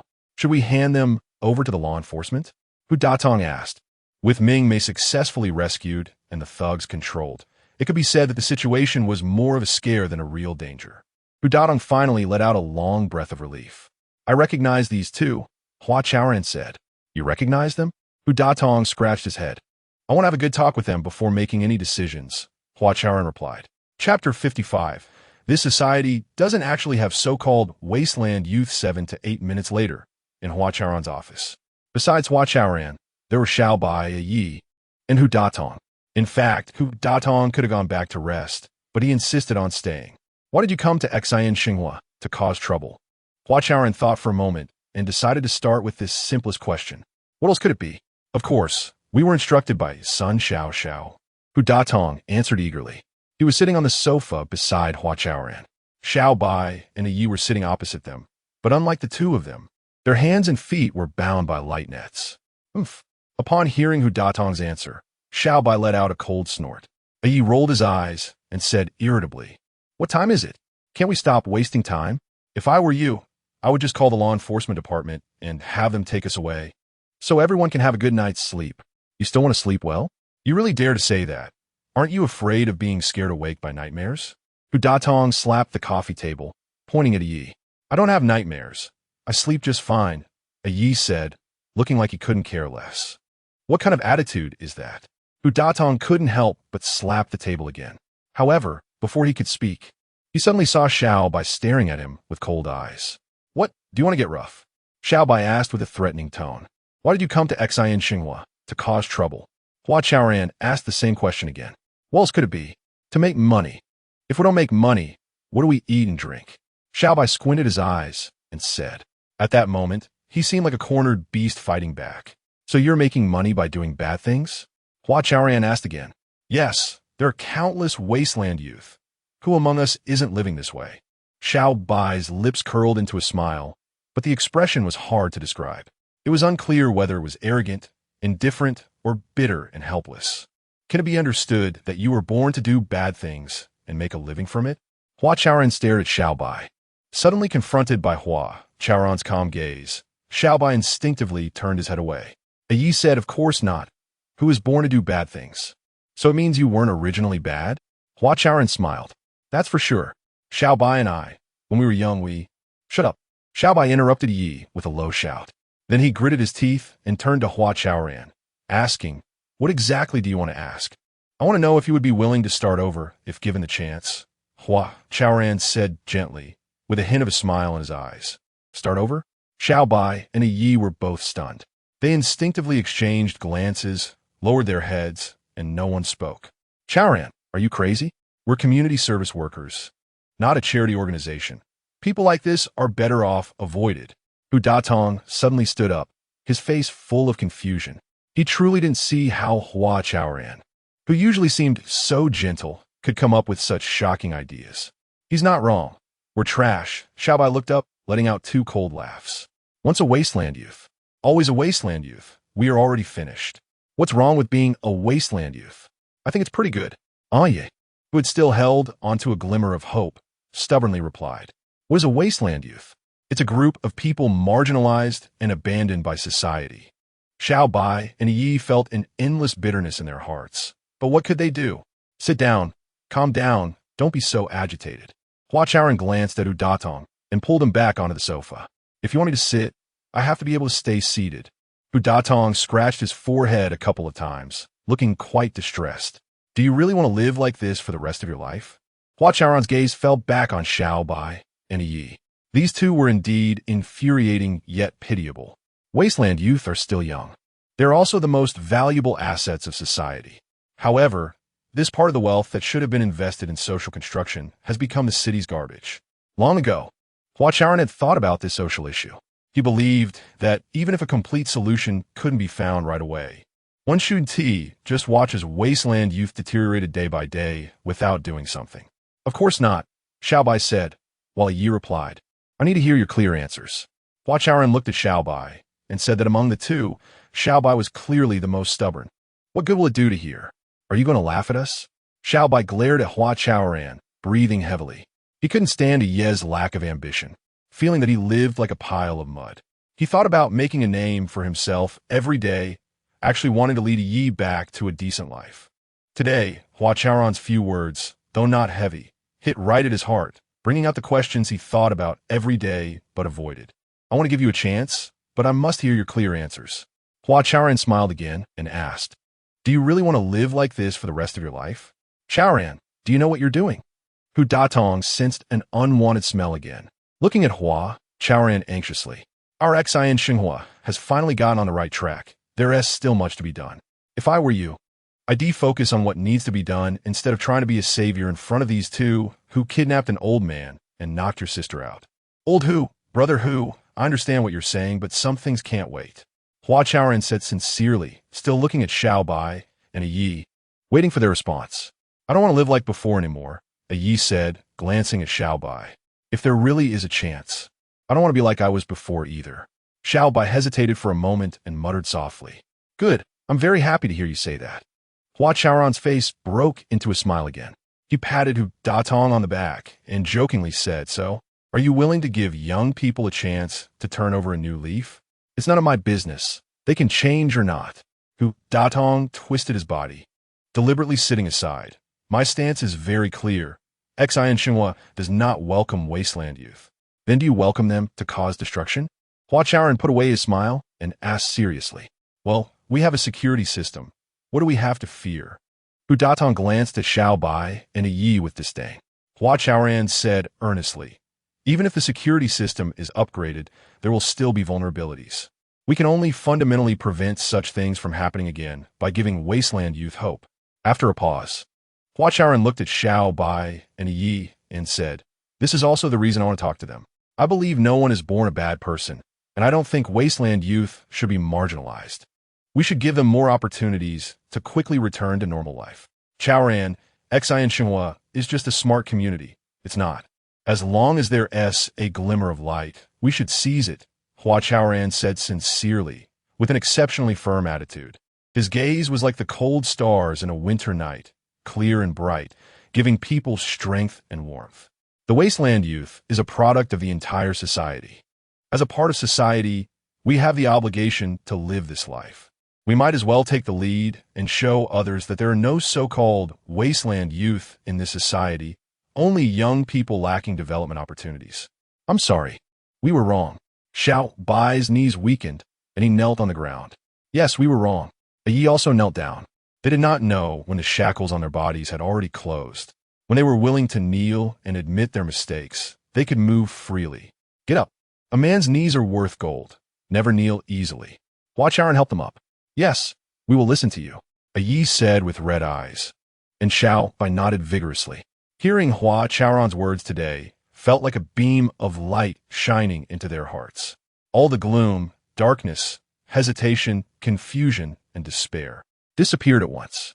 They saw hope, real hope. Lahu, what do you think? Are you willing to give the young people a chance? Hua Chaoran, Xiao Bai, and Yi all looked at Hu Datong at the same time. Hu Datong scratched his head and said helplessly, why should I give them a chance? What can I offer them? You can, because I want them to be our community service workers. Hua Chaoran said seriously. Hu Datong and Xiao Bai both widened their eyes in surprise. Chapter 56 should be called Spatial Segmentation. I'm not joking. If you're willing to try, Chip Life can give you this opportunity. Hua Chaoran said solemnly, looking at Xiao Bai and I with hopeful eyes. I am willing. I couldn't hold back any longer. Xiao Bai glanced at Hu Datong and followed up, saying, I am too. What about you, old Hu? Are you willing to give them a chance to turn over a new leaf? Hua Chaoran asked Hu Datong. Hu Datong's face turned red and pale, and he finally nodded reluctantly. He truly regretted staying, but it was too late now. 2 weeks later, Xiao Bai and I became members of the Chip Life service team.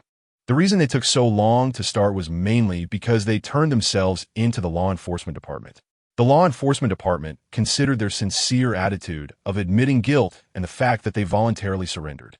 Thus, they were only detained for a week before being released.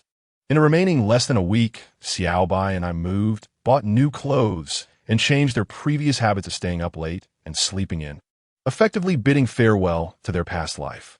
Do you have any thoughts? On their first day at work, Hu Datong asked Xiao Bai and I, seeing their long hair turned into crew cuts and their messy shorts and dirty t-shirts replaced with clean trousers and white shirts. Hu Datong couldn't help but be surprised. More importantly, the evil and rogue aura in their eyes had disappeared.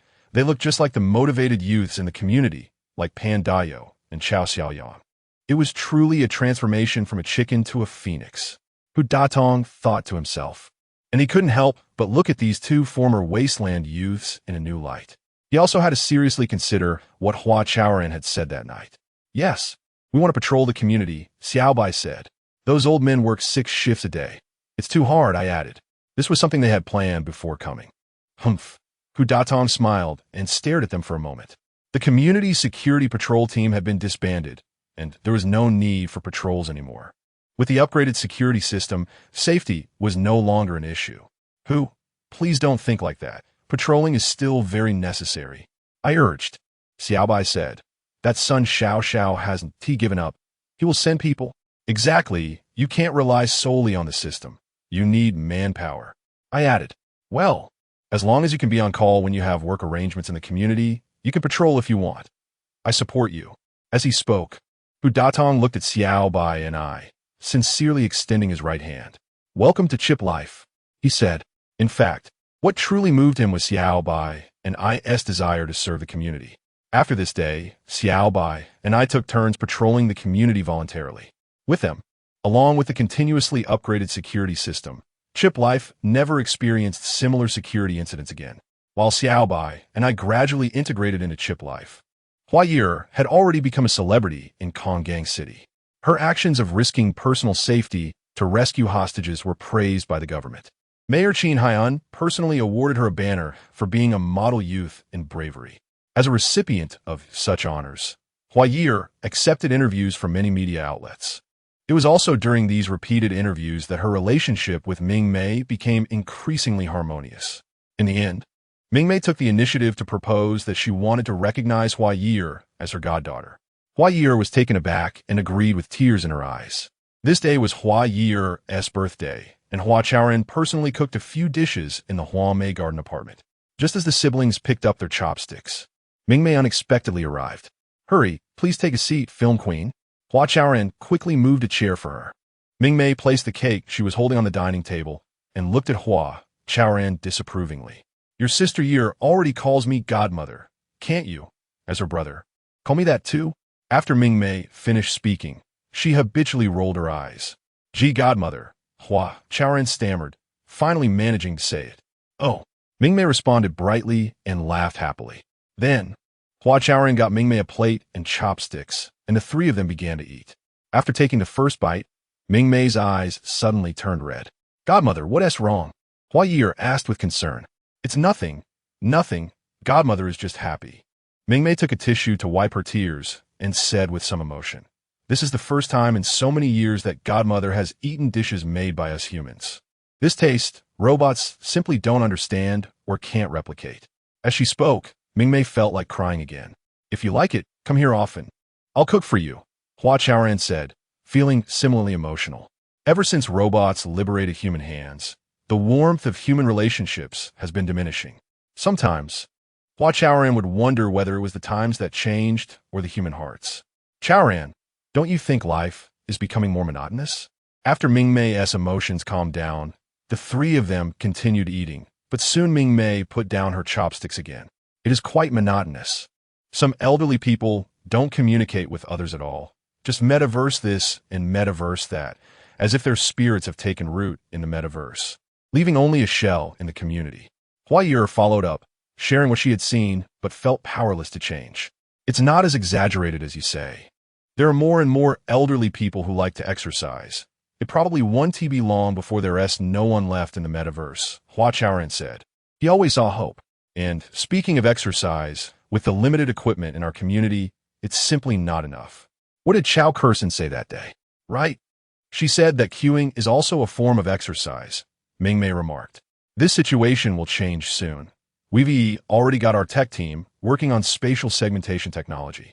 And when it's ready, everyone will be able to exercise as soon as they arrive," Hua Chaoran said. "Brother, there's something I've always wondered. Since exercise equipment is so scarce, why don't we purchase more?" Hua Ye'er asked, biting the end of her chopsticks. "Who said we haven't purchased? The key issue is that no one in the world produces these things anymore," Hua Chaoran replied. "Ah, this." Hua Ye'er's eyes widened in disbelief. Ming Mei also found it hard to believe. In her impression, the situation shouldn't be this severe. Hua Chaoran explained. Since that rocket-building company across the ocean began promoting the metaverse, the virtual economy has increasingly become the mainstream of the global economy. The manufacturing industry, especially low-tech equipment manufacturing, has completely shrunk long ago, and now it has been entirely wiped out. Sigh. After hearing this, Hua Ye'er couldn't help but sigh. Ming Mei said, "It seems that the equipment in our community has become antiques, just like us." "Godmother, you're not an antique. You're still a blooming flower, haha." Hua Ye'er joked, and the two of them laughed together. After chatting for a while, Hua Chaoran suddenly had a new idea about spatial segmentation. Just as everyone finds it monotonous and boring to be immersed in the metaverse every day, providing only fitness equipment for the elderly is also quite dull and uninteresting. Since we're working on spatial segmentation, why not take this opportunity to make the content in the space more diverse and give the elderly more choices? No, it shouldn't be called spatial division. It should be called spatial grid. What we need to do is not to artificially divide the space, but to prepare many interesting grids for the elderly. In these exclusive grids, they can not only exercise but also do other activities. The more Hua Chaoran thought about it, the more excited he became, and his mind was opened up. He wanted to have a good chat with Ling Han. Chapter 57, we can only be colleagues after that night. The incident with the damaged sports equipment came to a close. From then on, Ling Han devoted all her energy to research on spatial partitioning. Spatial partitioning is a recently emerging concept following the Internet of Things. Before Xin Life, officially invested resources into tackling research and development. It was still in the theoretical discussion stage. In fact, the theory of spatial partitioning focuses on maximizing the use of resources within a limited space. In other words, under the premise of respecting the conservation of matter, we can comprehensively partition the same object at the same point in time and then reorganize the object according to the behavioral logic of multiple users to meet their simultaneous needs for that object. Of course, to achieve spatial partitioning, significant breakthroughs are needed not only in the fields of infinite partitioning and fuzzy reorganization of objects, but also in cutting-edge technologies such as virtual filling and collective neural intervention. It can be said that Ling Han and her team are trudging down a path never before walked by humanity. However, as pioneers, they have never felt lonely. Instead, they are filled with fighting spirit, because they not only want to prove themselves, but also to change this era. Virtual. Everything is virtual. Can only virtual things bring happiness to humanity? No, it's impossible, and it won't be like that. What the virtual world can offer, the real world can also provide, and what the virtual world cannot give, we must double our efforts. Every time she encountered a difficult topic, Ling Han told herself this.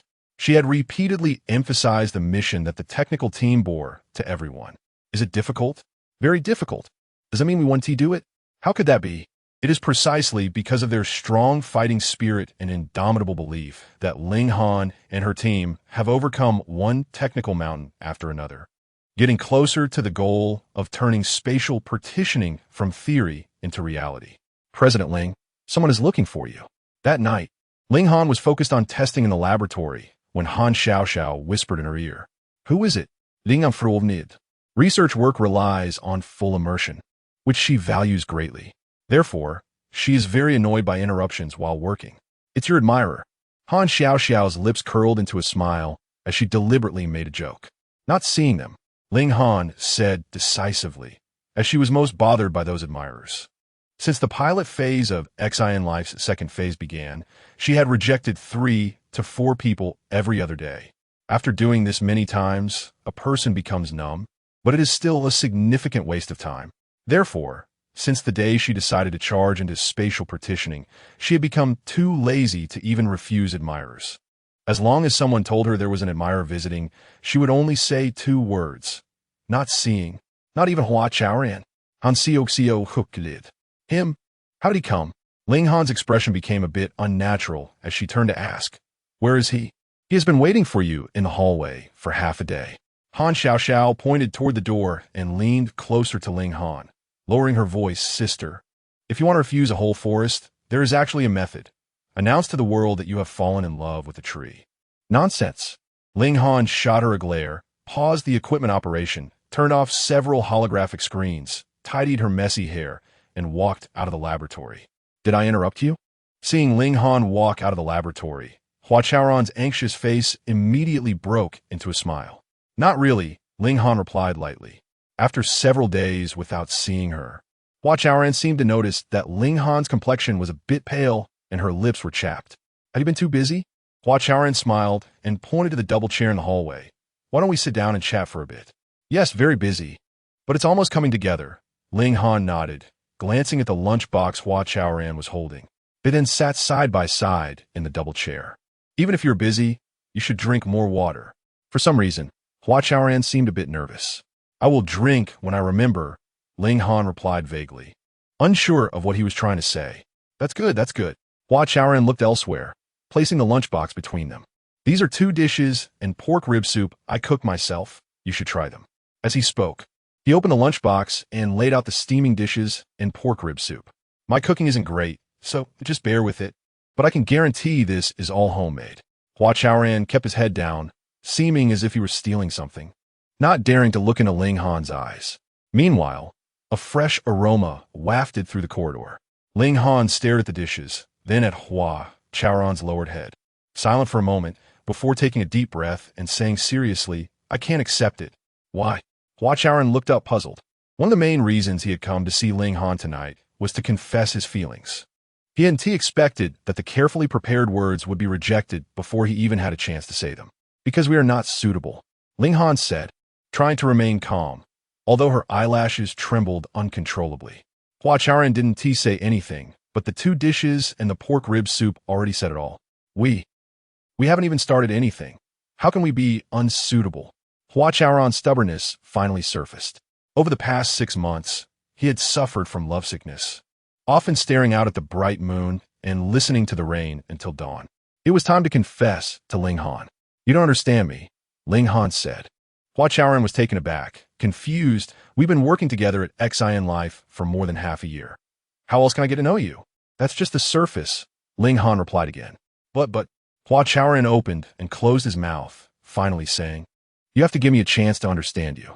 Hearing this, and looking at Hua Chaoran's eager eyes, Ling Han turned her head away. She gazed down the long, empty corridor and sighed.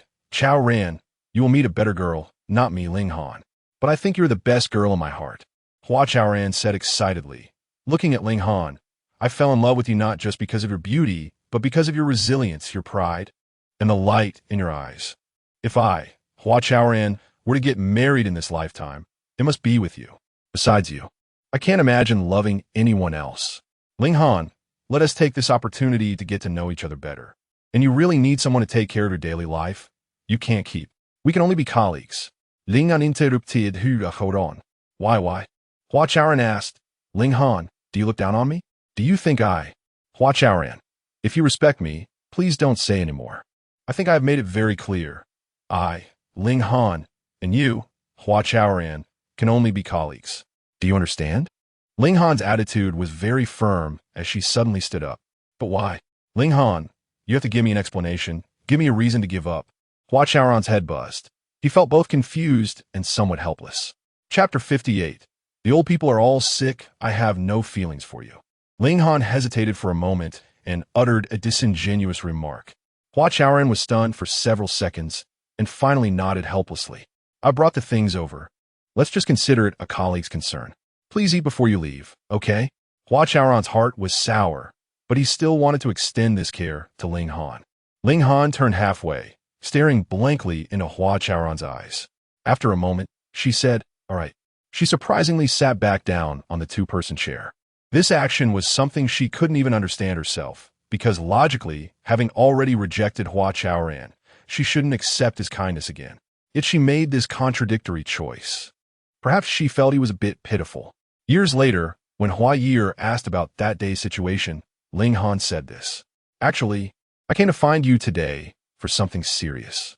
Watching Ling Han pick up her chopsticks, eat the dishes, and drink the soup, Hua Chaoran steadied his mind and forced himself to shift his focus back to work. Ling Han glanced at him and continued eating. To be honest, in such a situation, she couldn't taste the flavors of the dishes at all. However, eating the food that Hua Chaoran specially cooked for her was in accordance with her own heart. I think space division shouldn't be called space division. Hua Chaoran's heart ached sharply. He bit his teeth hard, desperately trying not to fall in his sadness. It should be called space segmentation. It's about preparing exclusive boxes for the elderly in the community. Do you understand what I mean? We need to change our thinking. We can't center around the space anymore. We need to focus on the elderly in our research and development. Just thinking of the elderly in the community gave Hua Chaoran inexplicable strength. His face was no longer so flushed, and when he looked at Ling Han again, he could suppress the waves of frustration rising within him. In fact, living for oneself is not enough. One should also live for others. Making others' lives better and happier, isn't that right? The Hua Chaoran with lofty ideals in his heart stood up, while the Hua Chaoran who was frustrated in love quietly stepped aside. Hua Chaoran saw the blazing flame burning in his chest again. So I suggest that, in addition to fitness equipment, we should continuously enrich the content in the space, allowing the elderly to not only exercise their bodies, but also to enjoy themselves and gain more happiness from the real world. The more Hua Chaoran spoke, the more excited he became, and when Ling Han looked at him again, her gaze had changed. However, the change in Ling Han's eyes was more about surprise than comfort or relief. She was surprised that Hua Chaoran had stood up so quickly after facing setbacks. Could it be that his love for me was just a momentary impulse? Along with her surprise, Ling Han even began to doubt Hua Chaoran. However, no matter what, the awkwardness between the two soon disappeared. As Ling Han listened, She also began to think about how to achieve space segmentation. On a summer night in late 2051, the residents of the airport received a message at the same time. Hurry, look at the fireworks. What fireworks? Where to watch the fireworks? Everyone was curious, but somewhat confused. However, it wasn't long before the quiet night sky suddenly lit up. Everyone quickly got their answer. It was a giant, incredibly brilliant firework. No matter where one stood in the airport, this firework was dazzling and beautiful. What is this? So pretty. Wow. It turns out to be a castle. No, it's an island. People gazed at the magnificent buildings and enchanting scenery in the fireworks and couldn't stop guessing. Even Ding Mao, who usually didn't like to join in on the excitement, walked to the window.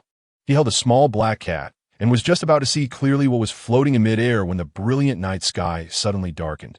It seemed the city's neon lights also dimmed for a few seconds. Immediately after, the sky lit up again, and many people suddenly realized, exclaiming together. It turned out to be Dream Harbor. It's a seaport. When the sky brightened again, 3 big characters appeared, Dream Harbor. When people saw these 3 characters, they instinctively thought this was an interpretation of the scenery they had just seen. Dream Harbor. I've never heard of this place. Ding Mao muttered quietly. He thought to himself that the airport city government was being too extravagant. To promote a newly opened port, they actually pulled off such a stunt. Don't they have to spend money on this? Ding! Just as he finished speaking, a holographic image popped up in front of him. The image was an explanation of Dream Harbor, which was essentially an advertisement. By the southern mountains, a paradise. Dream Harbor offers you an ultimate sensory experience. Dream Harbor is a grand project from the Xin Group, one of the top 500 companies in the world. As long as you come to Dream Harbor, you will encounter happiness and joy that cannot be satisfied. Dream Harbor covers an area of 100 hectares and is the world's first multi-universe experience base. In Dream Harbor, we break barriers again and again, allowing countless universes to overlap here. With brand new super universe technology, a brand new ultimate luxury experience, and a brand new sensory enjoyment. A life without visiting Dream Harbor is incomplete. During the trial operation period, everything is half price, half price. Dream Harbor, satisfying your sensory needs. For more details, please visit the Dream Harbor official website. After glancing through it, Ding Mao fell into deep thought. So it's this Xin Group again.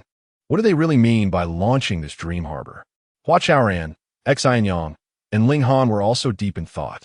Back then, to stop the core life from continuing its pilot program, Sun Xiaoxiao seemed to have mentioned a project called Give Yourself a Future. Now, with Xin Group launching Dream Harbor with such intensity, is there a connection to that original project? Or was there another motive? As a result, Hua Chaoran and the other 2 had met several times, and the conclusion they reached was just one. Xin Group likely wanted to attract the elderly out of the community through Dream Harbor for excessive consumption. Because what Xin Group really wanted to control was never the core life, but the wallets of the elderly. However, the actual situation was even worse than they had anticipated. On a clear autumn morning, before Hua Chaoran got up, he received a call from Xin Yang. Hello, Hua Chaoran. What exactly are you doing with your work? Do you think you can continue? If not, then switch to someone else as soon as possible. Xin Yang started scolding him without any preamble. Hua Chaoran was completely dumbfounded. This was the first time he had heard Xin Yang curse. Mayor Qin, what on earth happened? After he finished scolding, Hua Chaoran cautiously asked, Don't you know what's happened? Hua Chaoran, I really regret letting you inexperienced people take on such an important task. I feel the need to make a profound self-reflection to all the citizens of Airport City. I really don't understand what you're saying. Mayor Qin, could you? The elderly are all sick. Don't you know that? Xin Yang almost shouted in anger. Hua Chaoran was utterly shocked. How could all the elderly be sick? And why hadn't the medical system discovered this? He stared wide-eyed, feeling somewhat at a loss. Hua Chaoran, both myself and the city government have only one requirement for your core life team. Please quickly find out the cause of the elderly's illness. And you must completely prevent such incidents from happening again. Otherwise, the city government will definitely intervene administratively in core life. After finishing, Xin Yang directly hung up the phone. Chapter 59. Play mode. The elderly are all sick. Hua Chaoran's mind was filled with this sentence. After thinking for a moment, he first called Xin Yang. Xin Yang was also shocked to hear the news. Chaoran, you can't blame Mayor Qin for being angry. We haven't been paying enough attention to the elderly's health recently. After pondering for a while, Xin Yang said on the other end of the line, in the past, the system monitored the health of the elderly 24/7. But now we seem to have let them run free. Run free? Hua Chaoran didn't understand what Xin Yang was trying to express. It means we only occasionally remember to check a few data sets. You can imagine that this kind of sampling is purely a data-level task. No one has verified the health status of the sampled elderly. At this point, Xin Yang fell into a brief silence. After a moment, he said, Chaoran, there's something I've wanted to tell you for a long time. Go ahead, I'm listening. Hua Chaoran was still thinking about what Xin Yang had just said. Returning to our technical roots is not wrong, but there must be a balance when unbinding the elderly on a technical level, right? According to my observations, we haven't managed that balance at all. Instead, we've gone to the other extreme. To reduce the technical constraints on the elderly, we've given up the advantages of technology. So, is it because we gave up the advantages of technology that we didn't discover the problem in time this time? Hua Chaoran asked. Yes, it's obvious. Xin Yang in the holographic image nodded vigorously. Hua Chaoran furrowed his brow, thought for a moment, and said, Xin Yang, since you've identified the problem, we need to solve it quickly to prevent similar incidents from happening again. Okay, I know what to do. As long as you have no objections, I'll quickly upgrade the medical system. There must be a balance point between binding and benefiting, and that's the degree. Xin Yang said. Over the past 6 months, he had changed the most. Now, when Hua Chaoran discussed matters with him, it hardly took any effort. A certain tacit understanding had formed between the two. Feeling the strong support from his comrade, the difficulties before him instantly shrank. Hua Chaoran's eyes were filled with determination as he said into the phone, All right, thank you. If possible, please complete the upgrade as soon as possible so that the medical system can quickly play its proper role. You don't need to tell me that. You're really chatty. Xin Yang rolled his eyes and hung up. Subsequently, Hua Chaoran called Hu Datong. The two agreed to visit the elderly in their homes to understand the specific situation. Hey Chaoran, over here. As soon as Hua Chaoran went downstairs, he saw Hu Datong waving at him from across the street. Whoosh! Just as Hua Chaoran was about to walk across the street, a butterfly-shaped aircraft suddenly swooped down. Watch out! Hu Datong's eyes widened instantly. However, it seemed too late. The butterfly-shaped aircraft inevitably collided with Hua Chaoran. Bang! At the critical moment, a sparrow flew up and struck the bottom of the aircraft. The aircraft was hit and instantly bounced back into the air. That was close. Hua Chaoran breathed a sigh of relief. He instinctively wanted to look for the sparrow that saved his life, but couldn't find it anywhere. This kind of thing should be completely banned. Hu Datong watched the butterfly-shaped aircraft trace an arc high above before quickly disappearing, then crossed the street to Hua Chaoran's side. So how was it? Were you scared? He asked with concern. No, how could that be? Hua Chaoran replied. Compared to the scare, he felt more puzzled. There were many butterfly-shaped aircraft flying over his head every day, yet he had never encountered danger like today. If it was an accident, it was too coincidental, right? If it was someone's conspiracy, then why would they do it? Did they just want to take his life? Or was there another purpose? Hua Chaoran dared not think further. Here, this is the breakfast I bought for you. If you can still eat, have it while it's hot. You know how these home visits are. Who knows how long we'll be busy, Hu Datong said as he handed a breakfast to Hua Chaoran. Hua Chaoran felt a warmth in his heart. He didn't bother to be polite with Hu Datong and began eating right away. When Hua Chaoran invited Hu Datong to join the Core Life team, no one opposed it. Only Hua Chaoran insisted on his judgment and made Hu Datong stay. As a result, Hu Datong felt grateful to Hua Chaoran. However, Hua Chaoran invited Hu Datong to join Core Life not to seek gratitude, but to value his community work experience and responsible attitude. Chaoran, Mayor Qin said the elderly are all sick. That might not be credible. Think about it. Under what circumstances can all the elderly in a community get sick at the same time? That would mean collective poisoning or an infectious disease. But our community shows no signs of that. It's calm. As they walked toward the community, Hu Datong shared his judgment. So, we need to find a way to clarify the situation. Hua Chaoran smiled wryly. Let's first visit Chao Kursin. If anyone in our community knows the news best, it must be her. Once we get to her, we should have a clearer understanding of the situation, Hu Hu Datong suggested. All right, let's go visit Chao Kursin first. Hua Chaoran nodded. After finishing their breakfast, the two entered the community. Xingzhong, Xingzhong. When they reached Chao Kursin's door, they rang the doorbell several times, but received no response. No one's home? That's impossible. It's not even fully bright yet. Even if she's going to the wellness center to queue for exercise, it's too early, Hu Datong said, puzzled, as he pressed the doorbell again. To be honest, they shouldn't have disturbed the elderly at this time under normal circumstances. What if something happened? Hua Chaoran felt uneasy, suspecting that something had happened to Chao Kursin. How about I contact Xin Yang and have Xia Qianqian report on the current situation of the elderly? Hu Datong suggested, growing tense. Just then, a creaking sound came, and the door across the hallway opened. Chao Kursin is not home. She should still be at Dreamland Port, said the elderly person standing by the door. Hua Chaoran was quite surprised. After pondering the elder's words, he tentatively asked, she's at Dreamland Port. So you mean she hasn't been home all night? Yes. I remember she also played the play mode. She definitely won't be back for 2 or 3 days. The elderly man said, rubbing his sleepy eyes. Not back for 2 or 3 days. Hua Chaoran felt an overwhelming shock. Hu Datong asked, what is play mode? It's playing until you're high. The elderly man yawned several times, looking extremely sleepy.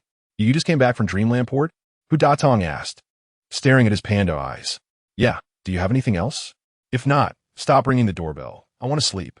The elderly man said. He opened the door to tell Hua Chaoran and the others that Chao Kursin was not home, clearly annoyed by their incessant doorbell ringing. Are all the elderly in the community playing play mode? Hua Chaoran couldn't help but ask. Yes, as soon as the trial operation ended. All the projects were no longer half price. They're ridiculously expensive. Fortunately, this play mode is only 2/5 of the price. Otherwise, who could afford to play?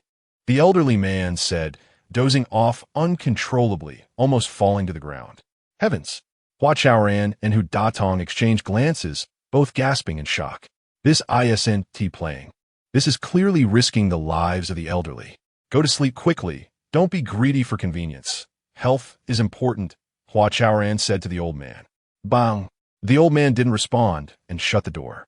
It seems that the elderly might really all be sick, Hu Datong said, his eyes filled with fear. Yes. Hua Chaoran nodded helplessly. Chapter 60. Did we let them off the hook? After leaving Chao Kursin, Hua Chaoran and his companion visited about 17 or 18 elderly people. As a result, most of them were not at home, with only one elderly person opening the door, who had just returned. Chaoran, should we continue? Hu Datong no longer wished to knock on doors. Hua Chaoran thought for a moment, sat down on a 2-person chair by the garden, and called Xin Yang. Hey, I might need your help with something. Sure, what is it? Can you have Qianqian do a count to see how many elderly people are currently at home? Less than 20, Xin Yang replied directly. He had already done the count in advance. Less than 20. Hua Chaoran was stunned. He steadied his mind and asked, can we find out why the elderly people are out? No need to check. They must have gone to Dreamland Harbor, Xin Yang said. Are you sure? Hua Chaoran pressed on. Xin Yang replied, Qianqian has detailed records, including where the elderly people have been recently. All right then. Thanks for your hard work. Hua Chaoran scratched his head and hung up the phone. Hu Datong stared at him for a couple of seconds and asked, what should we do next? Let me think. Hua Chaoran was anxious, but found it hard to quickly figure things out. At the same time, in the office of the chief scientist at Xion's building, Sun Xiaoxiao looked down at the butterfly-shaped aircraft moving beneath her, a smile creeping onto her lips. The smile was proud, yet somewhat sinister. Ding! Chief Sun Ms. Xion is looking for you. Please go to her office immediately, came the voice of her personal assistant from the Xion Group S office system. Got it. Sun Xiaoxiao glanced at the holographic image, her eyes narrowing. After confirming that she received the message, the assistant quickly disappeared. What could Ms. Xion want with him so early in the morning? And why did she want him to go to her office so urgently? Sun Xiaoxiao felt somewhat displeased. After all, he was the one who built Dreamland Harbor for the Xion family. Shouldn't Xion maybe treating him with respect and deference? Sigh. Sun Xiaoxiao sighed, adjusted his collar, and stepped out of the office. Who made him a worker, after all? Ms. Xion, you called for me. Sun Xiaoxiao entered Xion Mei's office. He intended to smile, but found Xion Mei's face was dark. Was it you who did what happened this morning? Xin asked, staring into Sun Xiaoxiao's eyes. What incident? Sun Xiaoxiao looked confused. Oof. Xin, sitting in her boss's chair, let out a cold snort. Then, she tapped on her desk twice, and a holographic image appeared before them. It was the scene of a little sparrow crashing into the butterfly-shaped aircraft. Do you know who let the sparrow out? Xin raised her chin. Sun Xiaoxiao shook his head. He was also puzzled by the sudden appearance of the sparrow. It was me. Xin said sharply, suddenly slamming her hand on the desk. But why? Why did you save him? Relying on his achievements, Sun Xiaoxiao replied. Why? Do you still ask me why? Xin smiled, her smile filled with sarcasm. Then let me ask you, why would you do something so foolish? Xin questioned. Because I can't stand him. I've found him annoying for a long time. And if he were gone, Xin Life would have belonged to us Xins long ago, wouldn't it? Shut up. Xin interrupted him, saying excitedly, Can you think before you speak? What do you mean if he were gone? Xin Life would belong to us. Let me tell you, Xins didn't let him off because we couldn't compete with Hua Chaoran, but because we let him off the hook.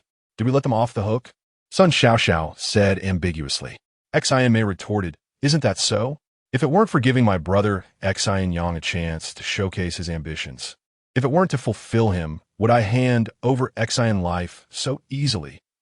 All right, I admit I spoke without thinking. Sun Xiaoxiao felt somewhat speechless. What could he say in front of such a stubborn and strong woman? And remember who gave you this opportunity. Who helped you say goodbye to a life worse than that of pigs and dogs. After saying this, Xin's anger finally subsided a bit. Miss, I will always remember your kindness. I meant Xin's. Xin shot him a glance and said softly, From now on, before you do anything out of the ordinary, think about your identity. Think about whether what you do is worthy of Xin's, understand? If you want to secure your position at Xin's, you Sun Xiaoxiao should not have personal likes and dislikes. Perhaps feeling that she hadn't made her point clear enough, Xin added another sentence. At this point, Sun Xiaoxiao completely became obedient. Although Xin scolded him harshly and mercilessly, she hit the nail on the head. If Hua Chaoran had been killed by the butterfly-shaped aircraft today, there would certainly be people blaming Sun Xiaoxiao, but more would criticize the Xin group, saying that Xins resorted to unscrupulous means in competition, killing a person. Miss, I was wrong. After a while, Sun Xiaoxiao finally hung his head low. The reason he planned this event at this time was to injure or kill Hua Chaoran, thus buying more time for Dreamland Harbor. Based on past experiences, as long as Hua Chaoran began to counterattack, he would not fail to retaliate. As the target of the counterattack, the only thing to do was to prolong the time of the counterattack as much as possible. All right, you could go now. Xin waved her hand. She had said everything she needed to say. Thank you, Mississippi Sun Xiaoxiao muttered as he left the office. Xin looked out of the flowing clouds and sighed softly. Only she knew that her decisive action to release the sparrow to save a person and her outburst of anger were mainly because Sun Xiaoxiao had hurt the person she had been longing for. Feelings can sometimes be hard to describe.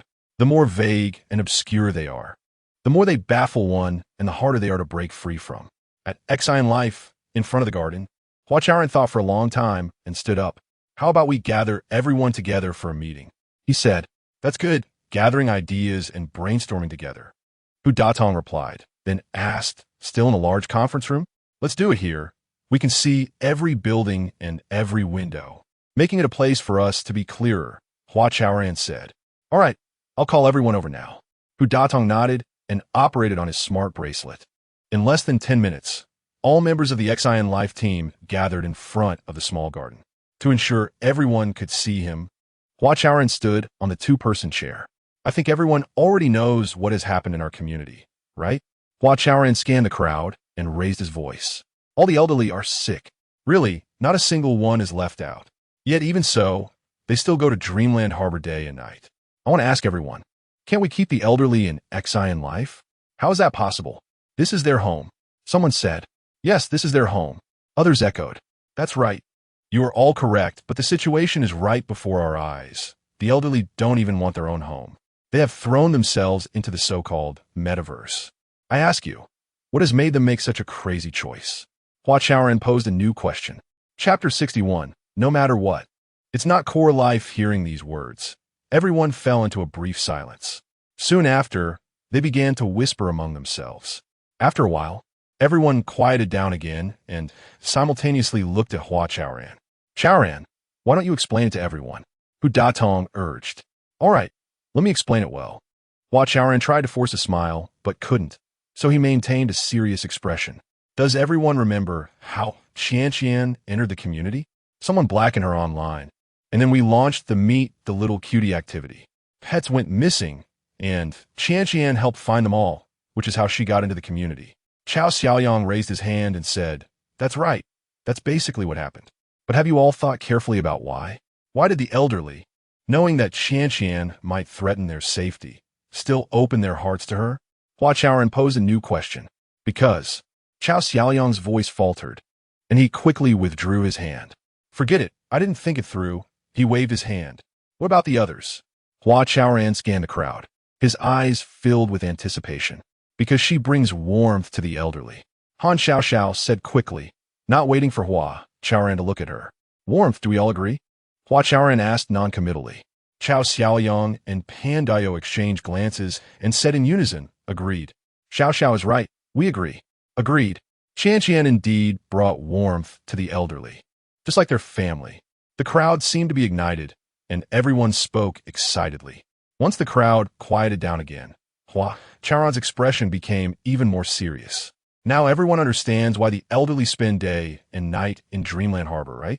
Because compared to core life, compared to their own homes, that place allows them to feel warmth, making them think that even if they spend all their money and sacrifice their health, it's worth it. As he spoke passionately, Hua Chaoran began to breathe heavily. How can this be? Someone questioned in disbelief. How can it not be? This is the truth. Someone immediately retorted. But what can we do? Yes, what can we do? We can't just watch the elderly harm themselves and do nothing. We must take action. We must take action. Not caring is not core life. Hua Chaoran took over the conversation, instinctively clenching his fists. I'm not only calling on everyone as the overall leader of the Core Life Project, but I also want to call on everyone as a young person who bears an undeniable responsibility for the future of Konggang City. We must take action. We must, like Xia Qian, touch the elderly with sincerity, warm them with genuine hearts, and persuade them with earnestness. As long as we don't give up, Core Life 1T give up. The homes of the elderly, their roots, their souls will forever be rooted here in real life. After hearing Hua Chaoran's speech, the gloom in everyone's hearts dissipated completely. The Core Life team was deeply encouraged and filled with fighting spirit. They began to split into 3 groups. One group went to talk to the elderly who stayed in the community, trying to persuade them not to go to Dreamland Harbor for those illusory, unreal spiritual anesthetics anymore. Another group stationed themselves at the various entrances and exits of the community, stopping any elderly person who tried to go to Dreamland Harbor, following and persuading them until they chose to give up. The last group was led by Hua Chaoran himself, charging directly towards Dreamland Harbor. No matter if it was a den of dragons and tigers or a mountain of knives and a sea of fire, they would venture in. Because if they didn't take the risk, the elderly would be devoured by these evil things. Stop! What are you doing? Just as they approached the sculpture square in front of the main building of Dreamland Harbor, they were stopped by security. We're from Core Life, and we're here to find the elderly from the community, Hu Datong said. Looking for the elderly? You've come to the wrong place. Hurry up and leave. The security manager waved his hand, signaling them to leave quickly. We're not in the wrong place. The elderly from the community are here. Hua Ye'er said, Little sister, you're talking nonsense. Dreamland Harbor primarily caters to the metaverse. All the visitors here are young people, full of youthful vitality. Elderly people? Oomph. Sun Xiao rolled her eyes, pushed aside a few security guards blocking her path, and stepped forward. He usually doesn't work here. He specifically came over after hearing that people from Core Life were causing trouble. She said, Sun Xiao, don't lie with your eyes wide open.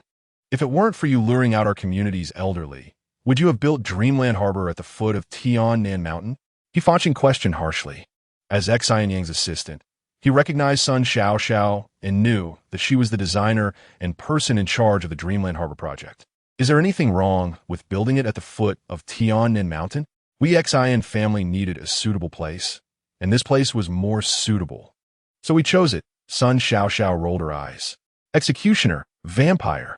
Ouyang Lan angrily scolded, pointing at Sun Xiao. Do you know that, because of your dreamland harbor, many elderly people have fallen ill? Fallen ill.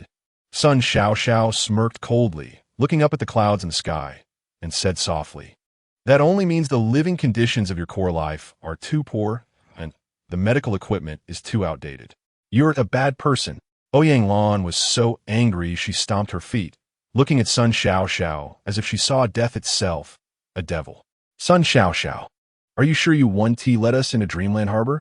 Hua Chaoran asked.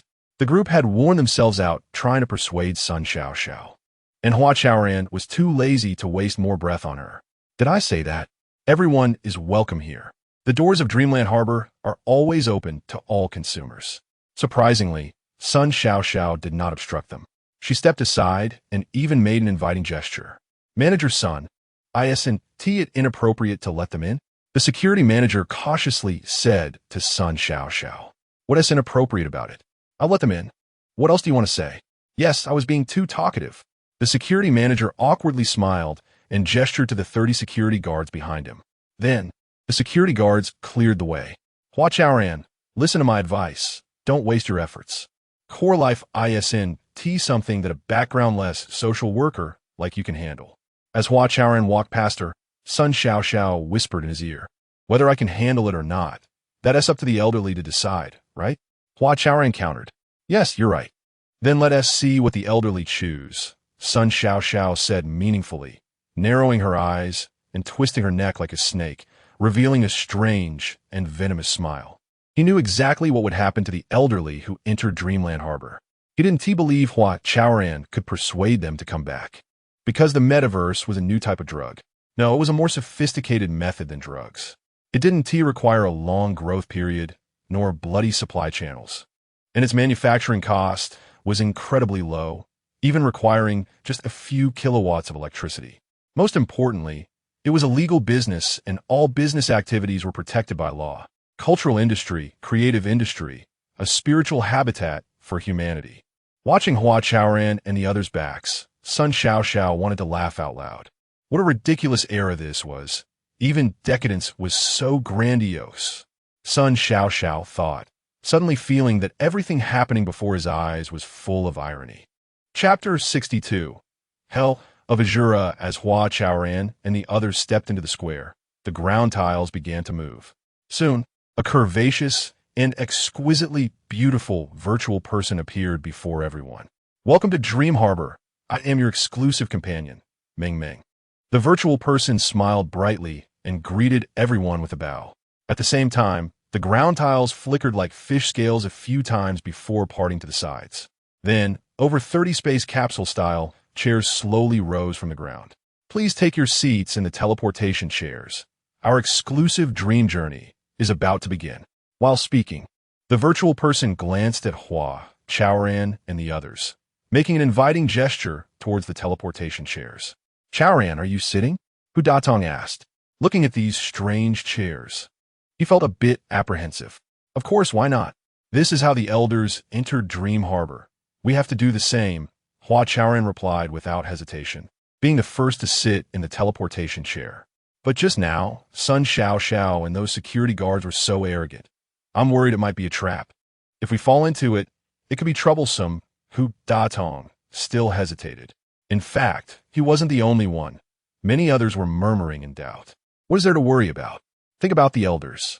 If we don't even have the courage to sit in this chair, how can they be saved? Hua Chaoran said. That's true. If you don't enter the tiger's den, how can you catch the tiger cub? Hu Datong gritted his teeth and sat down in the chair next to Hua Chaoran. Seeing this, the others followed suit and sat in their chairs. Everyone, rest assured, there will definitely be no danger. Hua Chaoran looked back at everyone and said meaningfully, because the real danger has never been these visible and tangible things. Our dream journey is now starting. Let's go. Seeing that everyone had sat in the teleportation chairs, the virtual person's smile became even brighter. At the same time, a spherical, transparent isolation cover appeared around each teleportation chair. Chaoran. Hu Datong suddenly realized that he and the teleportation chair were covered, and he panicked. However, no matter how he shouted, Hua Chaoran seemed to be unable to hear or see him. Oh no, we've fallen into a trap, Hu Datong regretted, feeling that he should have held on a bit longer, but was already too late. After the isolation cover descended, the teleportation chair began to move. Hu Datong watched the changes in the scenery in front of him, unwilling to give up hope, and looked again at Hua Chaoran. But all he could see was a white spherical object moving forward. No wonder he ignored me, Hu Datong murmured, glancing in other directions. But he could only see the same white sphere moving forward. It seems we've been isolated, he thought. At that moment, the unique scent of cream wafted into Hu Datong's nostrils. He looked in the direction from which the fragrance came and saw a piece of cake and a cup of milk tea floating in mid-air, just within reach. Dear Hugo, please relax and enjoy. The virtual beauty Meng Meng suddenly appeared beside him, but this time she was dressed rather revealingly. Hua Ye'er. Can she read my identity information? Hu Datong thought, feeling even more uneasy. Dream Harbor is a place without rules. You could do anything you want if you wish. Meng Meng smiled seductively, directly sitting in Hu Datong's lap. Then, she wrapped her arms around his neck and gazed at him dreamily. You are. Hu Datong was a bit stunned, his face instantly turning red. She likes you. He. Meng Meng giggled, covering her mouth, and unexpectedly planted a kiss on his cheek. This kiss felt so real. Hu Datong was stunned, and the last line of defense in his heart was shattered. He stared blankly at Meng Meng, feeling somewhat at a loss. Hugo, have some cake, Meng Meng whispered in his ear. Okay. Hu Datong obediently picked up the cake and began to eat. Hua Ye'er. I want you to drink some milk tea too, Meng Meng said in a coquettish tone. Oh. Hu Datong very obediently took a big sip of the milk tea. As a lifelong single dog, his soul had already been taken away by Meng Meng. Even though he knew Meng Meng was just a virtual person.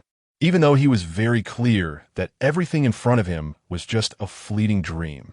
Even though he still remembered the purpose of his trip and the responsibilities he bore, he still completely fell for it. Hua Ye'er, do you know how wonderful Dream Harbor is? Meng Meng asked Hu Datong. Hu Datong's face was filled with a happy smile as he foolishly shook his head. This is the Hall of Art. In this square, we have made countless sculptures themed around different cultures. As long as you wish, every time you come here, Meng Meng will accompany you to appreciate the artworks. Meng Meng pointed at the sculptures that kept appearing in front of them. In fact, if Hu Datong could stand at a higher vantage point, he would immediately discover that he and Hua Chaoran and the others were moving rapidly through a jungle of sculptures. Hugo, you need to seriously listen to me. Not only these sculptures, but the main building of Dream Harbor is also a unique artwork. Meng Meng suddenly raised her voice. Oh, Hu Datong seemed to murmur in a dream, then tell Hugo about it. Sure, actually, the main building of Dream Harbor not only looks like a harbor, but it is also an ark, Noah's Arkansas. As long as we enter Noah's Ark, we can escape the dirty real world and live the life we have longed for. What is the life we have longed for like? Hu Datong deliberately asked, his heart already swaying. At this moment, with warm, soft beauty in his arms. Wasn't that the life he had longed for? Hugo, you are so bad. I'm not playing with you anymore. As she spoke, Meng Meng suddenly pushed him away and stood up. Not knowing if it was a psychological effect, Hu Datong felt noticeably lighter. We have already entered Dream Harbor. If you still want to play with me, come to the passionate universe to find me. Meng Meng smiled slightly at him and disappeared. Hey, don't go. We haven't chatted much yet. Hu Datong wanted to keep her, but it was impossible to hold on. With Meng Meng's disappearance, his heart felt empty, as if he had lost something dear. Dream Harbor has arrived. Which universe would you like to enter? Before he could gather his thoughts, a mechanical voice asked him. The passionate universe, Hu Datong said without thinking. Bang, bang, bang. Old who. Just as the system began to connect him to the metaverse called Passionate Universe, a sudden rapid knocking and familiar calling sounded in his ears. Hu Datong's heart jolted, as if waking from a dream. Wait, let me think again. He hurriedly interrupted the system connection and turned to look in the direction of the voice. It was actually Hua Chaoran. Okay, the mechanical voice replied. Old who. Suddenly, the isolation cover opened, and Hu Datong clearly heard Hua Chaoran's voice. Thank goodness you're okay. Hua Chaoran sighed in relief, raised his hand and patted the teleportation chair. Were you dazed for? Hurry up and get down. Oh, Hu Datong nodded and stood up. Seeing that the cake and milk tea in his hand hadn't been touched, he hesitated for a moment, but still left them on the chair. Look far away, at those trees. Hua Chaoran patted his shoulder and pointed into the distance. Those trees. Oh my God. Upon seeing them, Hu Datong's eyes widened in surprise. It was a giant pine tree, lush and towering, with branches reaching the sky. At first glance, the tree was impressive for its extraordinary height, but nothing more. What was eerie were the white orbs hanging from its branches. There were too many, densely packed, as if the tree were infested with parasites. It wasn't just this one tree. There were many more, forming a jungle. Hua Chaoran said quietly, "This doesn't look like a jungle at all. It's more like a hell of azuras." Recalling his experience in the teleportation chair, Hu Datong couldn't help but gasp. Chapter 63. Don't bother me, Chaoran. This place is so big, and all those white balls look the same. How are we supposed to know which white ball the old man is in? Looking at the astonishing number of white spheres, Hu Datong felt a bit troubled. Hua Chaoran said, "Let's not worry about the old man for now. Let's call all our people out first. Okay, we mustn't let them get caught up in this too." Hu Datong was anxious and immediately started to work with Hua Chaoran. Fortunately, everyone was called out in time, and all were safe. "Ye'er, I need to ask you something, and you must tell me the truth." After stepping out of the teleportation chair, Ouyang Lan pulled Hua Ye'er aside. "No problem. Go ahead," Hua Ye'er casually replied, her thoughts still lingering in the teleportation chair. "You just now, in that chair, did you see the same woman?" Ouyang Lan asked, her posture awkward and her face flushed after finishing her question. Upon hearing this, Hua Ye'er also looked quite unnatural. After hesitating, she asked, "Wasn't it that woman?" "Of course not. What I saw. I'm not telling you anymore." Ouyang Lan glanced at Hefanching intentionally and did not want to continue the topic. Soon after, they saw Hua Chaoran wave his hand and immediately surrounded him. It seemed everyone really had seen different people. Hua Ye'er thought silently and unconsciously looked back at the teleportation chair she had just sat in. Because, just a moment ago, the virtual person accompanying her was actually Xin Yang. Could that teleportation chair read people's secrets? Hua Ye'er thought, suddenly feeling a bit afraid.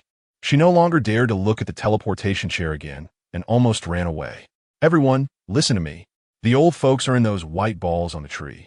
And we have only two things to do. First, find the old folks, and second, persuade them to come back." Seeing everyone gathered together, Hua Chaoran took a couple of steps forward and stood facing everyone. "But the biggest obstacle right now is that we can't determine the exact location of the old folks. We don't know which white ball they are in, so I want to ask everyone." "Hey, no need to be so troublesome." Sun Xiao snapped her fingers, casually walking over with her hands in her pockets. "Just tell me who you want to find, and I'll have them sent over," Sun Xiao said in a languid tone, her gaze landing on Hua Chaoran's face. The reason she followed was mainly to see the joke of Hua Chaoran and his group. "Are you really that kind-hearted?" Hefanching asked coldly with a snort. "I already said, guests are guests. We naturally have to do our best to treat them." A smile appeared at the corner of Sun Xiao's mouth as she tilted her head and asked, "So, do you need help?" Thinking back to almost falling into a trap just now, Hu Datong's anger immediately flared up. "Of course not. Chao Kursin, please send over Elder Chao Kursin. She hasn't returned home for 2 days, and we are very worried about her." Hua Chaoran interrupted Hu Datong. "Okay, wait a moment." Sun Xiao rolled her eyes at Hu Datong and raised her right hand. Out of nowhere, a staff member in uniform walked out. Overall, the interior of Dreamport looked like a pine forest. Just a moment ago, Hua Chaoran and the others had looked around for a long time without seeing anyone. Now, with Sun Xiao raising her hand, someone appeared, which was quite miraculous. "Cut the connection directly?" the staff member asked in surprise after hearing Sun Xiao's order. "Yes, cut it directly," Sun Xiao said in an authoritative tone. "Okay, Mr. Sunday." The staff member knew he had a bad temper and dared not disobey the order, nodding and walking away. About 2 minutes later, a white ball fell from high up on a pine tree in front of everyone. Then, the white ball moved quickly on the ground and appeared in front of everyone in the blink of an eye. "Do you still need my help?" Sun Xiao asked arrogantly. "Not for now, thank you." Hua Chaoran didn't want to waste time talking with her and hurriedly rushed to the white ball. As the isolation cover opened, everyone saw Chao Kursin's pale face. Unlike when everyone stepped out of the teleportation chair, Chao Kursin's eyes were slightly closed, showing almost no reaction to the opening of the isolation cover. Godang Macao! Godang Macao! Everyone called out simultaneously. After a long time, Chao Kursin's eyes slowly opened. Who are you? Can you not bother me? Anger immediately surfaced on her face. Grandma Chao, you don't even recognize us? We are the kids from the community. Hua Chaoran, like everyone else, was worried about her. Community? What community? Chao Kursin looked bewildered, as if she had no recollection at all. It's your home, the place you live. Xin Life, Hua Chaoran said. Seeing Chao Kursin looking like she had lost her soul, Hua Chaoran's heart sank. What Xin Life? There is no such place in our Rose City. Chao Kursin glared at Hua Chaoran and impatiently said, Don't bother me. I have important matters to attend to. As she spoke, her eyes closed again. Godang ma gao.Xin. All right, stop disturbing her. Being forcibly pulled out from the metaverse will be very painful for her. Sun Xiao walked up to the white ball, frowned and said, Our Dreamport's play mode is just so affordable. Until the last second. The player's spirit and soul cannot leave the parallel world. So you are invading the player's brainwaves? Fanqing asked coldly. Before studying gene connections, Xin Yang had also researched brainwave networking. However, for health and safety reasons, he only dabbled in it and soon gave up. As Xin Yang's assistant, Fanqing was well aware of this, so when she heard what Sun Xiao said, she immediately reacted. Actually, when sitting in the teleportation chair, he had a feeling of being invaded, and this time it was finally confirmed. Sun Xiao pretended to sigh dramatically. We really have no choice. Today's players are getting more and more tricky. If you don't perform brainwave integration, it is impossible to make the metaverse so realistic. At this point, Sun Xiao glanced at everyone and smiled. By the way, do you know what realism means? Everyone found him disgusting, and no one wanted to respond. Sun Xiao had no choice but to continue talking to himself. Realism means more details, higher clarity, smoother experience, just like people originally pursued 5D. What's the point? Fanqing could no longer tolerate it and said excitedly, People pursue 5D to continuously improve communication quality, and you, on the other hand, are harming the player's brains. Harming the player's brains? Don't forget, it was you who called Grandma Chao over. Sun Xiao said with a sinister smile. Hua Chaoran, have you had enough fun? If you're done, I'll have someone send my player back. Such a long time of mental wandering is not good for her. Sun Xiao asked Hua Chaoran, who had been silent. Hua Chaoran weighed the situation and nodded. It seemed that directly bringing people over today was indeed a bit reckless. The prudent approach should have been, gather intelligence in advance, think of a strategy, and then come to save people. Take her away. Sun Xiao waved her hand, and Chao Kursin was sent back to the tree by the staff. Hua Chaoran, who else do you want to see? I can satisfy you. Sun Xiao asked proudly. No need, we plan to go back. Hua Chaoran said. Chaoran, we can't just leave like this. The old folks are still hanging on the tree. Hu Datong took the lead in opposing. Yes, if we go back like this, how can we explain? What about the elderly? Director Hua, can you bear to leave them behind? The others echoed. But what will happen if we don't leave? If we recklessly bring the elderly back, we are just harming them. Hua Chaoran said helplessly. But, no more buts, we should go back first, think of a way, and then come back. Hua Chaoran waved his hand and turned away in pain. He wasn't abandoning the elderly here, but he needed to think of a way to save them as soon as possible. Sigh. Hu Datong and the other sighed simultaneously and also turned away. No one dared to look at the pine trees anymore, otherwise they wouldn't have the courage to leave at all. Hua Chaoran, there is something I forgot to tell you. Suddenly, a voice came from behind the crowd. It was Sun Xiao. Dreamland Harbor, just like the old ship Life, also has a beautiful isolation shield. Do you know where this isolation shield came from? It was bought from you. If it weren't for your help, Dreamland Harbor wouldn't have been built so quickly, and the elderly wouldn't have liked it so much. Ha ha ha. After speaking, Sun Xiao raised his face and laughed. As everyone listened to his laughter, they felt a humiliation they had never experienced before. Chapter 64. Where the heart is at peace, there's my home. After returning that day, everyone thought of many ways, but none were feasible. Dreamport seemed like an insurmountable mountain, pressing down on everyone. It was clear that everyone was struggling to breathe. yet there was no way to move the mountain aside.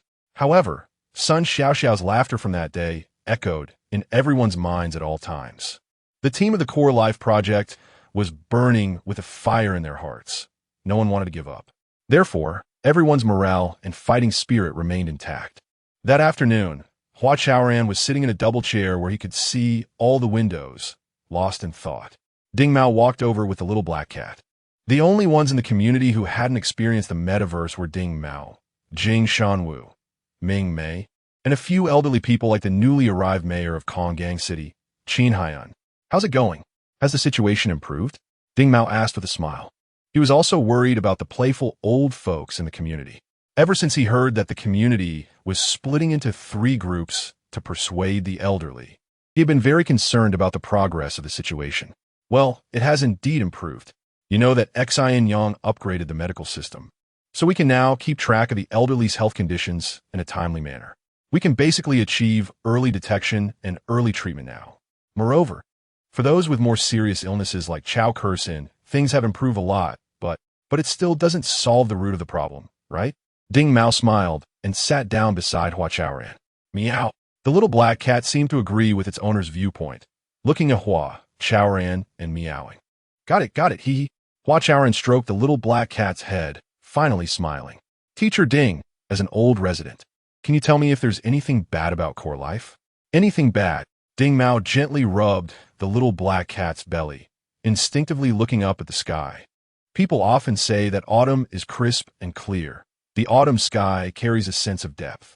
Although it looks very clear, it never seems to have an end. Chaoran, do you think there's anything good about our Core Life? Ding Mao's gaze fell from above to Hua Chaoran's face. Seeing Hua Chaoran frowning, he continued, do you remember why we named this smart community Core Life? Not only because of the Corin chip, but also for its new homophone. However, if you think about it carefully now, where exactly are we new? Chaoran, the hardware of Core Life, such as smart access control, auxiliary exercise paths, and unmanned security systems. If we had these 5 years ago, we could definitely call it new. But now, these technologies should be quite common, right? So where are we new? Teacher Ding. Actually, we have asked Ling Han to research. Chaoran, I know you are very ambitious and hardworking, but as an old comrade, our expectations for new have never been based on technology.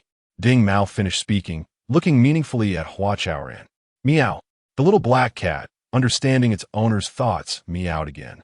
Hua Chaoran glanced at the little black cat, then at Ding Mao, lowering his head, lost in thought.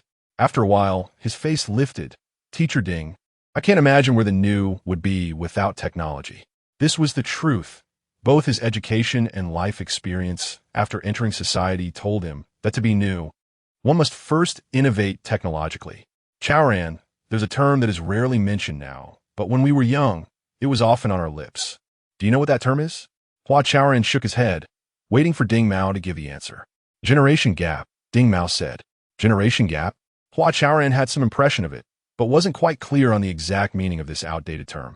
It's the difference in thinking between one generation and another. Ding Mao explained seriously. I now feel that there is a generation gap between us that is hard to bridge. Is that so? Hua Chaoran was skeptical.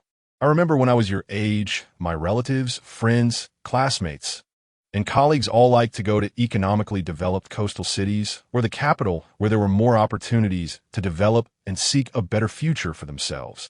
As he spoke, Ding Mao seemed to sit in a time machine, returning to that passionate era. Ideals were indeed slowly being realized, but after all, people are emotional creatures. I remember that during those years, although high-speed trains were speeding up, there were always people who couldn't buy tickets and couldn't celebrate the new year with their families. Therefore, someone brought up an old saying. What is it? Sensing that Ding Mao had set the stage for this saying, Hua Chaoran couldn't help but feel anxious. Where the heart is at peace, there's my home. Ding Mao stared intently at Hua Chaoran, as if he wanted to imprint this phrase in his mind. I've looked up the origin of this phrase. It's from a famous poem by the Song Dynasty literary giant Su Shi. In Ding Feng Bo, Nanhai Gei Zeng Wang Dinghua Shiren Yunyang. Although the whole poem has a somewhat gloomy atmosphere, the sense of transcendence, tranquility, and serenity within it is also overwhelming. Where the heart is at peace, there's my home. Hua Chaoran silently pondered this sentence, and suddenly understood something. The reason the elderly opposed the continued trial of core life, why they criticized Ye'er harshly, and why they showed both concern and apparent indifference towards the development of core life, as well as their reckless rush to Dreamport despite their health issues, was because their hearts were not at peace. Even after more than 5 years, their spiritual home still did not reside within core life. Teacher Ding, I think I understand, Hua Chaoran said gratefully, and he faintly felt that where the heart is at peace, there's my home, was the ultimate pursuit of the construction concept of restoring the essence of life and returning to the original intention of technology. Isn't core life about letting life and technology return to their original state, bringing back the warmth of life for the elderly, and allowing their spirits to find a place to rest? Who? Hua Chaoran seemed to hear a voice, and then the fire in his chest suddenly burned more fiercely. Chaoran, as the saying goes, knowing is easy, but doing is hard. The road ahead for core life is still long. Meow. Ding Mao's eyes were full of expectation, and the little black cat meowed again. Rest assured, the elderly will definitely completely bid farewell to the metaverse. Hua Chaoran stood up, excitedly saying, the core life we promised initially will definitely be a place where the elderly can find peace of mind. No, this is your home, and it will always be your home. After a pause, Hua Chaoran said solemnly, good, as long as you have this ambition, you will definitely succeed. Ding Mao looked at Hua Chaoran as if he saw his younger self. At that time, everyone was fearless and full of fighting spirit as they left their relatives and went to distant places for a common social ideal. Chaoran, although the safety patrol team has been disbanded, our community's discipline inspection team is still here. If you need anything, remember to come find us old folks. Ding Mao said seriously. Rest assured, core life is our core life. We will definitely trouble you. That's good. We're always on standby, waiting for your summons, haha. Forget about calling me General Hua. I still prefer you calling me Chaoran. The two chatted and laughed as the red sun set, and golden rays of sunset bathed the earth. In core life, both the visible and invisible places were enveloped in a golden hue. Chapter 65, enjoying the space. Hua Chaoran was anxious, and Ling Han was even more anxious. The technology team she led was currently researching a spatial segmentation project aimed at enriching the lives of the elderly.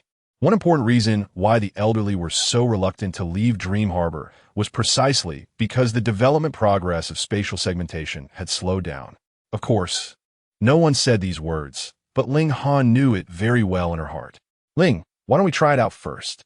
That morning, as soon as Ling Han walked into the office, Gu Jinhua approached her. In order to quickly tackle the key technologies, many people in the team often worked late in the lab. Among them, Gu Jinhua was the one who stayed up the most. Seeing Gu Jinhua's messy hair, Ling Han suddenly felt a bit guilty. Try what? Her eyebrows raised, and she didn't immediately grasp what Gu Jinhua was referring to. In fact, as the leader of the technology team, Ling Han often worked overtime more than anyone else.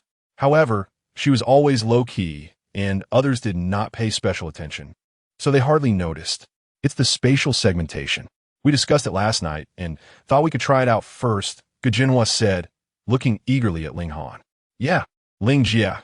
We don't have to wait until everything is fully developed before launching the project, Han Xiaoxiao added. She also hadn't slept well the previous night. We support trying out first. How can we know if our project is popular with the elderly without trying?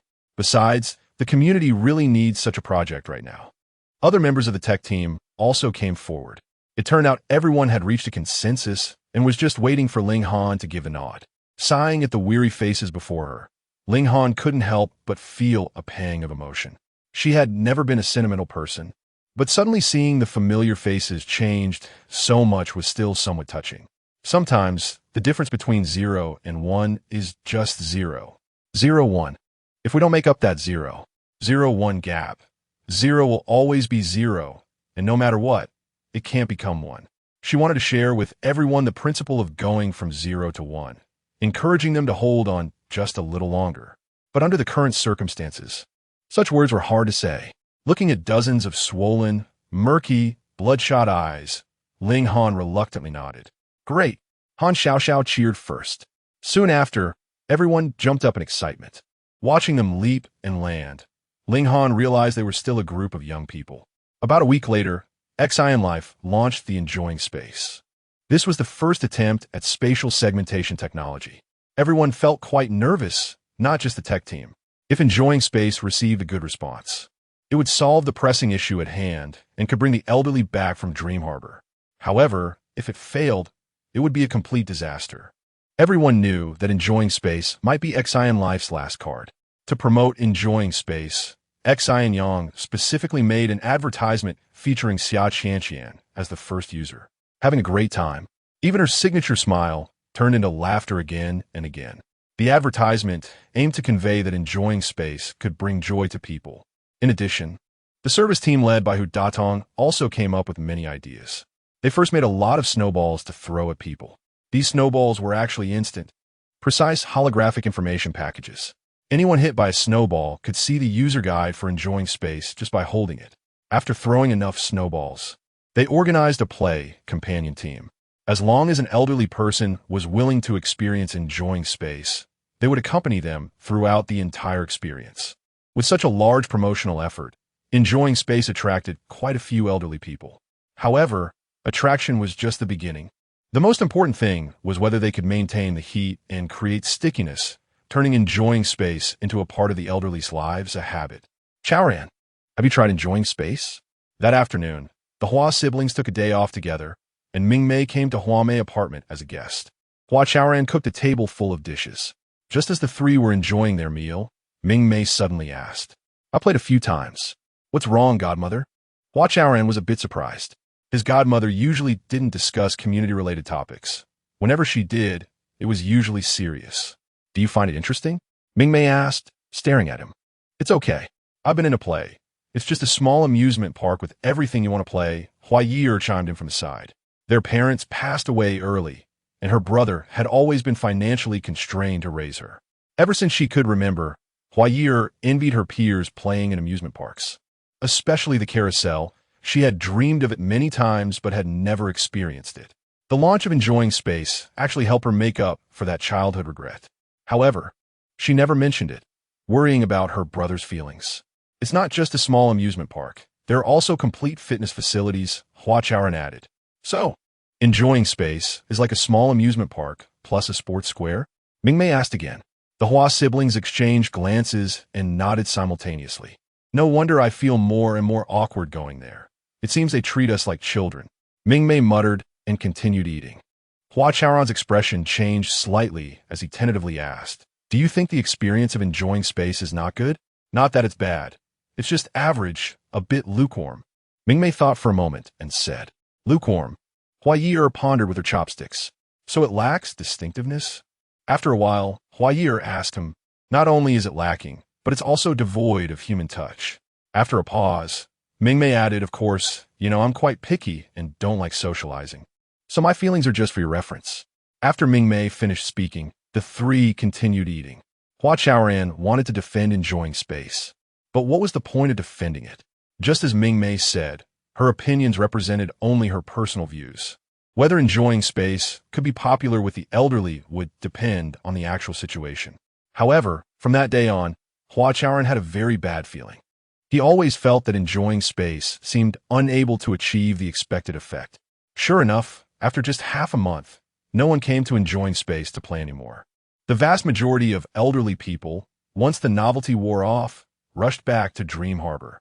The remaining Ding Mao, Jing Shanwu, and others preferred to queue at the wellness center rather than use their dedicated fitness equipment, even though Enjoying Space was also located in the wellness center. It must be due to immature technology. Ling Han thought for a moment and quickly reached a conclusion.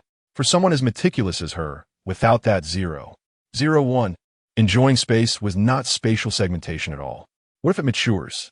Xin Yang asked, seeing the guilt in Ling Han's eyes. Xin Yang hesitated for a moment, but still expressed his thoughts. The key is the needs of the elderly. It's about what the elderly really want, not what we want to give them. If we don't clarify this issue, even if the spatial segmentation technology matures, it won't matter. The elderly will still dislike it. In simple terms, it's about the content, Hu Datong interjected. Yes. Xin Yang nodded, looking at Ling Han. He wanted to tell her that she didn't need to feel guilty. but he worried that saying it might be misunderstood as him belittling the spatial segmentation technology. After all, everyone is engaged in technical research and development, and girls' thoughts tend to be deeper. Xin Yang thought to herself, turning to look at Hua Chaoran. Hua Chaoran had called everyone together today to discuss the next steps. However, from the beginning of the meeting until now, he had hardly said a few words. Does this mean that Luxiang's space has failed? Hu Datong said, looking around. The elders have already voted with their feet. Ling Han said quietly, is there no other option besides Luxiang's space? Hu Daong scratched his head in frustration. Ling Han didn't respond to him, and like Xin Yang, looked towards Hua Chaoran. She really hoped Hua Chaoran could share his thoughts. That way, everyone could quickly emerge from the shadow of failure, just like in the past. As long as Hua Chaoran spoke, everyone could always see hope in the dark night. But in such a situation, what could Hua Chaoran possibly say? Ling Han frowed. Her mood particularly complicated. Chapter 66, let's have a team-building activity. How about we have a team-building activity? After a long silence, Hua Chaoran finally looked at everyone and said, we've been busy for over half a year. It's time to relax. Isn't it inappropriate to have a team-building activity at this time? Hu Datong stopped scratching his head, but his hand remained on his head. The community matters are a complete mess. Who can spare the time for team building now? Yeah, brother. The progress of the Luxiang space has been quite difficult, and everyone is worried about the next steps. No one is in the mood for team building right now. Hua Ye'er said. She had been looking forward to the Luxiang space, but the outcome was disappointing. At that moment, she, like her other colleagues in the community, felt both frustrated and confused. They couldn't even muster the interest to eat, let alone go out to have fun. Team building is definitely needed, but this timing doesn't seem right. Xin Yang added. He was surprised by Hua Chaoran's performance today. In the past, Hua Chaoran would have passionately spoken for a long time. What about you? Don't you support the team-building activity? Hua Chaoran turned to Ling Han. Yes, we don't want to waste time, Ling Han replied coldly. But I want everyone to waste this time. Hua Chaoran smiled and said, as the saying goes, sharpening the knife does not delay the work of chopping wood. Proper relaxation is really helpful for everyone to adjust their state and open their minds quickly. We don't want to sharpen the knife. We want to continue. Old Hu, listen to me. What everyone needs right now is team building. Without waiting for Hu Datong to voice his objections, Hua Chaoran decisively interrupted him and continued. I've already thought of a place for the team building. Let's go back to my hometown for a visit. Your hometown? Hu Datong's eyes widened. Isn't that in Shazhou? Yes. Our hometown is in Shazhou, but no buts. Everyone prepare. We'll set off the day after tomorrow. Hua Chaoran interrupted his sister's words again. His behavior today was really unlike himself. However, everyone seemed to sense something from his confident gaze. Could the team building have another purpose? Thinking this, everyone's attention quickly shifted back to the team building activity. Then let's split into 3 batches. Let the frontline colleagues go first, and we'll arrange the management team later. Hu Datong suggested. The community team has over 200 people. If everyone goes, it would be too many to manage, and community service work would come to a halt. It's best for the management and core members to go first.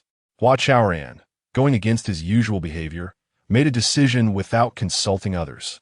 Ye'er and I haven't returned in years, and no one knows what the situation is like in Shazhou now. Let's scout it out for everyone.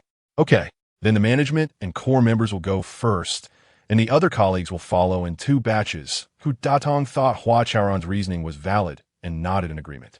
Xin Yang and Ling Han's teams are fine either way. Thus, the team-building activity was settled. On September 20th, 2 days before the Mid-Autumn Festival, the project team's first team-building activity finally took place. The first batch had a total of 70 people, all sitting in the same train car. As the high-speed train GX-2 left the airport station, smiles gradually appeared on everyone's faces. The GX-2 has a maximum speed of 1,360 kilometers per hour, achieving supersonic transport 2 years ago. People often say in the airport that taking the GX-2 is like giving oneself a pair of wings. In reality, even with wings, it wouldn't be this fast. Additionally, the interior of the GX-2 can switch scenes with a single button. This means that as long as passengers are willing, the train car can be a karaoke room, a classroom, a conference room, a basketball court, a soccer field, a golf course, or even a beach for sunbathing. A flower field for proposing to a loved one, or a romantic starry sky. Of course, the most comfortable aspect is the GX2's breathability and full environmental integration. Although the GX2 travels quickly, it slows down when passing through beautiful scenery. Then, fresh air, the fragrance of flowers and grass, the scent of the sea, flows freely in the train car. The GX2's body can suddenly disappear, merging with the surrounding environment. How beautiful, breathtakingly beautiful, Hua Ye'er exclaimed as she gazed out at the lake through the train window. It's beautiful, but it can't compare to the dying lake in front of our house. Xin Yang replied quietly. To avoid being disturbed, he deliberately sat in a corner. Unexpectedly, not long after the train started, Hua Ye'er and Ouyang Lan suddenly sat opposite him. President Xin, dying lake is good, but you can't just keep in your pocket, Ouyang Lan said deliberately. Since hearing that Xin Yang often bullied He Fanqing, she couldn't find him pleasing to the eye. Today she pulled Hua Ye'er to sit opposite Xin Yang just to find an opportunity to vent. Lan, seeing Ouyang Lan's aggressive tone, Hua Ye'er tugged at her arm, hoping she would speak nicely to avoid straining their colleague relationship. What's wrong? Did I say something wrong? Can President Xin carry dying lake with him and look at it whenever he wants? Wing Lan Posi, Xin Yang glanced at her, and a smile suddenly appeared on his lips. It's not that I don't let Xiao He come. It's that he doesn't want to come himself. You can ask him if you don't believe me. Xin Yang fiddled with the holographic model in front of him, speaking casually. His attention was entirely on the holographic model. Not to mention Ouyang Lan, he didn't even glance at the lake outside. Upon hearing this, Ouyang Lan suddenly froze. I'm not blaming you. I just purely find you displeasing. Ouyang Lan hurriedly explained, but her face turned red. Believe it or not, I'm done talking to someone like you. As she spoke, Ouyang Lan stood up and moved to another seat. Hey, Lan, Hua Ye'er wanted to call her back. She's just pretending to be tough. Liking Xiao He, but lacking the courage to confess, Xin Yang said quietly. It turned out that he was not ignorant of the world, but was fully aware of everything. Don't think too much. Lan usually gets along well, Hua Ye'er explained on behalf of Ouyang Lan, trying to maintain Ouyang Lan's image. In fact, she felt particularly nervous. She was just trying to make conversation, because after Ouyang Lan left, it was just her and Xin Yang sitting face to face. Excluding the colleagues sitting in other seats, this was her first time alone together. Just thinking about this made Hua Ye'er quickly hear her own heartbeat. She didn't dare to touch her face, but she was sure it must be burning hot. Can you tell me why you chose to stay? In a daze, Hua Ye'er suddenly heard Xin Yang's question. Hua Ye'er tried to calm her racing heart. She quickly thought that Xin Yang wanted to ask her why she had initially wanted to resign, but then decided to stay. I had already entered the airport station, but I found I couldn't go through the turnstile. Why? Xin Yang asked. His gaze was still on the holographic model, seemingly indifferent. I couldn't bear to leave my brother. Couldn't let go of my life at Xin, and also, Hua Ye'er swallowed her words in time, mumbling, maybe I still want to stay in the airport life. After all, living in one place for a long time creates some feelings. I see. Xin Yang nodded thoughtfully. Could it be for some other reason? Hua Ye'er murmured softly, turning to look out the car window. Chapter 67 Gao Tian Ling, do you know why the GX2 amazed the world? Xin Yang put away the holographic model and looked at Hua Ye'er. Huh? Hearing his question, Hua Ye'er turned her head. Perhaps because she was gazing at the lake, there was a clear pool of water in her eyes. Xin Yang had only glanced casually, but unexpectedly, their eyes met. It's because of the crystal steel developed by the Academy of Science, Xin Yang said in a fluster. His gaze shifted elsewhere, but his mind was filled with that clear lake. What's going on? Xin Yang kept asking himself. I know about crystal steel. Isn't it just a building material? Hua Ye'er quickly interjected, trying hard to calm herself. Yes, when it was first developed, crystal steel was mainly used as a building material. Xin Yang nodded, feeling his heart racing, and continued. However, by the 5th generation, its applications expanded significantly. Do you know why? How can I know why? I'm not studying this. Hua Ye'er thought to herself, feeling a bit wronged. Because the 5th generation of crystal steel has reached a controlled level at the nanoscale, meaning its plasticity far exceeds human imagination. Xin Yang smiled and continued speaking to himself. Take the GX2, for example, under the car's autonomous control system. Crystal steel can instantly reduce its molecular density, thereby enhancing its breathability. This way, we can easily smell the fragrance of flowers and grass and appreciate the beauty of the external environment. As expected, when discussing a topic of interest, that tension quickly dissipated. Xin Yang felt a sense of pride and let out a sigh, his expression becoming more natural. And the full environmental integration of the car body is an even stronger demonstration of the controllability of crystal steel. Just imagine, how can we tame this galloping steel beast into something very docile? Xin Yang spoke animatedly, throwing out a new question. Hua Ye'er still looked confused and quite wronged. What's wrong with him? Does he want to make me cry? Hua Ye'er thought to herself, her gaze carrying a hint of pity. However, Xin Yang seemed determined not to let her off the hook. After a few seconds of pause, he answered his own question. Of course, we should make its bones soft, and its skin separate, meaning we need to treat this galloping steel beast as a lump of clay. Only by treating it as clay can we infinitely enhance its plasticity and shape it into what we want. Xin Yang spoke passionately, becoming more excited, with a shining light gradually filling his eyes. Hua Ye'er caught a glimpse of that light from the corner of her eye and was soon captivated by it. She propped her chin up with one hand, looking very serious, but couldn't hear what Xin Yang was saying anymore. All she could see was that light. Her thoughts quickly flew to the clear lakeside along with that light. There, in her imagination, she and Xin Yang were enjoying the beautiful scenery of the lake and mountains. Then, like a couple in love, they nestled together between the mountains. Dear travelers, hello everyone, we have arrived at Shazhou. Passengers arriving at Shazhou. A sudden announcement came from overhead. Hua Ye'er and Xin Yang were both startled. Time flies so fast. They instinctively exchanged glances, both thinking at the same time. Let us go, let us get off. Hua called from a distance. Let us go. Yeah, let us go. The two reminded each other, reluctantly standing up. This was the first time Xin Yang wanted to show himself in front of a girl. Meanwhile, Hua Ye'er felt a great sense of satisfaction from her long-standing crush. My goodness, this place actually. As soon as everyone stepped out of the high-speed train station, they were stunned. They saw not skyscrapers, but lush green rice fields. Ribbit.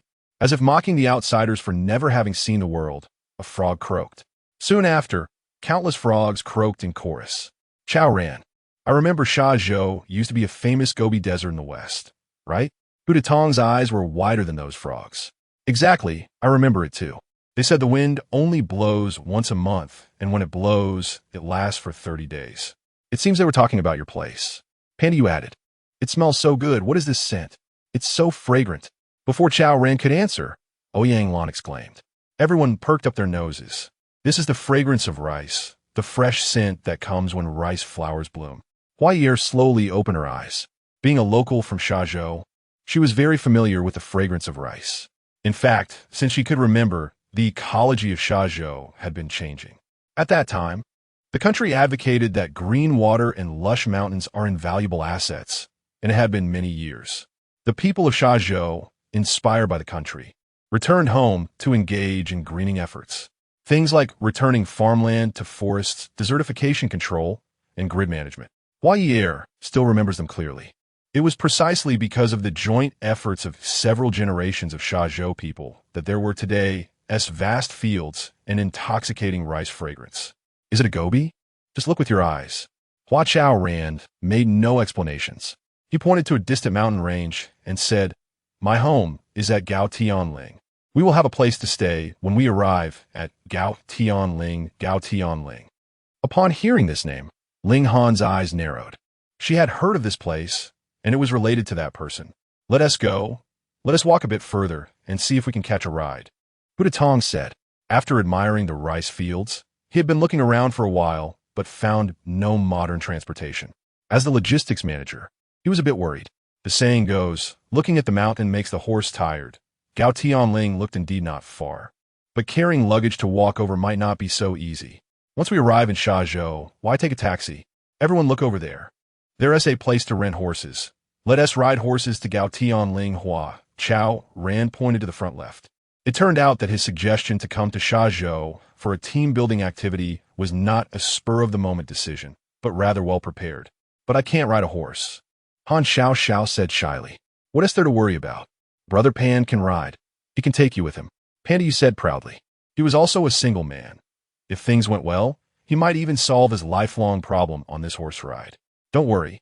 These horses all have intelligent escort systems. No matter whether you can ride or not, they will safely take you to your destination. Hua Chaoran said with a smile. There is such a thing? I must experience it. Han Xiao's heart was filled with joy, and she felt energized. At the same time, she thought to herself, I never expected I would have such a heroic day. I must take more photos later, post them online, and show them to the whole world. When everyone arrived at the horse rental place and explained their destination, the boss refused to take their money, saying he would personally lead the group there. Why is that? Ouyang Lan couldn't figure it out. Because the people of Shazhou should thank Gao Tianling for its sacrifices. The boss said meaningfully while looking at Hua Chaoran. Since learning that the Hua siblings were from Gao Tianling, the way the boss looked at them changed. Sacrifice? Ouyang Lan was even more puzzled. Her eyes darted as she pulled Hua Ye'er aside. Ye'er, quickly tell me what is going on. This. Hua Ye'er looked at her brother, hesitating to speak. Chapter 68. Water storage at Tailing Ridge. There's nothing to be embarrassed about. This is a good thing. The boss glanced at Hua Ye'er while arranging for people to distribute horses, saying, back in the day, our Shazhou was truly a desert region, with strong winds and lots of sand. The older generation said there used to be an oasis here, but no one believed it. It was hard to even get water, let alone an oasis. Remembering the hard times from those years, the boss couldn't help but shake his head. However, later on, with the greening efforts in surrounding areas, the people of Shazhou began to have hope. Everyone thought if others could do it, we could too. So, under the government's unified deployment, the people of Shazhou started their fight against the wind and sand. During those days, not only the adults, but even we children were crazy about it. Even the smallest patch of sand had many people rushing to it. Hua Ye'er looked dazed and suddenly stopped speaking. The little girl was right. The people of Shazhou back then were all crazy. The boss smiled, noticing Han Xiao. With the help of the staff, putting her luggage into the iron frame on both sides of the saddle, but struggling to get onto the horse. He hurried over. No need to be so troublesome. It's not that complicated to ride a horse nowadays. The boss waved at Han Xiao and pressed down on the saddle. With a loud bang, it sounded like a parachute being opened. A semi-transparent woven chair popped out from the side of the saddle, appearing right in front of Han Xiao. This is a bit too exaggerated, she thought, blushing and taking 2 steps back. From its appearance, the woven chair looked just like the safety seats used for babies in cars. Now the horse rental boss wanted her to sit in such a chair, which made Han Xiao feel quite embarrassed. Don't worry, sit boldly. This is a high-tech product made of crystal steel, very sturdy. The boss gestured with his mouth, thinking Han Xiao was worried about the chair's stability. All right then. Han Xiao lowered her head, fidgeted a bit, and finally sat down in the woven chair. She really wanted to ride a horse, and besides, there were no other means of transportation. Sit tight. The boss pressed the saddle again. The woven chair began to rise, glide, and then settled steadily onto the saddle. After that, the chair sank slightly, merging seamlessly with the saddle, disappearing from view. This is amazing. Hu Datong watched in astonishment. In fact, from Han Xiao's perspective, she still felt like she was sitting in the woven chair, while protected by it. It was just that no one else could see the crystal steel chair. Giddy up. Once she confirmed she was stable, Han Xiao elegantly flicked the whip and dashed out. All right, that's it. The boss looked at her retreating figure with a silly smile. He then directed the staff to help the others mount their horses. Ye'er, what happened next? Ouyang Lan patted the slightly distracted Hua Ye'er. She was still waiting to hear the story. Hua Ye'er was momentarily stunned, mumbling, you saw it too. Shazhou really became an oasis. Is it that simple? Ouyang Lan's eyes widened. Yes. Hua Ye'er nodded and skillfully mounted the chestnut horse given to her by the staff. But why do they thank your people from Tailing Ridge? They even say you made sacrifices. There must be more to the story. Ye'er, just tell us. Ouyang Lan pressed on, riding her big gray horse while continuing to question Hua Ye'er. Let me explain. Hua Chaoran rode up on his big green horse, catching up with him. By now, everyone had set off towards Tailing Ridge. In fact, during the process of combating desertification and greening, Shazhou encountered significant troubles, which were considered insurmountable at the time. They couldn't retain water. Amid the jingling of the horse bells, Hua Chaoran's expression was somewhat complex. Finally, after repeated explorations by geological experts, a solution was proposed to select a town in Shazhou and use geological reshaping technology to elevate it, essentially turning that town into a reservoir for the entire Shazhou or a water source. The method was there, but problems arose. The boss rode up, taking over the conversation with a smile. No town is willing to be lifted from flat ground to a mountain for no reason. Not to mention, transportation is a huge issue. People often say to get rich, first build roads, but this would just block the roads. Moreover, at that time, geological reshaping technology was still a pipe dream. Whether it would succeed was uncertain. If it went wrong, the entire town could not only fail to be elevated, but could also turn into a wasteland. If that happened, homes would be lost. It was truly distressing. The city government knew that selecting a town meant making sacrifices.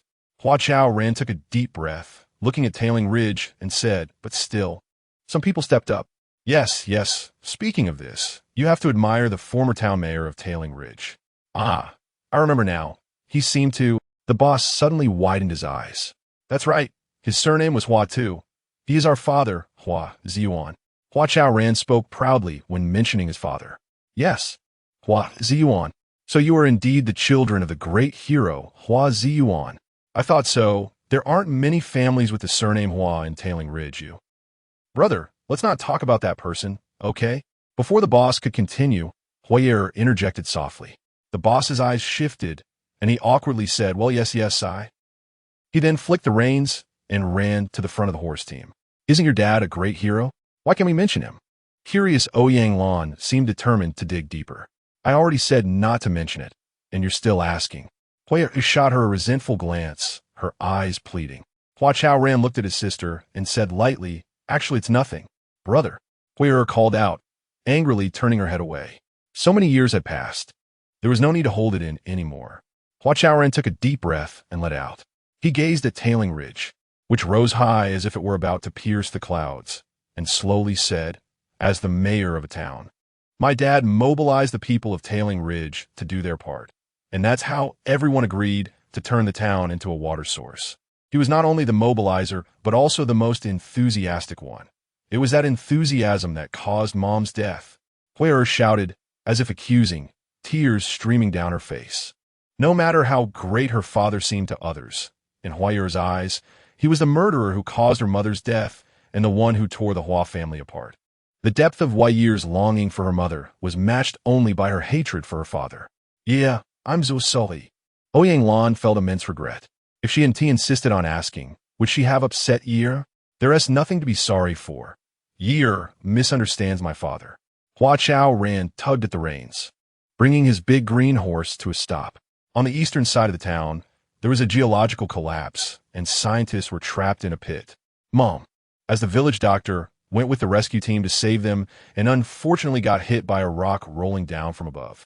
He paused and said seriously, I believe Mom did so willingly. She was fulfilling her duty as a medical worker, and she had no regrets in death. What does that have to do with Dad mobilizing the townspeople? I don't care, just blame him.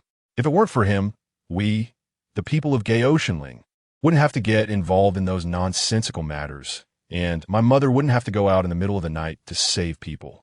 When she spoke of her sorrow, Claire suddenly raised the whip. The chestnut horse neighed and rushed out. Chapter 69. The moon is brighter in my hometown upon seeing this. Ouyang Lan immediately chased after her. Hua Chaoran also wanted to pursue his sister, but he heard Ling Han's voice behind him. Don't worry about her. Let her vent a little. It may not be a bad thing, Ling Han said. She had been following Hua Chaoran and had heard everything they just discussed. Sigh. Hua Chaoran helplessly sighed and turned to Ling Han, saying, actually, not long after the water conservation project at Tailing was completed, my dad passed away. People in the town say he worked himself to death. To be honest, he truly was a great hero and a good official, but over the years, my sister has always found it hard to let go and forgive him. She will forgive. I believe that day will come, Ling Han said, managing a rare smile. Yes, I believe so too. Hua Chaoran nodded, forcing himself to uplift his spirits. Aren't you siblings supposed to have been riding horses since childhood? How about we race to see who reaches ago.Xin first? Ling Han pointed to the nearby hillside. Perhaps influenced by the natural scenery, her mood was slightly elevated. She was no longer so cold and distant. All right, but I'm just worried about you. Worried about what? Go. Before Hua Chaoran could finish his sentence, Ling Han flicked the reins, and the white horse immediately surged forward. Hey, how can a scientist cheat? You didn't even say go yet. That's not fair. Hua Chaoran, not daring to delay, immediately rode his green horse and chased after her. The two of them raced for an unknown length of time, gradually leaving everyone behind. With his proficient horsemanship, Hua Chaoran managed to get ahead of Ling Han. Just when Ling Han felt she was about to lose, she suddenly raised her voice and asked, Hua Chaoran, what exactly are you planning? What planning? Hua Chaoran turned back, looking confused. I mean about gathering everyone here for team building. Whoa. Hua Chaoran pulled the reins, slowing the green horse down. Ling Han noted this in her heart and secretly rejoiced, though her expression remained serious. Teacher Ding told me a few days ago that the biggest problem with seniors' lives is that their hearts cannot settle down. He even quoted a line of poetry, a famous saying by Su Dongpa, where the heart is at peace, that is my hometown. I've been pondering over it, thinking that bringing everyone to my hometown might spark some inspiration. So that was your intention, to let everyone find inspiration here. Ling Han's eyes narrowed slightly as she urged the white horse to quicken its pace. Then, raising her eyebrows, she deliberately asked, So, did you find any inspiration? Me? I. Go. As the final slope loomed ahead, Ling Han suddenly cracked the whip hard. The white horse leapt forward, overtaking the green horse and reaching ago.Xin first. Haha, I won. Ling Han succeeded in her scheme and finally won. She smiled like a child for the first time in front of Hua Chaoran. Hua Chaoran stared at her victorious smile, somewhat dumbfounded. Ling Han's beauty was indeed unparalleled. However, he quickly regained his composure. That was not a fair victory. I refuse to accept it, Hua Chaoran said deliberately. What do you mean not fair? I call that clever. Ling Han defended Heshuf. Sigh. How did I end up agreeing to race in horsemanship with a high IQ girl like you? What a miscalculation. Hua Chaoran shook his head and sighed, looking very much like a defeated person. Seeing this, Ling Han laughed even more happily. Just before lunch, everyone gradually reached ago.Xin. On the ridge, there was an inn called Daoxiang, which Hu Datong had reserved in advance for everyone. After returning the rented horses, everyone happily settled into the inn. Considering the tiring journey, the afternoon was free for everyone to arrange as they wished. At 8 o'clock the next morning, the team building officially began. The entire day's activities had been designed in advance by the service team. Everyone followed the plan, actively participated, and had a great time. By evening, a bright, round moon rose from one corner of the mountain ridge. It suddenly reminded everyone that today was the Mid-Autumn Festival, a time for family reunions. Are we not giving out mooncakes? Xin Yang, sitting under a grape trellis, looked at the full moon and asked. He held a can of beer in his hand, and his question carried a hint of sarcasm. It's the 2050s. Giving out mooncakes during the Mid-Autumn Festival seems rather outdated, doesn't it? There should be some. It mainly depends on old Who's arrangements. I don't know the specifics, Hua Chaoran replied truthfully, clinking his beer with Xin Yang's and thoughtfully asking, Xin Yang, don't you think the moon in Shazhou is rounder and brighter? Xin Yang chuckled, not responding to his question. There's an old saying, the moon is brightest in my hometown. The same scenery looks completely different when viewed by different people with different feelings, Hua Chaoran said, drinking his beer. Yes, I completely agree with you. Humans have never viewed the world solely through their eyes. Are you saying the elderly in our community also don't see the world with their eyes? Isn't that obvious? They're not immortals. As long as they're human, it's the same. Who can escape from the mundane? You're all here? Hurry up to the rooftop. Everyone is waiting for you. Hu Datong hurried over. Waiting for us? Are we having a meeting? Xin Yang joked. We're eating mooncakes. It's the Mid-Autumn Festival. Hu Datong said, somewhat annoyed. Looks like they really are giving out mooncakes. Xin Yang turned to Hua Chaoran and exchanged a knowing smile. The three of them went up to the rooftop, And sure enough, everyone was waiting for them. Saw the. We got caught up in drinking and forgot about the holiday, Hua Chaoran hurriedly explained. Under the colorful lights, he scanned the faces of the crowd several times. The gloom that had been in their eyes was nowhere to be seen. It seemed this day's team building was indeed very effective. Just saying sorry isn't enough. You have to accept punishment. Gao Xia Liang Sao Det, right? You must accept punishment. Hansio Xio Ikuid. What punishment? 3 cups of alcohol? Hua Chaoran asked with a smile. Sing a song. We've heard that President Hua sings pretty well. Xin Yang said, you can decide. Either sing along or dance beside. Ha! After the crowd shouted, they burst into laughter. All right, I'll sing an old song for everyone. Once everyone settled down, Hua Chaoran cleared his throat and said, at this moment, Hu Datong had already handed microphones to both Hua Chaoran and Xin Yang. I'll dedicate a song, The Moon Represents My Heart, to everyone. I hope you like it. I hope everyone enjoys it, Hua Chaoran and Xin Yang each said, and the music began to play. Perhaps they were accommodating each other, or perhaps they had a natural rapport. In any case, after they finished singing together, the entire erupted into warm and lasting applause. One more. Everyone shouted while eating mooncakes, cheering wildly. No more, no more. If I sing again, I'm afraid President Xin might fall for me. Who said that? You clearly fell for me first, okay? Hua Chaoran and Xin Yang took turns joking, causing another round of laughter from everyone. Ling Han watched Hua Chaoran with a microphone, feeling somewhat dazed. She never expected the usually serious Hua Chaoran to have such a cute side. Do you all think Xiaozhou is good? As the laughter subsided, Xin Yang sat down, and Hua Chaoran surveyed the crowd, asking, good, of course. Everyone replied in unison. Then would you all be willing to stay here long-term? Willing, someone shouted. Others reacted rather blandly, even with some surprise. Isn't it strange that although everyone thinks that Xiaozhou is a good place, they are unwilling to stay and make it their home? Hua Chaoran smiled and scanned the crowd. Can anyone tell me why? Because we are here for tourism. We have no feelings for this place. Yes, we are not like you and Ye'er, who have been here since childhood. No matter how good Xiaozhou is, it is not our hometown. Everyone said. Hua Chaoran nodded as he listened, and when no one had any more opinions to share, he also stopped smiling. Now, does everyone understand why the elders do not consider Xin Life as home? Because they, like you, see themselves as tourists. Chapter 70. Hua Chaoran is indeed a ball of fire. Hearing Hua Chaoran's words, everyone seemed to have an epiphany. Teacher Ding told me that the biggest problem with Xin Life is that the elderly can't find peace of mind. Hua Chaoran's gaze swept across everyone's faces. He continued, he also told me a phrase from the great Song Dynasty poet Su Shi in a poem, where my heart is at peace. There is my home. If we can help the elderly find peace of mind, I believe they will truly consider Xin Life as their home. So, this is the reason why the elderly are rushing to Dream Harbor? Xin Yang, indeed quick-witted, immediately connected it to recent events. Yes, if we can't keep the elderly here, they will naturally seek other places. Hua Chaoran nodded. Ouyang Lan asked, is this the warmth you mentioned that day? Yes. I hadn't fully grasped it then, but now I understand.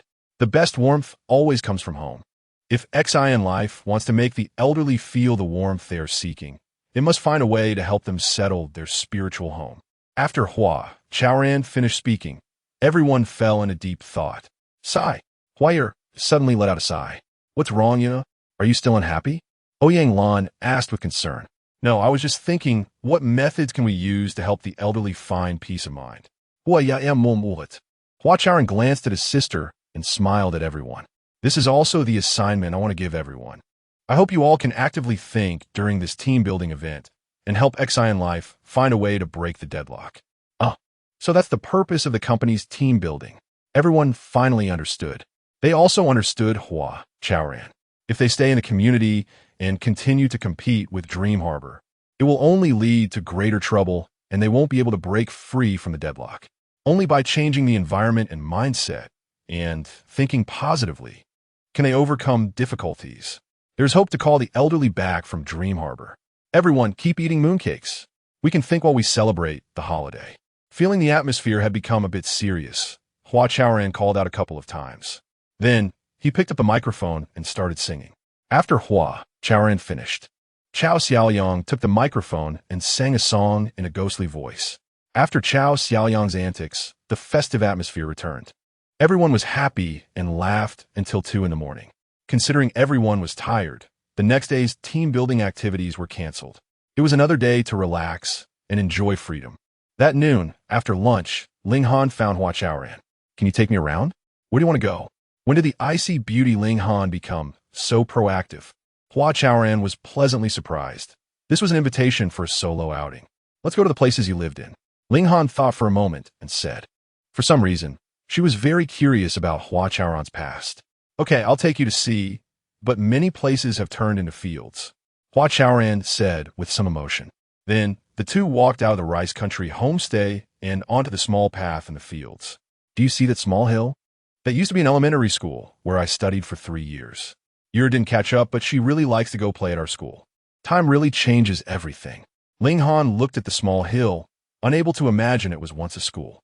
Without an elementary school in the town, doesn't that make it difficult for you to go to school? Ling Han asked. Yeah, we had to walk over 10 miles. Hua Chaoran smiled, glanced around, and pointed southeast. Back then, the government prepared resettlement houses for us, but every household insisted on living in the work sheds, so we children had to live in the sheds with them. It was a bit dangerous, but we could see our parents every day. That sounds really tough. Ling Han looked in the direction Hua Chaoran pointed, her expression very complex. Yeah, but everyone was in a good mental state back then. Whether young or old in Gao Tianling, everyone felt they were doing something significant. Everyone's heart was warm, like there was a fire inside, unlike now, when life is better, but that state can never be regained. You are right. Most people are indeed confused now. Don't worry. We are here, starting from our generation. As long as we young people are no longer confused, society will not be confused. Hua Chaoran said with a smile. Let's go. I'll show you what my house has become now.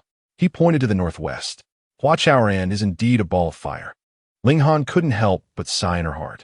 She had experienced many difficulties with him and had been together for more than half a year. Just a little recall could remind her of how he led everyone to break through time and again.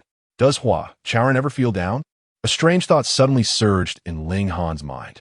Just then a wild rabbit jumped out from the grass in front of them. Rabbit, Ling Han did happily.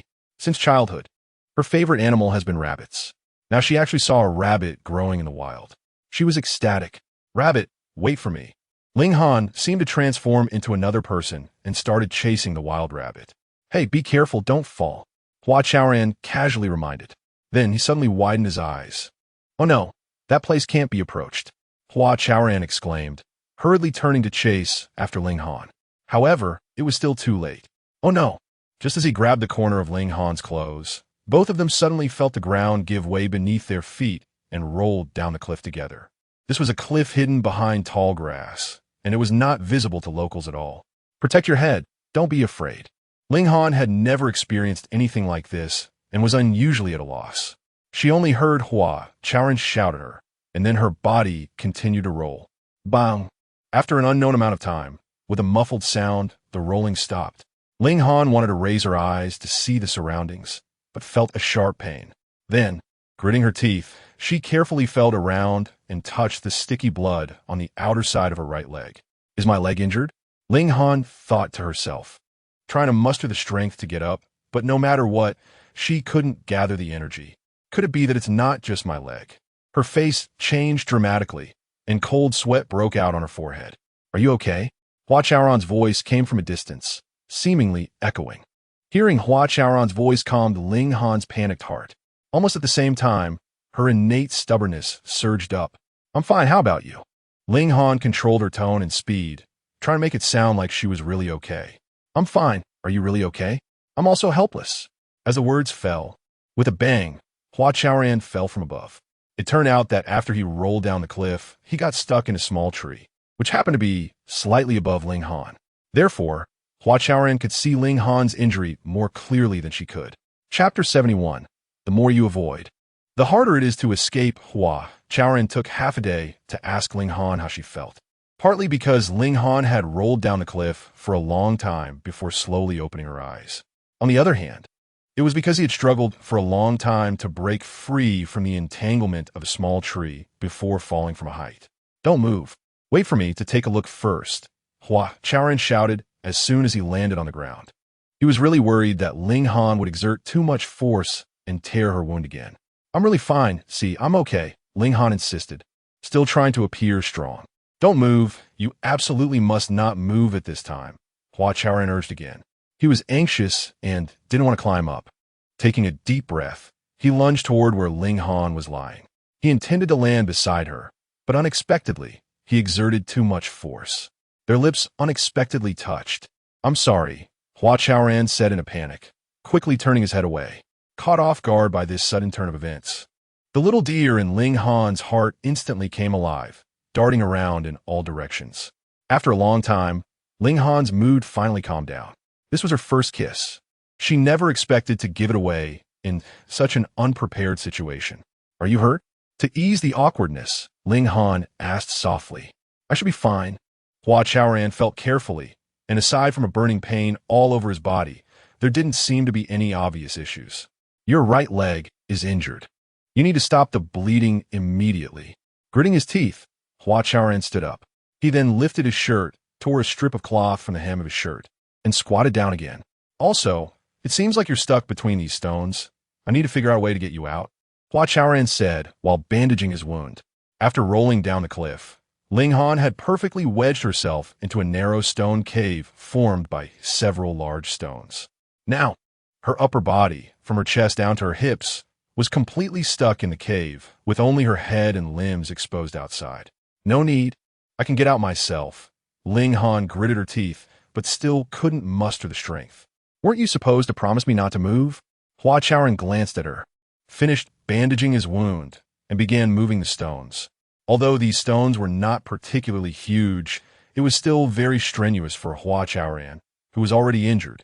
After an unknown amount of time, Ling Han felt that the surroundings seemed to darken. Hua Chaoran was still struggling to move the stones. Chaoran, thank you, Ling Han said softly, touched by Hua Chaoran's determination. Don't mention it. It will be fine soon. There are only 2 stones left. Wait for me to push them away, and you'll be free, Hua Chaoran said, wiping the sweat from his forehead and desperately pushing, but he couldn't budge the stones.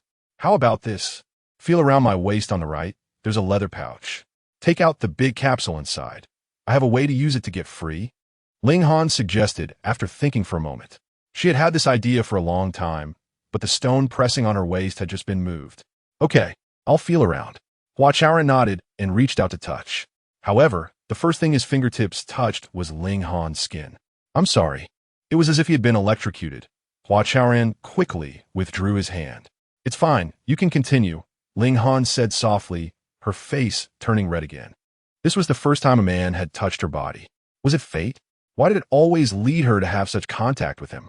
Ling Han thought silently, unconsciously letting out a sigh. Then she thought to herself, sometimes the more you avoid, the harder it is to escape. All right, I'll continue. Hua Chaoran hesitated for a moment and continued to explore. Before long, he really found the leather pouch and took out the big capsule. All right, give it to me, Ling Han said. With the faint light, she saw the big capsule being held in Hua Chaoran's hand. At the same time, the blush on her face disappeared, and her expression became much more serious. 3, 2, 1, go. She silently counted in her heart, then suddenly struck the smart bracelet on her left arm against her left leg. The big capsule was instantly activated. Move the stones off me. I want to be free. Ling Han looked at the big capsule and said, Buzz. The big capsule emitted a faint blue glow and flew out of Hua Chaoran's hand. After about 3 to 4 seconds, 2 beams of light fell from above. These 2 beams of light were very similar to the nets used by law enforcement to restrain criminals. They captured the 2 large stones that were pressing down on Ling Han. Immediately afterward, with a loud bang, the 2 large stones flew away simultaneously. Don't move. Don't move yet. Hua Chaoran, surprised, hurriedly reminded her. Ling Han had been trapped under the stones for a long time, and her blood circulation must not have been smooth. If she moved recklessly, it could harm her internal organs. Additionally, he was still unsure whether the part of her body that had been trapped was injured, so she definitely couldn't move blindly. It should be fine, right? Ling Han straightened her neck and looked at her body, not finding any injuries. Yes, it should be okay. Hua Chaoran examined her carefully several times before finally letting out a sigh of relief. How about this? You lie down for a bit longer to let your blood circulate, and I'll slowly help you up. Hua Chaoran thought for a moment and said, sitting down beside Ling Han. As a former social worker, he knew some basic first aid knowledge. Chaoran, look at how beautiful the stars are.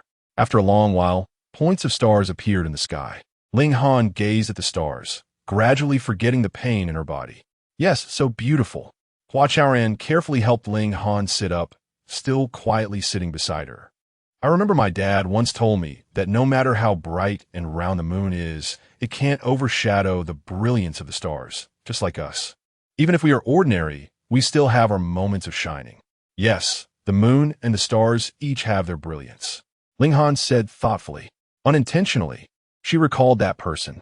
In the eyes of others, he was so great. If one were to compare, he might be like a full moon. But in this world, besides the full moon, there are more stars that light up the night sky. How wonderful it would be if you were not a full moon, but just a slightly brighter star. Ling Han thought sadly. Out of the corner of her eye, she caught a glimpse of Hua Chaoran's strong shoulder, and she really wanted to lean against it. But as the daughter of the full moon, she couldn't just follow her heart and fall in love with a star. Go find someone to save us, Ling Han said quietly, reluctantly. Then, the big capsule flew toward the top of the cliff, quickly turning into a bright spot like a star. Finally, it disappeared completely. Xin community, Ding Mao's home. Sitting in a chair, Jian Shangwu suddenly stood up. Evil cannot suppress righteousness. No demon or monster can subdue them. Ding Master, Chaoran, and the others have already gone once, and they ended up coming back in defeat. I advise you to calm down and not act rashly. Wait for Chaoran and their team to come back and discuss it properly, Ding Mao hurriedly persuaded. Just a moment ago, they had been chatting and ended up discussing the unfortunate dream port. Wait, I can't wait any longer. Jian Shangwu had been holding back for several days. He simply couldn't take it anymore. But you can't act blindly. Be careful not to fall into their trap, Ding Mao continued to persuade. Jian Shangwu, full of righteousness, often stands up for justice. He really fears that this old guy might get hot-headed and actually go to Dream Harbor to argue with someone. He's gone, so annoying. Jian Shangwu stood in place, panting for a while, holding the little black cat, and angrily left Ding Mao's house. Sigh.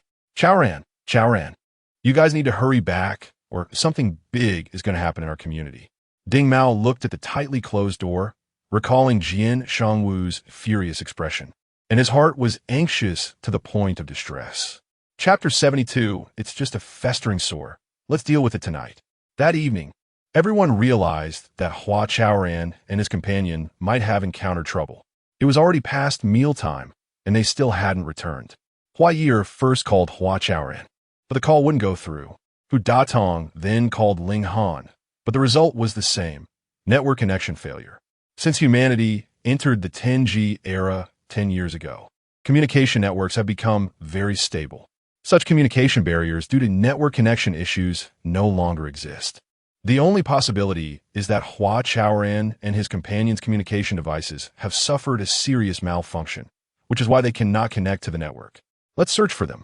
After pondering for a moment, Hu Datong quickly made a judgment. Subsequently, everyone began to search for Hua Chaoran and his companion all over the mountains. What if we are trapped here for the rest of our lives? At the bottom of the cliff, Ling Han gazed at the endless steep walls and murmured, "It won't happen. Haven't you already sent out the message? As long as they receive the distress signal, they will find a way to rescue us." Hua Chaoran said with certainty.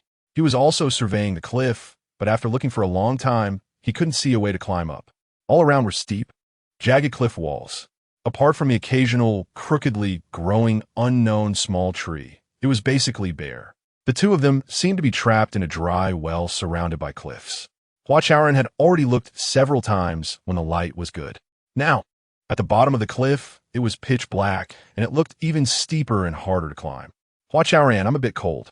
Can you come a little closer? After a while, Ling Han said softly. Hearing this, Hua Chaoran suddenly felt a bad premonition.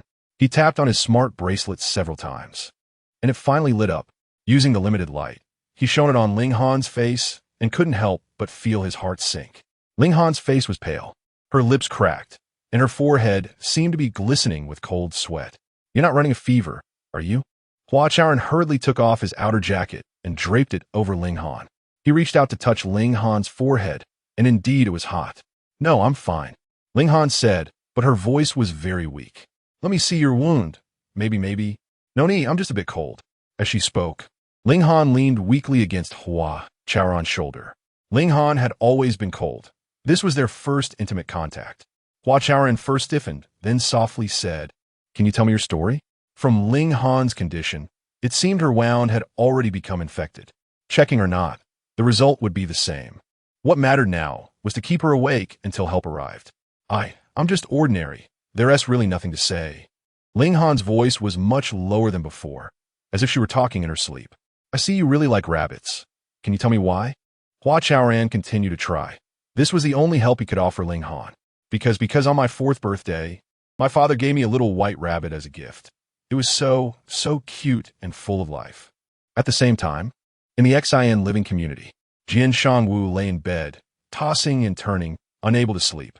He finally decided to take a chance and walked out of Xin living with a long spear. Although Dream Harbor was able to suppress Xin living primarily because the elderly enjoyed playing, what was wrong with the elderly enjoying themselves? The problem lay with the Xin group, which developed Dream Harbor. They had no good intentions. The temptation in front of the elderly was just too great. It's just a festering sore. Let's deal with it tonight. The night breeze brushed past, and Jian Shangwu couldn't help but feel a surge of heroism.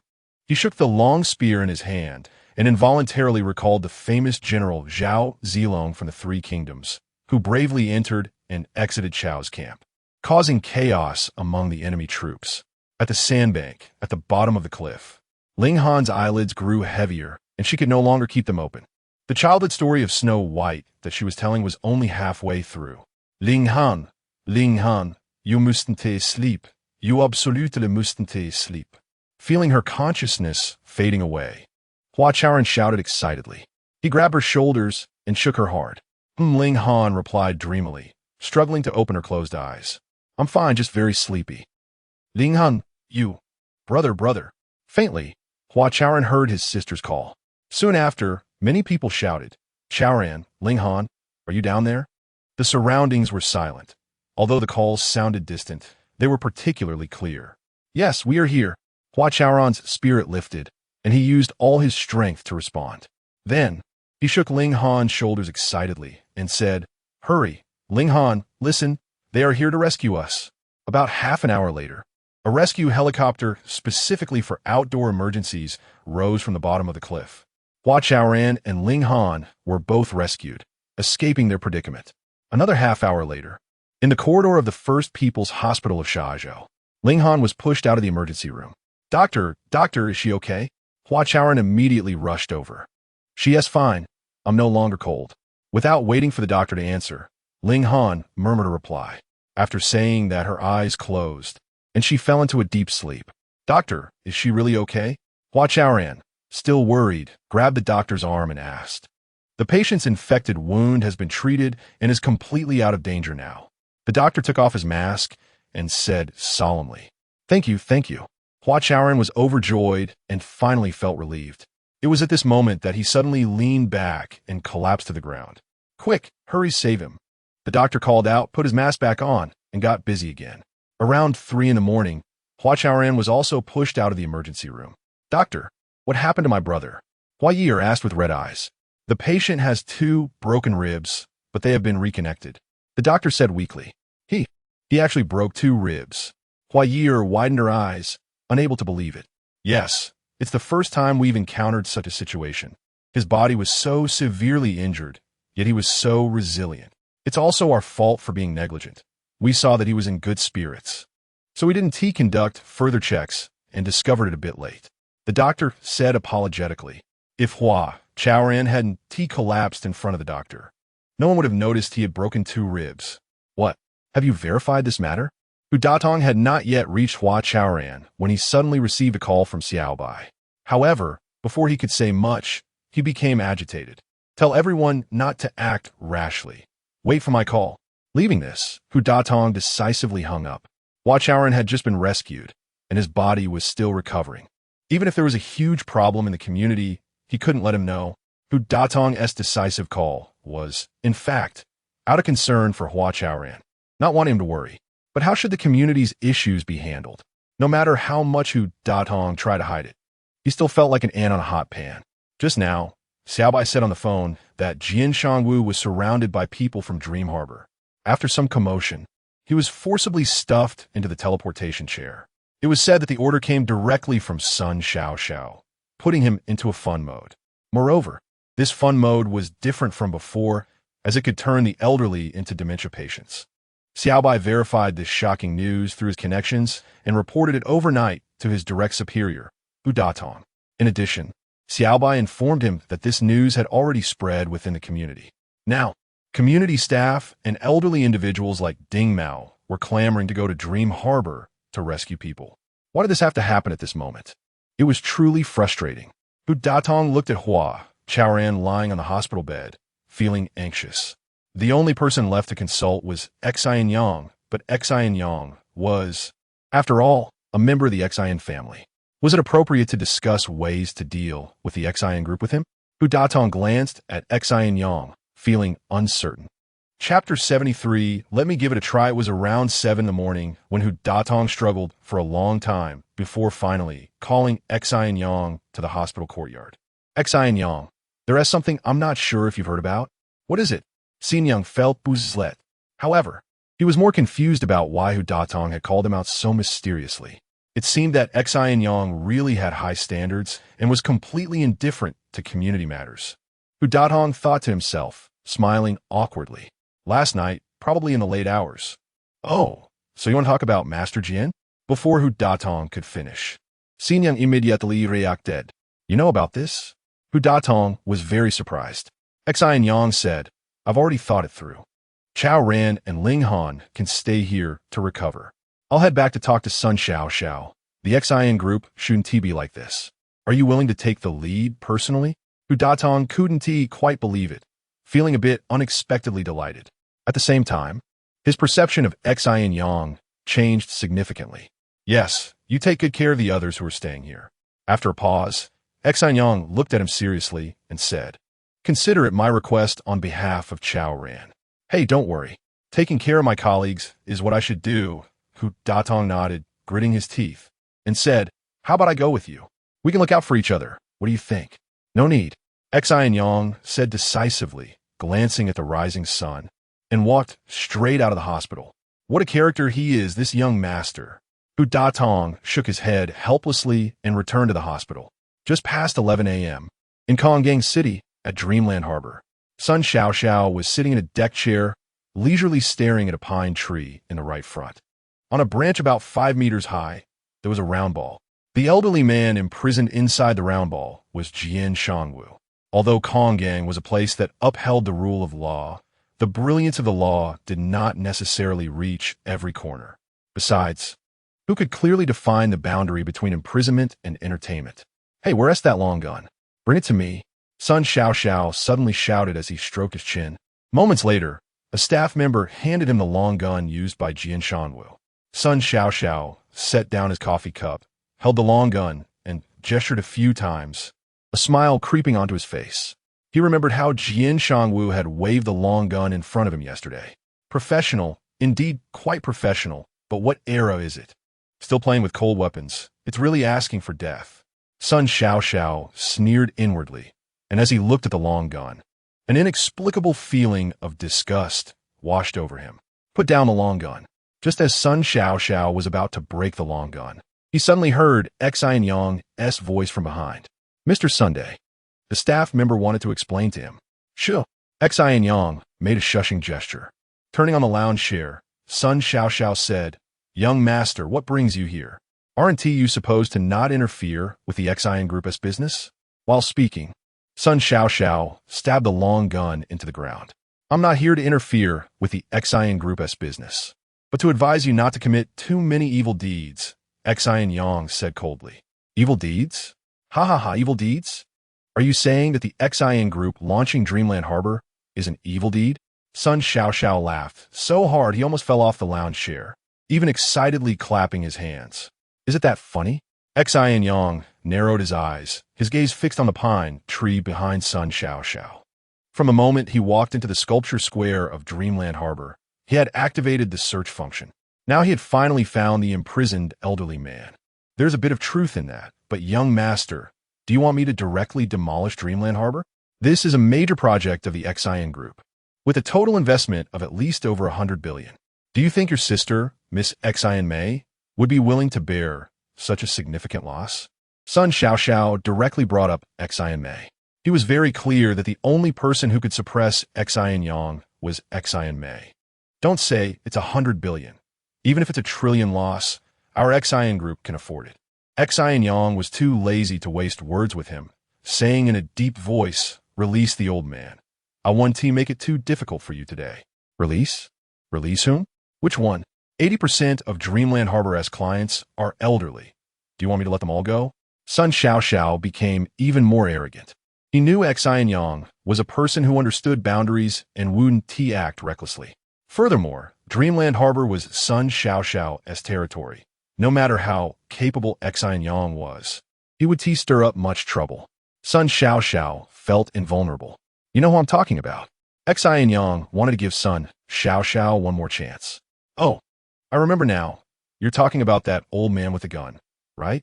Sun Xiaoxiao pretended to suddenly realize, pulling out the long gun he had stabbed into the ground. The old man had never played in the metaverse before. I felt sorry for him, so I let him play for free so he could enjoy himself. Is that wrong? Isn't that considered doing good? Yes, yes. Our Mr. Sun is a great benefactor. Doing this is indeed doing good. Seeing Sun Xiaoxiao's peripheral vision glance over at him, the staff member hurriedly flattered him. Doing good, I'll remember that. Xin Yang could no longer tolerate it. He had to teach Sun Xiaoxiao a lesson today. After making up his mind, he began to covertly invade the Dreamland Harbor system. Young master, I advise you to go back early. Sun Xiaoxiao smiled and suddenly exerted force, snapping the long gun in half with a crack. Dreamland Harbor, you shouldn't have come. Sun Xiaoxiao said ominously, a fierce light flickering in his eyes. Is that so? Xin Yang snorted coldly. The system invasion was complete. He was about to take action against Sun Xiaoxiao. No need to doubt because, before he could finish his sentence, Sun Xiaoxiao was suddenly ejected from the lounge chair beneath him. Immediately, a teleportation chair flew up from midair, perfectly catching him. Xin Yang, you chante. Even though Sun Xiaoxiao struggled desperately, the isolation shield quickly descended. Soon, the teleportation chair transformed into a white round ball. Then, it flew toward a distant pine tree. Since Sun Xiaoxiao liked to imprison the elderly in the metaverse, let him taste that experience.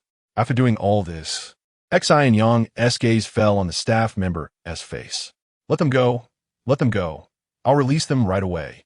Before he could speak, the staff member proactively said, No need. I've already figured out how to destroy Dreamland Harbor on the way back from the sandbar. Xin Yang thought for a long time and finally came up with a countermeasure.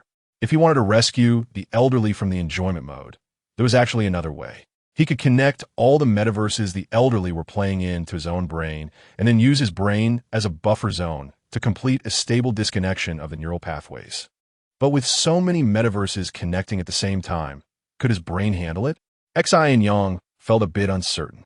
However, if he didn't do this, would he just sit and watch the elderly play themselves into dementia in Dreamland Harbor? Xin Yang couldn't care less. He really wanted to give it a try, even if the cost of this attempt was sacrificing himself. Additionally, Xin Yang had a selfish idea. He wanted to use his sacrifice to make his sister Xin Mei and the Xin group calm down and think about what kind of business they should really be doing. Then let me give it a try. Xin Yang took a deep breath and closed his eyes. Hurry up and stop. Are you stupid? Before he could activate his holographic smart wristband to start the neural connection transfer, his sister Xin Mei's voice suddenly came from behind. Chapter 74, I want to talk to you. Xin Mei's competitiveness is strong, but she is not a bad person. When she launched Dream Harbor, her purpose was clear. She wanted to attract the elderly away from Xin Life, allowing them to live and consume in Dream Harbor, and then turn Xin Life into a community without people. Therefore, when Sun Xiaoxiao proposed to use the metaverse to attract the elderly, she did not stop her. After all, the business with the highest stickiness in today's world is the metaverse. If she wanted to shift the focus of the elderly's lives away from Xin Life, the metaverse was the only way. However, from the first day Dream Harbor was built, she heard many rumors. Some said Dream Harbor was an octopus that preyed on the elderly.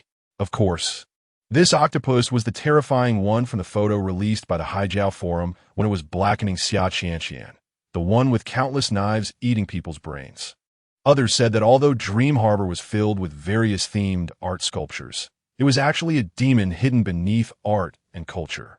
Some even said worse things, claiming Xin Mei was born bloodthirsty and that her purpose in building Dream Harbor was to satisfy her thirst for blood. Every time she heard this, Xin Mei wanted to talk to Sun Xiaoxiao. But what was there to talk about? Should she stop the 150 billion project of Xion's investment? As the executive president of Xion Group, Xin Mei simply couldn't make such a decision. Therefore, she could only choose to turn a blind eye and a deaf ear to Sun Xiaoxiao's various actions, and put all her hopes on the compromises of Hua Chaoran and others. She really hoped they would come to find her soon, so she could end all of this earlier. Whenever she had a moment to breathe amidst her busy work, she thought this way, longing for it. However, after waiting for several days, there was still no sign of any turnaround. Xin Mei began to hesitate.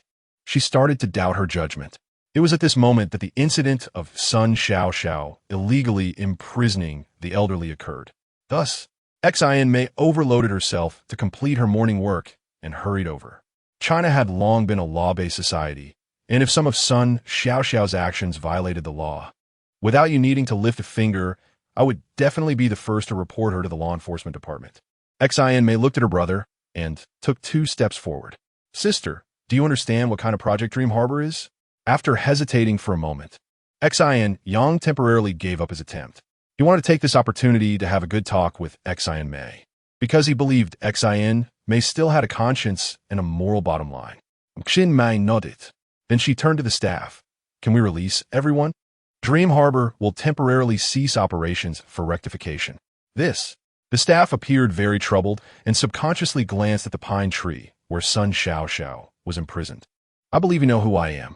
As the executive president of Xion's, I think I have this authority, Xin Mei said lightly, but her tone carried an undeniable firmness. Okay, but if we suddenly cut off the network, it will cause significant harm to the brains of those elderly people who are in the excitement mode.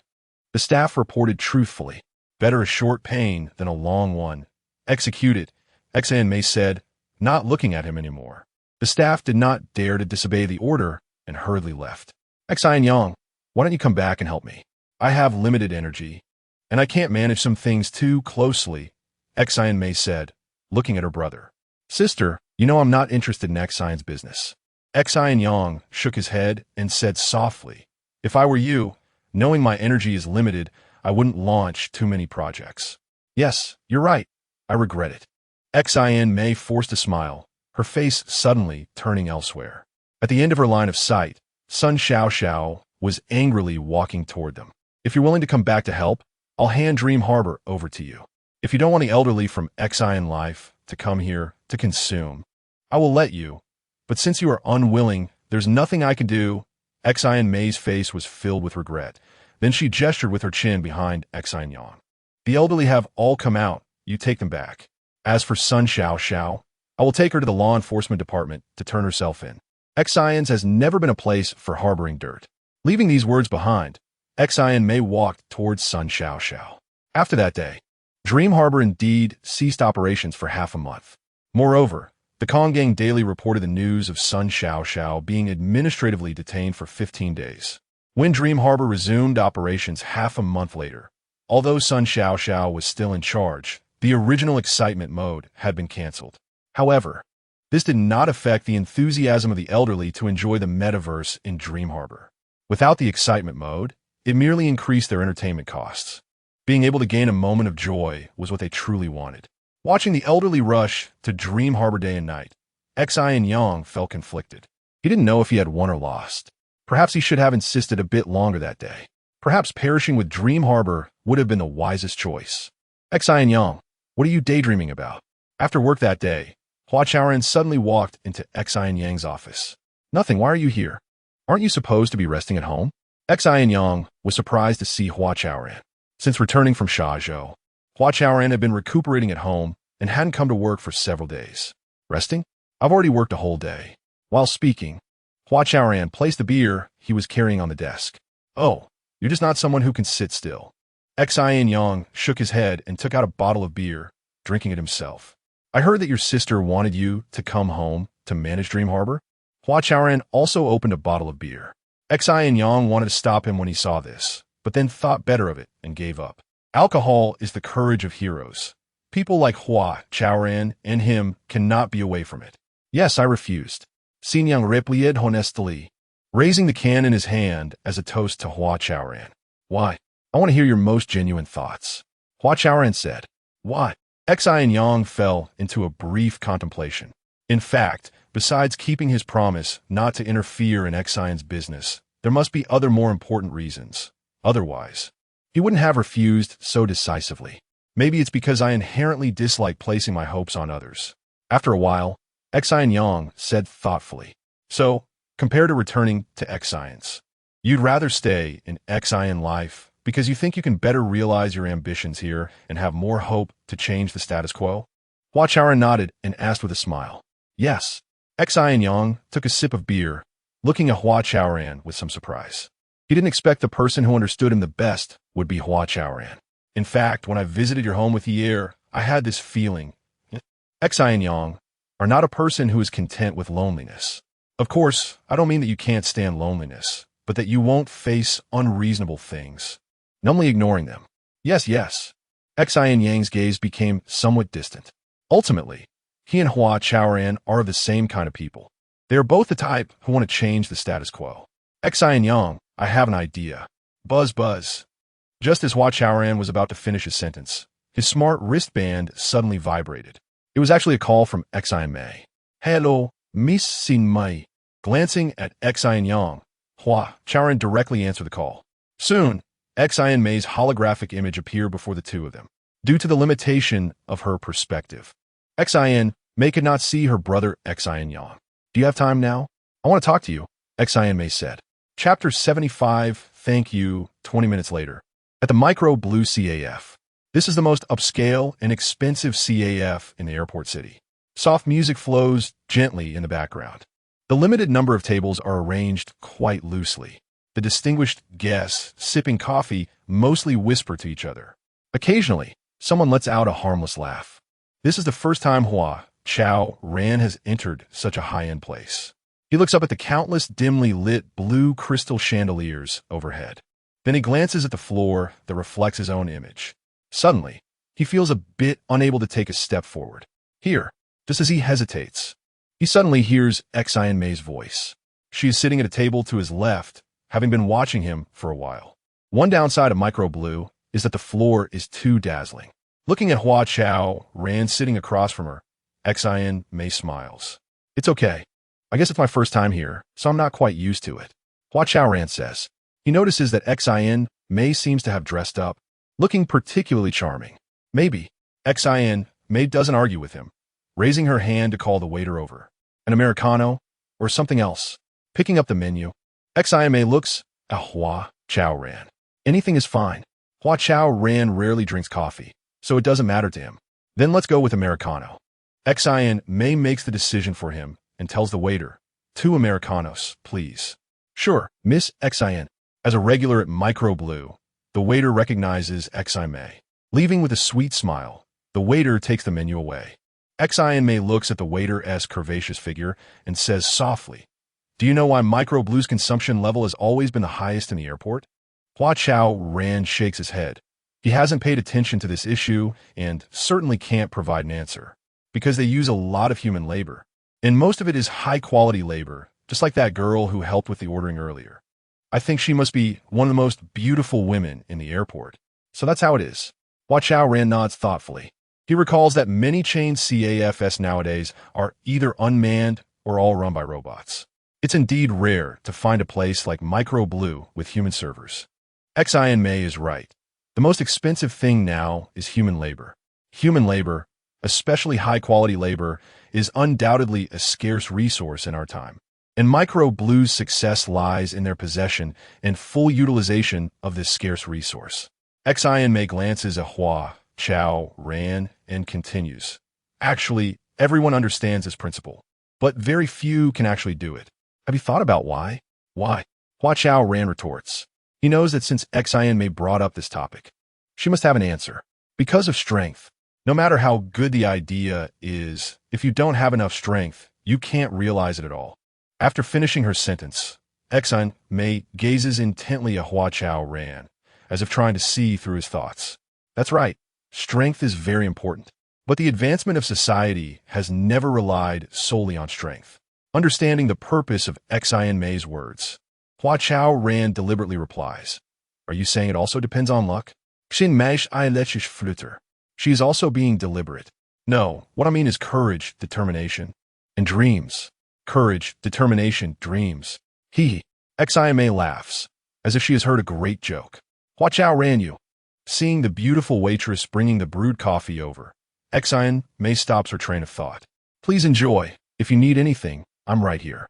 The waitress places the coffee down with another radiant smile. Once she sees her walking away, Xin May's brow furrows. Hua Chaoran. You've seen the strength of the Xin family. If any company in the airport can revive Xin Life, it must be the Xin family. Do you understand? Are you talking about Dream Harbor? Yes, Dream Harbor. Do you really think you can defeat Dream Harbor? I will. Hua Chaoran replies without hesitation. Hua Chaoran. Stop casually mentioning social progress. Xin Life is just a business at the end of the day. I talked to you about the scarcity of resources, and you talk to me about dreams. Don't you think you sound childish and unsuitable for this commercial society? Is that so? I don't feel that way at all. Hua Chaoran is somewhat annoyed at continuing to spar with Xin May, but some things still need to be clarified. In my mind, and in the minds of your brother Xin Yang and everyone on our Xin Life team, Xin Life has never just been a business. It is the hope of the airport and even the hope of people across the country. And it's not just the hope of the elderly. It is the hope of all of us. After a pause, Hua Chaoran's expression becomes serious as he looks at Xin May, emphasizing his tone. I think you should understand this principle. Hua Chaoran. Xin May's gaze suddenly becomes very sharp. It's the first time someone has spoken to her in such a tone from childhood to adulthood. She feels angry. However, after a moment's thought, Xin May suddenly calms down. The coffee is going to get cold. She looks at Hua Chaoran and says, Thank you. Hua Chaoran picks up the coffee cup, forcing a smile. He really doesn't understand why the distinguished executive president of the Xin group is so intent on opposing Xin Life, treating it like a piece of cake that must be eaten on their commercial path. To be honest, I really admire your talent and your drive. After taking a few sips of coffee, Xin May's gaze falls back on Hua Chaoran's face. She really had an impulse to directly express her admiration for him. But for some reason, when the words were on the tip of her tongue, she hesitated. If you are willing to give up Xin Life, I can arrange a better position for you at the Xin family. The Xin family has business all over the world. If you want to realize your social ideals, there are more opportunities with the Xin family, and with the Xin family's strong strength, I believe you will definitely realize your dream. At this point, Xin May deliberately looks at Hua Chaoran's reaction. Hua Chaoran's expression only grows increasingly grim, without any immediate intention to explode. So, Xin May continues. If you think you're living just to realize your dreams, you should invest your best years into achieving those dreams. There is no need to confine yourself to the airport for a group of elderly people with little time left, trapped in this project which is destined to have no future. Xin May, are you done? Seeing that Xin May has stopped speaking, Hua Chaoran puts down his coffee cup. Xin May nods, waiting for him to express his stance. I will not give up Xin Life. And I also do not believe we cannot defeat Dream Harbor. Hua Chaoran's breathing becomes somewhat rapid, and after thinking for a moment, he adds, Our ancestors once said, If you can't sweep your own house, how can you sweep the world? If I neglect the matters at hand and pursue those ethereal things, it would undoubtedly be a form of escape, an escape from the responsibilities that young people should bear. Hua Chaoran. Do you know how much benefit the Xian family can give you? Xian Mei, unwilling to give up, is still making one last effort. At the very least, a salary of tens of millions, plus a staggering amount of capital and resources so rich they can't be more abundant, at your disposal to help you achieve your wishes. Don't you feel even a little tempted? If Hua Chaoran did not stand on the opposite side of the Xian family, perhaps they could really come together. Whether for the Xian family or for herself, Xian Mei must make one last push. Hua Chaoran, do you know that ever since your last visit to the Xian family's building, I have developed some feelings for you? I think we can actually try to date. Of course, the premise is that you cannot become an enemy of the Xian family.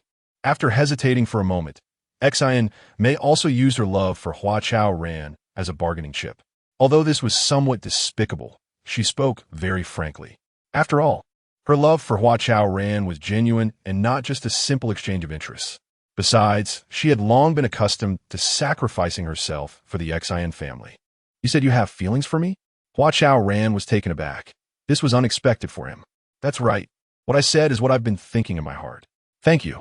After being surprised for a while, Hua Chaoran finally calmed down. His thank you was just like when he heard Xian Mei remind him that his coffee was getting cold. It was purely an expression of gratitude. Chapter 76 Outdoor Movie. Countless young people eagerly seek a 10 million annual salary, opportunities to realize their life ideals, and abundant resources, as well as love spoken by a wealthy young lady. These are the conditions that Xian Mei offered to Hua Chaoran. As long as he gives up on Xin Life, she can meet all these conditions one by one. However, Hua Chaoran still left after saying thank you. The music that had been swirling above his head sounded increasingly ethereal. Xian Mei picked up her coffee cup and looked out, suddenly feeling that Wei Lan seemed overly empty. What does he really want?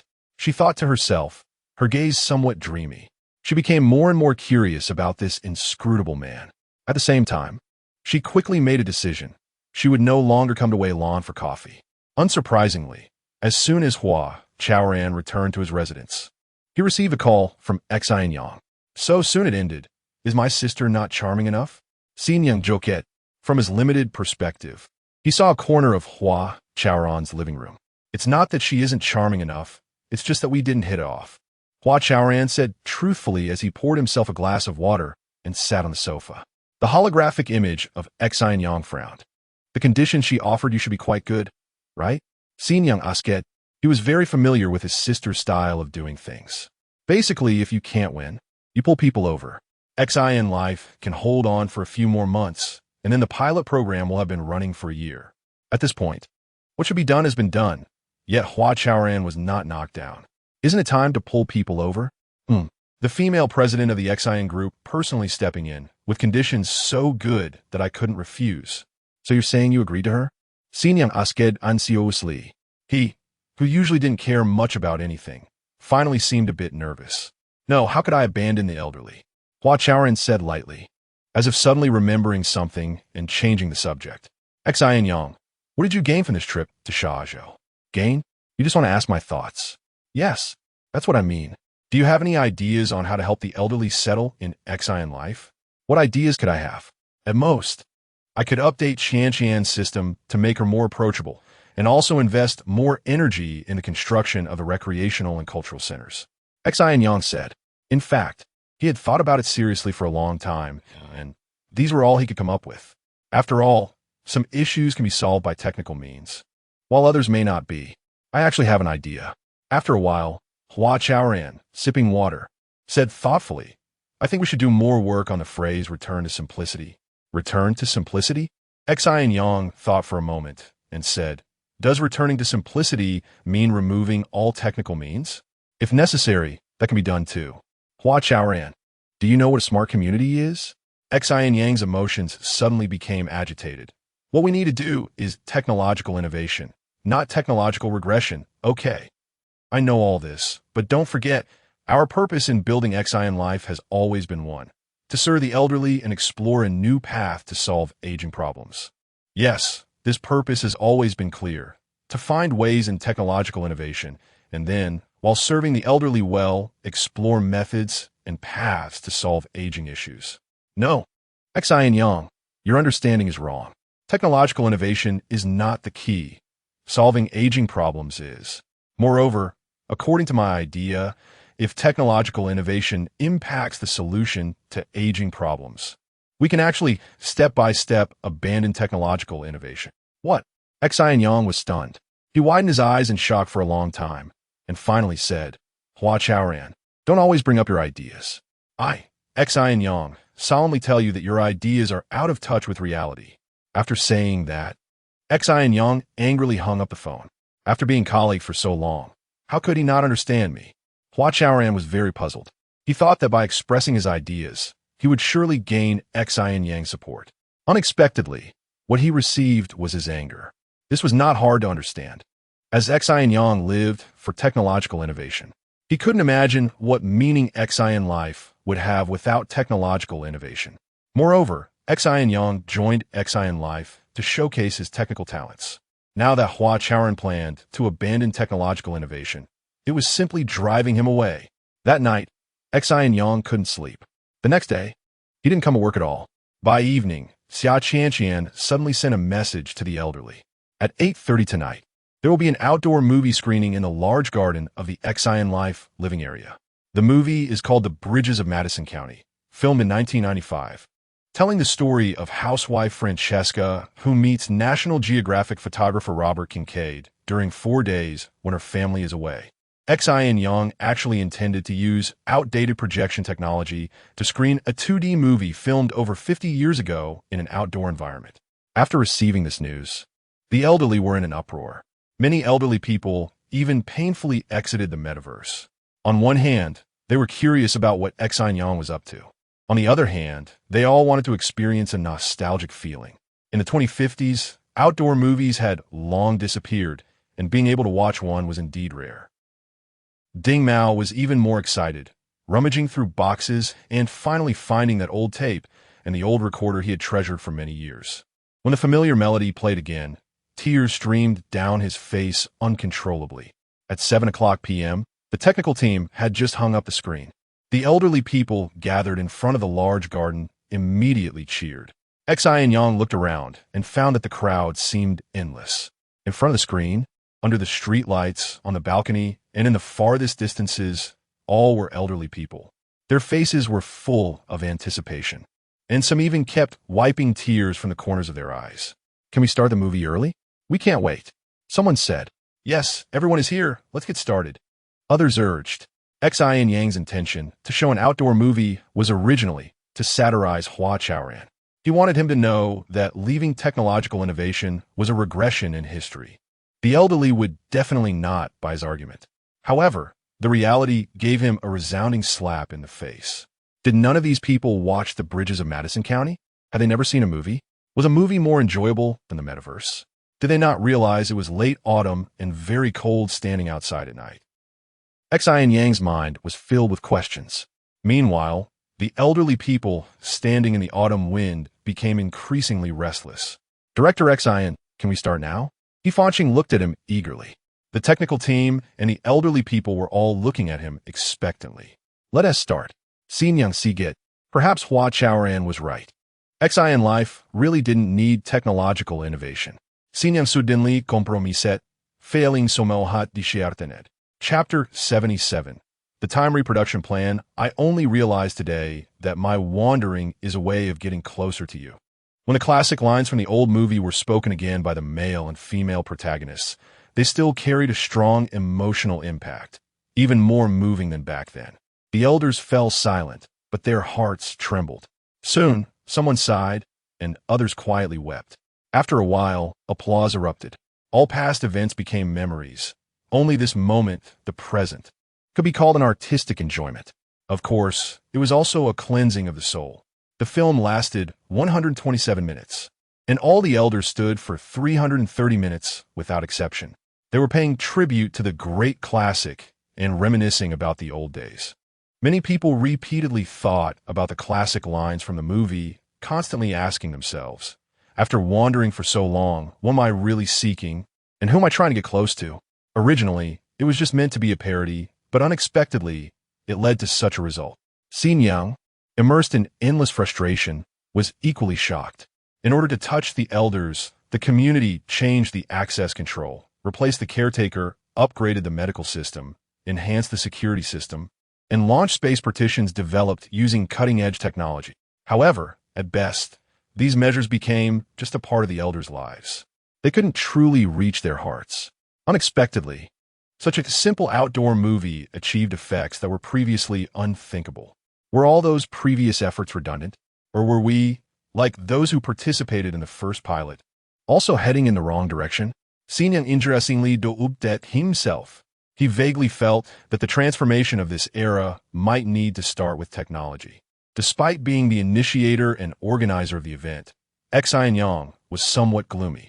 However, that did not affect the sensation this event caused at the airport. The continuous exploration of the spiritual world is the meaning of our existence as humans. When accepting an interview with the airport daily, Ding Mao said. Soon after, Mayor Xin Han also emotionally stated at a press conference, "Looking back at the past, we will find that the spirit of the airport is actually the spirit of humanity, the indomitable spirit of human beings who refuse to succumb to reality, who are tenacious and pursue a higher spiritual realm. As the saying goes, the early duck knows the warmth of spring water. Perceptive businessmen quickly found business opportunities. It was said that during that time, 32 media companies at the airport were making significant moves. They all put outdoor movie promotion plans on their agendas. Even the Dreamport, which had always been at odds with Xin Life, launched an outdoor movie universe. Chaoran, did you see that? This is influence. That evening, Xin Han found Hua Chaoran. The two of them sat at a roadside stall, eating wontons. I told you long ago that the people of the airport have their eyes on Xin Life. But you didn't believe it. Xin Han was in high spirits, slurping his wontons loudly. Why wouldn't I believe it? If I didn't, how could they have been working hard for almost a year? The boss lady, with her bold personality and straightforward speech, immediately responded for Hua Chaoran. This wonton shop, run by a couple who make everything by hand, was the first one discovered by Xin Han. Later, he introduced it to Hua Chaoran, Ding Mao, Jin Shangwu, and others. Over time, the couple became very familiar with them. Actually, what Mayor Qin said was not wrong. Hua Chaoran smiled awkwardly and honestly replied, I know Xin Life is a significant project for the airport, and it continued as a pilot only after a citizens' hearing vote last year, so it definitely has influence. However, I didn't expect the impact to be this great. No matter what, we finally managed to turn the tide. The boss smiled. Although the couple didn't work for Xin Life, they had long considered themselves part of Hua Chaoran's group. The reason was simple. They felt a precious sense of humanity from Hua Chaoran and the others. Yes, others may not know, but I, Xin Han, finally see a glimmer of hope. After Xin Han finished speaking, his eyebrows suddenly perked up. Chaoran, take advantage of this momentum and pull the elders completely out of Dreamport. Well, that's what we were thinking too, Mayor Qin. I have an idea. Let me run it by you. According to the majority of people's recollections, it was during this time at the roadside stall, while eating wontons, that Hua Chaoran first proposed a time reproduction plan. On the evening of November 26th, it suddenly started to snow lightly. It was the first snow of 2051. The snowflakes danced down from above, as if the thick, dark clouds were being stirred by the wind, torn apart by the cold, and fatefully falling into a gravitational whirlpool. Xin Yang looked at the falling snowflakes and exhaled. Immediately, a white mist rose before his eyes. He smiled at the mist, almost mocking himself. Xin Yang had made a decision. He planned to quietly leave Xin Life for good. He would leave Xin Life amid the cold. With a decisive withdrawal of his gaze, Xin Yang quietly walked out of the service center. Once it started snowing, the leaves of the poplar trees fell even more fiercely. Stepping on the thick fallen leaves, Xin Yang couldn't help but recall his nickname Little Poplar in the northern city. No matter how tall the poplar trees are, there will always be a day when they shed their leaves, he thought. To avoid encountering acquaintances, he lowered his head and quickened his pace. Hey, Xin Yang, wait a minute. Just as he was about to enter the transportation area, someone suddenly called out to him. Xin Yang instinctively stopped but did not turn around. What have you been busy with all day? Why can't we ever catch you? The speaker was Jin Shangwu. He had been wandering around the service center for several days, but had never run into Xin Yang. Are you blocking me? Is there something you need? Xin Yang asked.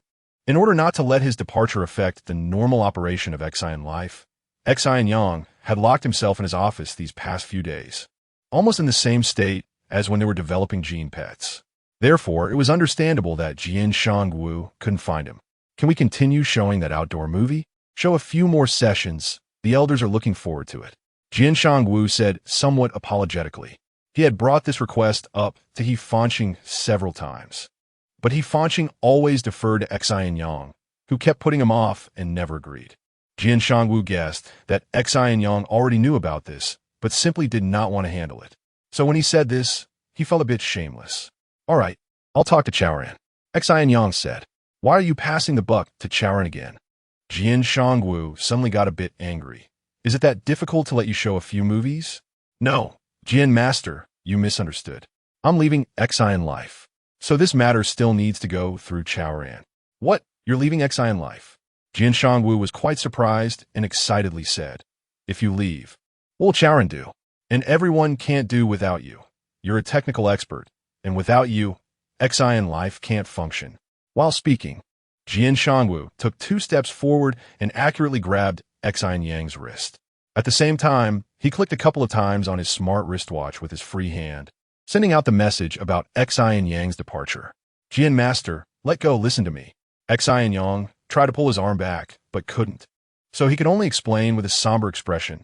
You also saw that what everyone needs is not technological innovation, but nostalgia, which is a regression of technology. What do you think I should stay here for? Of course, there are things to do. Suddenly, a voice came from behind the two. Xin Yang was taken aback and turned around with Jian Shangwu. Not only Hua Chaoran was there, but all the participants in the Xin Life project appeared in the snowy field. And Xin Yang saw a large group of elderly people rushing towards him in the distance. Chaoran, just let me go, okay? Xin Yang's tone carried a hint of pleading. It would be hard for anyone to believe that he had no feelings for Xin Life. After all, it was nearly a year of hard work, joys, sorrows, and worries. Xin Yang could lock himself in the office for long periods, day and night, not just out of a passion for technology, but also because of his feelings for Xin Life. Like Hua Chaoran and Ling Han, he hoped for Xin Life to become better and for the entire social atmosphere to change because of it. However, it was precisely because of these feelings and expectations that he was determined to leave. If you leave, who will handle the operations? How will my time reproduction plan be realized? Hua Chaoran asked seriously, looking at him. Isn't Ling Han still here? There's also He Fanqing, and I've left the tech team to you. Xin Yang had a stubbornness deep down. Once he made a decision, it was hard to turn back. You are you, and they are they. Can it be the same? Jian Shangwu glared at him, grabbing his wrist, trying to pull him out of the traffic zone. Exactly. Xin Yang, you've long become our child. If one is missing, everyone will feel uncomfortable. Xin site et siten li. After receiving the message sent by Jian Shangwu, she and the other elderly community members rushed over without a second thought and finally arrived. Chapter 78 Roots Xin Yang. Just don't leave, okay? The elderly people said one after another, quickly surrounding him. But there are no buts, Xin Yang. Just listen to our advice and stay. Jian Shangwu started pulling at him again. Meanwhile, the elderly began to take action as well. Everyone was pushing and shoving, forcibly pushing Xin Yang back to the service center. Xin Yang, do you know what the time recreation plan is? Hua Chaoran squeezed into the crowd. Xin Yang glanced at him, but didn't speak. Just like you show everyone outdoor movies, we can actually use technology to recreate the wonderful times of the past. Recreate time with technology? Xin Yang was stunned and didn't immediately understand Hua Chaoran's meaning. Ling Han, outside the crowd, said it's like wanting to plant rice in our community. Do you think it can be done without technical means? These days, Hua Chaoran had discussed his time recreation plan with many people.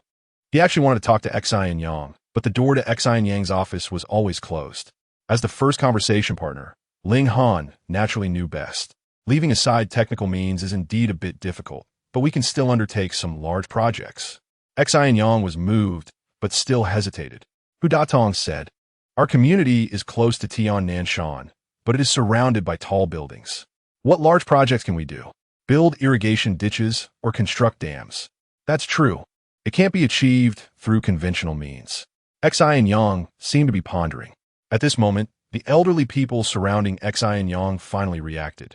Chaoran, are you really planning to plant rice in our community? Chao Kursin asked in surprise. We do have this plan, but we still need to consider the actual situation. Hua Chaoran deliberately or inadvertently glanced at Xin and Yang and then said, if the actual situation doesn't allow it, then we need to think of other projects. But we've already clarified the general direction of recreating time. Chao Kursin, who was quick-witted, immediately understood Hua Chaoran's meaning. Xin and Yang, listen to Annie and stay. Without you, Annie won't even be able to plant rice. Xin pleat, holding Xin Yang for hen. Xin and Yang's mind was also quick, and he immediately countered, Annie Chao, do you really want to plant rice? Xin not that easily. Then, Xin and Yang looked at the elderly people surrounding him. What about you all? Do you want to plant?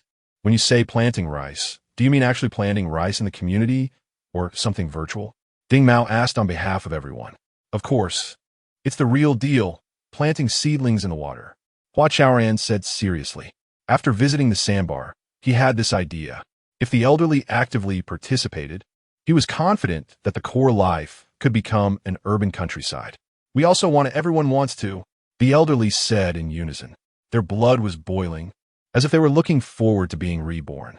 After listening, Xin and Yang took a deep breath and exhaled.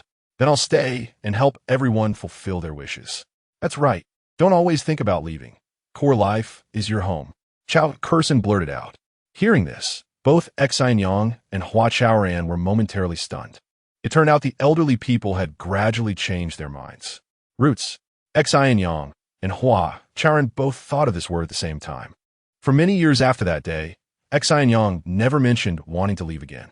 The core life began to undergo fundamental changes starting from that winter. Chaoran, can I really plant this first piece of land?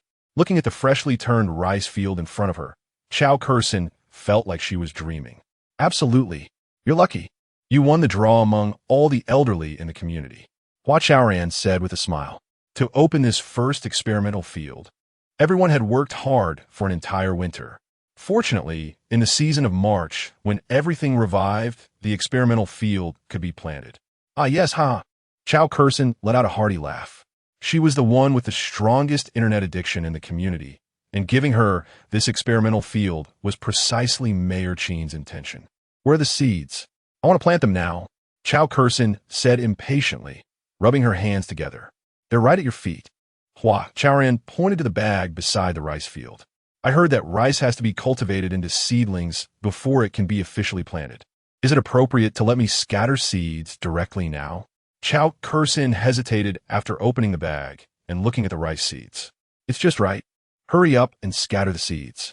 We're letting you plant the seedlings. Hua Chaoran urged, although they said they were letting the elderly participate in planting rice. The extent of their participation was quite shallow. Take the seedling field, for instance. Weeding, watering, turning the soil, and fertilizing were all done by the planting system developed jointly by Xin Yang and Ling Han's teams. The elderly only needed to open the seed bag and evenly scatter the seeds in the rice field. All right, I'm going to work, Chao Kursin said with great anticipation. After changing her shoes, she walked into the rice field. Swish, swish. As she swung her arms, countless rice seeds fell into the water. Watching the seeds sink one by one, the elderly held their breath. It was as if these rice seeds were truly falling into their hearts. Chaoran, when can the other rice fields be opened? Will everyone get a piece of land? The elderly quickly surrounded Hua Chaoran. It won't be long. All the new rice fields will be opened within 2 weeks. Hua Chaoran explained with a smile, but then frowned. However, our community is limited in area, and there are even fewer places suitable for rice fields. It seems unrealistic for everyone to have a piece of land. Chaoran, aren't you torturing us? Exactly. It's simply making us envious. The elderly suddenly became agitated. With limited conditions, we're powerless. Who said the conditions are limited? I have a way to ensure everyone gets a piece of land. Ling Han's voice floated over. Are you serious? Ling Han, don't lie to us. The elderly were overjoyed and filled with anticipation. Don't worry, Ling Han, keep my word. That's good, that's good. The elderly then happily dispersed. What interested them most was not Hua Chaoran, but that piece of experimental land of less than 1 mu. Do you really have a way for everyone to get a piece of land? Hua Chaoran walked over to Ling Han and asked quietly. Ling Han replied lightly. What method? Don't forget, we have a technology called spatial partitioning. Ling Han reminded him. That's right, rice fields are also space, also resources. As long as we utilize the rice field resources with spatial partitioning technology, we can create countless rice field grids. Hua Chaoran suddenly realized, filled with excitement. But don't celebrate too early. Be careful that once the elderly's enthusiasm fades, they'll return to the metaverse. Ling Han is always so calm. Rest assured, this time it definitely won't happen, because they will soon take root here. Hua Chaoran is very confident. He looks at Xiao Kursin sowing rice seeds, and, in a daze, sees the seeds already taking root in the soil. In fact, the actual situation is pretty much as Hua Chaoran expected, ever since they watched the sowing that day. The elderly have been guarding the edge of the rice field. Day after day, they wait for the rice to sprout. Day after day, they immerse their bodies and minds into the rice field. They have also merged into the earth beneath their feet and the life at its core. It is also in this spring that the once glorious dream port, which had thrived for more than half a year, began to decline. Has it been defeated? In the ago.Xin Corporation building, in the president's office, ago.Xin May has repeatedly looked over the financial statements many times, her beautiful brows furrowing. Chapter 79. Don't forget who you are. Call Sun Xiao over here, ago.Xin May said while staring at the financial report. President Sun is not in the office. The personal assistant of ago.Xin Group's office system immediately replied. Then connect his phone, ago.Xin May said again. Okay, please hold on, connecting the call. Miss, you were looking for me? A holographic image of Sun Xiao appeared in front of ago.Xin May a few seconds later. Have you seen the latest financial report of Dream Harbor? ago.Xin May glanced at Sun Xiao and asked coldly. I have. There was a slight fluctuation, Sun Xiao replied, seemingly unconcerned. Xin Mai was instantly furious. She slammed her pen down on the desk and shouted, Slight fluctuation? An 80 drop in the metaverse traffic is considered a slight fluctuation. Sun Xiao scratched his nose awkwardly and said, Miss, the specific reasons are still under investigation. I will report to you as soon as I have more information. Is that your explanation to me? ago.Xin May retorted, crossing her arms. Sun Xiao, this is a major project with an investment of over 150 billion. Have you thought about the consequences of poor management? I have thought about it, but for now, it can only be like this. Sun Xiao sighed. ago.Xin May sighed and said earnestly, Xiao, you should still remember the purpose of the group's investment in the Dream Harbor project, right? I remember to retreat in order to advance, to empty out ago.Xin Life. He replied, so do you think we have achieved this goal? Mississippi. I don't want to hear any explanations. Every investment the group makes as clear return requirements.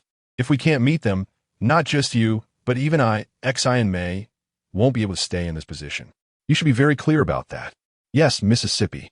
Whatever it takes, revive Dream Harbor, okay? ago.Xin May stared into his eyes, her expression very serious. Yes, miss. Sun Xiao swallowed the words at the tip of his tongue and nodded vigorously. Get to work. After giving Sun Xiao one last look, ago.Xin May closed the communication device. Then, her gaze turned to the outside.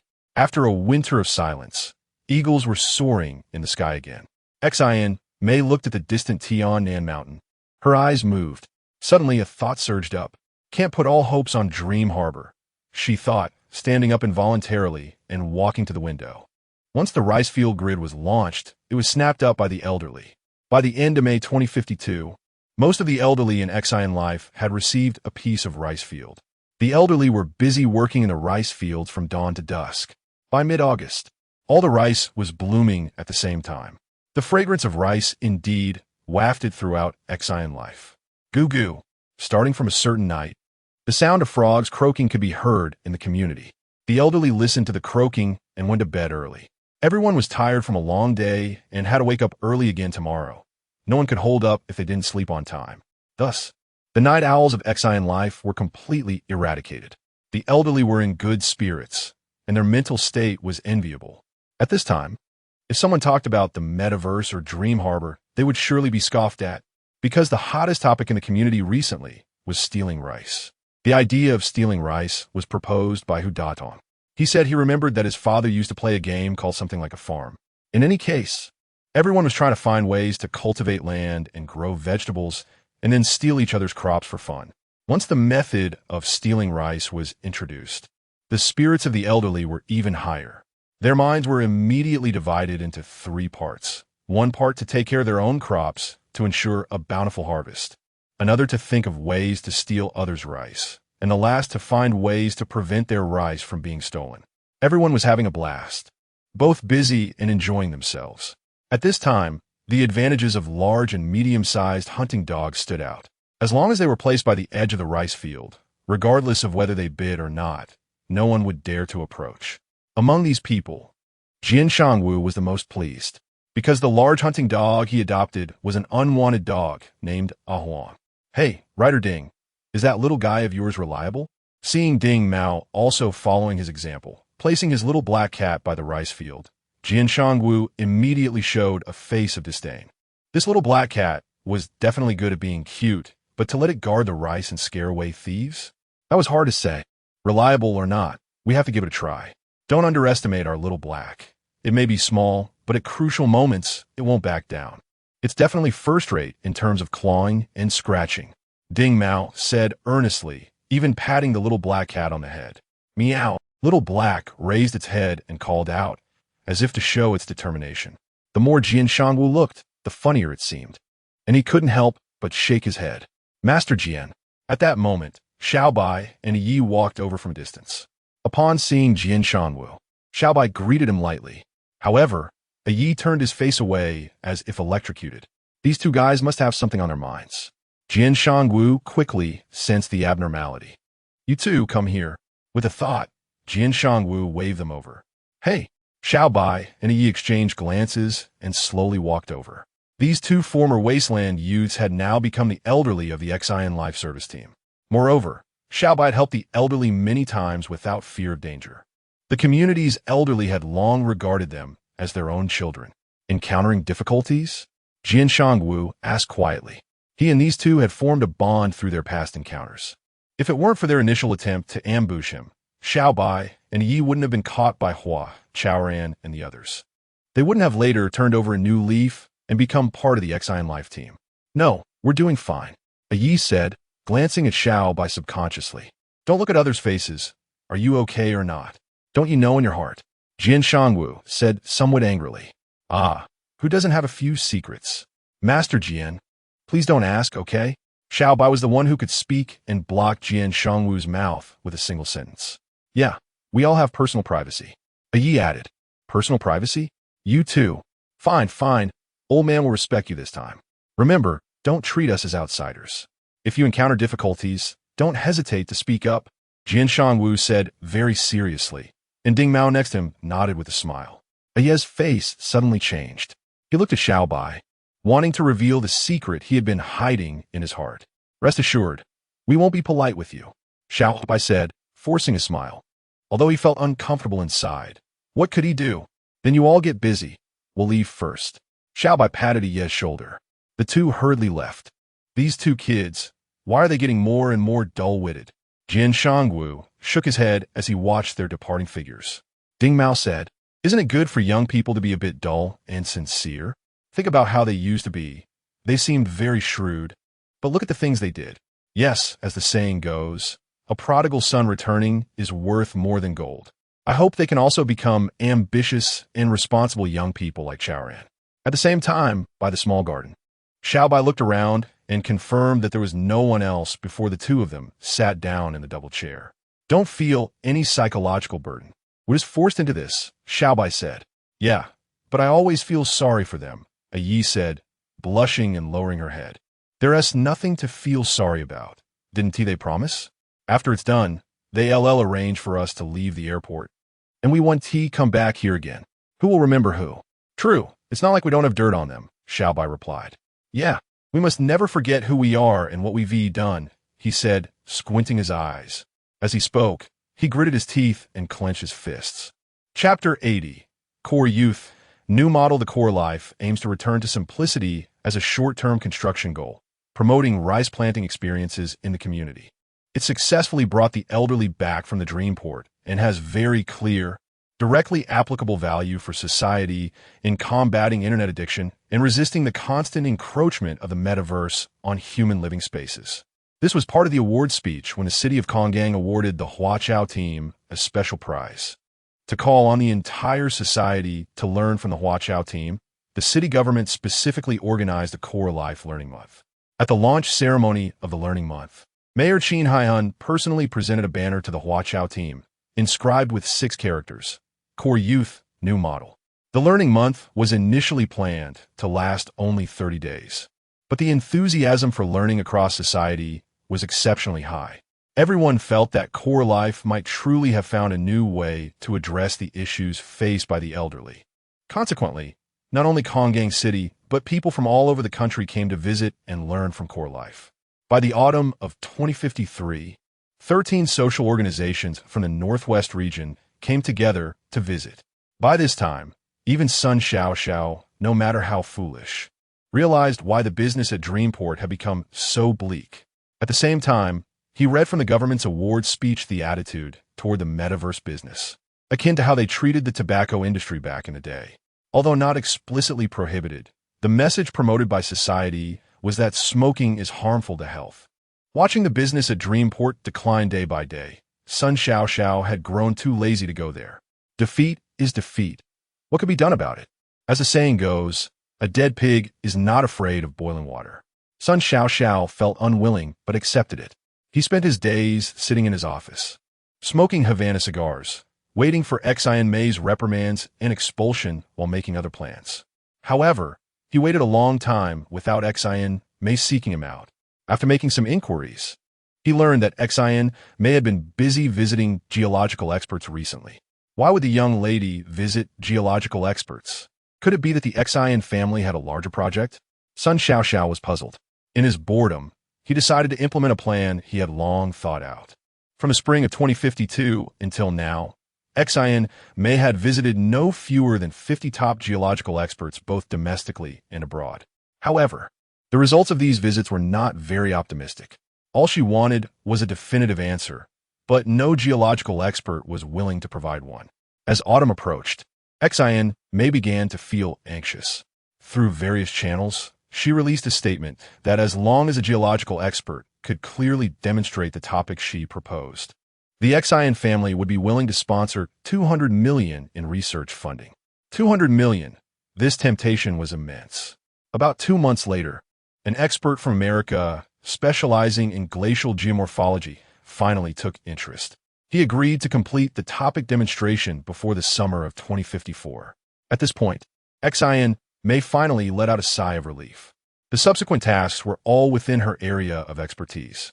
Standing in front of the floor-to-ceiling window, looking at the swirling snow, she suddenly felt a pang of sympathy for Hua Chao.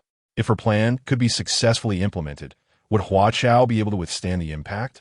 After all, not everyone has the courage to face being abandoned by friends and family. By that time, she would be willing to warm his heart with her own, as it would be a pity to let such a blazing fire extinguish. Xian Mei thought to herself, unconsciously turning around. She leaned against the cold crystal steel wall, a blush of youthful embarrassment appearing on her face. The year 2053 marked the 3rd year of the 2nd phase pilot of Core Life. In addition to the rice field grids, the construction of the Wellness Center and Cultural Education Center had also taken shape. As everyone looked back, they couldn't help but feel a sense of nostalgia. Chaoran, I have an idea. Halfway through the meeting, Hua Chaoran suddenly raised his right hand like a student. Just say it. Don't be too reserved, Xian Yang teased him. Huh? Everyone laughed together. What are you laughing at? I'm just being polite, okay? Hua Chaoran rolled his eyes and cleared his throat, saying, I suggest we hold a grand celebration during this year's new year to celebrate our 3-year pilot anniversary. How about that? Sure, of course. Hua Chao supported it wholeheartedly, looking at Ling Han and saying, most of our technical team members are low-key, but they have made significant contributions to the community. So, I propose that this 3-year anniversary celebration be led by the technical team, with the service team assisting. What do you think? Huh? Ling Han was inexplicably caught off guard and frowned, asking why.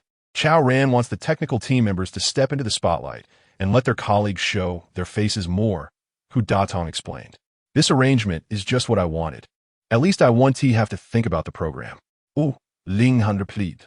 Oh, is that a yes, or? Xin Yang deliberately asked. Ling Han shot him a glance and said softly, Oh, it's just oh. It doesn't have any special meaning. Hu Datong scratched his head, wanted to confirm. So this matter. Hua Chao said, Oh, it was just a yes. Ling Han did not refute. Only then did everyone stop asking. After this meeting, preparation for the 3-year anniversary celebration of Core Life's second phase pilot began in full swing. Before long, the elderly also got involved. Besides joining the excitement, the elderly mainly wanted to express their gratitude. It was truly as Xin Yang said, without Core Life, there would be no new life for everyone. The date for the 3-year anniversary celebration was ultimately confirmed for New Year's Day, symbolizing the transition from the old to the new and the continuation of the past. However, on Christmas Eve, a shocking event occurred that cast a shadow over the long-awaited spring for Core Life, even delivering a devastating blow.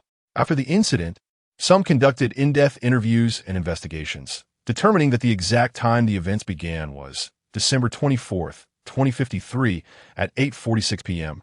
At that time, the elderly had been busy all day and were mostly lying in bed with their pets, waiting to sleep. Suddenly, some received a message pushed by Xia Qianqian. The content of this message remains a mystery to this day. Unfortunately, due to their trust in Xia Qianqian and their daily habits, most elderly people did not read the message carefully and directly clicked the confirmation button.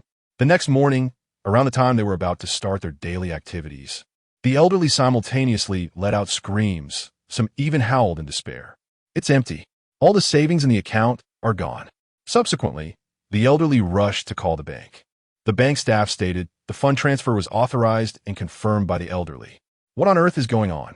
In shock, the elderly began to recall carefully. Soon, they remembered confirming the message sent by Xia Qianqian the night before. It turned out that Xia Qianqian had tricked them out of their money. How could this be? Qianqian is our family. What does it matter if she is family? Can't family steal our money? Most of these elderly people were empty nesters, having nothing but the savings in their accounts. To put it bluntly, the savings in their accounts were their only guarantee for retirement. Now that the guarantee is gone, how will they live in the future? Xia Qianqian was developed by the community. This matter must be related to them. Let us go find Hua Chao. Let us go demand an explanation from Core Life. The elderly were instantly enraged. They all mobilized, with a grand spectacle and momentum, even comparable to when they once clamored for the new life pilot to be halted. And thus they surged toward the service center. Chaoran, what should we do? This is a big trouble again. Hu Datong reported the situation to Hua Chao, cold sweat dripping down his back. Chapter 81. Oh no, Xia Qianqian has been kidnapped. It's all right, the white won't be blackened. Things can always be clarified. Hua Chaoran said firmly. After thinking for a moment, he added, Let us do this. You quickly notify everyone to continue holding their posts. Don't let anyone stop the elderly, and absolutely don't engage in any conflict with them. Hu Datong looked troubled and said anxiously, But the elderly are rushing towards the service center as they speak. If we don't come up with a way, I'm afraid. Don't worry. I'll handle it when the elderly arrive. You alone? Hu Datong's eyes widened. They're all furious right now. You can't manage it alone. I can definitely handle it. Hua Chaoran said stubbornly. Hu Datong wanted to persuade him further, but suddenly noticed what seemed like 2 flames rising in his eyes. So, he nodded and got busy. People's hearts are made of flesh. I don't believe the elderly will make things difficult for us. Hua Chaoran thought to himself, puffing up his chest and walking out of the office. Hua Chaoran, where are you? Hurry out and talk. Xia Qianqian, big liar, you've taken our money. We're going to call the police. We're going to sue you in court. Before he could even walk out of the service center, the shouts of the elderly came from afar. In fact, the community had reported the incident as soon as it happened. However, investigations always take time. Therefore, the current task was to calm the elderly's emotions as quickly as possible, while also preventing the situation from deteriorating further. Manager Hua, brother. As soon as Hua Chaoran appeared in the lobby on the first floor, Hua Ye'er and others surrounded him. It's all right, don't worry, it's just a misunderstanding. Hua Chaoran said lightly, managing to squeeze out a smile. Is it really just a misunderstanding? Hua Ye'er skeptikat. Hua Chaoran nodded seriously and then asked in return, do you think Xin would run off with the elderly's money? Definitely not. Xin was designed by Xin Yang. He is so rich. Chu Yuanhang said. As a member of the operations team, he firmly believed this incident had nothing to do with Xia Qianqian, nor did he think Xin Yang was plotting behind the scenes. But what if he wasn't after money? Wing Lan Muta Guili. What are you saying? Our Xin is that kind of person. He Fanqing was instantly furious. Do you have evidence? How can you say that? The other members of the operations team followed suit, glaring at Ouyang Lan. I was just speaking casually. I meant no harm. Ouyang Lan lowered her head and spoke softly. She was frightened by these people. Even if you meant no harm, you can't just say whatever. The operations team members reproached her simultaneously. That is too much. Lan didn't mean it. You guys should cut her some slack. Bandayu retorted. He had been secretly in love with Ouyang Lan, so he naturally stood up for her. Pandayo, what do you want? All right. Stop arguing. The elderly are about to come over. Hua Chaoran interrupted them, frowning and saying, in the face of difficulties, the most important thing is unity. It's really inappropriate for you all to blame each other like this. They're coming. The elderly are coming. Someone shouted in panic. Hua Chaoran wanted to say more, but there was no time left.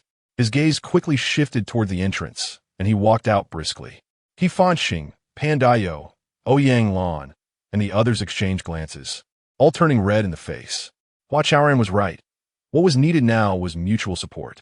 As long as the project team was united as one. What difficulties couldn't they overcome? You all go back, don't stand outside. Stepping out the door, Hua Chaoran first urged the service team members who were vigilantly guarding outside to return. Manager Hua, our manager who instructed. Although the service team members returned to the lobby, they were very reluctant. It's fine, I can handle it alone. Hua Chaoran turned back and smiled. At this moment, the elderly had already reached the door. Uncles and aunties, grandpas and grandmas, listened to me, looking at the surging crowd. Hua Chaoran took a deep breath and raised his voice. They should listen to us. Suddenly, he heard Ling Han's voice beside him. Yes, it's us. Following closely was Xin Yang and Hu Datong. Hua Chaoran looked around in surprise, even feeling a bit angry. You all said I would handle it alone. You alone isn't appropriate. Aren't we a team? Xin Yang said. He and Ling Han had rushed back after receiving news from Hu Datong.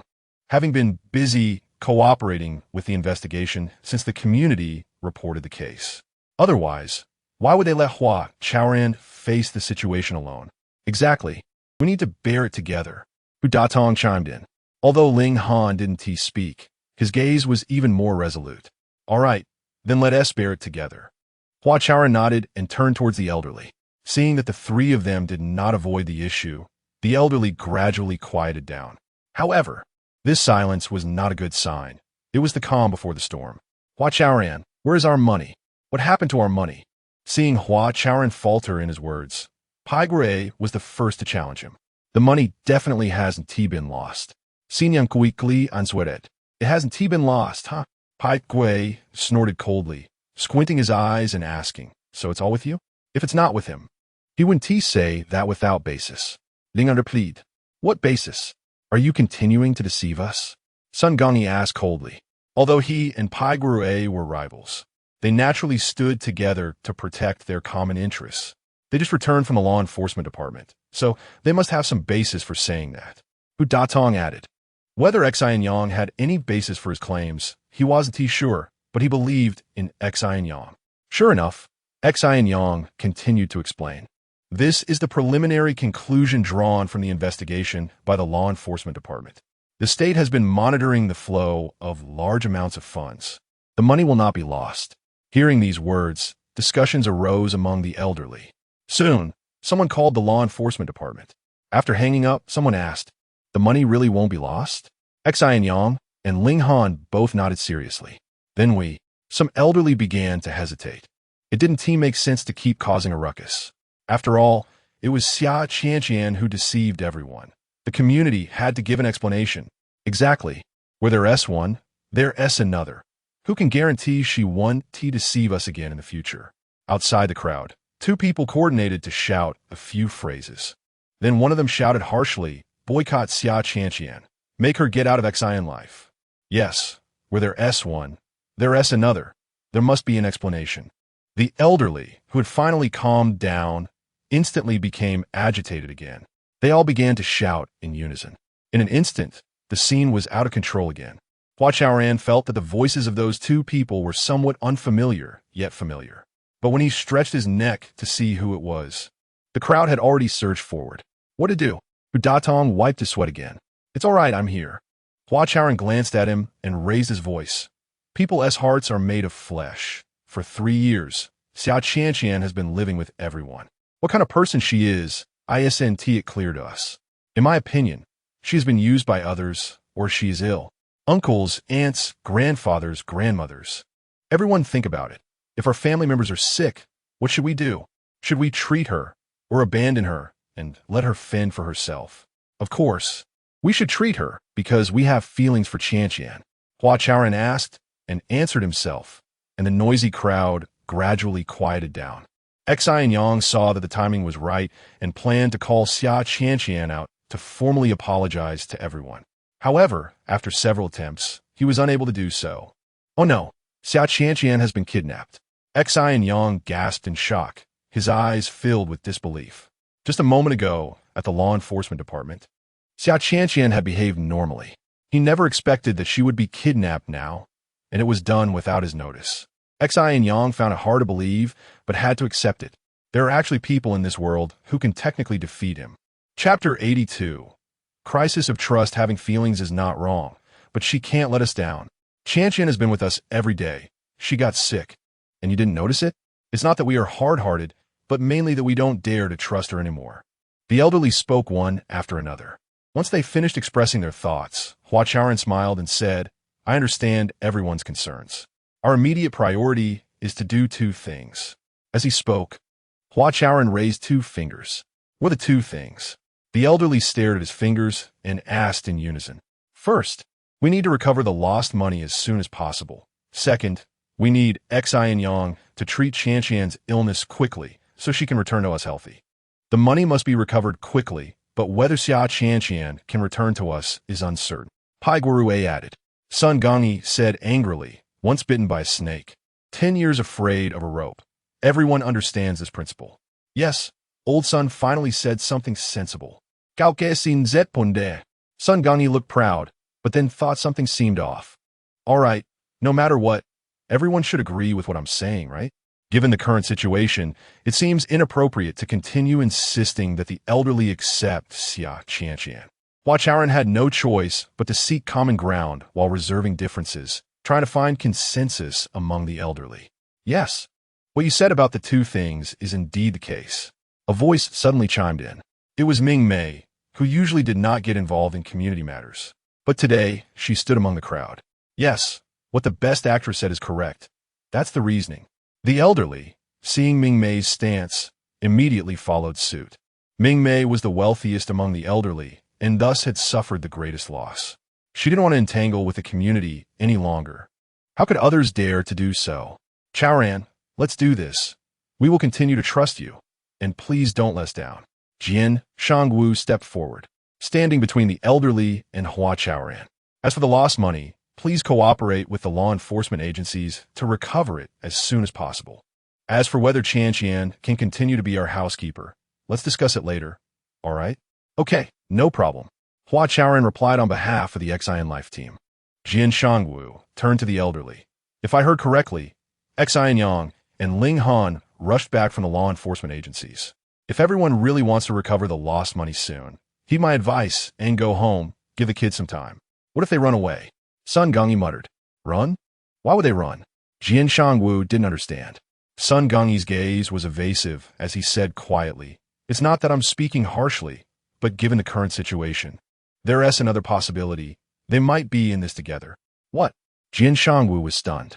Ling Han's heart jolted, and the calmness in her autumn-like eyes disappeared. After 3 years of interaction, the elderly had very little trust in the Xin Life team. What can one say? Is this the coldness of society? Ling Han really wanted to turn and leave, but worried it would cause trouble for Hua Chaoran, so she could only suppress her anger and remain still. Old son, stop being paranoid. I trust Chaoran and the others. Chao Kurson said. Exactly, If they wanted to cheat us out of our money, they wouldn't wait until now. Other elderly folks echoed. Their words were warm, but Ling Han, filled with anger, couldn't take them in at all.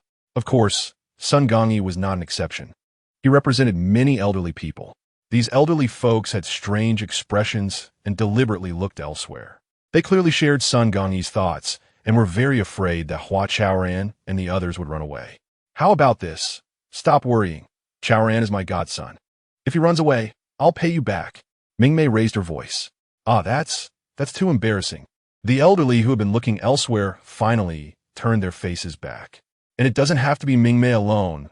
Jian Shangwu, will also take responsibility if something goes wrong. Jian Shangwu sighed and looked at the elderly. Ding Mao, Chao Kursin also expressed, will take part too. Hua Chaoran's expression was complicated. He wanted to say something, but didn't know what to say. All right, that's settled. Let's disperse. Jian Shangwu waved his hand as he saw the elderly had nothing more to say. He wondered what the young people like Hua Chaoran were feeling.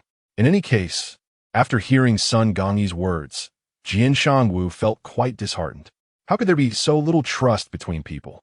What kind of era is this? Watching the elderly disperse one by one, Jian Shangwu hesitated for a moment, but still walked over to Hua Chaoran.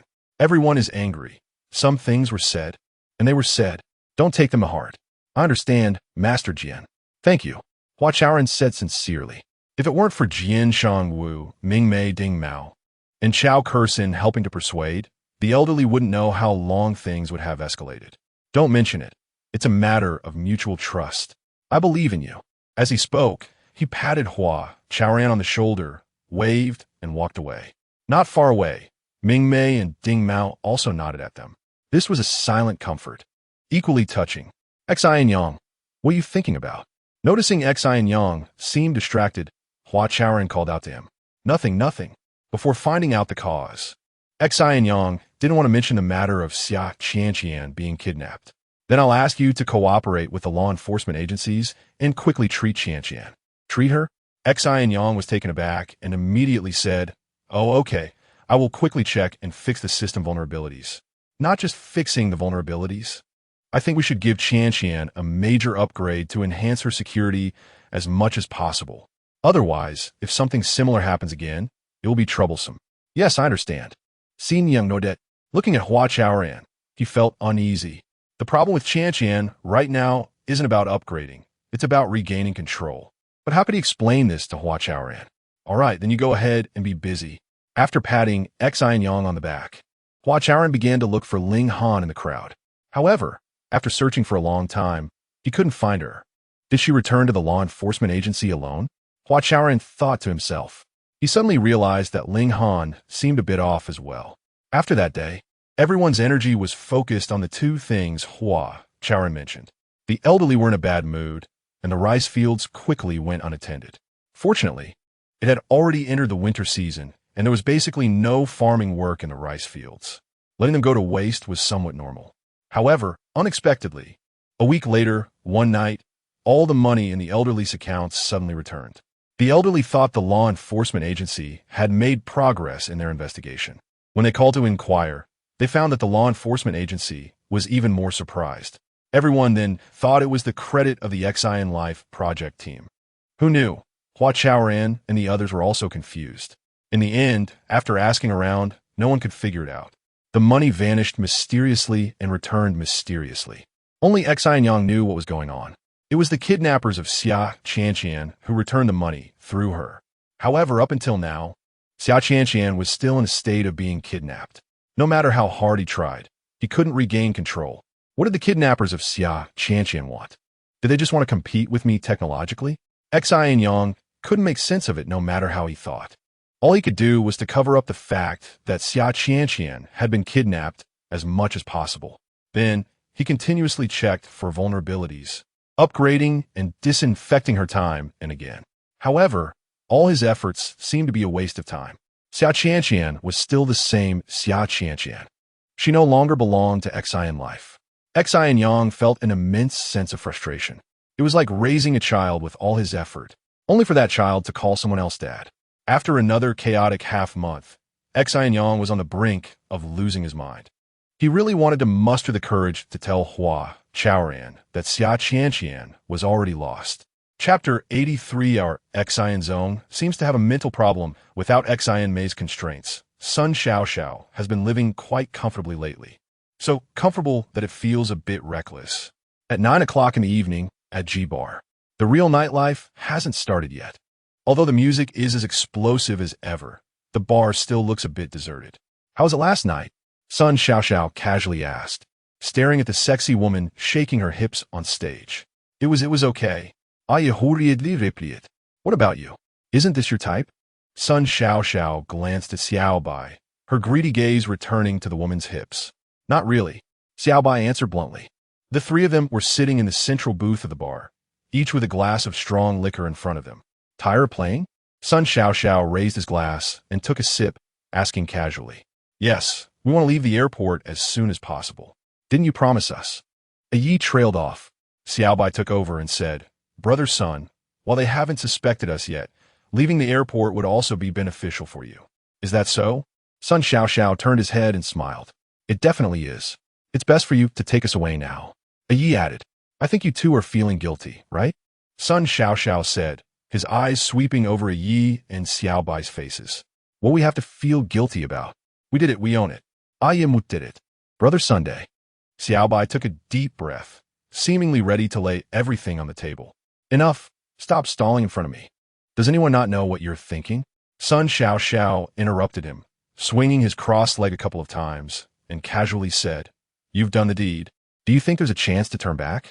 So I advise you to take this opportunity to sever ties with the past. Can you understand that? What about our leaving the airport? Xiao Bai had a vague sense of foreboding. Isn't it good to follow me? Sun Xiao raised his glass of strong liquor and took a big sip for himself. Then, his gaze returned to the woman's swaying hips. Xia Qian was kidnapped by you, and the old folks went to seek an explanation because of you two's instigation. Have you forgotten so quickly? Sometimes, being too forgetful is not a good thing. Sun Xiao said quietly, right on time, without waiting for Xiao Bai and Yi to respond. He suddenly whistled at the stage and shouted, Life is all about enjoying the moment. Don't always frown. The ladies want tea like it. This was again directed at Xiao Bai and Yi. Sunday. Drink. Yi still wanted to argue with Sun Xiao, but Xiao Bai patted him on the arm and raised his glass. Yeah, that's what brothers are for. Sun Xiao was very satisfied and raised his glass as well. Before long, the three of them were drinking and watching the ladies as usual. However, Yi seemed a bit distracted. 2 days later, on a clear morning, Hua Chaoran had just walked into the office. Suddenly, he saw Xiao Bai's bionic moth on his desk. Ever since joining Xin Life, he hadn't let this moth out. Its sudden appearance today must mean something. Hua Chaoran thought to himself, quickly closing the office door and walking up to the moth. Buzz! A muffled sound. The moth's wings opened, projecting Xiao Bai's holographic image. President Hua, it's me, Xiao Bai. I don't know if you've noticed, but Yi and I have not been working at Xin Life for a long time. Xiao Bai was sitting on a two-seater, and the surroundings looked like a park. In fact, Hu Datong had already reported to Hua Chaoran about Xiao Bai and Yi not coming to work. Their sudden departure left Hua Chaoran confused. However, what worried Hua Chaoran the most was the possibility that they might turn back. Therefore, Hua Chaoran had not given up and had Hu Datong try every means to contact them, trying to persuade them to come back. This is a message I risked a lot to leave for you. Of course, it can also be seen as a confession from a Yi and me. Sore. President Hua, it was a Yi and I who betrayed Xin Life. Upon hearing this, Hua Chaoran was startled. He finally understood why these two former wasteland youths wanted to leave. Everything was planned by Sun Xiao. He used the mistakes we made in the past to blackmail us, forcing us to load a program into the butler system. And that was how Xia Qian sent that message to the old folks. In fact, the old folks' account information had already leaked while they were playing in the metaverse. The reason Sun Xiao didn't T-target Dream Harbor shows that his intention was not the old folks' money, but to incite conflict between you and the old folks. If I'm not mistaken, Xia Qian is already out of control. Honestly, even if she were under control, what difference would it make? After this incident, the old folks would not trust her anymore. Think about it. Who would want a thief to follow them around for 24 hours? As he listened, Hua Chaoran began to understand many things. Sun Xiao orchestrated these events out of resentment for the failure of Dream Harbor. He wants revenge. He wants retribution. Chaoran. Please allow me to call you Chaoran like before. After a brief silence, Xiaobai bit his lip, his eyes dimming. Yi and I have been played by Sun Xiao. He promised to let us leave the airport after it was done, but he went back on his word. We are very, very regretful now and want to apologize to everyone, to the old folks, but we not only lack the courage, but we have also lost our freedom. Xiaobai, what are you doing? Brother Sun is calling us. Yi's voice called out from a distance. Xiaobai turned to take a look, leaned closer to the camera, and whispered, Sun Xiao is a madman.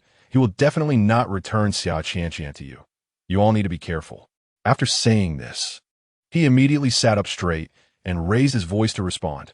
Coming. Then, the holographic image disappeared. Hua Chaoran thought for a moment and intended to pick up the moth and replay the holographic image. Unexpectedly, as soon as his hand reached out, there was a crackling sound and the moth emitted white smoke. When the smoke cleared, the moth had turned into a pile of black ash. Self-destructed. Hua Chaoran stared at the black ash, dumbfounded. So Xia Qianqian is no longer under Xin Yang's control? Reflecting on the content of the holographic image, Hua Chaoran came to another conclusion. However, when he tried to call Xin Yang, he couldn't get through no matter what. Has Xin Yang locked himself up again? With no other options, Hua Chaoran had to call Xin Yang's assistant, He Fanqing. Hey, President Hua, how should I put this? Our Xin zone seems to have a mental problem. He Fanqing hesitated for a moment before voicing her suspicion. Upon hearing this, Hua Chaoran's heart sank. He needed to see Xin Yang, and he needed to see him quickly. Chapter 84. Find it. Kill it. Failure is actually one of the most common things in our lives. The vast majority of people can accept failure calmly. However, for some, it is a different situation. Since the day he confirmed that Xia Qianqian had been kidnapped, Xin Yang had been making various efforts. He had tried almost every method he could think of. Yet, up to now, he still hadn't regained control over Qianqian. He didn't even know who his opponent was. He felt like he was walking down an incredibly dark path. There was not a glimmer of light in front of him, and he had no idea where the road would lead. However, Xin Yang absolutely refused to give up, because he didn't believe there was anyone in this world who understood technology better than he did. If worse came to worst, he could confess to Hua Chaoran. This thought had almost become Xin Yang's last resort. Whenever he was unable to bear the torment any longer, he would say this to himself. But he had never acted on it. Xin Yang was Xin Yang. Even if he tortured himself to death, he would not bow to reality, nor would he admit failure. Xin Yang, can you open the door? Suddenly, Hua Chaoran's voice came from outside. Xin Yang's thoughts shifted, and he pulled himself back to the present. To see or not to see, he thought to himself, feeling incredibly conflicted. Instinctively, he wanted to see Hua Chaoran. After all, they hadn't seen each other for several months. However, if he saw him, what would they talk about? Would he have to avoid the topic of Qianqian? Xin Yang, if you don't open the door, we're going to pry it open. Hua Chaoran said again, banging on the door several times.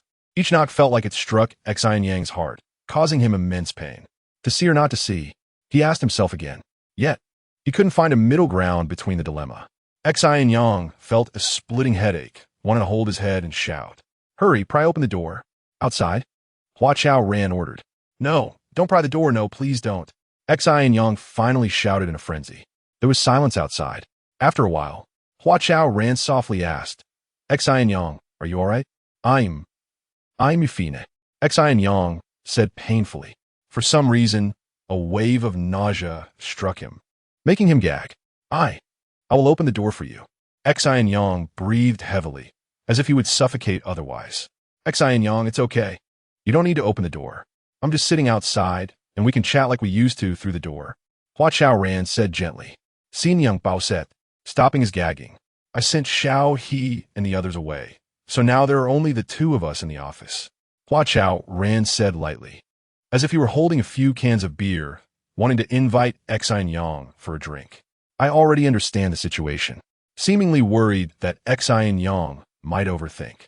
Hua Chaoran quickly explained, it was Xiaobai who told me. Xiaobai? Isn't he part of the service team? Xin Yang murmured. almost responding to Hua Chaoran. He had already left Xin Life and should currently be with Sun Xiao. Really? Why? Xin Yang took out a tissue to wipe his mouth and sat directly on the floor. The sunlight streamed in through the window, seemingly like a spotlight appearing out of nowhere. It exposed his messy hair without reservation under the bright light. If Xin Yang could see this light, he would discover that most of his hair had turned white, a very frightening snow white. They had been threatened by Sun Xiao, helping him cause destruction. What else had they destroyed? Listening to Hua Chaoran's words, Xin Yang couldn't think anymore. He reflexively asked questions. If it were before, he would have immediately thought that his opponent was actually Sun Xiao.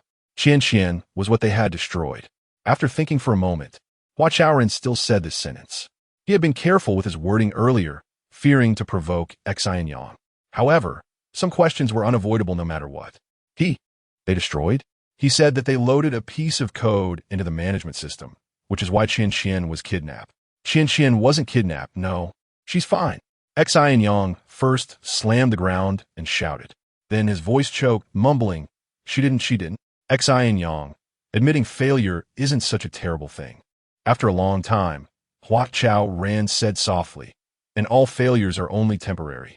As long as we don't give up, there will always be a day when we regain victory. But I've already tried my best. I've thought of every possible way. Xin Yang's tears streamed down. He was crying, but didn't want to make a sound. I know you've been trying hard. I firmly believe that you could defeat Sun Xiao. Hua Chaoran said with a strong and certain tone. Upon hearing this, Xin Yang's tears flowed even more fiercely. He didn't know how long it had been, but everything in front of him suddenly became bright. Xin Yang looked at the familiar furnishings, gazing at his desk, and gradually calmed down. He was astonished to find that it was already spring. At the same time, in the Xin Corporation building, in the office of the chief scientist, Sun Xiao was smugly puffing on a cigar. The person who had been repeatedly competing with Xin Yang these days was him. However, he had won through unfair means, but remained undefeated. In fact, when he initially designed this program, Sun Xiao only intended to kidnap Xia Qian for a day or two to demonstrate power to Xin Yang. He never expected that this kidnapping would last for several months. Moreover, as his opponent, Xin Yang seemed to be increasingly fragile, especially in the recent few instances. Before he even launched an attack, Xin Yang had already surrendered. What was going on? Was the little poplar in the north of the city not able to hold up anymore? He had pondered over this question repeatedly, but he couldn't figure it out. In fact, Sun Xiao would never be able to understand this in his lifetime, because he had never regarded his opponent Xin Yang as a human being. In Sun Xiao's eyes, Xin Yang was a research fanatic, a technical expert, an insurmountable peak in the field of science and technology, a powerful presence.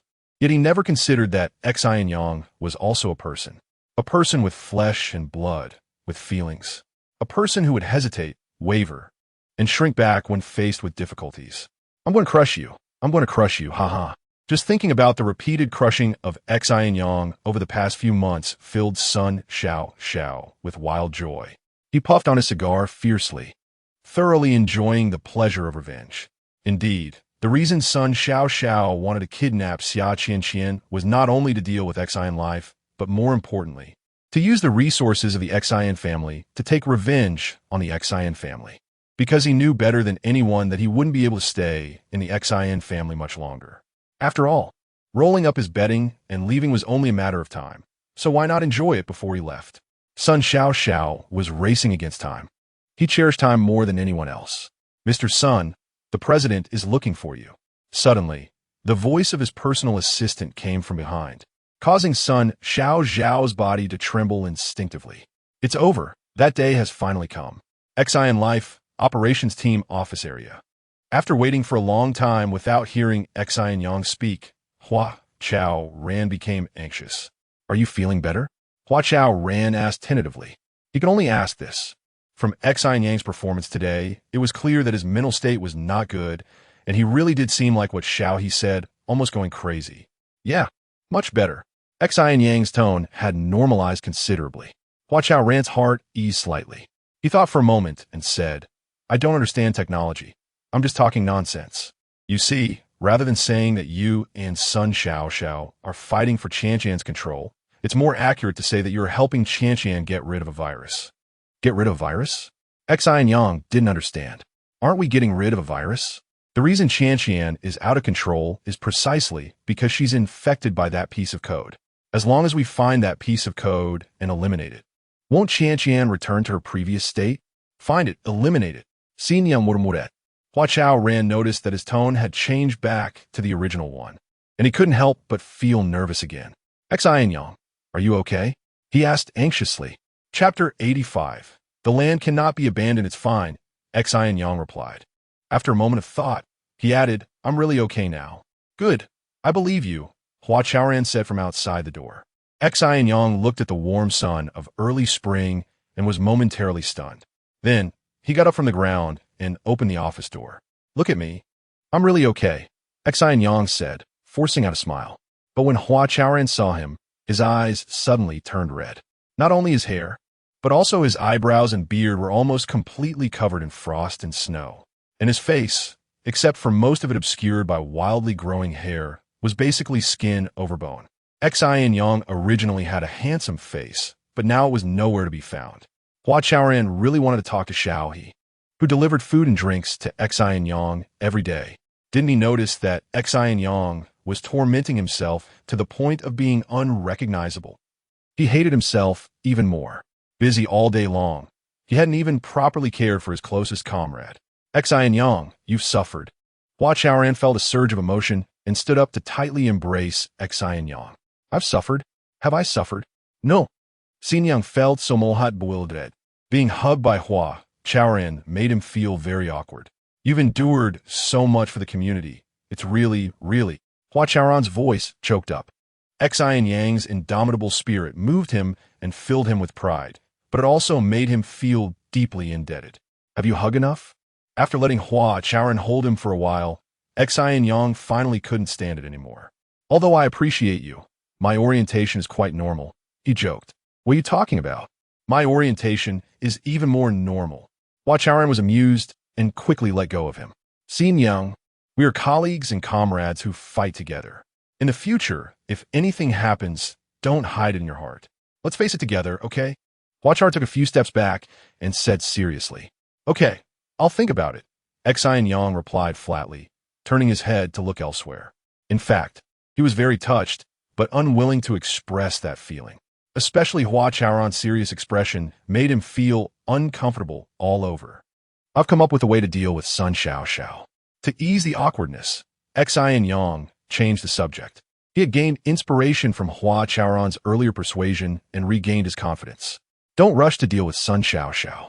What you need most right now is a haircut and a bath, Hua Chaoran said. After that, he directly called Xiao He to arrange it. At the same time, in the Xin Corporation building, in the executive president's office, Sun Xiao was staring at an investigation report in front of him, his eyes rolling. Do you understand it? Xin May asked him. Let me think about it some more. Out of self-protection considerations, Sun Xiao chose a middle ground response. Before entering this office, he had already decided to go all out. However, once inside, Xin May not only didn't he hold him accountable, but also personally made him a cup of coffee and handed him the report. Sun Xiao's previously carefree attitude suddenly became less stable. He couldn't figure out Xin May's thoughts and was afraid she would see that he didn't understand her intentions. So, he answered every question very cautiously. No need to think any further. This is the result of my efforts over the past 6 months. Xin May took a sip of coffee, a smile appearing at the corner of her mouth. It's also a key. A key? Sun Xiao secretly glanced at Xin May and quickly lowered his head again. This was a rare paper report, and he had to bow his head and read it word by word to understand what it was saying. It's a key that can open Pandora's box. Xin May said with interest. The cost Xin Corporation has incurred for this report is far more than $2 billion in research funding. However, compared to the substantial profits that Xin Life will bring, this is nothing at all. Everyone thinks Xin Life is important, but they seriously underestimate its commercial value. I believe in my vision and am convinced that once Xin Life is acquired, it will quickly become Xin Corporation's largest treasure trove worldwide. What do you want me to do? After thinking for a long time, Sun Xiao decided to skip the meaningless speculation and get straight to the point. Do what you're best at. Xin Mei's smile grew even brighter. But Sun Xiao began to feel anxious. You want me to develop technology based on this airport landform study done by experts on American glacial landforms? Sun Xiao asked tentatively. No. Xin Mei shook her head, looking regretful. It seems you haven't understood what I'm discussing with you. Mississippi. No need to explain. I know exactly what you want to say. Xin Mei interrupted him and thought for a moment before saying, let's do this. I'll give you 3 days. After 3 days, you must come up with a plan. A plan? Yes. The purpose of this plan is simple. To ensure everyone at the airport can see this report and firmly believe in the research conclusions it presents. After saying this, Xin Mei turned her eyes to Sun Xiao and asked, do you understand? I understand, Mississippi Sun Xiao quickly replied. A wave of disappointment surged in his heart. It turned out that what he was best at in the young lady's eyes wasn't technology. If she knew that he had been using technology to torment her brother for the past few months, would she still think so? A strange thought suddenly popped into Sun Xiao's mind. Ahem. To prevent Xin Mei from noticing that he had zoned out, Sun Xiao coughed a couple times and asked, is it only possible to use technical means? Any means will do, as long as you can achieve the goal within half a month, Xin Mei said, leisurely sipping her coffee. She was now all in. Of course, it was also the first time she felt that success was so close to her. Outside the window, the grass was growing and the orioles were flying. It was another bright spring. Xin Mei waved her hand at Sun Xiao and turned her gaze to the outside. At the end of her line of sight, the South Mountain was so vibrant. Xin Life community. After watching Xiao He take Xin Yang away, Hua Chaoran walked out of the service center. In recent days, he had been worried about more than just Xin Yang. Ever since the incident with Xia Qianqian scamming money, it seemed like the entire project team had wilted. Hua Chaoran speculated that this might be a natural reaction after everyone suffers setback.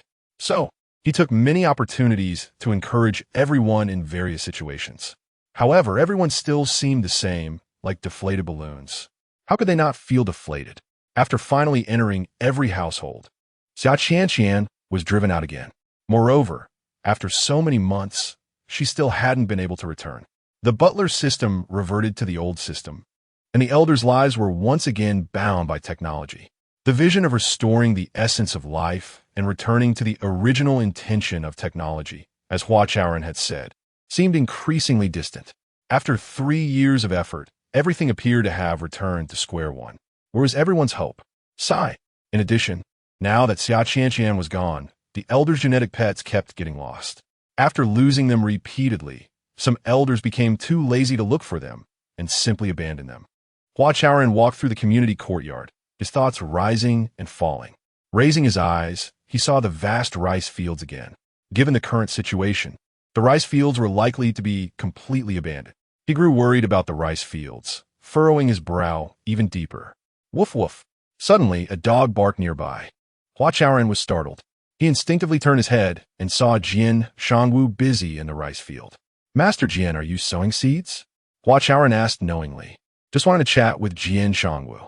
Yes, spring has come, and the land cannot be left uncultivated, Jian Shangwu replied, glancing at him before continuing to scatter seeds.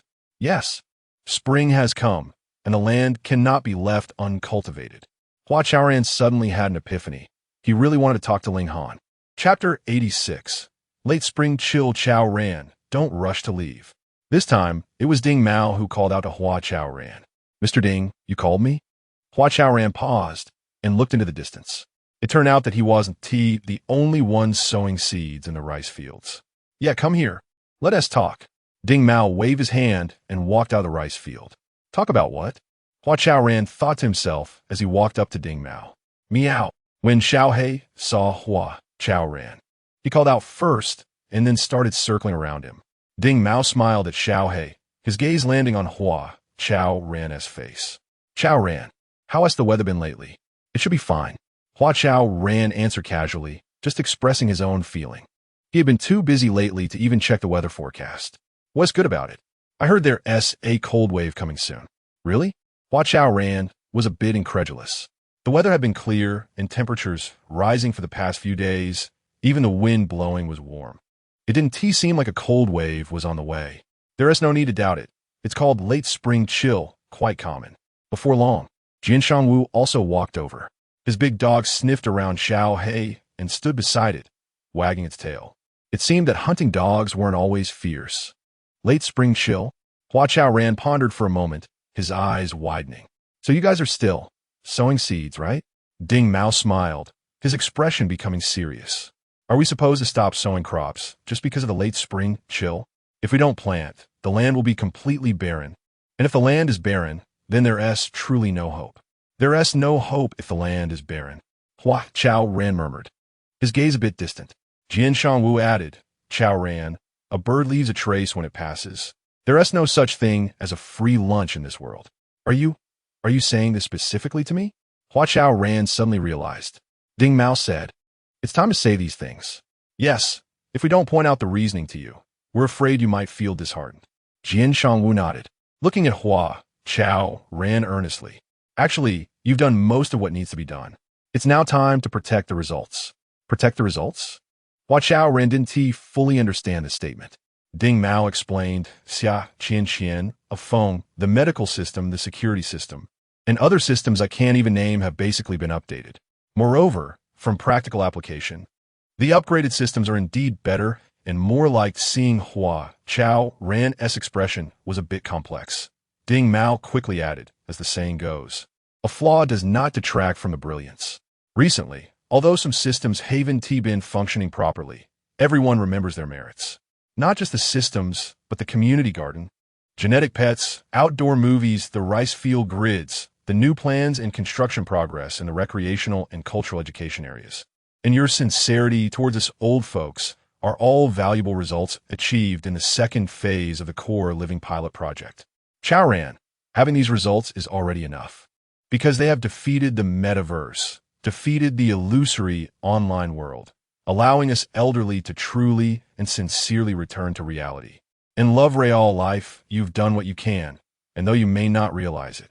The actual situation is that our core living pilot project has entered its second phase, the true second phase, which is to consolidate and protect these hard-won results, turning them from eye-catching into the norm of life.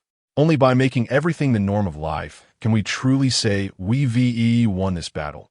Understand? Ding Mao spoke all at once, then thought for a moment and continued. As the saying goes, it's easy to conquer a land but hard to keep it.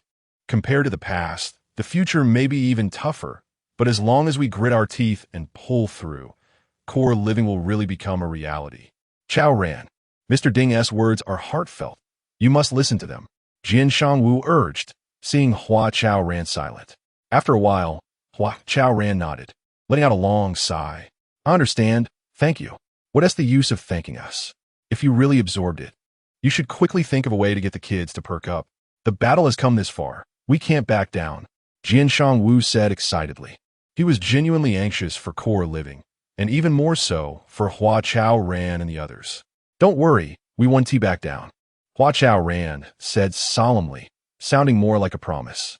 Yes, what we need to fight now is no longer an offensive battle, but a defensive battle. Hua Chaoran thought to himself, the fire in his heart igniting once again. He seemed to return to that snowy morning. It was his grit that led to the second phase of the core living pilot project. After leaving the two elders, Hua Chaoran hurried back to the service center. He wanted to have a good talk with Ling Han. The hard-earned rice field grids couldn't just be abandoned. If necessary, he had to take some technical measures to continue planting rice. Brother, she left. Just before he reached the laboratory, he suddenly bumped into his sister Hua Ye'er. Hua Ye'er, like other colleagues, looked wilted, as if she had been hit by frost. Who? Hua Chaoran didn't hear clearly and couldn't help but ask. Who else could it be? Of course, it's Ling Han. Ling Han. Hua Chaoran's head buzzed, and he asked in a daze, how could she leave? Why? She got annoyed, her heart grew cold, and she couldn't stay anymore. Why wouldn't she leave? Hua Ye'er said hollowly, but Hua Chaoran was a bit incoherent, stuttering. Even if she doesn't want to work anymore, shouldn't she at least tell me? Tell you? What would she say? Hua Ye'er smiled faintly, drifting away like a ghost. No way. Ling Han definitely hasn't tea left. Standing still, Hua Chaoran thought for a moment and then ran into the lab. Where's Ling Han? He looked at Hua and asked. She's gone. Hua glanced at him and said, No way, how could she leave? Hua Chaoran simply couldn't accept this reality. He frantically called Ling Han, but the phone was always unanswered. Ling Han really had left. But why? Just because she was annoyed and her heart grew cold? Sister Ling told me she couldn't face you. Han Xiao, seeing Hua Chaoran's pitiful state, couldn't help but say a word. She can't face me? Hua Chaoran's eyes filled with suspicion, stopping his calls. Yes, she has her concerns and can't open her heart to accept you. Han Xiao said again. Of course, these were her speculations. Okay, I understand. After standing in place for a long time, Hua Chaoran nodded. After a moment, his expression changed. Xiao, could you please inform everyone that we'll have an impromptu meeting in the main control center in 10 minutes? Hua Chaoran said seriously. Me? I'll notify. Han Xiao thought she heard wrong. She had never done such a thing before. Yes, you'll be the one to notify. Hua Chaoran affirmed. He clearly felt the heavy burden on his shoulders pressing down. However, he still stood tall. Everyone needed to quickly perk up, because there was an even tougher battle ahead. And most importantly, that phrase, core living cannot lose. Everyone should be aware of the situation in the community. I'm here to report a new development. Everyone has gathered at the Central Control Center. Hua Chaoran glanced around the crowd and began to speak. Ling Han has left. She disappeared without saying goodbye. Upon hearing this, the crowd immediately began to whisper among themselves. Ye'er told me that she left because she was fed up and felt disheartened. Now I want to ask everyone, are you all fed up? Do you feel disheartened? The crowd looked at each other, and the murmurs completely stopped. Chapter 87. We are an invincible force. It's bothersome, really bothersome. Someone muttered quietly. The murmurs began again. Immediately, Dio raised his voice and said, Don't mention General Ling. My heart is also cold. Why? Hua Chaoran looked at him and asked. Because our efforts are thankless, because there's no hope, Dio replied, his neck stiffening. His face instantly turned red from the emotional agitation. What do you see that our efforts are thankless? Hua Chaoran asked again. Things aren't flowing smoothly. How can they be smooth? His current goal was to let everyone express the words they had bottled up inside. Do we even need to look? Just think about those old people. Every time their essay matter, they always stand on the opposite side of us. Sai, what is the point of all our hard work? ISNT is just to make them happy, to let them live a little more comfortably? But do they appreciate it all? Exactly. These old people are so selfish, someone said. When the Core Life initiative was to continue pilot testing, their opposing voices were the loudest. Later, when Xiang wanted to enter the community, they were also the most disruptive. And then there was that incident with Ye'er. In short, Dio is right. These old people are ungrateful. Their conscience has been eaten by dogs. Exactly. It feels like if they're not watching our jokes, that's already a huge blessing. Hudatong couldn't help but chime in. Hua Chaoran looked at everyone with pity in his eyes. After a long pause, he asked, What does it mean to have no hope? That's obvious. Xiang was driven out, and the old people have started playing with the metaverse again. 3 years. We've spent 3 years going in circles, and now we're back to square one, Ouyang said, biting her teeth, tears welling in the corners of her eyes. Hua Ye'er wanted to say something, glanced at her brother, and swallowed it back. Chaoran, how about we give up the Core Life initiative? I have connections.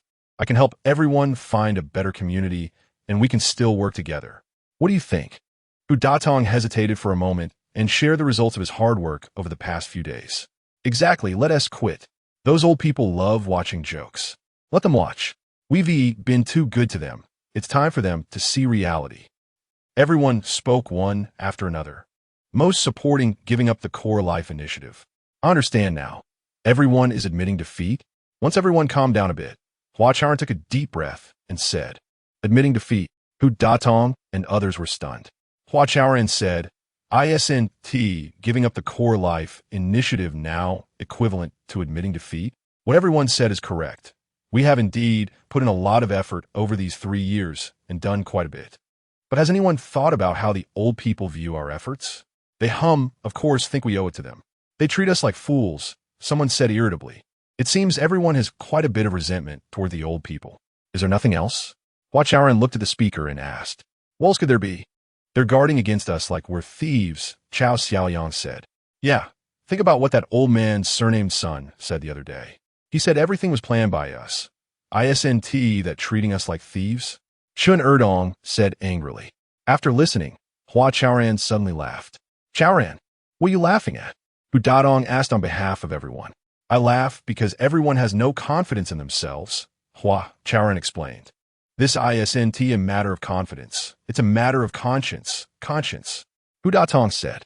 Fine, let me change the question. Why do you think the Xin family wants to do everything possible to take over the core life initiative? Hua Chaoran put away his smile and became serious. Of course. It's for profit, everyone replied without hesitation. So, Xin family wants to acquire the core life initiative for profit to make money? Yeah, that's obvious. Then, we've spent 3 years operating the core life initiative also to make money. Make money? Chaoran, are you kidding? If it were to make money, I would have left long ago. The more they spoke, the more excited they became, expressing a consistent message. We didn't operate the core life initiative for profit. Then what are we doing this for? Hua Chaoran asked. For your support. For a sense of achievement. For our dreams. To solve the elderly issue. Everyone chimed in. Hua Chaoran listened and nodded in satisfaction. It seems everyone hasn't forgotten their original intention. All right, what everyone said is great. If we look at it from the perspective of realizing our dreams and solving the elderly issue, haven't we really achieved anything in these 3 years? We should have achieved something, right? Yes, definitely. Not to mention our rice paddy grid has brought the elderly back from the metaverse. Mayor Qin even said we've explored new paths to solve the elderly issue. Exactly. Last year, people from all over the country came here to visit. To say we haven't achieved anything is really unreasonable. I think the access control system, the garden, and the recreational and cultural education areas, if completed, would also be significant achievements. As they spoke, everyone's confidence returned. If I ask everyone again how the elderly view our efforts over the past 3 years, would you still answer that way? Hua Chaoran maintained his smile and continued guiding. They should appreciate it.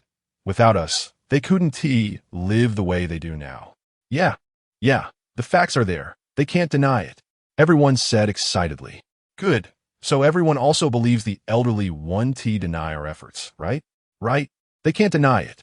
But now we're going to deny ourselves. With a change of tone, Hua Chaoran's expression became serious. Upon hearing this, everyone fell silent.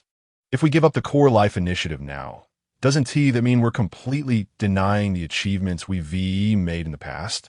Brothers and sisters, I'm not someone who loves to boast, but I refuse to accept it. Looking at the complex expressions on everyone's faces, Hua Chaoran felt a surge of emotions. Why should our achievements be denied? Why should we give up the fruits of our hard work to others? What does it mean to give the fruits of our labor to others? Everyone was somewhat confused about his meaning. Hua Chaoran explained, once we give up the core life initiative, who will take over? Of course, it will be the Xin family.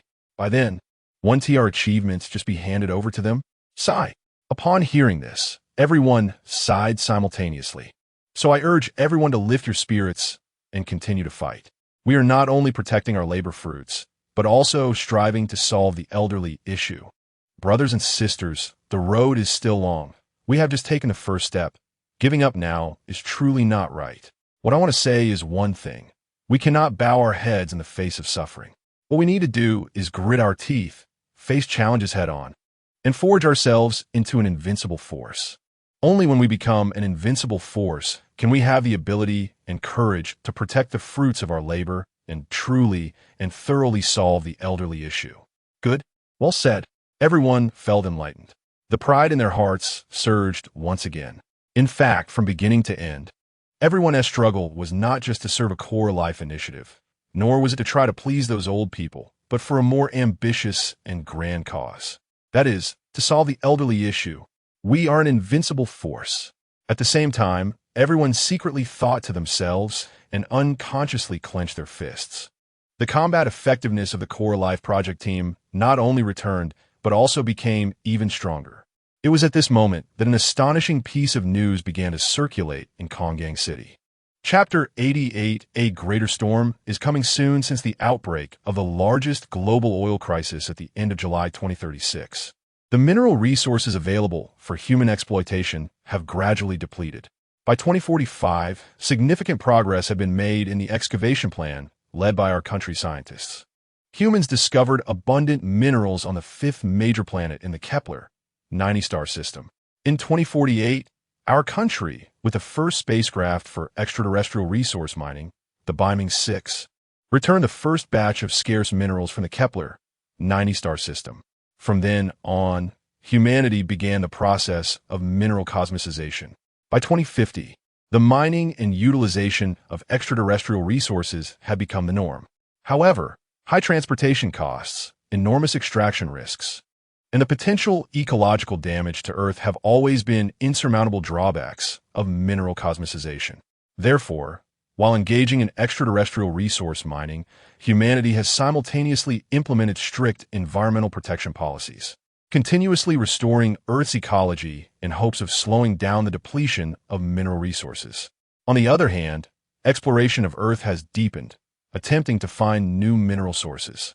It can be said that in the 2050s, humanity was both eager for mineral resources and filled with contradictions. Of course, this also proves the value of mineral resources in this era. Against this backdrop, the Xi'an Group announced to all humanity that there are rich oil resources 3,200 meters underground at the foot of the Tian Shan Mountains, where Xi'an Living is located. This news caused an immediate sensation globally. Low transportation costs, zero extraction risks, and negligible impact on Earth's ecology. This was the high-quality resource humanity had long dreamed of. What are the Xi'an Group's plans regarding this? At the global press conference held by Xi'an, countless microphones were thrust toward Xi'an Mei's mouth. The Earth is the mother of all humanity, and it has nurtured a unique civilization, including mineral civilization. As a leader in mineral civilization, the Xi'an Group has always adhered to the concept of shared and win-win energy extraction. Therefore, we hope to share this joy with all humanity. Xin, could you clarify what you mean by sharing this joy? Asked Sister Yang, now an intern reporter at the airport daily. After going through those events, she had completely awakened. Instead of using public opinion as a means to threaten others or as a tool for wealth, she preferred to fulfill her responsibilities as a media person and be a diligent junior reporter. Of course, to provide a good growth environment for a child. She had cut ties with her past and had also moderated her lifestyle. Suddenly seeing Sister Yang again, Xi'an Mei was taken aback. Then she smiled and said, "Of course, it means we will mine together with all humanity." This statement was still somewhat vague, and Sister Yang frowned, continuing to press. "Does Xi'an Group have a detailed mining plan?" That's exactly what I was waiting for," Xi'an Mei thought to herself, secretly amused, while maintaining a serious expression. The Xi'an Group plans to raise funds globally, giving everyone the opportunity to become shareholders of Tiannan Mining. Tiannan Mining. Is this the name of the company that Xi'an Group is about to establish for mining this resource? Sister Yang was stunned. She didn't expect Xi'an Group to act so quickly. Yes, not only will Xi'an Group establish a company for this purpose, but it will also be a large, publicly listed group company. We plan to rely on Xi'an's strong technical capabilities to carry out the most meticulous, in-depth, and cutting-edge mining and development in human history. When does Tiannan Mining plan to go public? Before Sister Yang could continue asking, numerous reporters surged forward. Everyone was more focused on this once-in-a-lifetime opportunity for wealth. Xi'an Yang, can you believe it? We actually have minerals right under our feet. In the office of the Chief Operating Officer of the Xi'an Living Smart Community, Hua Chaoran pressed the pause button, and the holographic image before him froze. This was a live broadcast of a hot event that the whole world was paying attention to. "I've looked into this. It's actually not reliable," Xi'an Yang said, his left fist pressed against his mouth, deep in thought. He had already recovered from a huge blow, and given some more time, he was confident he could win back Xia Qianqian. "What do you mean?" Hua Chaoran was somewhat surprised. He knew nothing about mineral development. "Have you seen that research report? The one produced by the American glacial geomorphology expert Steve Gallen, titled Airport Mineral Reserves Report?" Xin Yang asked. "I've seen it. It seems to have some basis after all. It was written by a globally renowned scholar. Hua Chaoran shared his intuitive feelings. What scholars write is always correct. Don't forget that after Xian Group received the research report, they provided $200 million in research funding for his West Pacific Glacial Geomorphology research project. After a pause, Xin Yang said bluntly, this report was probably bought. Bought? Hua Chaoran was stunned. Research reports could actually be bought and sold? I'm not just guessing. I've done a detailed data comparison and found that there are a lot of fabricated data in that report. Then your sister. How could she not see through these tricks? At this point, Xin Yang sighed and said softly, it's a case of mutual benefit. Steve Gallen needs $200 million for research. And Xian Group just happens to need this report to make things happen. Are you saying that Xian Group's proposal to establish Nan mining is still aimed at acquiring Xian Living? Hua Chaoran pondered for a moment and asked, yes, I know my sister best. She won't give up until she achieves her goal. After Xin Yang finished speaking, his gaze fell on Hua Chaoran's face. Chaoran, a greater storm is probably coming soon. This is the first scene.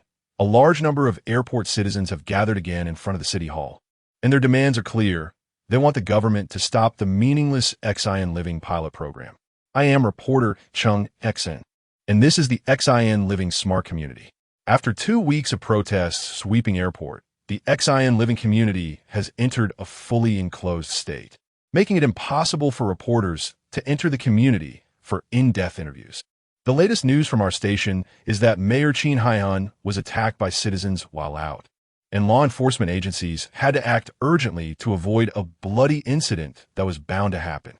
Hello everyone, the latest issue of today's Airport is here again.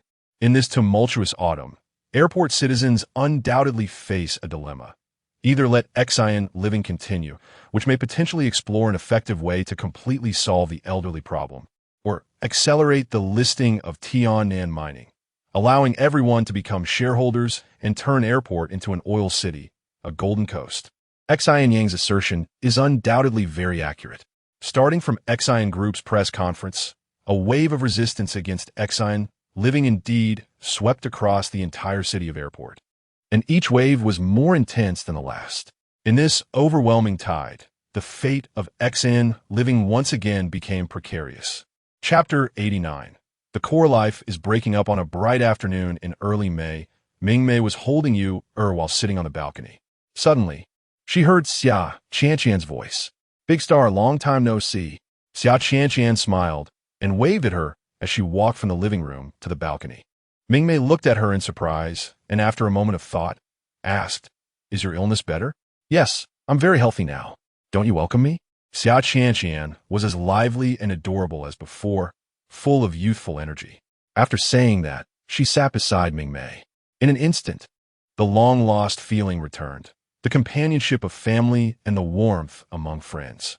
Mingmei's heart trembled slightly. She craved that feeling so much. Welcome, of course welcome, she said with tears in her eyes.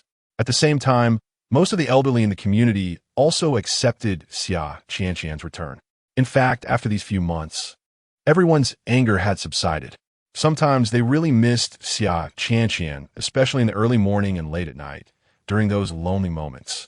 However, since the words had already been said, it fell hard to ask Hua Chaoran to bring Xia Qianqian back. Now, everything was fine. She was back. Jian Shangwu looked at the Xia Qianqian who was shaped like his daughter, tears streaming down his face. He had always had a knot in his heart regarding the debt he owed to his daughter. At the beginning, the community brought Xia Qianqian to the elderly, allowing them to shape a personal image of her as they liked. Jian Shangwu had unhesitatingly molded his daughter into that image. Dad, I always thought I could become a great hero, able to help many people. Therefore, I cared less for you and Mom. Even when Mom left, I wasn't by her side. It's Dad's fault. I've let you down. Looking at the Xia Qianqian he had regained, Jian Shangwu finally spoke the words he had kept bottled up for half his life. In fact, his daughter had passed away 6 years ago due to a traffic accident. However, what troubled him was that she had never forgiven him. It was unclear whether this counted as untying Jian Shangwu's knot, but in any case, he felt somewhat relieved. At the Xian Life Smart Community Service Center, Xin Yang looked at countless holographic images filled with the joy of reunion and finally let out a sigh.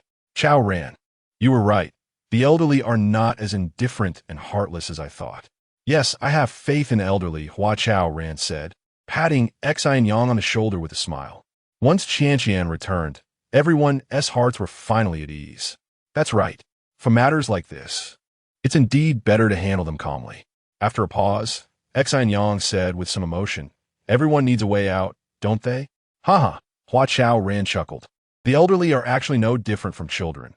Once they cry and make a fuss, everything is fine. Indeed, Xin Yang nodded, furrowing his brows as he turned his body and leaned against the desk. Chaoran, what about the stock situation? Let's first see how the elderly react. Hua Chaoran replied lightly. True. Xin Yang shook his head, his gaze gradually becoming distant. The two of them were discussing the recent developments. The Xin group promised to give the elderly of the Xin Life Smart Community a portion of free stocks to promote the establishment of Tian'an mining.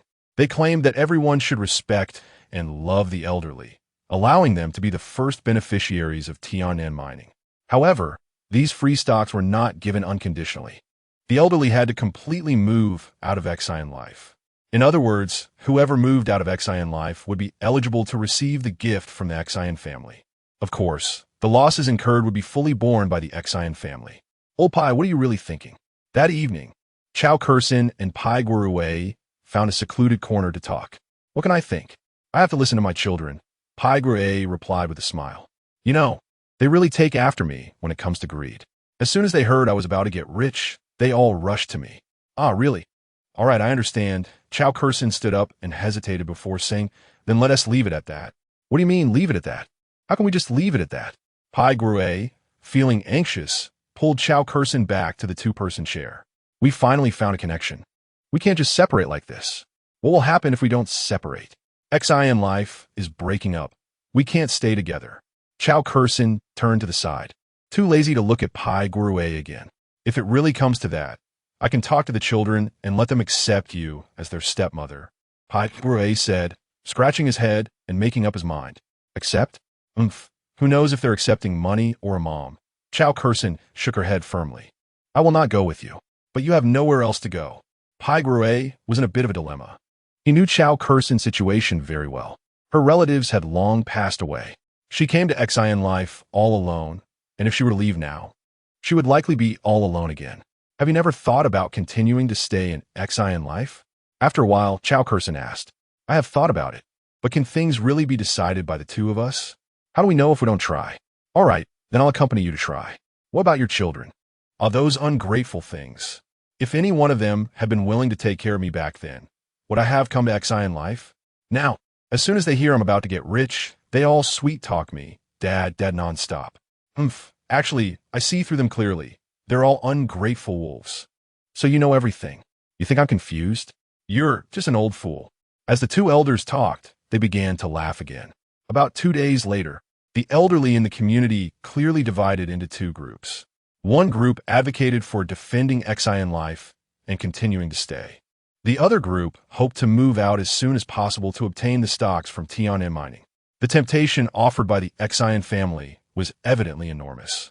Therefore, more than 70% of the elderly in the community belonged to the second group. What should we do? Are we really going to be forced to leave Xin Life? Chaoran was on the verge of tears. She, Pai Guruwei, and several other elderly who wanted to stay gathered around Ding Mao and Jian Shangwu, sincerely hoping they could make a decision soon. Otherwise, should we split up and try to persuade those old folks? Jian Shangwu suggested after thinking. That could work. Let us give it a try, Ding Mao nodded. Although he had little hope for this method, it was certainly better than passively waiting for death. Then let us split up. Remember, we are going to persuade them. We absolutely must not clash with them. Ding Mao instructed. Don't worry, Teacher Ding. We know how to handle it, Chaoran assured. She and Pai Guruwei had the strongest desire to stay and were the most motivated. Let us go. I don't believe we can't convince them. With a plan in place, everyone intended to split up. Wait, what are you guys doing? At that moment, the big star Mingmei walked over from a distance. Chapter 90. Don't look for trouble when there's none we want to persuade them. We can't just move away like this, Ding Mao said, looking at Mingmei. Mingmei, who usually didn't care about community issues, must have something to say as she walked over. Of course we can persuade them, but have you thought about how to do it? Ming Mei said, raising her eyelashes and speaking lightly. It surprised Ding Mao and the others that she was here to help think of a solution. How can we persuade them? We just talk as we see fit. Pai Rui said, thinking to himself, isn't persuading people always like this? No. Ming Mei shook her head and said thoughtfully, it needs to be strategic. Strategic? Ding Mao's interest was piqued. Ming Mei continued, the temptation is too great. You can't persuade them after just 1 or 2 tries. Produce. We can't keep saying the same thing every time we go. If we're not tired of saying it, they'll be tired of listening. If we're not careful, we might end up pushing them to move faster. Yeah, the actress is right, Ding Mao nodded. Jian Shangwu said, so what should we do? Should we discuss it first? No need to make it so complicated. As long as we have a clear purpose every time we talk and set the stage for the next conversation. Leaving a way out, that's all we need. Perhaps worried that everyone wouldn't understand. Ming Mei explained, just don't let the conversation die. Got it. Ding Mao nodded repeatedly. It should be like this. You have to take it one bite at a time. You can't rush when persuading people, Jian Shangwu added. Pai Guowei curiously asked, actress, where did you learn all this? Talking contracts, don't forget, I'm battle-tested in negotiations, Ming Mei said with a smile. Recalling the days of wits and struggles with various characters during her acting career, with a strategy and method in place, the older folks quickly took action. Open the door. Pai Guowei and Chao Kursin were the first to arrive at Sun Gongyi's house. However, they rang the doorbell for a long time without any response. Old Sun wouldn't have gotten into trouble, would he? Chao Kursin said with some concern. What trouble could there be? Open the door. Pai Guowei said dismissively, pounding on the door even harder. Hey, who is it? Early in the morning to bring bad news? After a while, there was finally movement inside. Oh, it's you 2 old fossils, come in. What do you want? Sun Gongyi, with 2 dark circles under his eyes, let them in. Why can't you open the door?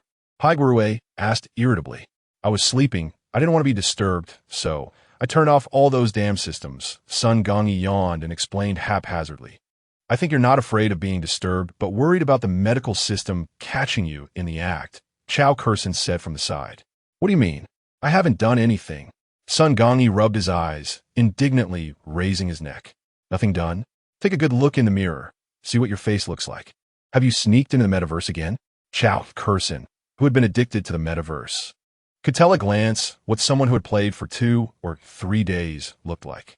You can't hide that, huh?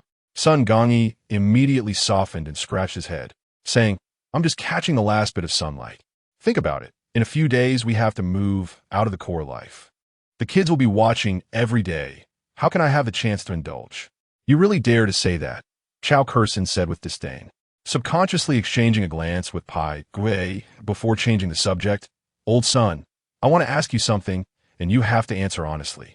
Even though I don't like you too, there's no need to lie. After a brief moment of excitement, sleepiness hit again, and Sun Gongyi could fall asleep while talking. What do you think of core life? Huh? Sun Gongyi dozed off, half opening his eyes and mumbling, it's okay, even though there are always old folks who don't respect me. At least someone pays attention to you. Isn't it the same in other communities? Pai Guowei said deliberately, wanting to see Sun Gongyi's reaction. Say my ass. I've lived in other places before. That feeling, that atmosphere, it's just... Anyway, this place is the best. If you old folks would just respect me, that would be even better. Would you want to continue living here? Chao Kursin asked nervously. This was the goal of the persuasion they had discussed before coming. If Sun Gongyi nodded, the objective would be achieved. They would have successfully taken the first step. What? Do you want to buy my stocks? Sun Gongyi's eyes turned, and he became more alert. What do you mean your stocks? We haven't even started. Pai Guowei replied. We're old acquaintances. Don't hide anything. Just give me a straight answer. Do you want to buy or not? Sun Gongyi asked very seriously. No. Pai Guowei exclaimed excitedly. Then what are you trying to do? You can't just take advantage of me. If you want to buy, it has to be at market price. I already said I'm not buying. Why are you babbling? Pai Guowei rolled his eyes. Perhaps due to a clash of personalities with Sun Gongyi, Pai Guowei couldn't hold back his anger after just a couple of exchanges. ago.Xin, however, picked up on a different tone from Pai Guowei's words. Old Sun, if you sell your stocks, the money you earn is limited. What if you spend it all and end up living poorly? Not buying is not buying. What's the big deal? Life is just one life. What is there to be afraid of? Paigua didn't care. Chao Kursin thought for a moment and decided to tell him the truth. Old son, we're here to persuade you not to move away. We want to stay and continue living this way, having fun and looking after each other, and also being above them. Don't say any more. There's no need to say it again. I understand all these principles, but sigh. How can an arm twist a leg? Anyway, forget it. It's pointless to say this to you. I understand your intentions, but no matter what, I definitely have to move. When he said this, Sun Gongyi's expression was pained, and his eyes dimmed. At the same time, Ding Mao had already been talking to the old man Han Meng for quite a while. Old Han, from what you're saying, you still have feelings for core life? Ding Mao asked. Is there any need to say that? Although my temper isn't great, I have a heart. Who treats you well and who treats you badly? How can I not see? Han Meng said sincerely. Then, haven't you thought about staying and continuing our current life? Ding Mao asked tentatively. Han Meng shook his head and said, There's no way. I can't stay. Why not? Isn't it fine living here? It's all about money. Han Meng smiled helplessly and said softly, People often say wealth in the deep mountains has distant relatives. I used to be a lonely old man. And now suddenly a bunch of relatives and friends pop up, all fighting to take care of you. They need money too. You're moving for those people? Ding Mao asked. He found Han Meng's situation quite amusing, but also somewhat helpless. Who wouldn't want to be with their loved ones when they die? Yes, Han Meng nodded. After a moment, his usually proud head hung down weakly. Ding ding. Ding Mao's phone suddenly rang. He glanced at it. It was a call from Ming Mei, and he immediately picked up. Don't look for trouble when there's none. I am definitely moving. What can you do about it? Ming Mei hadn't even spoken yet when a curse came from the other end of the line. Immediately, Ming Mei said anxiously, They are fighting. Master Jian is fighting with someone. Chapter 91. Conscience clear after receiving the news, Ding Mao immediately rushed over. Even Han Meng joined in to mediate the dispute. By the time Hua Chaoran and the others arrived at the scene, the elderly had already stopped arguing. What was the reason for this? Hua Chaoran asked. The elderly man who had a confrontation with Jian Shangwu was named Qi Feng. He was usually quiet and gentle, and it was rare to see him in a heated argument with anyone, let alone fighting. You should ask him, Jian Shangwu said impatiently. In fact, Master Jian meant well, but he shouldn't have interfered in my personal matters. Qi Feng's expression was complicated as he briefly explained, I told you, that dating platform is unreliable. You didn't believe me and insisted on going abroad with an old lady from there. Are you out of your mind?